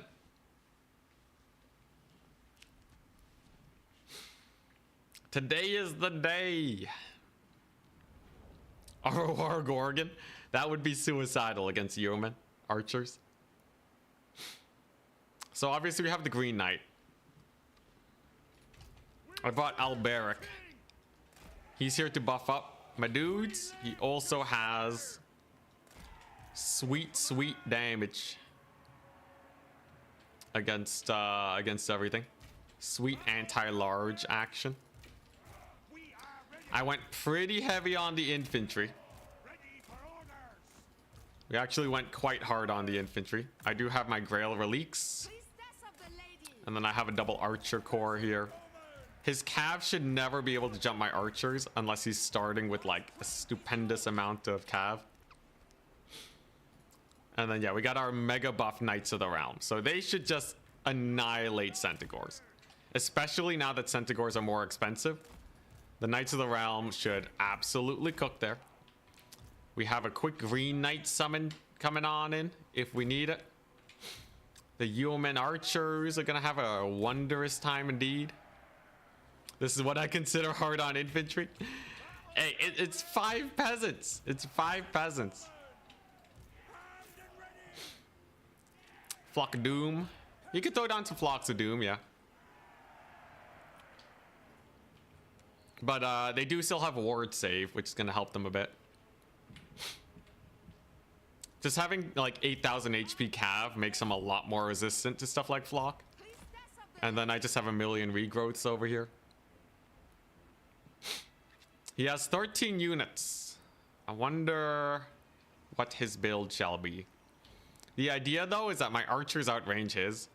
So if I just kind of play here, he's either gonna have to go for the super long flank, in which case we have a million summon positions to charge his cav. Or he goes for this teeny tiny choke point on the right. Both of which are gonna be pretty uncomfortable for him. In fact, I'm gonna hard deploy on the right to get that little advantage going. Alberic's leadership hit is huge too. So if I just use that on his cav, it's basically a free Centaur. Yeah, 1 Lord and 12 Centaurs. That would be a crazy build. Obviously, having this much infantry means we're probably fine, though. That would be hilarious, though. I would welcome it. Zongors, interesting. Cygor, interesting. There's its range. Yeah, so he brought the Eye of Morslieb. So we know that he's not rushing me. That's basically like a free archer summon. If you know your opponent's not going to rush you, you don't have to worry about it too much. He does do magic attacks. So I guess there's that we have to worry about. But I'm really not too spooked by this early situation we got ourselves in. Whoop. Alberic can get a couple charges in. My human archers actually outrange these guys pretty hard. I got my archers coming on in too. Aw, yeah, look at that little poke on the Ungor Raiders. Hell yeah. So we'll just poke them. Cygor Rock comes in, misses, swing and a miss. Yeah, I'm definitely spamming archers right now. We are definitely spamming archers. That's gonna just straight up route his Ungor Raiders.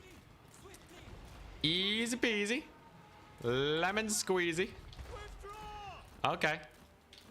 And I do have my archers now underway. They're gonna be firing.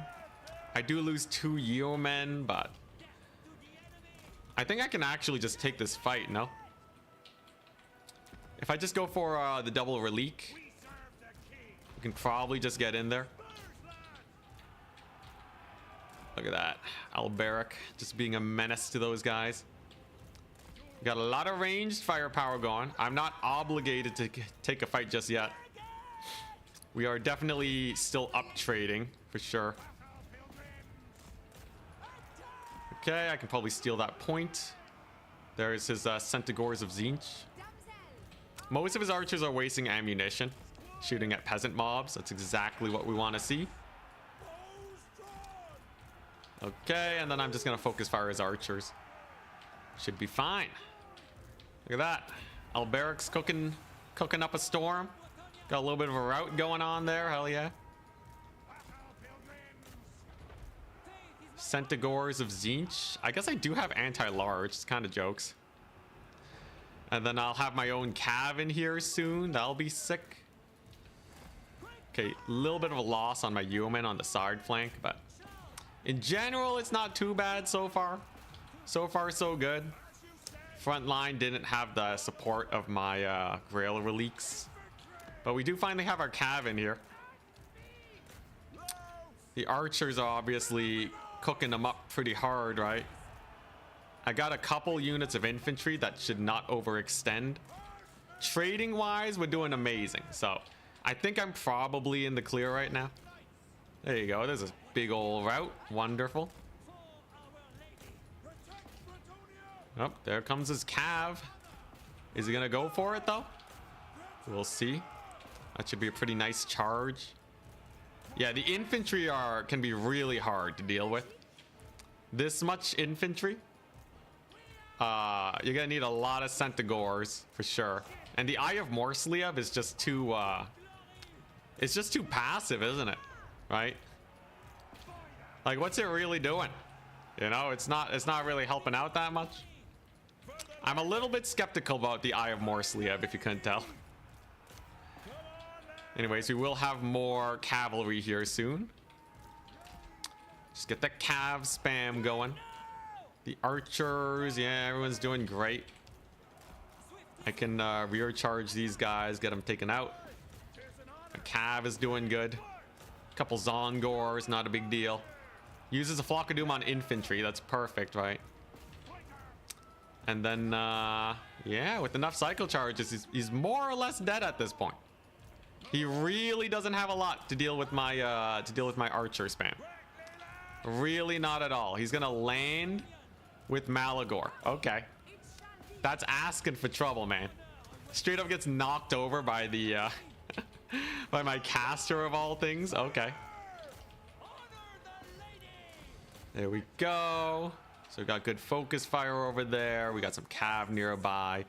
Malagor is in some big trouble right now. He is in some absolutely massive trouble. I do not envy his position in the slightest. Let's see if we can get more cav in here. Nice. Oh, and he barely escapes. Okay. Good on him. Oh, that's huge. That's a huge play. Are you kidding me? Come on, come on. Oh my gosh. Massive rout on his archers. Okay, I'll take that. We're gonna heal up Alberic, get that leadership back up.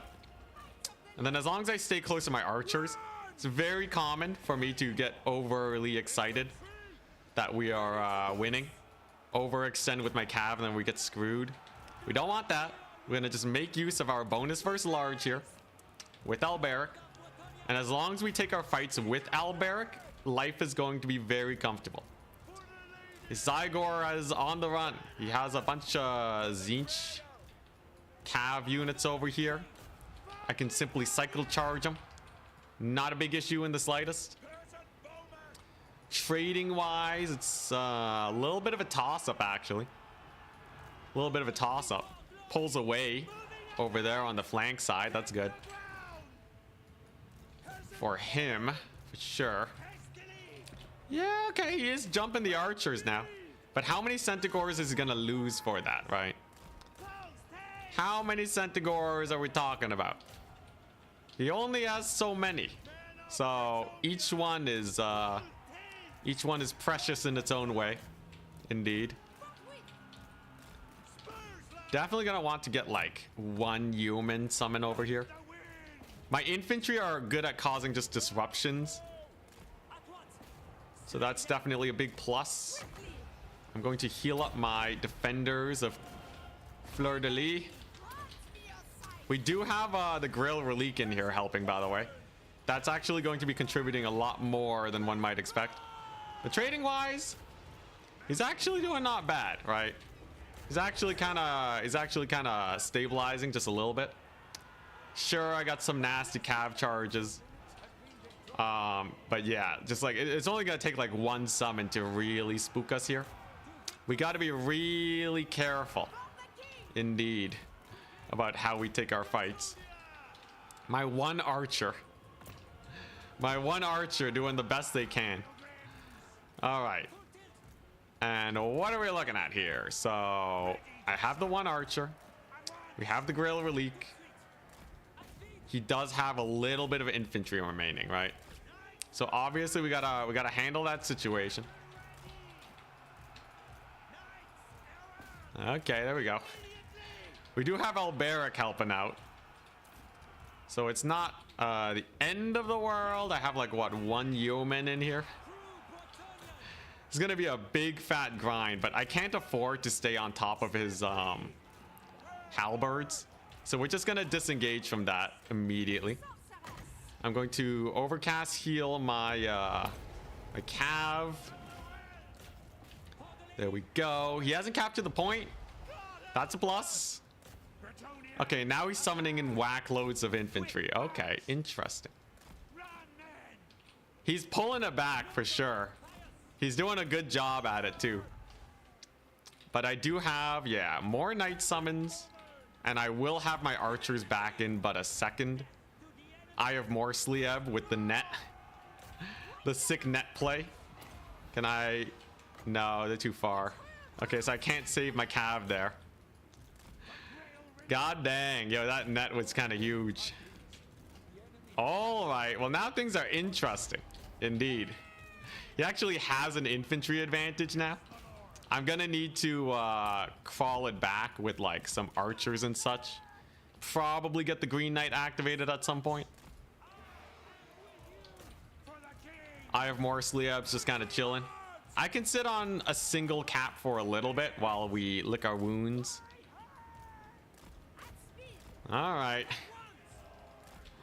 Here we go. Alberic is obviously still kicking. He's doing fine. Eye of Morsliev gets a pretty nasty rock chuck. Interesting. Interesting how this position pans out. Okay, so his Ongors, we get a little mini charge there. Got our couple archer units doing their best. Razorgore herd with a little mini charge. Gonna have to pull back from here. Eye of Morsliev is finally out of ammunition. Wondrous. Yeah, I feel like I just don't have enough archers, man. Yo, are they gonna rally anytime soon? I feel like I've been down archers for like the whole game. All right, well, there's a heal. He doesn't have any range left. All right, if there's one thing, there's that. All right, Alberic is chilling. You know, he's just chilling. Yeah, he's just chilling. Okay, my archers can definitely get a little bit of work done. Would love to get the Green Knight in here. Lewin can definitely just take that fight. Ah, crap, there's another net though. Brutal nets. The Eye of Morsliev nets. I don't think I have time to bring in the Green Knight. I think that's the problem. Okay, sends in a little bit of cav. Okay, they get rampaged. That's not too bad. We can get a solid enough disengage. Do we bring in the Green Knight? I think we just need more cav. I think we're just bringing in more cav. He is on a double cap, but we have a little bit of time. All right, Alberic, you got this. Oh boy, that's a nasty charge. That's a nasty one. Maybe we catch some of his cav. Alberic obviously can do pretty well here too. I do have an archer for his corn gores. That's pretty nice. I can charge his ungores. Are we gonna be able to do it though? I have a heal for my beleaguered cav, I guess. Okay, we got his ungores.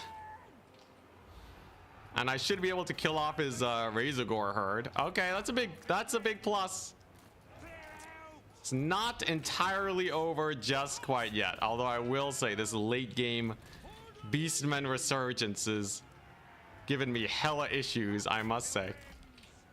I'm gonna need more cav, right? Man, that Eye of Morsliev. I really wish I had more archers, I swear. Unfortunately, they all took forever to rout off the battlefield.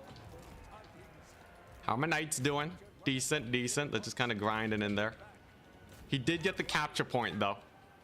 I think we get one more archer for value trading. And then the rest is just gonna have to be doing our best. I guess we're just doing our best. All right, it's time for the Peasant Tide. along with the Grail Relique to handle that. Got a little bit of a route situation there. That's good. Alberic can do his best against the Cav. We do have a lot of archers here. Should be able to retake a couple points. There we go. Need some of them. The threat over here is helping us, right? Obviously, Alberic is putting himself in a risky position for such trades. But if he can just distract long enough, it's not bad.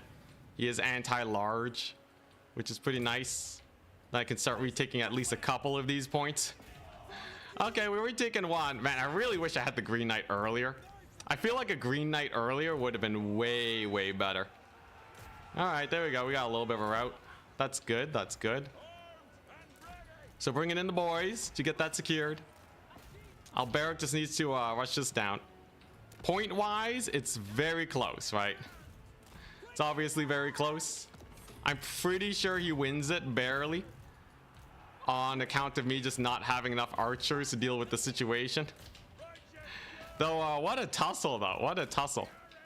Yeah, maybe we retake this one. I feel like if I just brought the Green Knight in at the beginning, he probably could have killed the Eye of Morsliev, and we would have won. Instead, I kind of just let him, like, farm value on me. Yeah. God dang, what a tussle, though. What a tussle.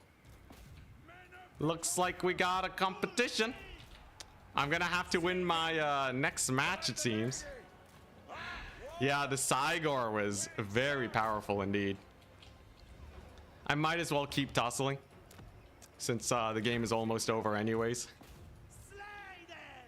There go my archers. Is there any way we capture this far point? No, not with that many. Okay, yeah. Dang, look at that. Okay, so a couple things that I think make it almost a free win. GG, well played. A couple things. I think we want to start with the Green Knight as my big terror piece. I think we're starting with the Green Knight. Alberic, I think, GG's. Oh boy, so we have to win the next one. Otherwise, we probably won't make it. Whoopsie daisies. Getting spooky. You were right, B6. Too many peasant mobs. Yeah. The Knights of the Realm did okay. I feel like we actually didn't need the yeoman archers against them. I think I probably would have been fine with just going for like hella peasant bowmen. Only having 4 bowmen was definitely on the more painful side. So I think I'm gonna up my bowman count to 6 because I had to start committing my cavalry to clear infantry, and that's when it started getting painful. Just realized you don't watch Turin stream anymore because he doesn't play Bretonnia. I think the Knights of the Realm don't need the extra ward save. I think they do fine on the defensive, and getting them slightly cheaper is good. Knights Errant don't do the best versus Centaurs, but they are definitely the cheaper option. I still like having the Foot Squires. I think starting with the peasant mobs is smart. One big mistake that I made was not like getting my Grail Relique in immediately. Let's see here. Yeah, okay, so we just start with 3 archers. We start with the Green Knight. We have Alberic. Having the terror piece is just so important. We have just, yeah, a whack load of dudes. Cows are OP, believe me. I think we can totally take them on. That was, like, I think we were 2 archers away from crushing it there, though. My archers got so much value at the beginning. And we'll have the Green Knight. Let's see. Do I need Men-at-Arm polearms? I think I probably want, like, just more Cav, right? So he can spam a lot more Centaurs than I can Knights of the Realm. So you kind of just run out of Knights at some point in the battle. You bring in the archers to clear off his infantry. Obviously, we don't have skirmishers anymore, but archers will have way more ammunition. I think this will do. I believe this will do. Threats versus Beastmen.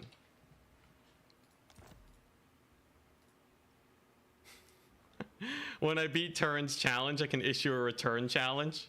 What would it even be? He already won with Nurgle.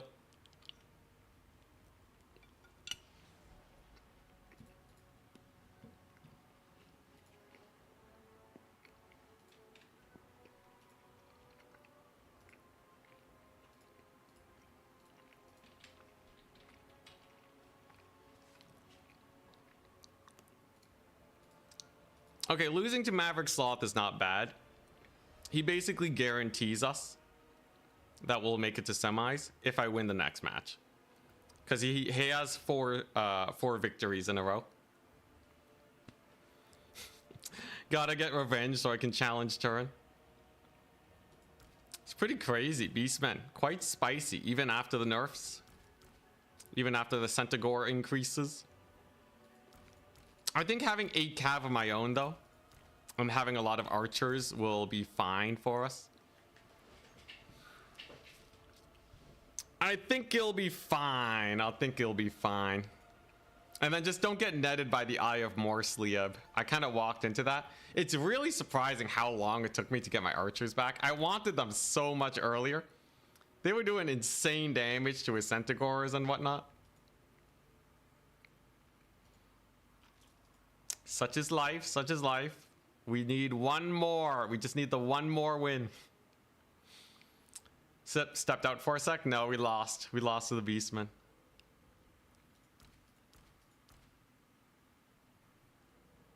Like, I know it had a net, but like, we kind of had to fight for the point. Turin has to win a tournament with Greasus. Oh, God. What would be harder? Anyways, I think this is a fine build versus Beastmen. No Flock of Doom is a little bit weird. I think my magic could be a little bit more impactful, but since we're running Green Knight and Alberic, it's probably fine. See, so that's gonna cost me 650 to get Alberic upgraded. Do I want Alberic to be upgraded? Is the question. He gets 100 speed, so he can actually bully Malagor a little bit. You can take the Foe Seeker on him. So you just Foe Seeker, and then you get your mount, you get the extra speed bonus, and maybe you catch up to Malagor. It's kind of a hilarious strat. You also get a big old single entity to kill off like the Cygor and such.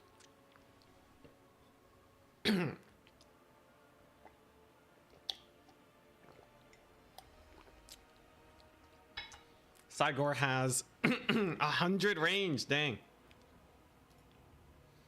Anyways, the thing is, the solution to the Cygor is just more Peasant Bowmen. Peasant Bowmen, absolutely dumpster on the Cygor, so I'm not too worried in the end.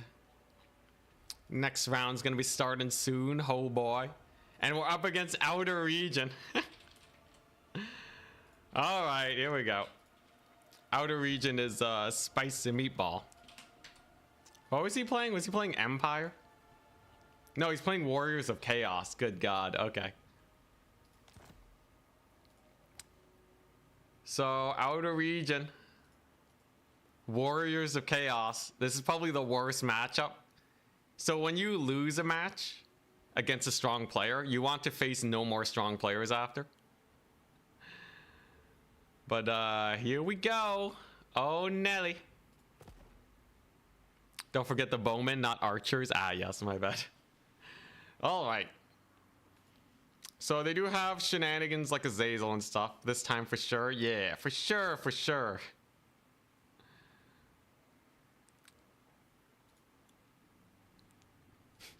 Always start with the Green Knight, otherwise bad luck.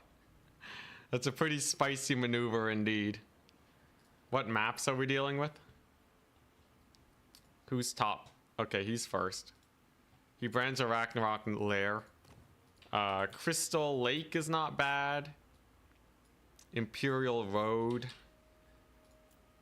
Imperial Road is not bad either. He can bring in the Rogue Hell Cannon. Imperial Road is like a massive map.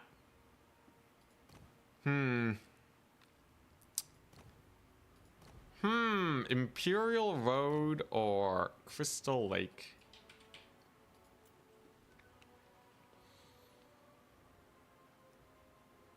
I think it's mostly gonna come down to like the same shenanigans. Like we're both doing, you know what? Let's play Imp Road. All right, out of region. Give me your worst. So I am a very big chaos enjoyer. Yeah, Lake really limits mobility. I'm a big chaos enjoyer. He could take like a Hell Cannon for the up trades. Little itty bitty up trades. He's gonna have a Aspiring Champions probably. Could take a bunch of Forsaken, which could be really bad. Oops, Imperial Road, there we go. On Imperial Road, it is a good deal wider for us, which is nice. I have a little bit of Forbidden Tech, perhaps. Maybe a little bit of Forbidden Tech action.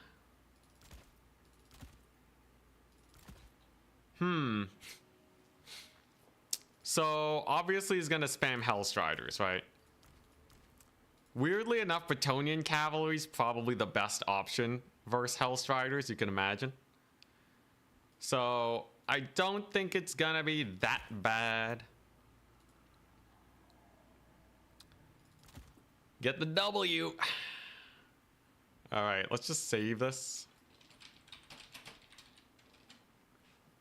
If I was playing into Bretonnia, what would I go as Warriors of Chaos? Yeah, they have a bunch of big single entities. They have the Marauder Horsemen. They have their spooky artillery pieces. They have Rot Knights. I gotta remember about Rot Knights. So you have to bring something against that. And of course, they can rampage you. So, all right. Anti-Rot Knight tech. It's pretty straightforward, ain't it? All right. So yeah, it's really just a handful of Hellstriders, really. I'm definitely gonna need way more of these. But where do I fit them in?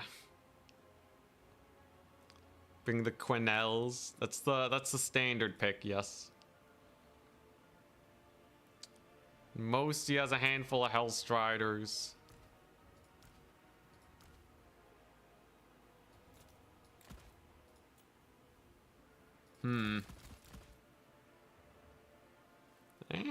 This is okay, I guess.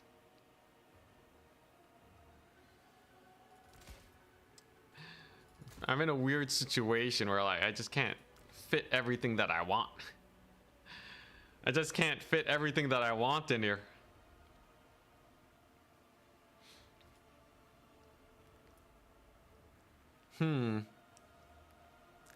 I really wonder how this plays out if he has like an Azazel or something. Sounds like rock, paper, scissors, but you're restricted to paper and he's not. If you bring the Companions of Quenelle, there's still a really good armor-piercing cav unit.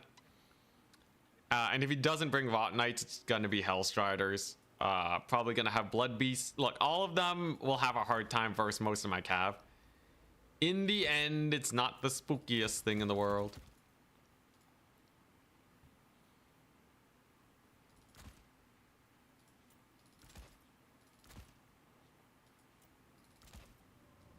Yeah, just really weighing my options here at this point. Just really weighing my options. Yeah, this is not a terrible starter build. Really wonder though, am I gonna...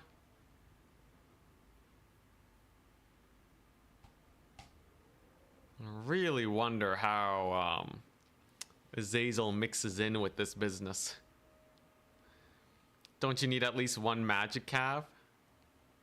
Against what? I ask politely. Let's see here. If you go into the Warriors of Chaos roster, there's not much that a little bit of extra magic damage does well against. Even the Hellstriders, they only got 5 physical resist. It's basically nothing. Yeah, that's not a big deal.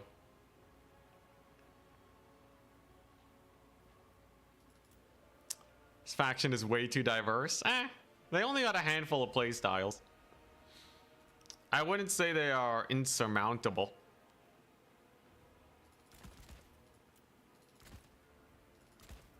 Absolutely would not say that.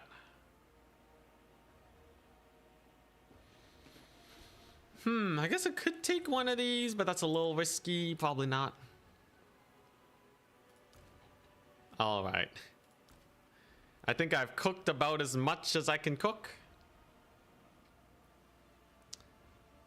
The only thing to do is to do our best. If I lose to outer regions, so be it. Here we go.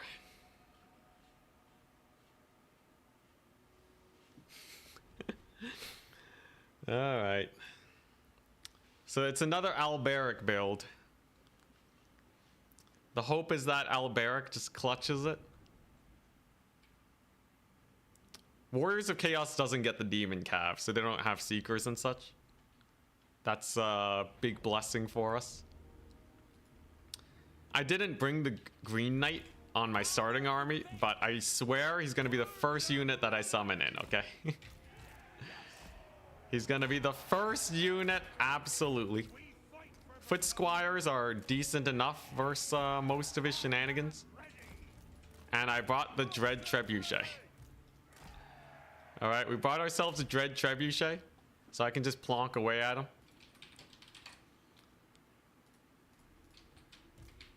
I got my caster over here. We got our Grail Relique.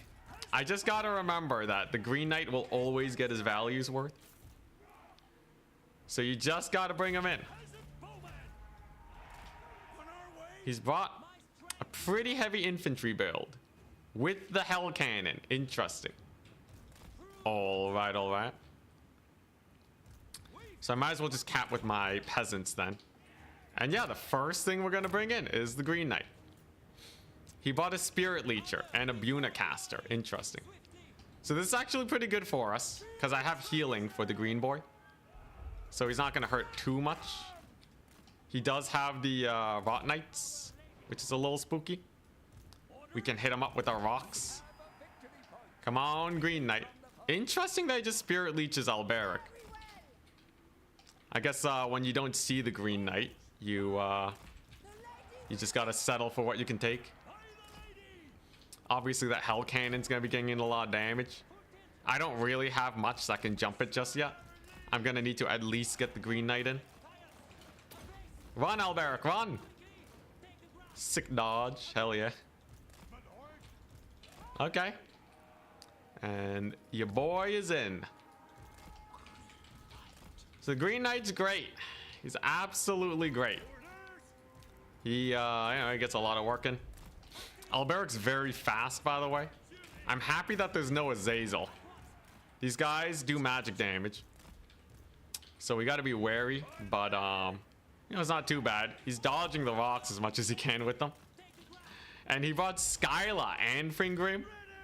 Holy moly, okay. Ain't that a spicy meatball. Alright. Well, we can get him tired in battle to start off with. While my archers plonk away at him. Green Knight's doing okay. Alright, there we go. And then Alberic is, yeah, just gonna start getting ready with his charges. What does he plan to do with those knights? He's just focusing the Green Knight. That's fine. I have lots of heals for him. Alberic does have a big old wind spell for the Marauders. So I'm just gonna try and go for like a big route on them. There we go. Nice. Okay, and then he's just gonna commit his knights. Kind of surprising, admittedly. Is Skylar gonna try and get some work done? I got peasants to block him up. Okay, Alberic gets a massive hit on his Rot Knights. Hell yeah. Yo, his Rot Knights took some heat from that engagement. Alright. Hellstriders I can live with. And now we just start chasing down his lord. Alberic should be okay there. You gotta be a little bit careful. Because he can just rampage, right? There we go. Yeah, okay, so there's the rampage. Do I have a heal for that? I sure hope I have a heal. My Treb's firing away. Alberic's doing his best. Yo, my Lord Snipe is becoming his Lord Snipe. I do have a lot of infantry here to stuff him up. Okay, Alberic is back in business. He's probably gonna rout, but he's probably not gonna die. Come on, heal him up. Oh, crap, does he not heal? It's a little rough, it's a little rough. Okay, he's probably gonna make it. Okay. There's the heal. All right, he's gonna make it, and he committed a whack load of his forces to that engagement. That should be good for us. It's a pretty big heal, all things considered. Alberic comes back. Hell yeah. All right. He's fine. Alberic's absolutely fine. We got a huge surround on his Rot Knights. The Green Knights just going ham. No way Skylar kills him. Should just be able to charge his lord. Nice. Ooh, we Charixed it. We absolutely Charixed it. All right, now we bring in the knights, and then I just use Alberic with his anti-large to just kill everything now. Oh my gosh, that was terrifying. That was bloody terrifying. But he did it. He's focusing Alberic, so we just gotta play safe with him. You can dodge the Hell Cannon shots with him. Green Knight's doing good. There's the Spirit Leech. Okay. Come on, Alberic. Whoa, massive hit. He's losing value, though. Alberic's probably gonna rout, however. Ah, and he's dead. All right. Still, though, we've annihilated his center line. All right, the Green Knight's putting in work on more or less everything on his roster right now. The Trebuchet probably got massive value too. And we can save up for another Alberic. I can definitely heal up the Green Knight. That's gonna be hype. All right. Anfingrim's not gonna be too spooky. Yeah, now I can just start pressuring his artillery piece. All right, come on, green boy. It's just Skylar. You don't gotta worry about that. I assume he's gonna get a Hellstrider summon in here. Yo, the Green Knight's clapping Skylar, man. Absolutely annihilating her. Okay, nice. He should be able to kill off the Rot Knights. And there's the artillery shutdown. Beautiful. Okay, it's still obviously a very pitched battle. Still an incredibly pitched battle. He's going in for the big Green Knight pick now. Interesting to see. The Green Knight's an absolute menace, though. He doesn't die to anything. Actually just terror outs those bad boys. Nice. The Trebuchet has more or less paid for itself at this point. I think we just... Yeah, okay, I think this is what we're doing. We're just gonna chase off his trolls, right? The Green Knight just has to stay alive. And then we resummon Alberic, and then he has no single entities that can actually fight us. There go his knights. There go his trolls. Wonderful. All hands on deck over there. We got another knight summon to deal with those trolls. Armored trolls, I see. Pretty good cav charge on these trolls over here. How's the Green Knight doing? He's doing okay. We still have a triple cap. So it's not the end of the world. All right. Yeah, I just gotta escort these trolls off, man. Green Knight can definitely help out here. Caster's just chilling, right? Rot Knight's taking a little bit of heat, and then soon enough we'll have our big boy back. I've been saving up a storm for Alberic, okay? Green Knight just needs to survive for another regrowth and he'll be good to go. Come on, Alberic. Just come back. Just come back, baby. I need that leadership. Yo, that's speedy Green Knight action. Hell yeah. Okay, I just gotta rout off these trolls here. Green Knight will be good. Yo, the speed is saving me so hard right now.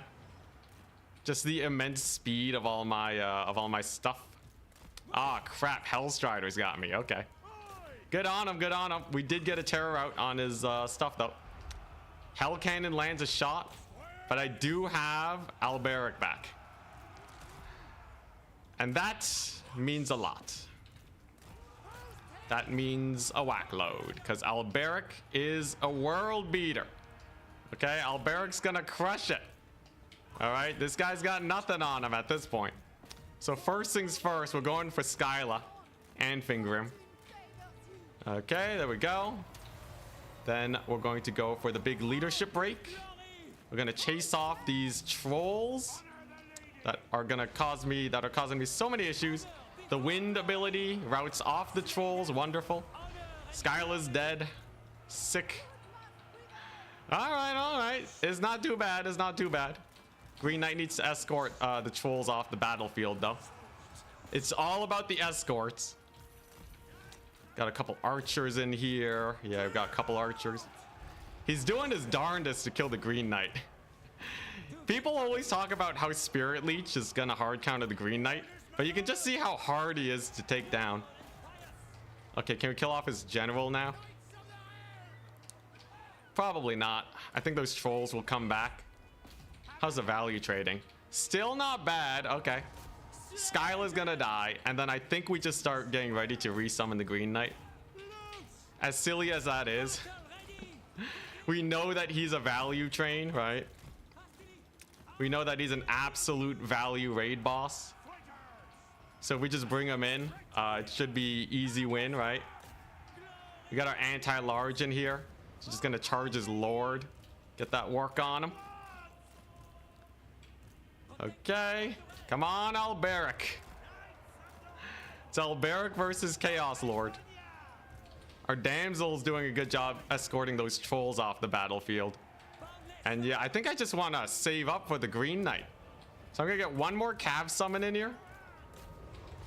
Holy crap, we terror routed his Lord? That's crazy. Okay, yeah, he's trying to save his Lord now. We terror routed the trolls. Yo, the terror routes are huge. Let's see here. We still have the double cap. In fact, we almost have another capture too. The bonus versus large on Alberic is massive. Okay, come on. Just get him off the battlefield. There we go. The peasant mobs.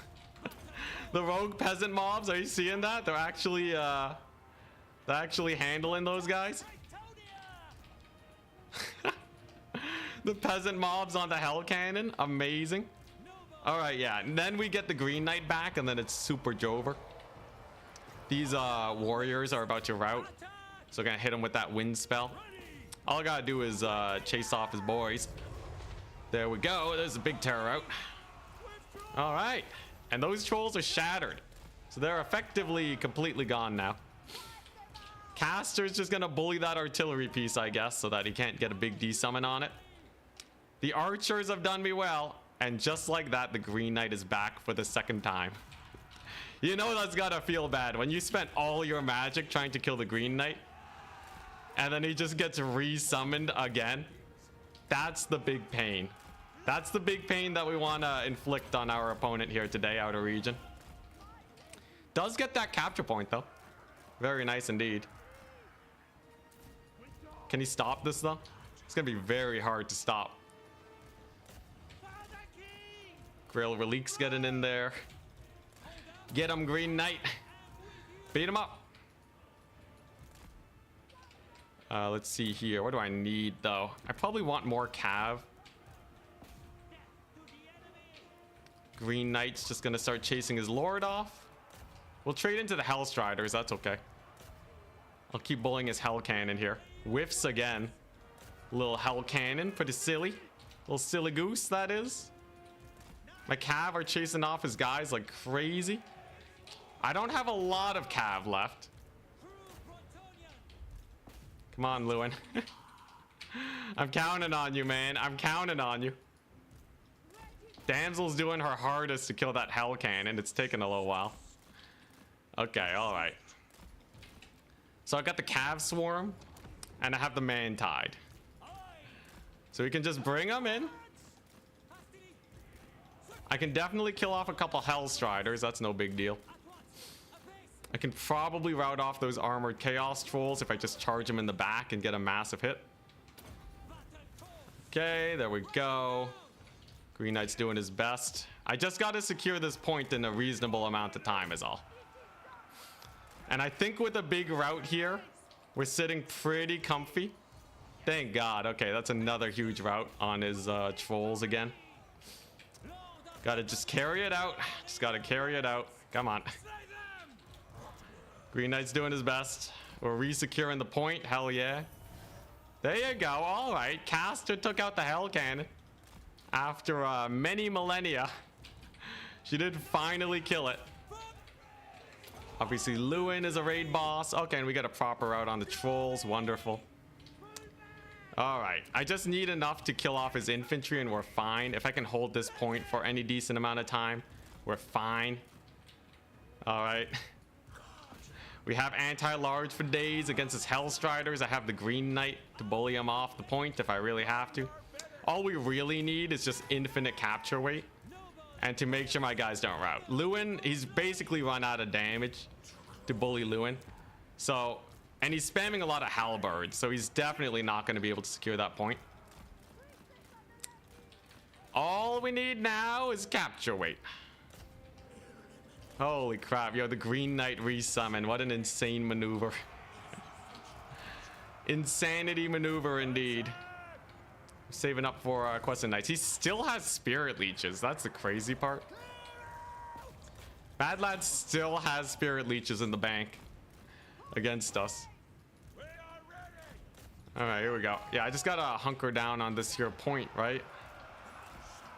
Do we win on a single cap? We do, though. It's gonna be very close. Let's see here. Okay, we got a lot of guys coming onto the point soon. It's a plus. It's a plus. Look, Lewin is on here. We can probably bully some of these Hellstriders too. I don't think I can go for the Lord Snipe, but I think I will have enough capture weight probably to secure the point.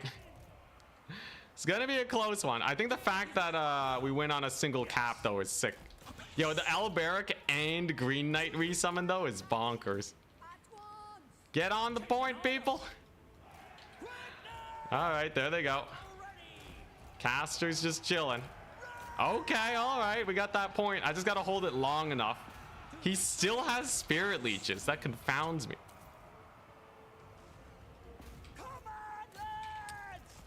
He's even putting a little bit of work on Lewin. Terrifying. I don't think he's got it, though. I think we should just be able to kill him now. I have a lot of Cav here. I should be able to just kill off his Lord, too. We got the capture weight. Hell yeah. Yo, we just beat Warriors of Chaos with Bretonnia. Yeah, just keep Alberic alive. Yo, the Hell Cannon and the thingamajig was spooky. But we just resummoned. Like, he put a lot of money into it. The Skyla and Fingrim. He's going for the big Alberic kill. I don't think he's gonna sneak it or anything anytime soon. And GG. Holy crap, I finally did it! We made it to the semis again. I am 2 wins off. I am 2 wins off of being done this challenge. Alberic with the 3,300. Green Knight with the 2,300. 2 summons. Yeah, he brought, like, he knew the Green Knight was coming. The Hell Cannon was obviously a very strong play that I just didn't really deal with. I would have needed to just, like, send the Green Knight and Alberic at the beginning of the game and like not die to the Rot Knights. Holy crap though. Yo, that damsel with the 1k value. Oh my gosh. Yeah, Alberic is kind of niche, but he's very good in that niche indeed. Oh god, Warriors of Chaos. Bretonnia wins it. GG, well played. What you get if you win? I get to make a sick video that'll probably be very popular. Next challenge with vampire accounts. I'm playing Slaanesh after. The peasants did great. The squires are the key to victory. Ever since I started running squires, life has been so much better. They like always do what you'd want. Also, the peasants are really good. This peasant unit got 288 value. That's kind of insane. My Hellstrider counter worked out pretty well. He actually went really hard on the trolls, which ended up screwing him over. Because Alberic was just like routing them off 24/7. Skyla was pretty spooky. Like, it was a pitched battle. I only won because of victory tickets. Trade-wise, we were actually very close. Pegasus Knights to counter the cannon? No. So the thing about the artillery crew on the cannon, if one of them lives, they can just reman it. And then you get screwed over. You would need to, yeah, you gotta pull some sort of shenanigan to jump it.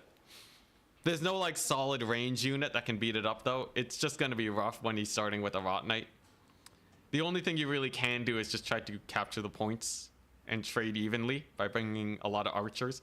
By the way, the Treb, the field trebuchet with the 900 value and the D summon, actually the best trebuchet I've had ever.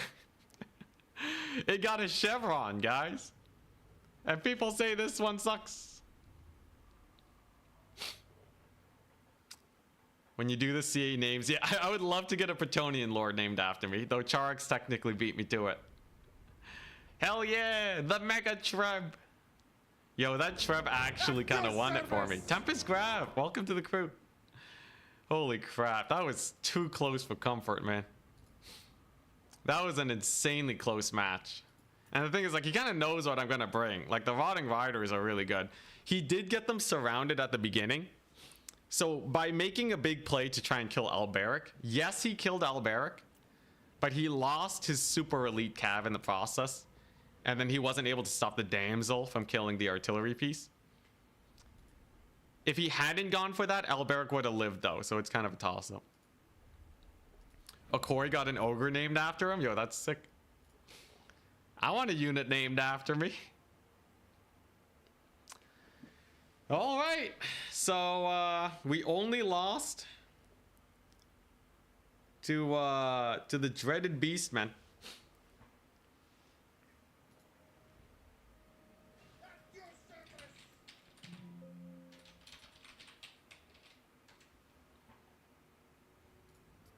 I gotta let Turin know that I got too many Swiss points.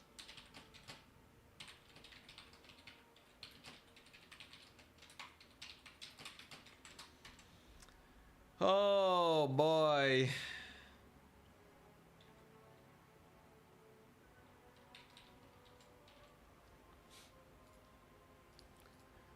So yeah, my opponent points are really high. Having beat Outer Region and lost to the Dread Beastmen, I'm feeling pretty comfortable. One of these days I want to see you bring the dreaded peasant polearms in the mass peasant push. The peasant polearms are not bad. I just don't like them because they don't have a lot of capture weight. They're like the most expensive unit with the least capture weight in the game. All right. There's always a chance we just get some good matchups, you know? Outer Region, we might play against Outer Region again, though. I think that's the worst case scenario. If I just have to play Outer Region again, and we're probably gonna lose, right? Unless I have something to kill off that Hell Cannon, we're probably just screwed.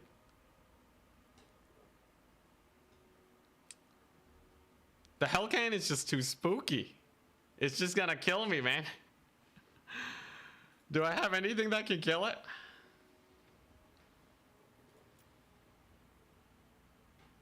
Yeah, he's gonna hard counter me. I don't got that many builds, man.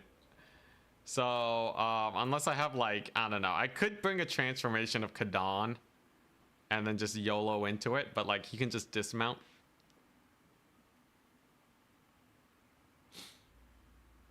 It's spooky indeed. Very spooky.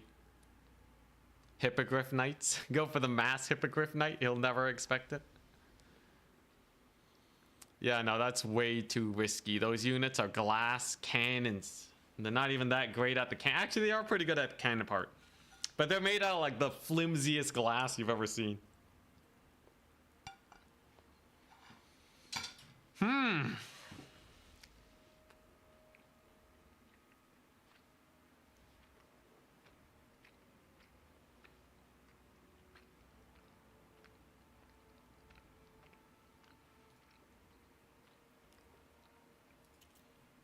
Yeah, I don't really know how to kill the Hell Cannon.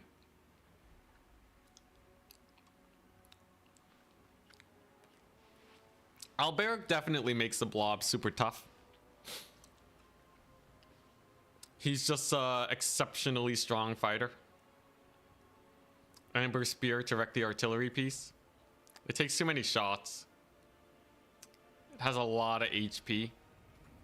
Even if I upgrade this bad boy. If you take a look at how much the thing has. Like, people specifically run it because it's tanky. I might as well double check though, you never know.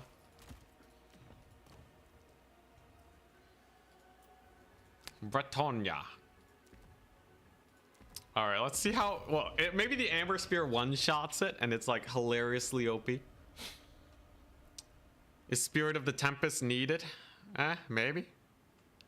Like, the extra charge bonus is like really nice. It's like Hellstriders and all that.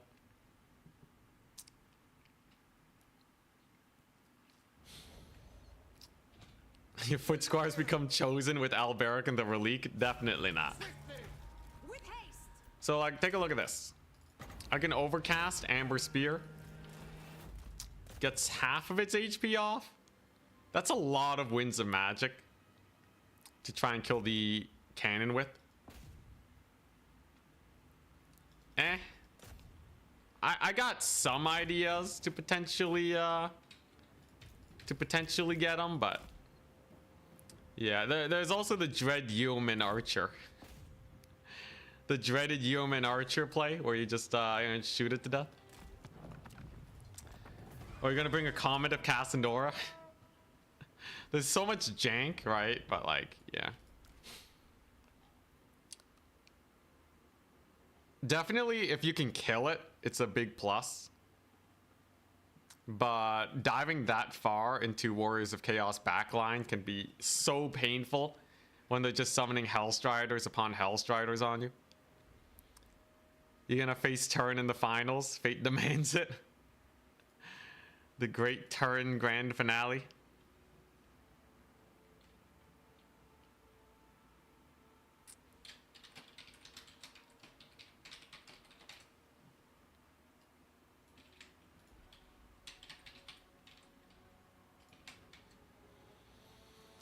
I accidentally messaged Turin about my Swiss points being wrong. It's Hitman Hippo that's hosting.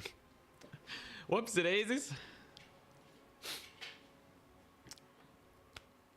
What about sneaking Green Knight through the woods to flank the Hell Cannon? The sick Green Knight flank? It's not terrible. Not terrible. It's, you know, it's okay. Yeah, so Outer Region, that was actually his first loss. Crap. So unless he's second place, we may have to face Outer Region freaking again. I don't want to face Outer Region again. We already beat him once. These rematches are atrocious.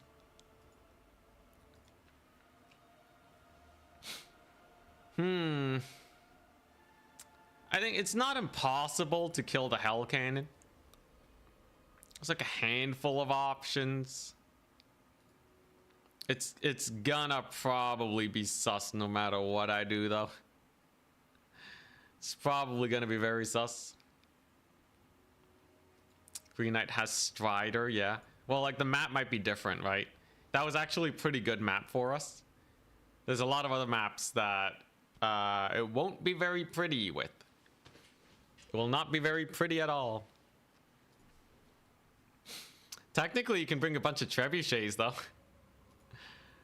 Just try to out-rally the Hell Cannon with trebuchet shots.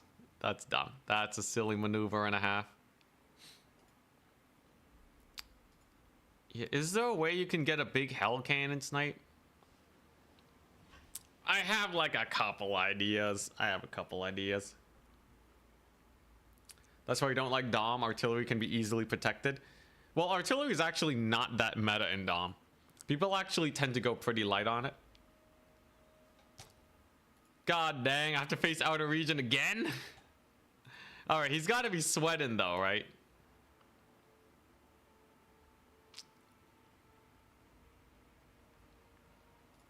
Yo, we made it to semis though. Fair point, your entness.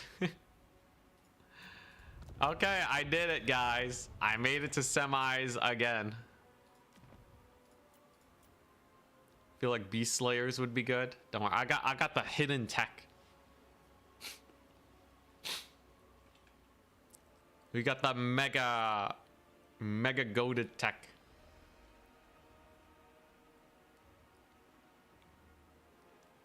Yeah, babysitting the artillery makes it where you really aren't gonna capture a lot of points. Alberic is so good in that matchup, by the way, because they have so many large units. Alberic is exceptional against Warriors of Chaos. The only downside is, like, he can get surrounded and potentially murdered.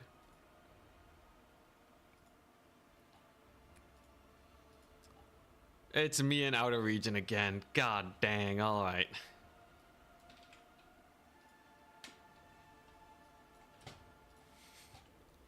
Alright, excavation site.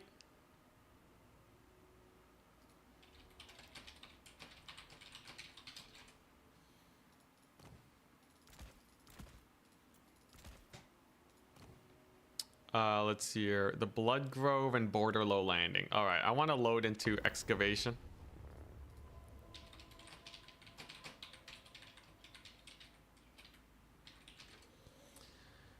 Alright, here we go.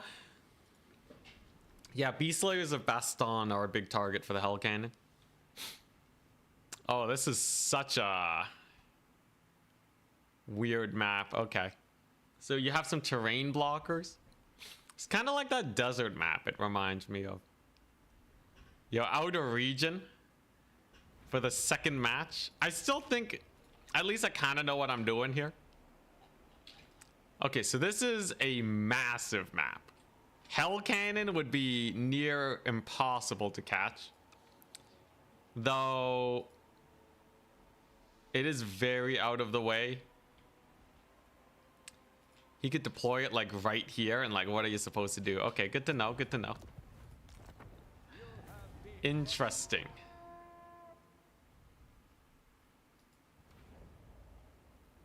Let's see here. So that's excavation site. Don't know how I feel about that map. Obviously my Trebs will do a bit better, and he can't defend it and get a thing at the same time. Could also ban the Blood Grove. I think the Blood Grove is probably the worst one for me. Blood Grove is really annoying because it just has... it has a close capture point. With Border Low Landing and Excavation Site, it's a little bit more manageable, I think.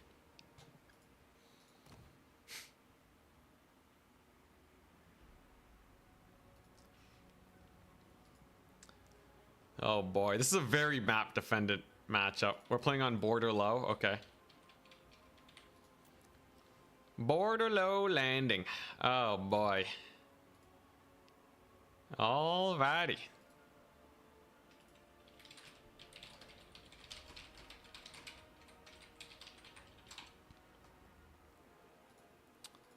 Here we go.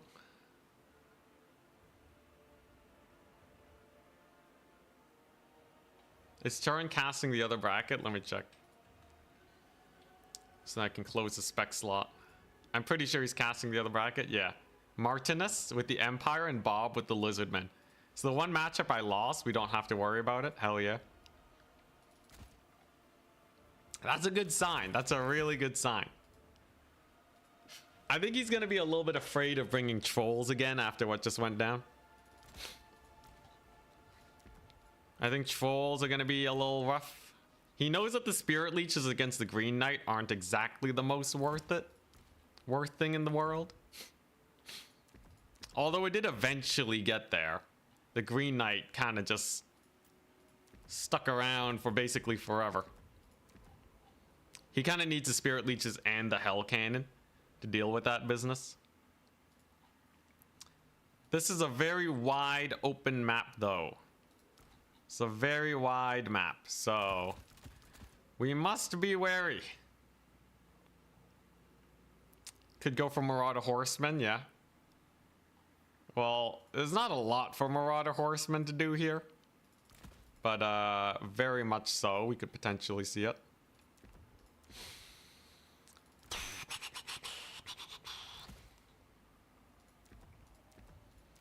Oh god, it's way too stressful, man. It's way too stressful.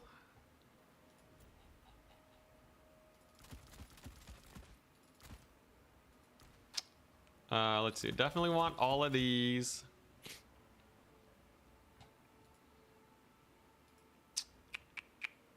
Yeah, this is a very strange build to take, I must say. This build that I have going right now.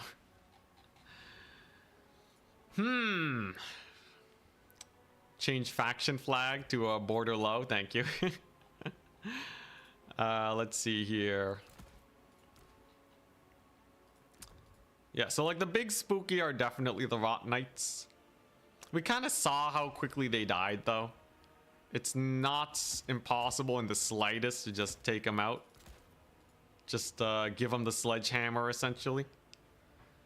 So I'm not too worried about that part at least. I wonder if he'll bring Azazel, because then obviously he's not going to have much to deal with like Green Knight shenanigans.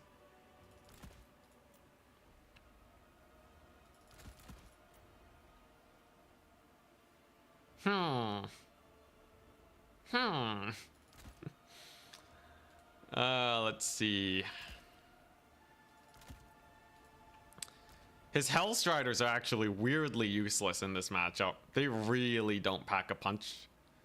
I'm like not worried about Hellstriders in the slightest. It's more so just like the mass armor and how do you even shut it down. Mostly that type of situation. This is not a terrible build.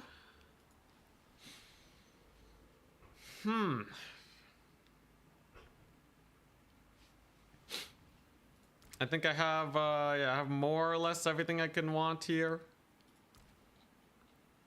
This map is kind of weird for a Hell Cannon. There are a lot of trees that will make it harder for him to get easy line of sight on something like a Green Knight or Alberic. So I think that's a pretty big advantage for us.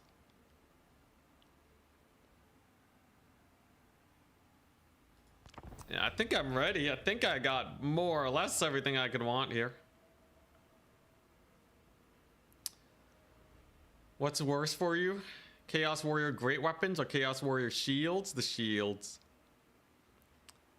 Though, you know, my ROR Questing Knight will do pretty good against them.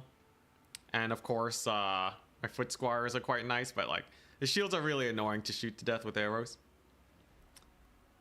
Are you still going? I went to bed and got up and you're still going. Yeah, we're still going. We are indeed, son. Big stakes on this one. If we win this one, our odds of victory go up so high. Our odds of being done with this challenge, if we can beat Outer Region, is exceptional.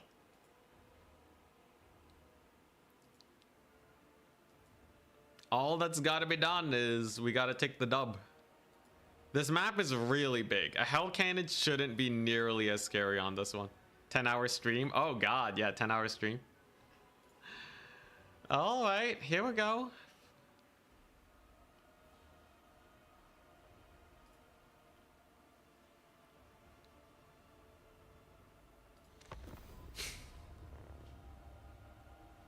I think I'm more or less ready versus anything he decides to throw at me. It's gonna be a tussle almost no matter what. But victory is surely assured. Most definitely assured.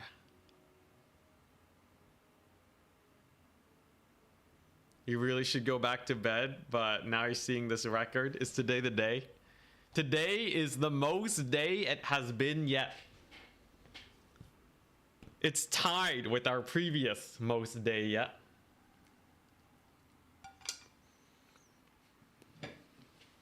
I made it to semifinals before against a player we beat.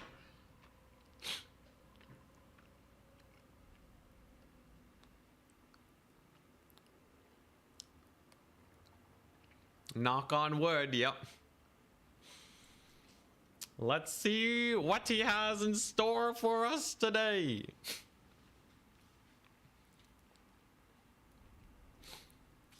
I got a little bit of spice.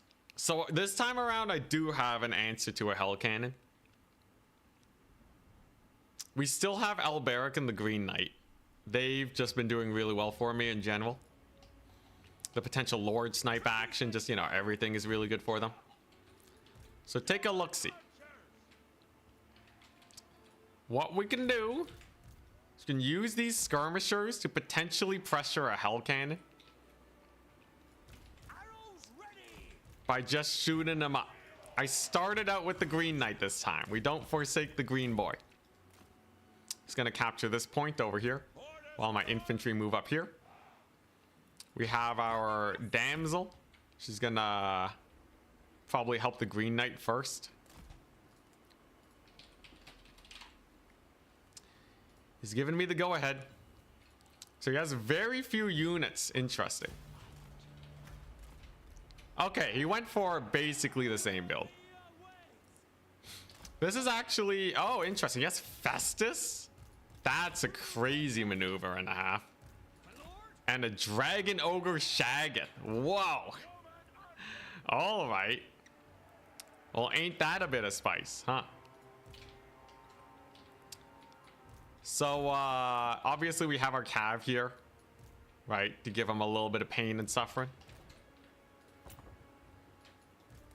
His Hell Cannon shot doesn't get too much work in, and then we can just retreat into the trees. Summons a Hell Strider right off the get-go. Makes sense, makes sense. I think we're probably fine. These Yeoman archers can basically pressure him indefinitely. Dragon Ogre Shaggot is actually in a terrible position right now. So I'm just gonna charge him. And we'll see where we go from here. So he has a lot of infantry. So I probably want to summon a lot of infantry. Alberic doing a pretty good job against the Shaggot. You can definitely get a little bit of cycle charging in too. There you go. Nice. Massive hit on the Shaggot. Then we just sick the Green Knight on him. And then we'll be goodies. The Green Knight's a menace. All right, we know Alberic is basically just a walking missile, right? So if I can just win this well enough, we're probably gonna be in the clear. Come on, Alberic and the Green Knight. I gotta cycle charge with him as much as possible. We're gonna get a great wind spell going off. All right, gonna clear us up. Yeah, that Shaggot took some massive heat, man. That Shaggot ain't looking pretty. For sure, for sure. So I just got to keep spamming Cav because he's going to be bringing in a lot of Hellstriders here. But the Green Knight probably kills that. Alberic probably kills off his boys. Festus. A Festus kill would be huge. All right, I got a bunch of Yeoman archers here ready to get some work onto that Shaggot. Ah, crap, I got the missed volley. That's kind of rough.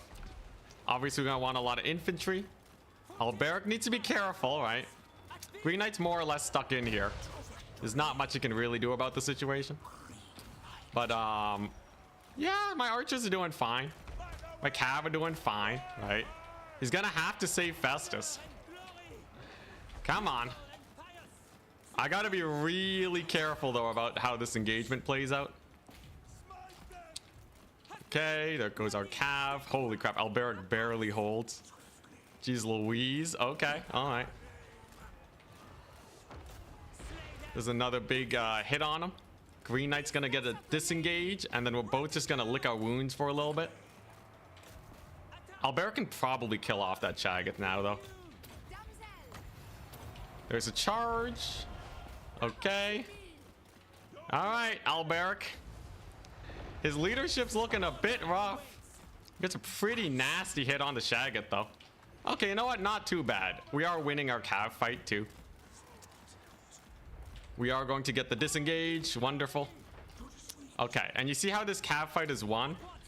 I should be able to just kill off that hell cannon now, if I just bring in all the boys. So we just want to pull back. We have the double cap again. He whiffs his shot. And yeah, he shouldn't have anything to stop me from just rushing it down. Woo. Yeah, now he's panicking. Okay. That's good, that's good. Whiffs on the Green Knight, hell yeah. Oh yeah, there we go. Okay, so we got him to pull off of that artillery piece. Wonderful. All right, sick. So I can just keep contesting with the boys there. That's totally fine. Wonderful. His Hellstriders are almost gone too. Double wonderful. Yeah, as long as I use, as long as I keep pressuring here, I should be able to stop anything from wrecking me. The Dragon Ogre is not the spookiest thing in the world. When you got focus fire, should just be able to jump that artillery piece real quick. There we go. It's a bit of a cav sacrifice. That's gonna hurt them a bit, but I think we should still be fine. Festus actually gets knocked around. That's a big plus. Trebuchet's doing okay. Can start targeting that far end. And then back to the Shaggoth. If we just kill off the Shaggoth, all right, with our invulnerable Lewin. I mean, Alberic, god dang it. Yeah, we just get Alberic in there, it's not too bad. His artillery piece is more or less shut down right now while this fight goes on. That's gonna give me a lot of time to work with.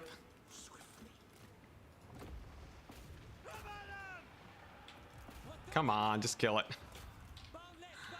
There we go, nice. And a heal on the Green Knight. And then a counter charge on those Hellstriders. So just like that, we got it dead. And that means we are sitting comfy for the next while. We are up trading in value, which is amazing. If I can just kill off Festus, it's basically over at this point. By bringing the skirmishers, it really helps me like play around here. The snipe on the Hell Cannon too, working pretty well in our favor. We got loads of value. Artillery piece, shooting away. And then just in case we see Rot Knights, we got this action. Come on, I just gotta kill off Festus now. It's literally just a Festus kill, and then we're fine. He's routed. The Mad Lad is routed. Okay, all right. Come on. It's just a little bit of a squeeze we have left here. So there's Skyla and Fingrim. The Yeomen are doing great, and yeah, Festus is absolutely gonzo. Festus is done for. With the Green Knight on him, he's got nothing. I can keep trading cavalry and keep his infantry busy over here for more or less forever. I got heals for days. And he leaves. This is the closest we've been yet. This is the closest we've been yet. We got him with the Alberic Massacre. Alberic Green Knight against Festus. Absolutely found the weakness and we Charixed it. Well done, thank you. We absolutely Charixed it. I denied his Hell Cannon value with that sick dive onto it. Holy crap. One more win. One more win. Let's see here. The yeomen did great. Yo, the Treb is amazing. Who would you rather fight, Empire or Lizards? I don't know, man. I think they can both be very spooky. Oh god. All right. Yeah, I kind of knew that he was gonna bring, like, I was getting ready for a build to deal with the Hell Cannon. So that's why I started with the Green Knight, so we just had way more single entity power to potentially dive it if we really wanted to. I just had to make the one big play. Oh god, who's winning? Turin. Who's winning on Turin's stream? I gotta check this out. The lady blessed us with victory. Dude, this is too stressful, man. I gotta take it to the win. It's Bob, that builder, and Martinus. It looks like Bob is probably gonna win, which means I need an anti-Lizardmen build stat. I need an anti-Lizardmen build. Oh god. Let's see here. Okay, how do you beat lizards? Drink water, thank you. This is the closest we've been yet.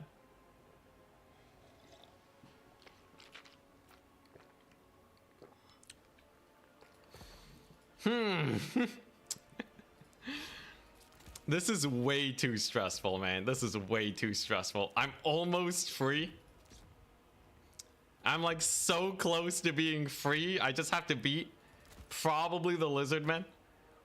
We already beat the Empire. It's a very close match. It looks like the Lizards might be pulling back though with that. Yeah, Empire's getting a mass route. Okay, I gotta prep. Oh, so close to the Grail. We're so freaking close to the Grail, man. All right, here we go. So I have to deal with Cold One Knights. But like, it really is just the Cold One Knights.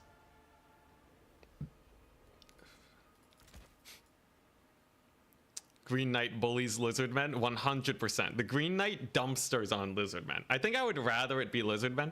But honestly, the Green Knight dumpsters Lizards and Empire. Just not being a game 3 faction means you don't have as much access to magic damage and such. Okay, alright, Anticity. Alright. Alright, it's the final stretch. If we win this, I'm free. And not only that, we're also doing it on Turin's stream. So he can see for himself. He can see for himself that that we're getting it done. This is terrifying. Green Knight should be nerfed. Green Knight, I feel like Green Knight should be nerfed. Bretonnia should be buffed. Looks like Lizardmen might be taking a 3rd capture point. The Green Knight is absolutely busted right now. But like, Bretonia's so bad, they really do need the Green Knight. Obviously, Charix can still win with Bretonia, but like, it's painful, man. It's painful. I would much rather have Hellstrider spam than the Green Knight. Is Tempest Toad still competitive? We could see a Tempest Toad, but it means he'll have really weak single entity power. Give him a Holy Hand Grenade. Let's see.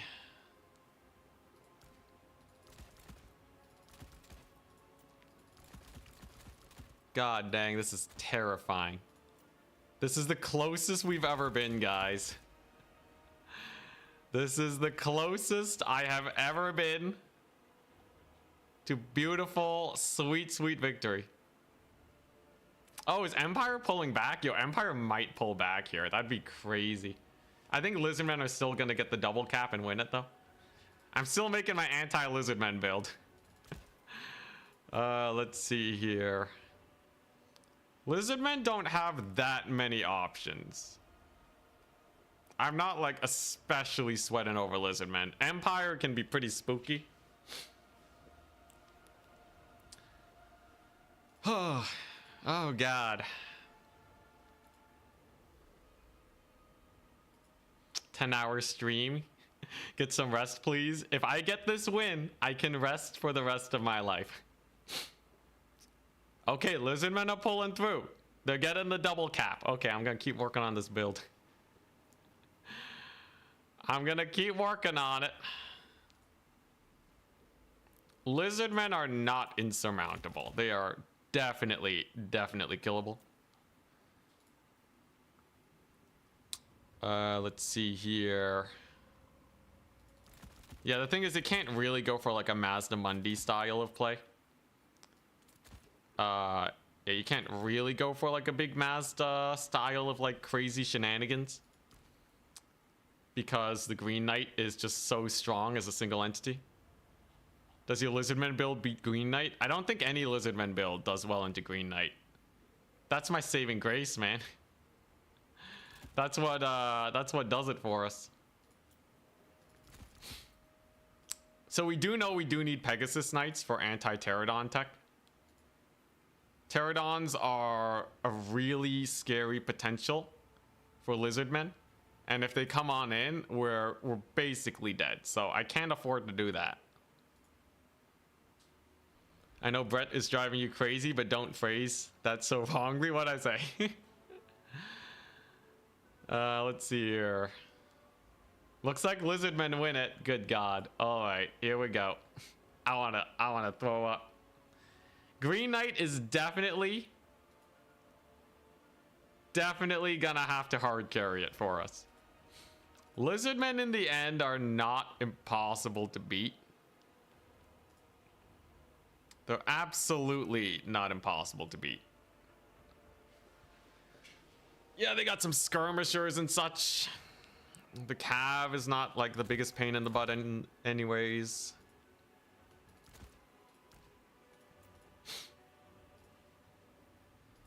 Can I even afford to take this? The Lizardmen won. Oh God. If I can just win this, we're done. We're literally just done, all right? I can do whatever I want. I can play XCOM on Sunday. Yeah, human archers suck against Lizardmen because of their skirmishers. That much is clear to me. Okay, all right.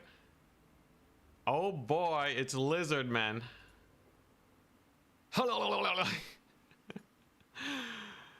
It's the lizards. It's time. It's time to face the lizards. This used to be a really good matchup for lizards. Nowadays, I think it's probably a little bit more sus for them, given the current circumstances.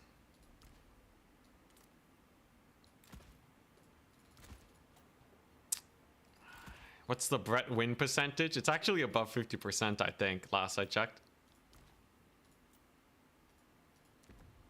Mm-hmm.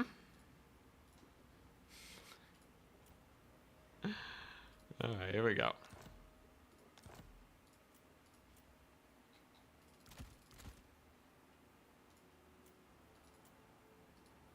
He sent me the lobby code. Oh, I forgot to report my score. Sorry, out of region. Brett versus Warriors of Chaos. It's just the finals. Here we go. I believe. Dude. It's time. It's time. What if there's the Shredder of Lustria? I can deal with the Shredder of Lustria. Yeah, the Shredder bows to Alberic, okay? Bob that Builder's in there. Oh boy. He's on the lizards. Doubt, but +1 hope. Come on, here we go. Alrighty, here we go today. Fingers crossed we don't die horribly.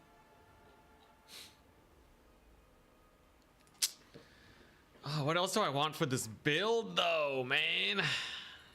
Probably this, probably that.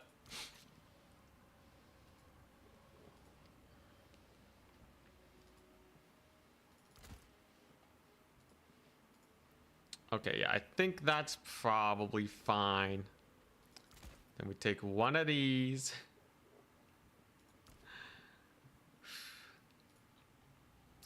Yeah, I just have to win this.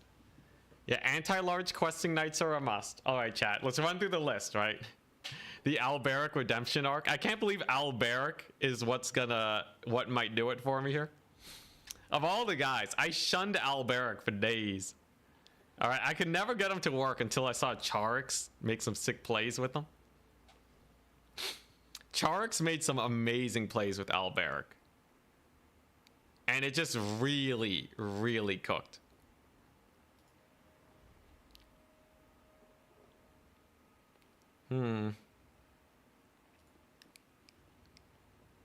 Yeah, so like, yeah, Pterodon shouldn't be that bad. Oh yeah, map bans.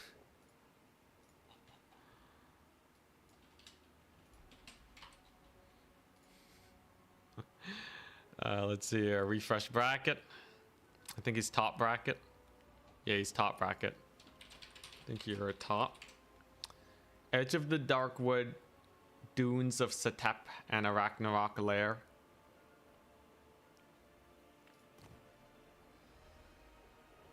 I guess I should check those maps, right? Dunes of Setep. It's just a giant flat map. Arachnarok Lair. Okay.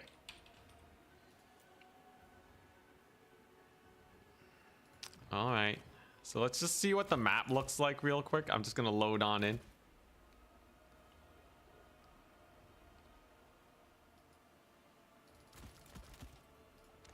He bans Arachnarok Lair. Interesting.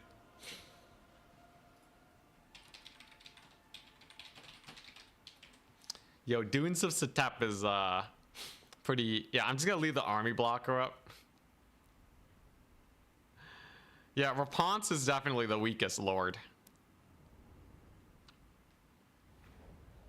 Yo, Charix, given his inspiration.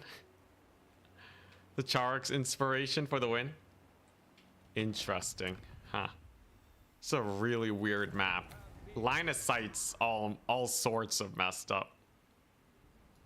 And it's just a slight hill. Let's see here. Edge of the Darkwood. Oh god, okay. Edge of the Darkwood's also a really weird map, man. I don't know what I prefer. So Dunes is a way more open map. Arachnarok, yeah, Dunes is way more open. Let me just check my build so far against Lizardmen. Let's see. Lizardmen are such a fast faction, which makes it really hard to throw them off the points. Let's play Darkwood.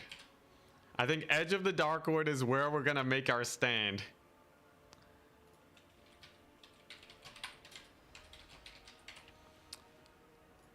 Because at least we have a home point.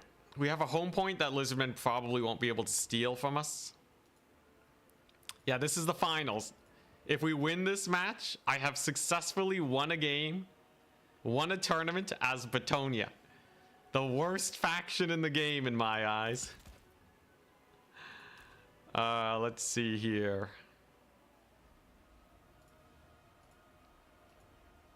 I messaged them the maps. Oh, jeez. This one's gonna be a doozy, ain't it?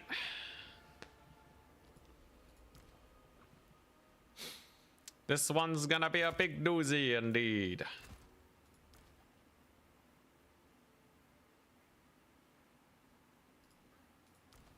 Can we squeeze any more money out of these guys? This isn't that bad. Okay, yeah, sure, I'll take that. King, if you will, or not. Let's see here. Oh, God. It's Lizardmen. Lizardmen is big butts, man. Lizardmen are big butts. They definitely have a lot of annoying things they can throw our way. The thing is, though, they don't have a lot in the way of ranged, which helps us. All right, we should be able to assert some sort of range dominance here today. I guess I'm taking this one last unit. And yeah, I guess I have my build. The only thing left to do is to lock on in. It's just to lock in and pray. Pray for success.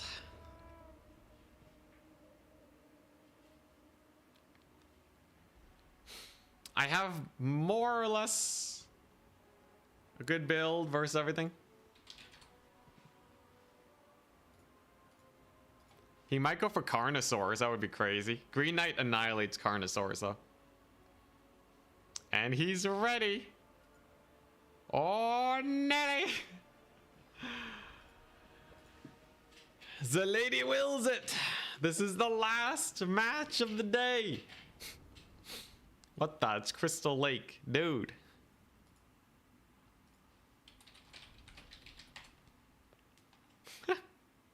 We were supposed to play on Darkwood.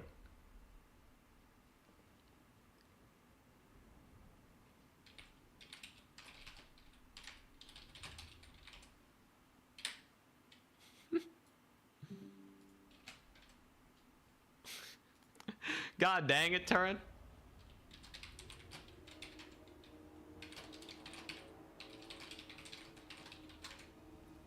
Alright, anyways, this map's fine for me.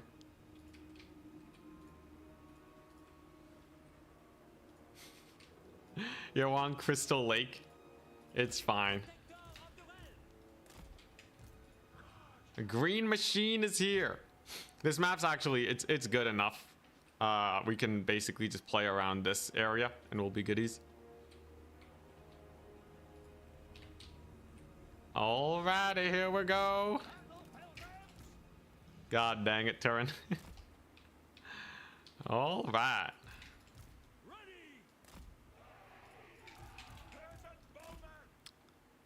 So here's my build.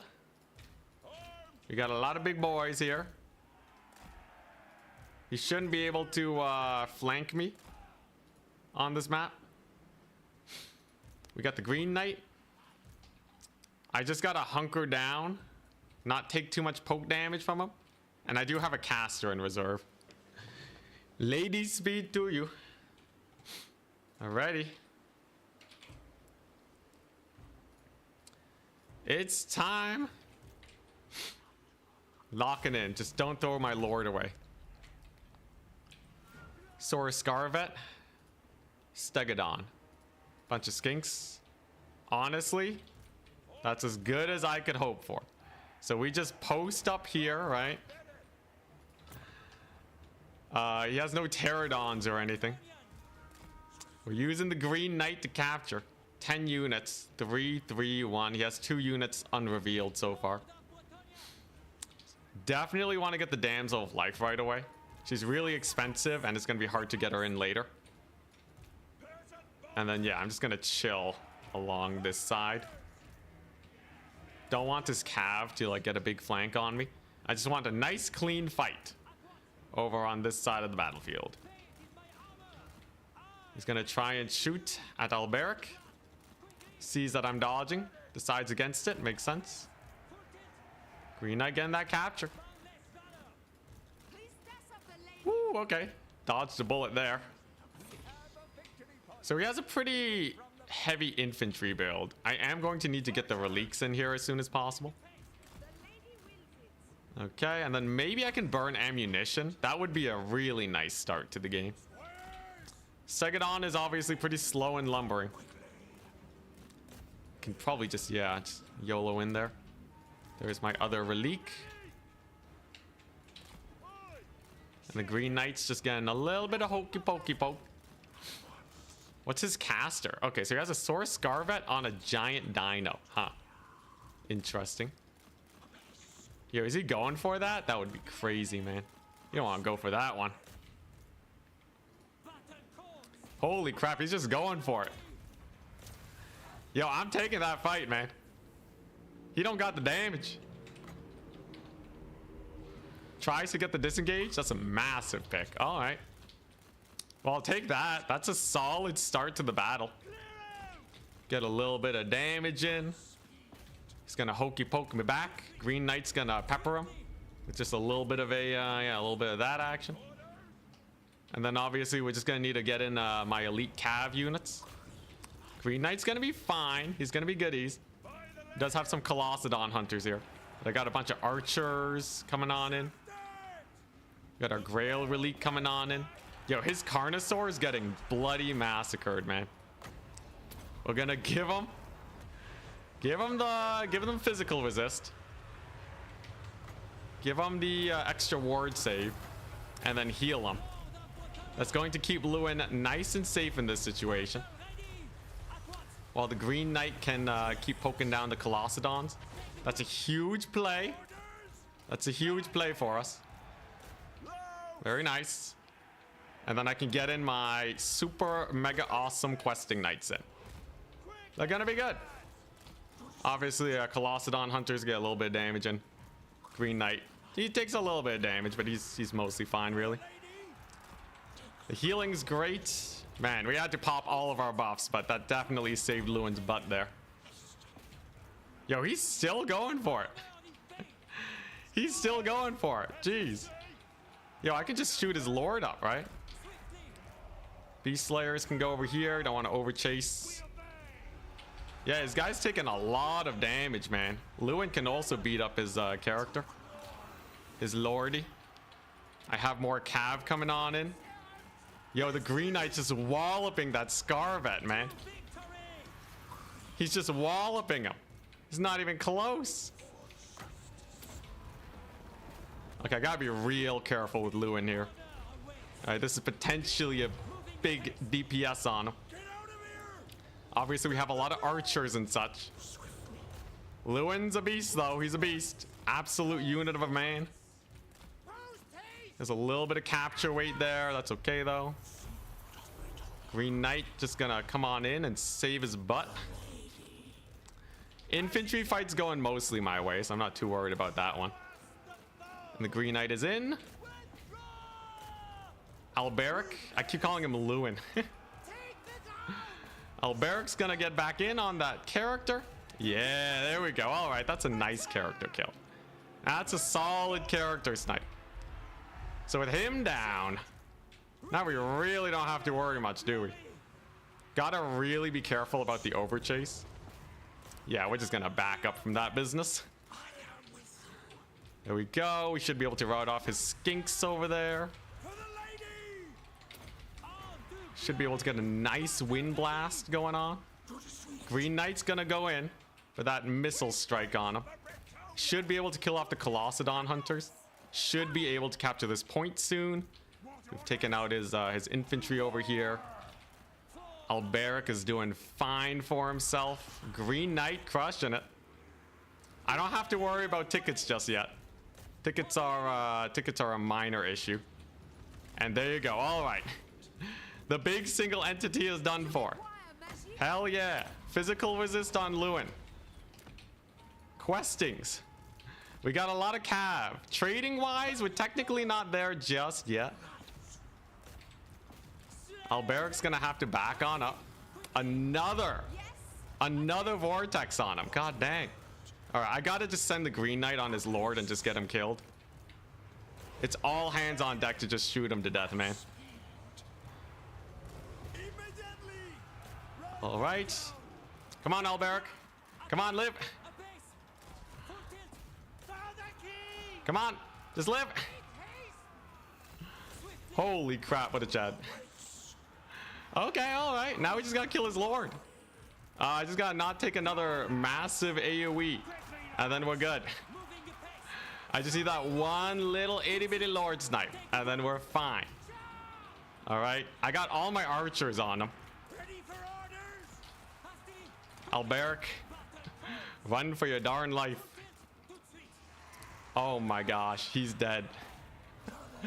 He's dead. He's freaking dead. That's the best thing that could have happened. Alberic can bait out these guys into the Pegasus Knights too. I'm not calling it quits until we win it. It's not over till we win. Come on, just bait them in. Just bait them in. Pegasus Knights. Pegasus Knights versus the Colossedons. We get the charge on them. That should just outright kill them. He has a little bit of cav here. But so far, it's a mass collapse of the Lizardmen lines. Let's go. Okay, okay. Yo, we pulled the Charix. The Alberic with the barely living. Green Knight dumpstering. He lived. Okay, we gotta still lock in though, right? It's never over till it's over. It ain't never over until it's completely over, okay? His Stegodon's gone though, man. His Stegodon's absolutely massacred. Yo, we saved Alberic, man. I put so much work into him, man. I used flesh to stone. Holy crap. Oh my god, the Pock Sentinels getting massacred. I just got to summon one more elite knight unit and then we're good. Stegodon super duper gone. Alberic just dumpstering those guys. Yo, we made Alberic live, man. We made him live. Yo, Flesh to Stone was actually the MVP. I can't believe it. I asked C8 to buff it. I still think they should, but the MVP Flesh to Stone, what a crazy tech. He just didn't die. Oh my god, I'm free. It's setting in, I'm free.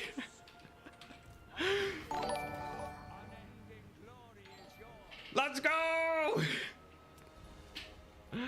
GG.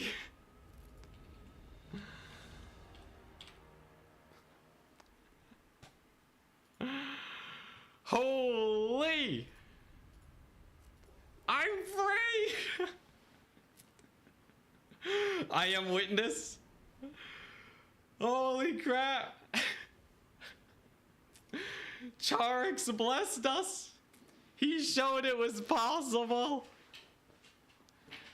Holy crap!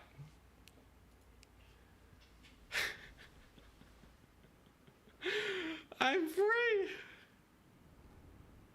I completed my vow. Oh, what the crap? That was the hardest challenge I've ever done in my entire life. That was like 1.5 weeks. Matthew Smith, thank you so much for the memberships. Charix walked so we could run. On the big stage too. Holy. At your service. I'm free. I can play other factions now. I can play other factions. Thank you so much, Matthew Smith. Terry Tarkleby. At your service.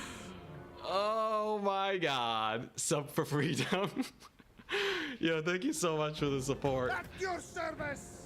Oh god. Oh, I haven't played so hard in my life. At your service. Next challenge, play as Slanesh. Have fun with the OP factions, finally. God dang, yo, CA with the Green Knight buff. He is pretty busted, I can't lie. Greasus Gold 2 main now. Yo, Turn has to win with Greasus now, okay? Turn has to win with Greasus, alright? Turn, if you're watching. Alright, if you're watching, I gotta get one win with Greasus in, alright? I don't care, you know, it doesn't have to be a grand finals, but I swear to God. Yo, holy crap, so many gifted subs. Philippe, thank you so much. Dark Age Rush with the $10. Blind Woozy. Fide Flash Flood. Play Skaven. Oh god, I suck at Skaven. What a victory. Yeah, yo, Turn's gotta win with Greasus now, okay? If I can win with Bretonnia, he can win with Greasus. Ogre Kingdoms are busted anyways. At your service. Oh, man. Oh, God. At your service. Thank you so much, Hog McMassive, with the tier 1 sub. Staunch TV with the tier 1. Finally released from the vow. Dude! We're done! I can't believe it. Yo, it's like not even settling in. I can actually play as another faction now. At your service! I must have clocked in like 100 hours almost with Bretonnia. We're talking like 70 hours of Bretonnia. I had multiple like 10-hour streams, man. The lady smiles. Oh god. Okay, I'm gonna turn down that alert a little bit. Yo, I can do this. Look at this. Holy crap, I can't wait. Oh my god, this is already way better than anything Bretonnia can bring. Yo, are you guys seeing this? I can bring Hellstriders. Yeah, we got Marauders. I get people don't even ban Heartseekers. I can take Heartseekers, turn it up. Yo! Look at these units! There's a whole roster in here. There's like Fiends of Slanesh. Rye O'Reilly, thank you so much for the $5. Warhog Noob, thank you. Uninstall Bretonnian DLC. Yo, that's crazy. We can like play Norska. I can do like Marauder Horseman build again. Yo. Yeah, I should play dwarves. I should just like play dwarves. Just suffer with them. Has anyone actually won with dwarves? I swear like no one's playing them. Yeah, it was definitely the Green Knight. Green Knight was the ultimate MVP. Autumn Chan, thank you for the 5 memberships. God, you guys are so generous. Oh man, dude, what do I play next? Oh, holy crap, I can play Beastmen. I haven't played Beastmen since I got back into multiplayer. I literally haven't played Beastmen. Dude. Yo, Beastmen are just better Bretonnia, right? You can just take your peasant bowmen, right? You can take your Knights of the Realm, right? That which threatens I shall destroy. Prize, Knight of Bretonnia. Yo, wait, what's being said in chat? It's like my chat bot's going off. Holy crap. Thank you so much, guys. That which is sacrosanct, I shall preserve. That which is sublime, I shall protect.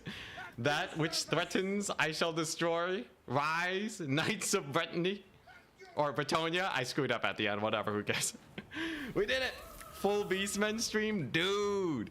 I got my, like, better yeoman archers. The alerts are just... Yo, we got so many. Holy crap, guys. Thank you so much. Yo, it's been a journey, man. Yo, I got my foot squires. Oh, there it is.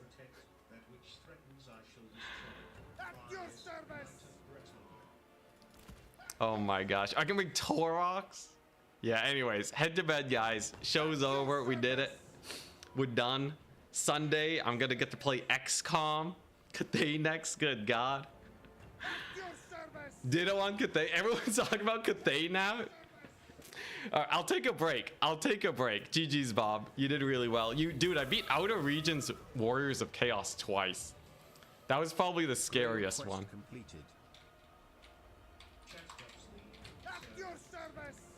Yo, Terran's offering a custom Total Tavern avatar.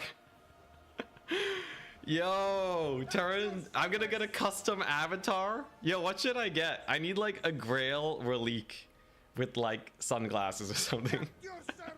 I don't know. We need something spicy. He'll figure something out though. I'll let him wing it. Darley Ho, thank you very much for the 10 SGD. I have no idea what that is. SGD. Holy crap. Currency. Singapore dollar. Those are my first Singapore dollars ever. They are only slightly below Canadian dollars. Hell yeah. Redbeard I am. Welcome to the crew. Oh yeah, Green Knight, obviously, right? Or Alberic. Yo, I feel like Alberic or Green Knight are like so perfect. Yo, Singapore. Yo, we're gonna get a banner. I got a reward. We did it. Oh God. Oh my God.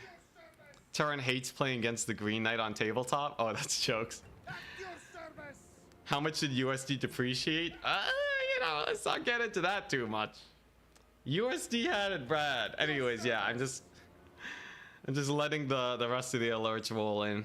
I'll tap out. Yo, shoutouts to the rap. This burrito carried me. Not as much as chat though. You guys actually believe? At your service. Yo, you guys actually stuck around, you mad lads. Yo, I can get rid of this. At your service. Yo, we need a new meme, okay? Someone's got to give me a meme in celebration of this, because I don't need this anymore.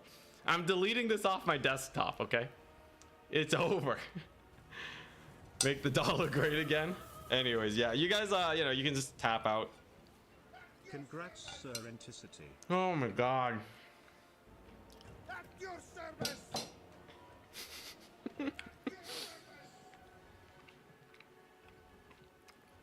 Of course we believed in you. Dude, for those of you where it's like super late, get some rest. Get some rest. I think we're done here. It was wonderful. I got a video to edit. It's gonna be an amazing video. And I'll see you guys with more Warhammer on Monday. There's gonna be more Warhammer on Monday. We're gonna be playing the best faction we can. I'm just gonna play Slanesh, screw it. And on Sunday there's XCOM for anyone who's interested in that business.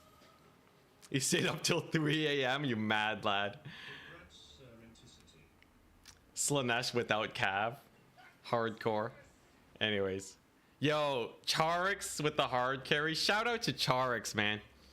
Charix inspired me to take Alberic. What a mad lad. Yo, Charix, you're a Chad. I can't believe it. Anyways, we're done here. See ya. Have a great day, everyone. This was amazing.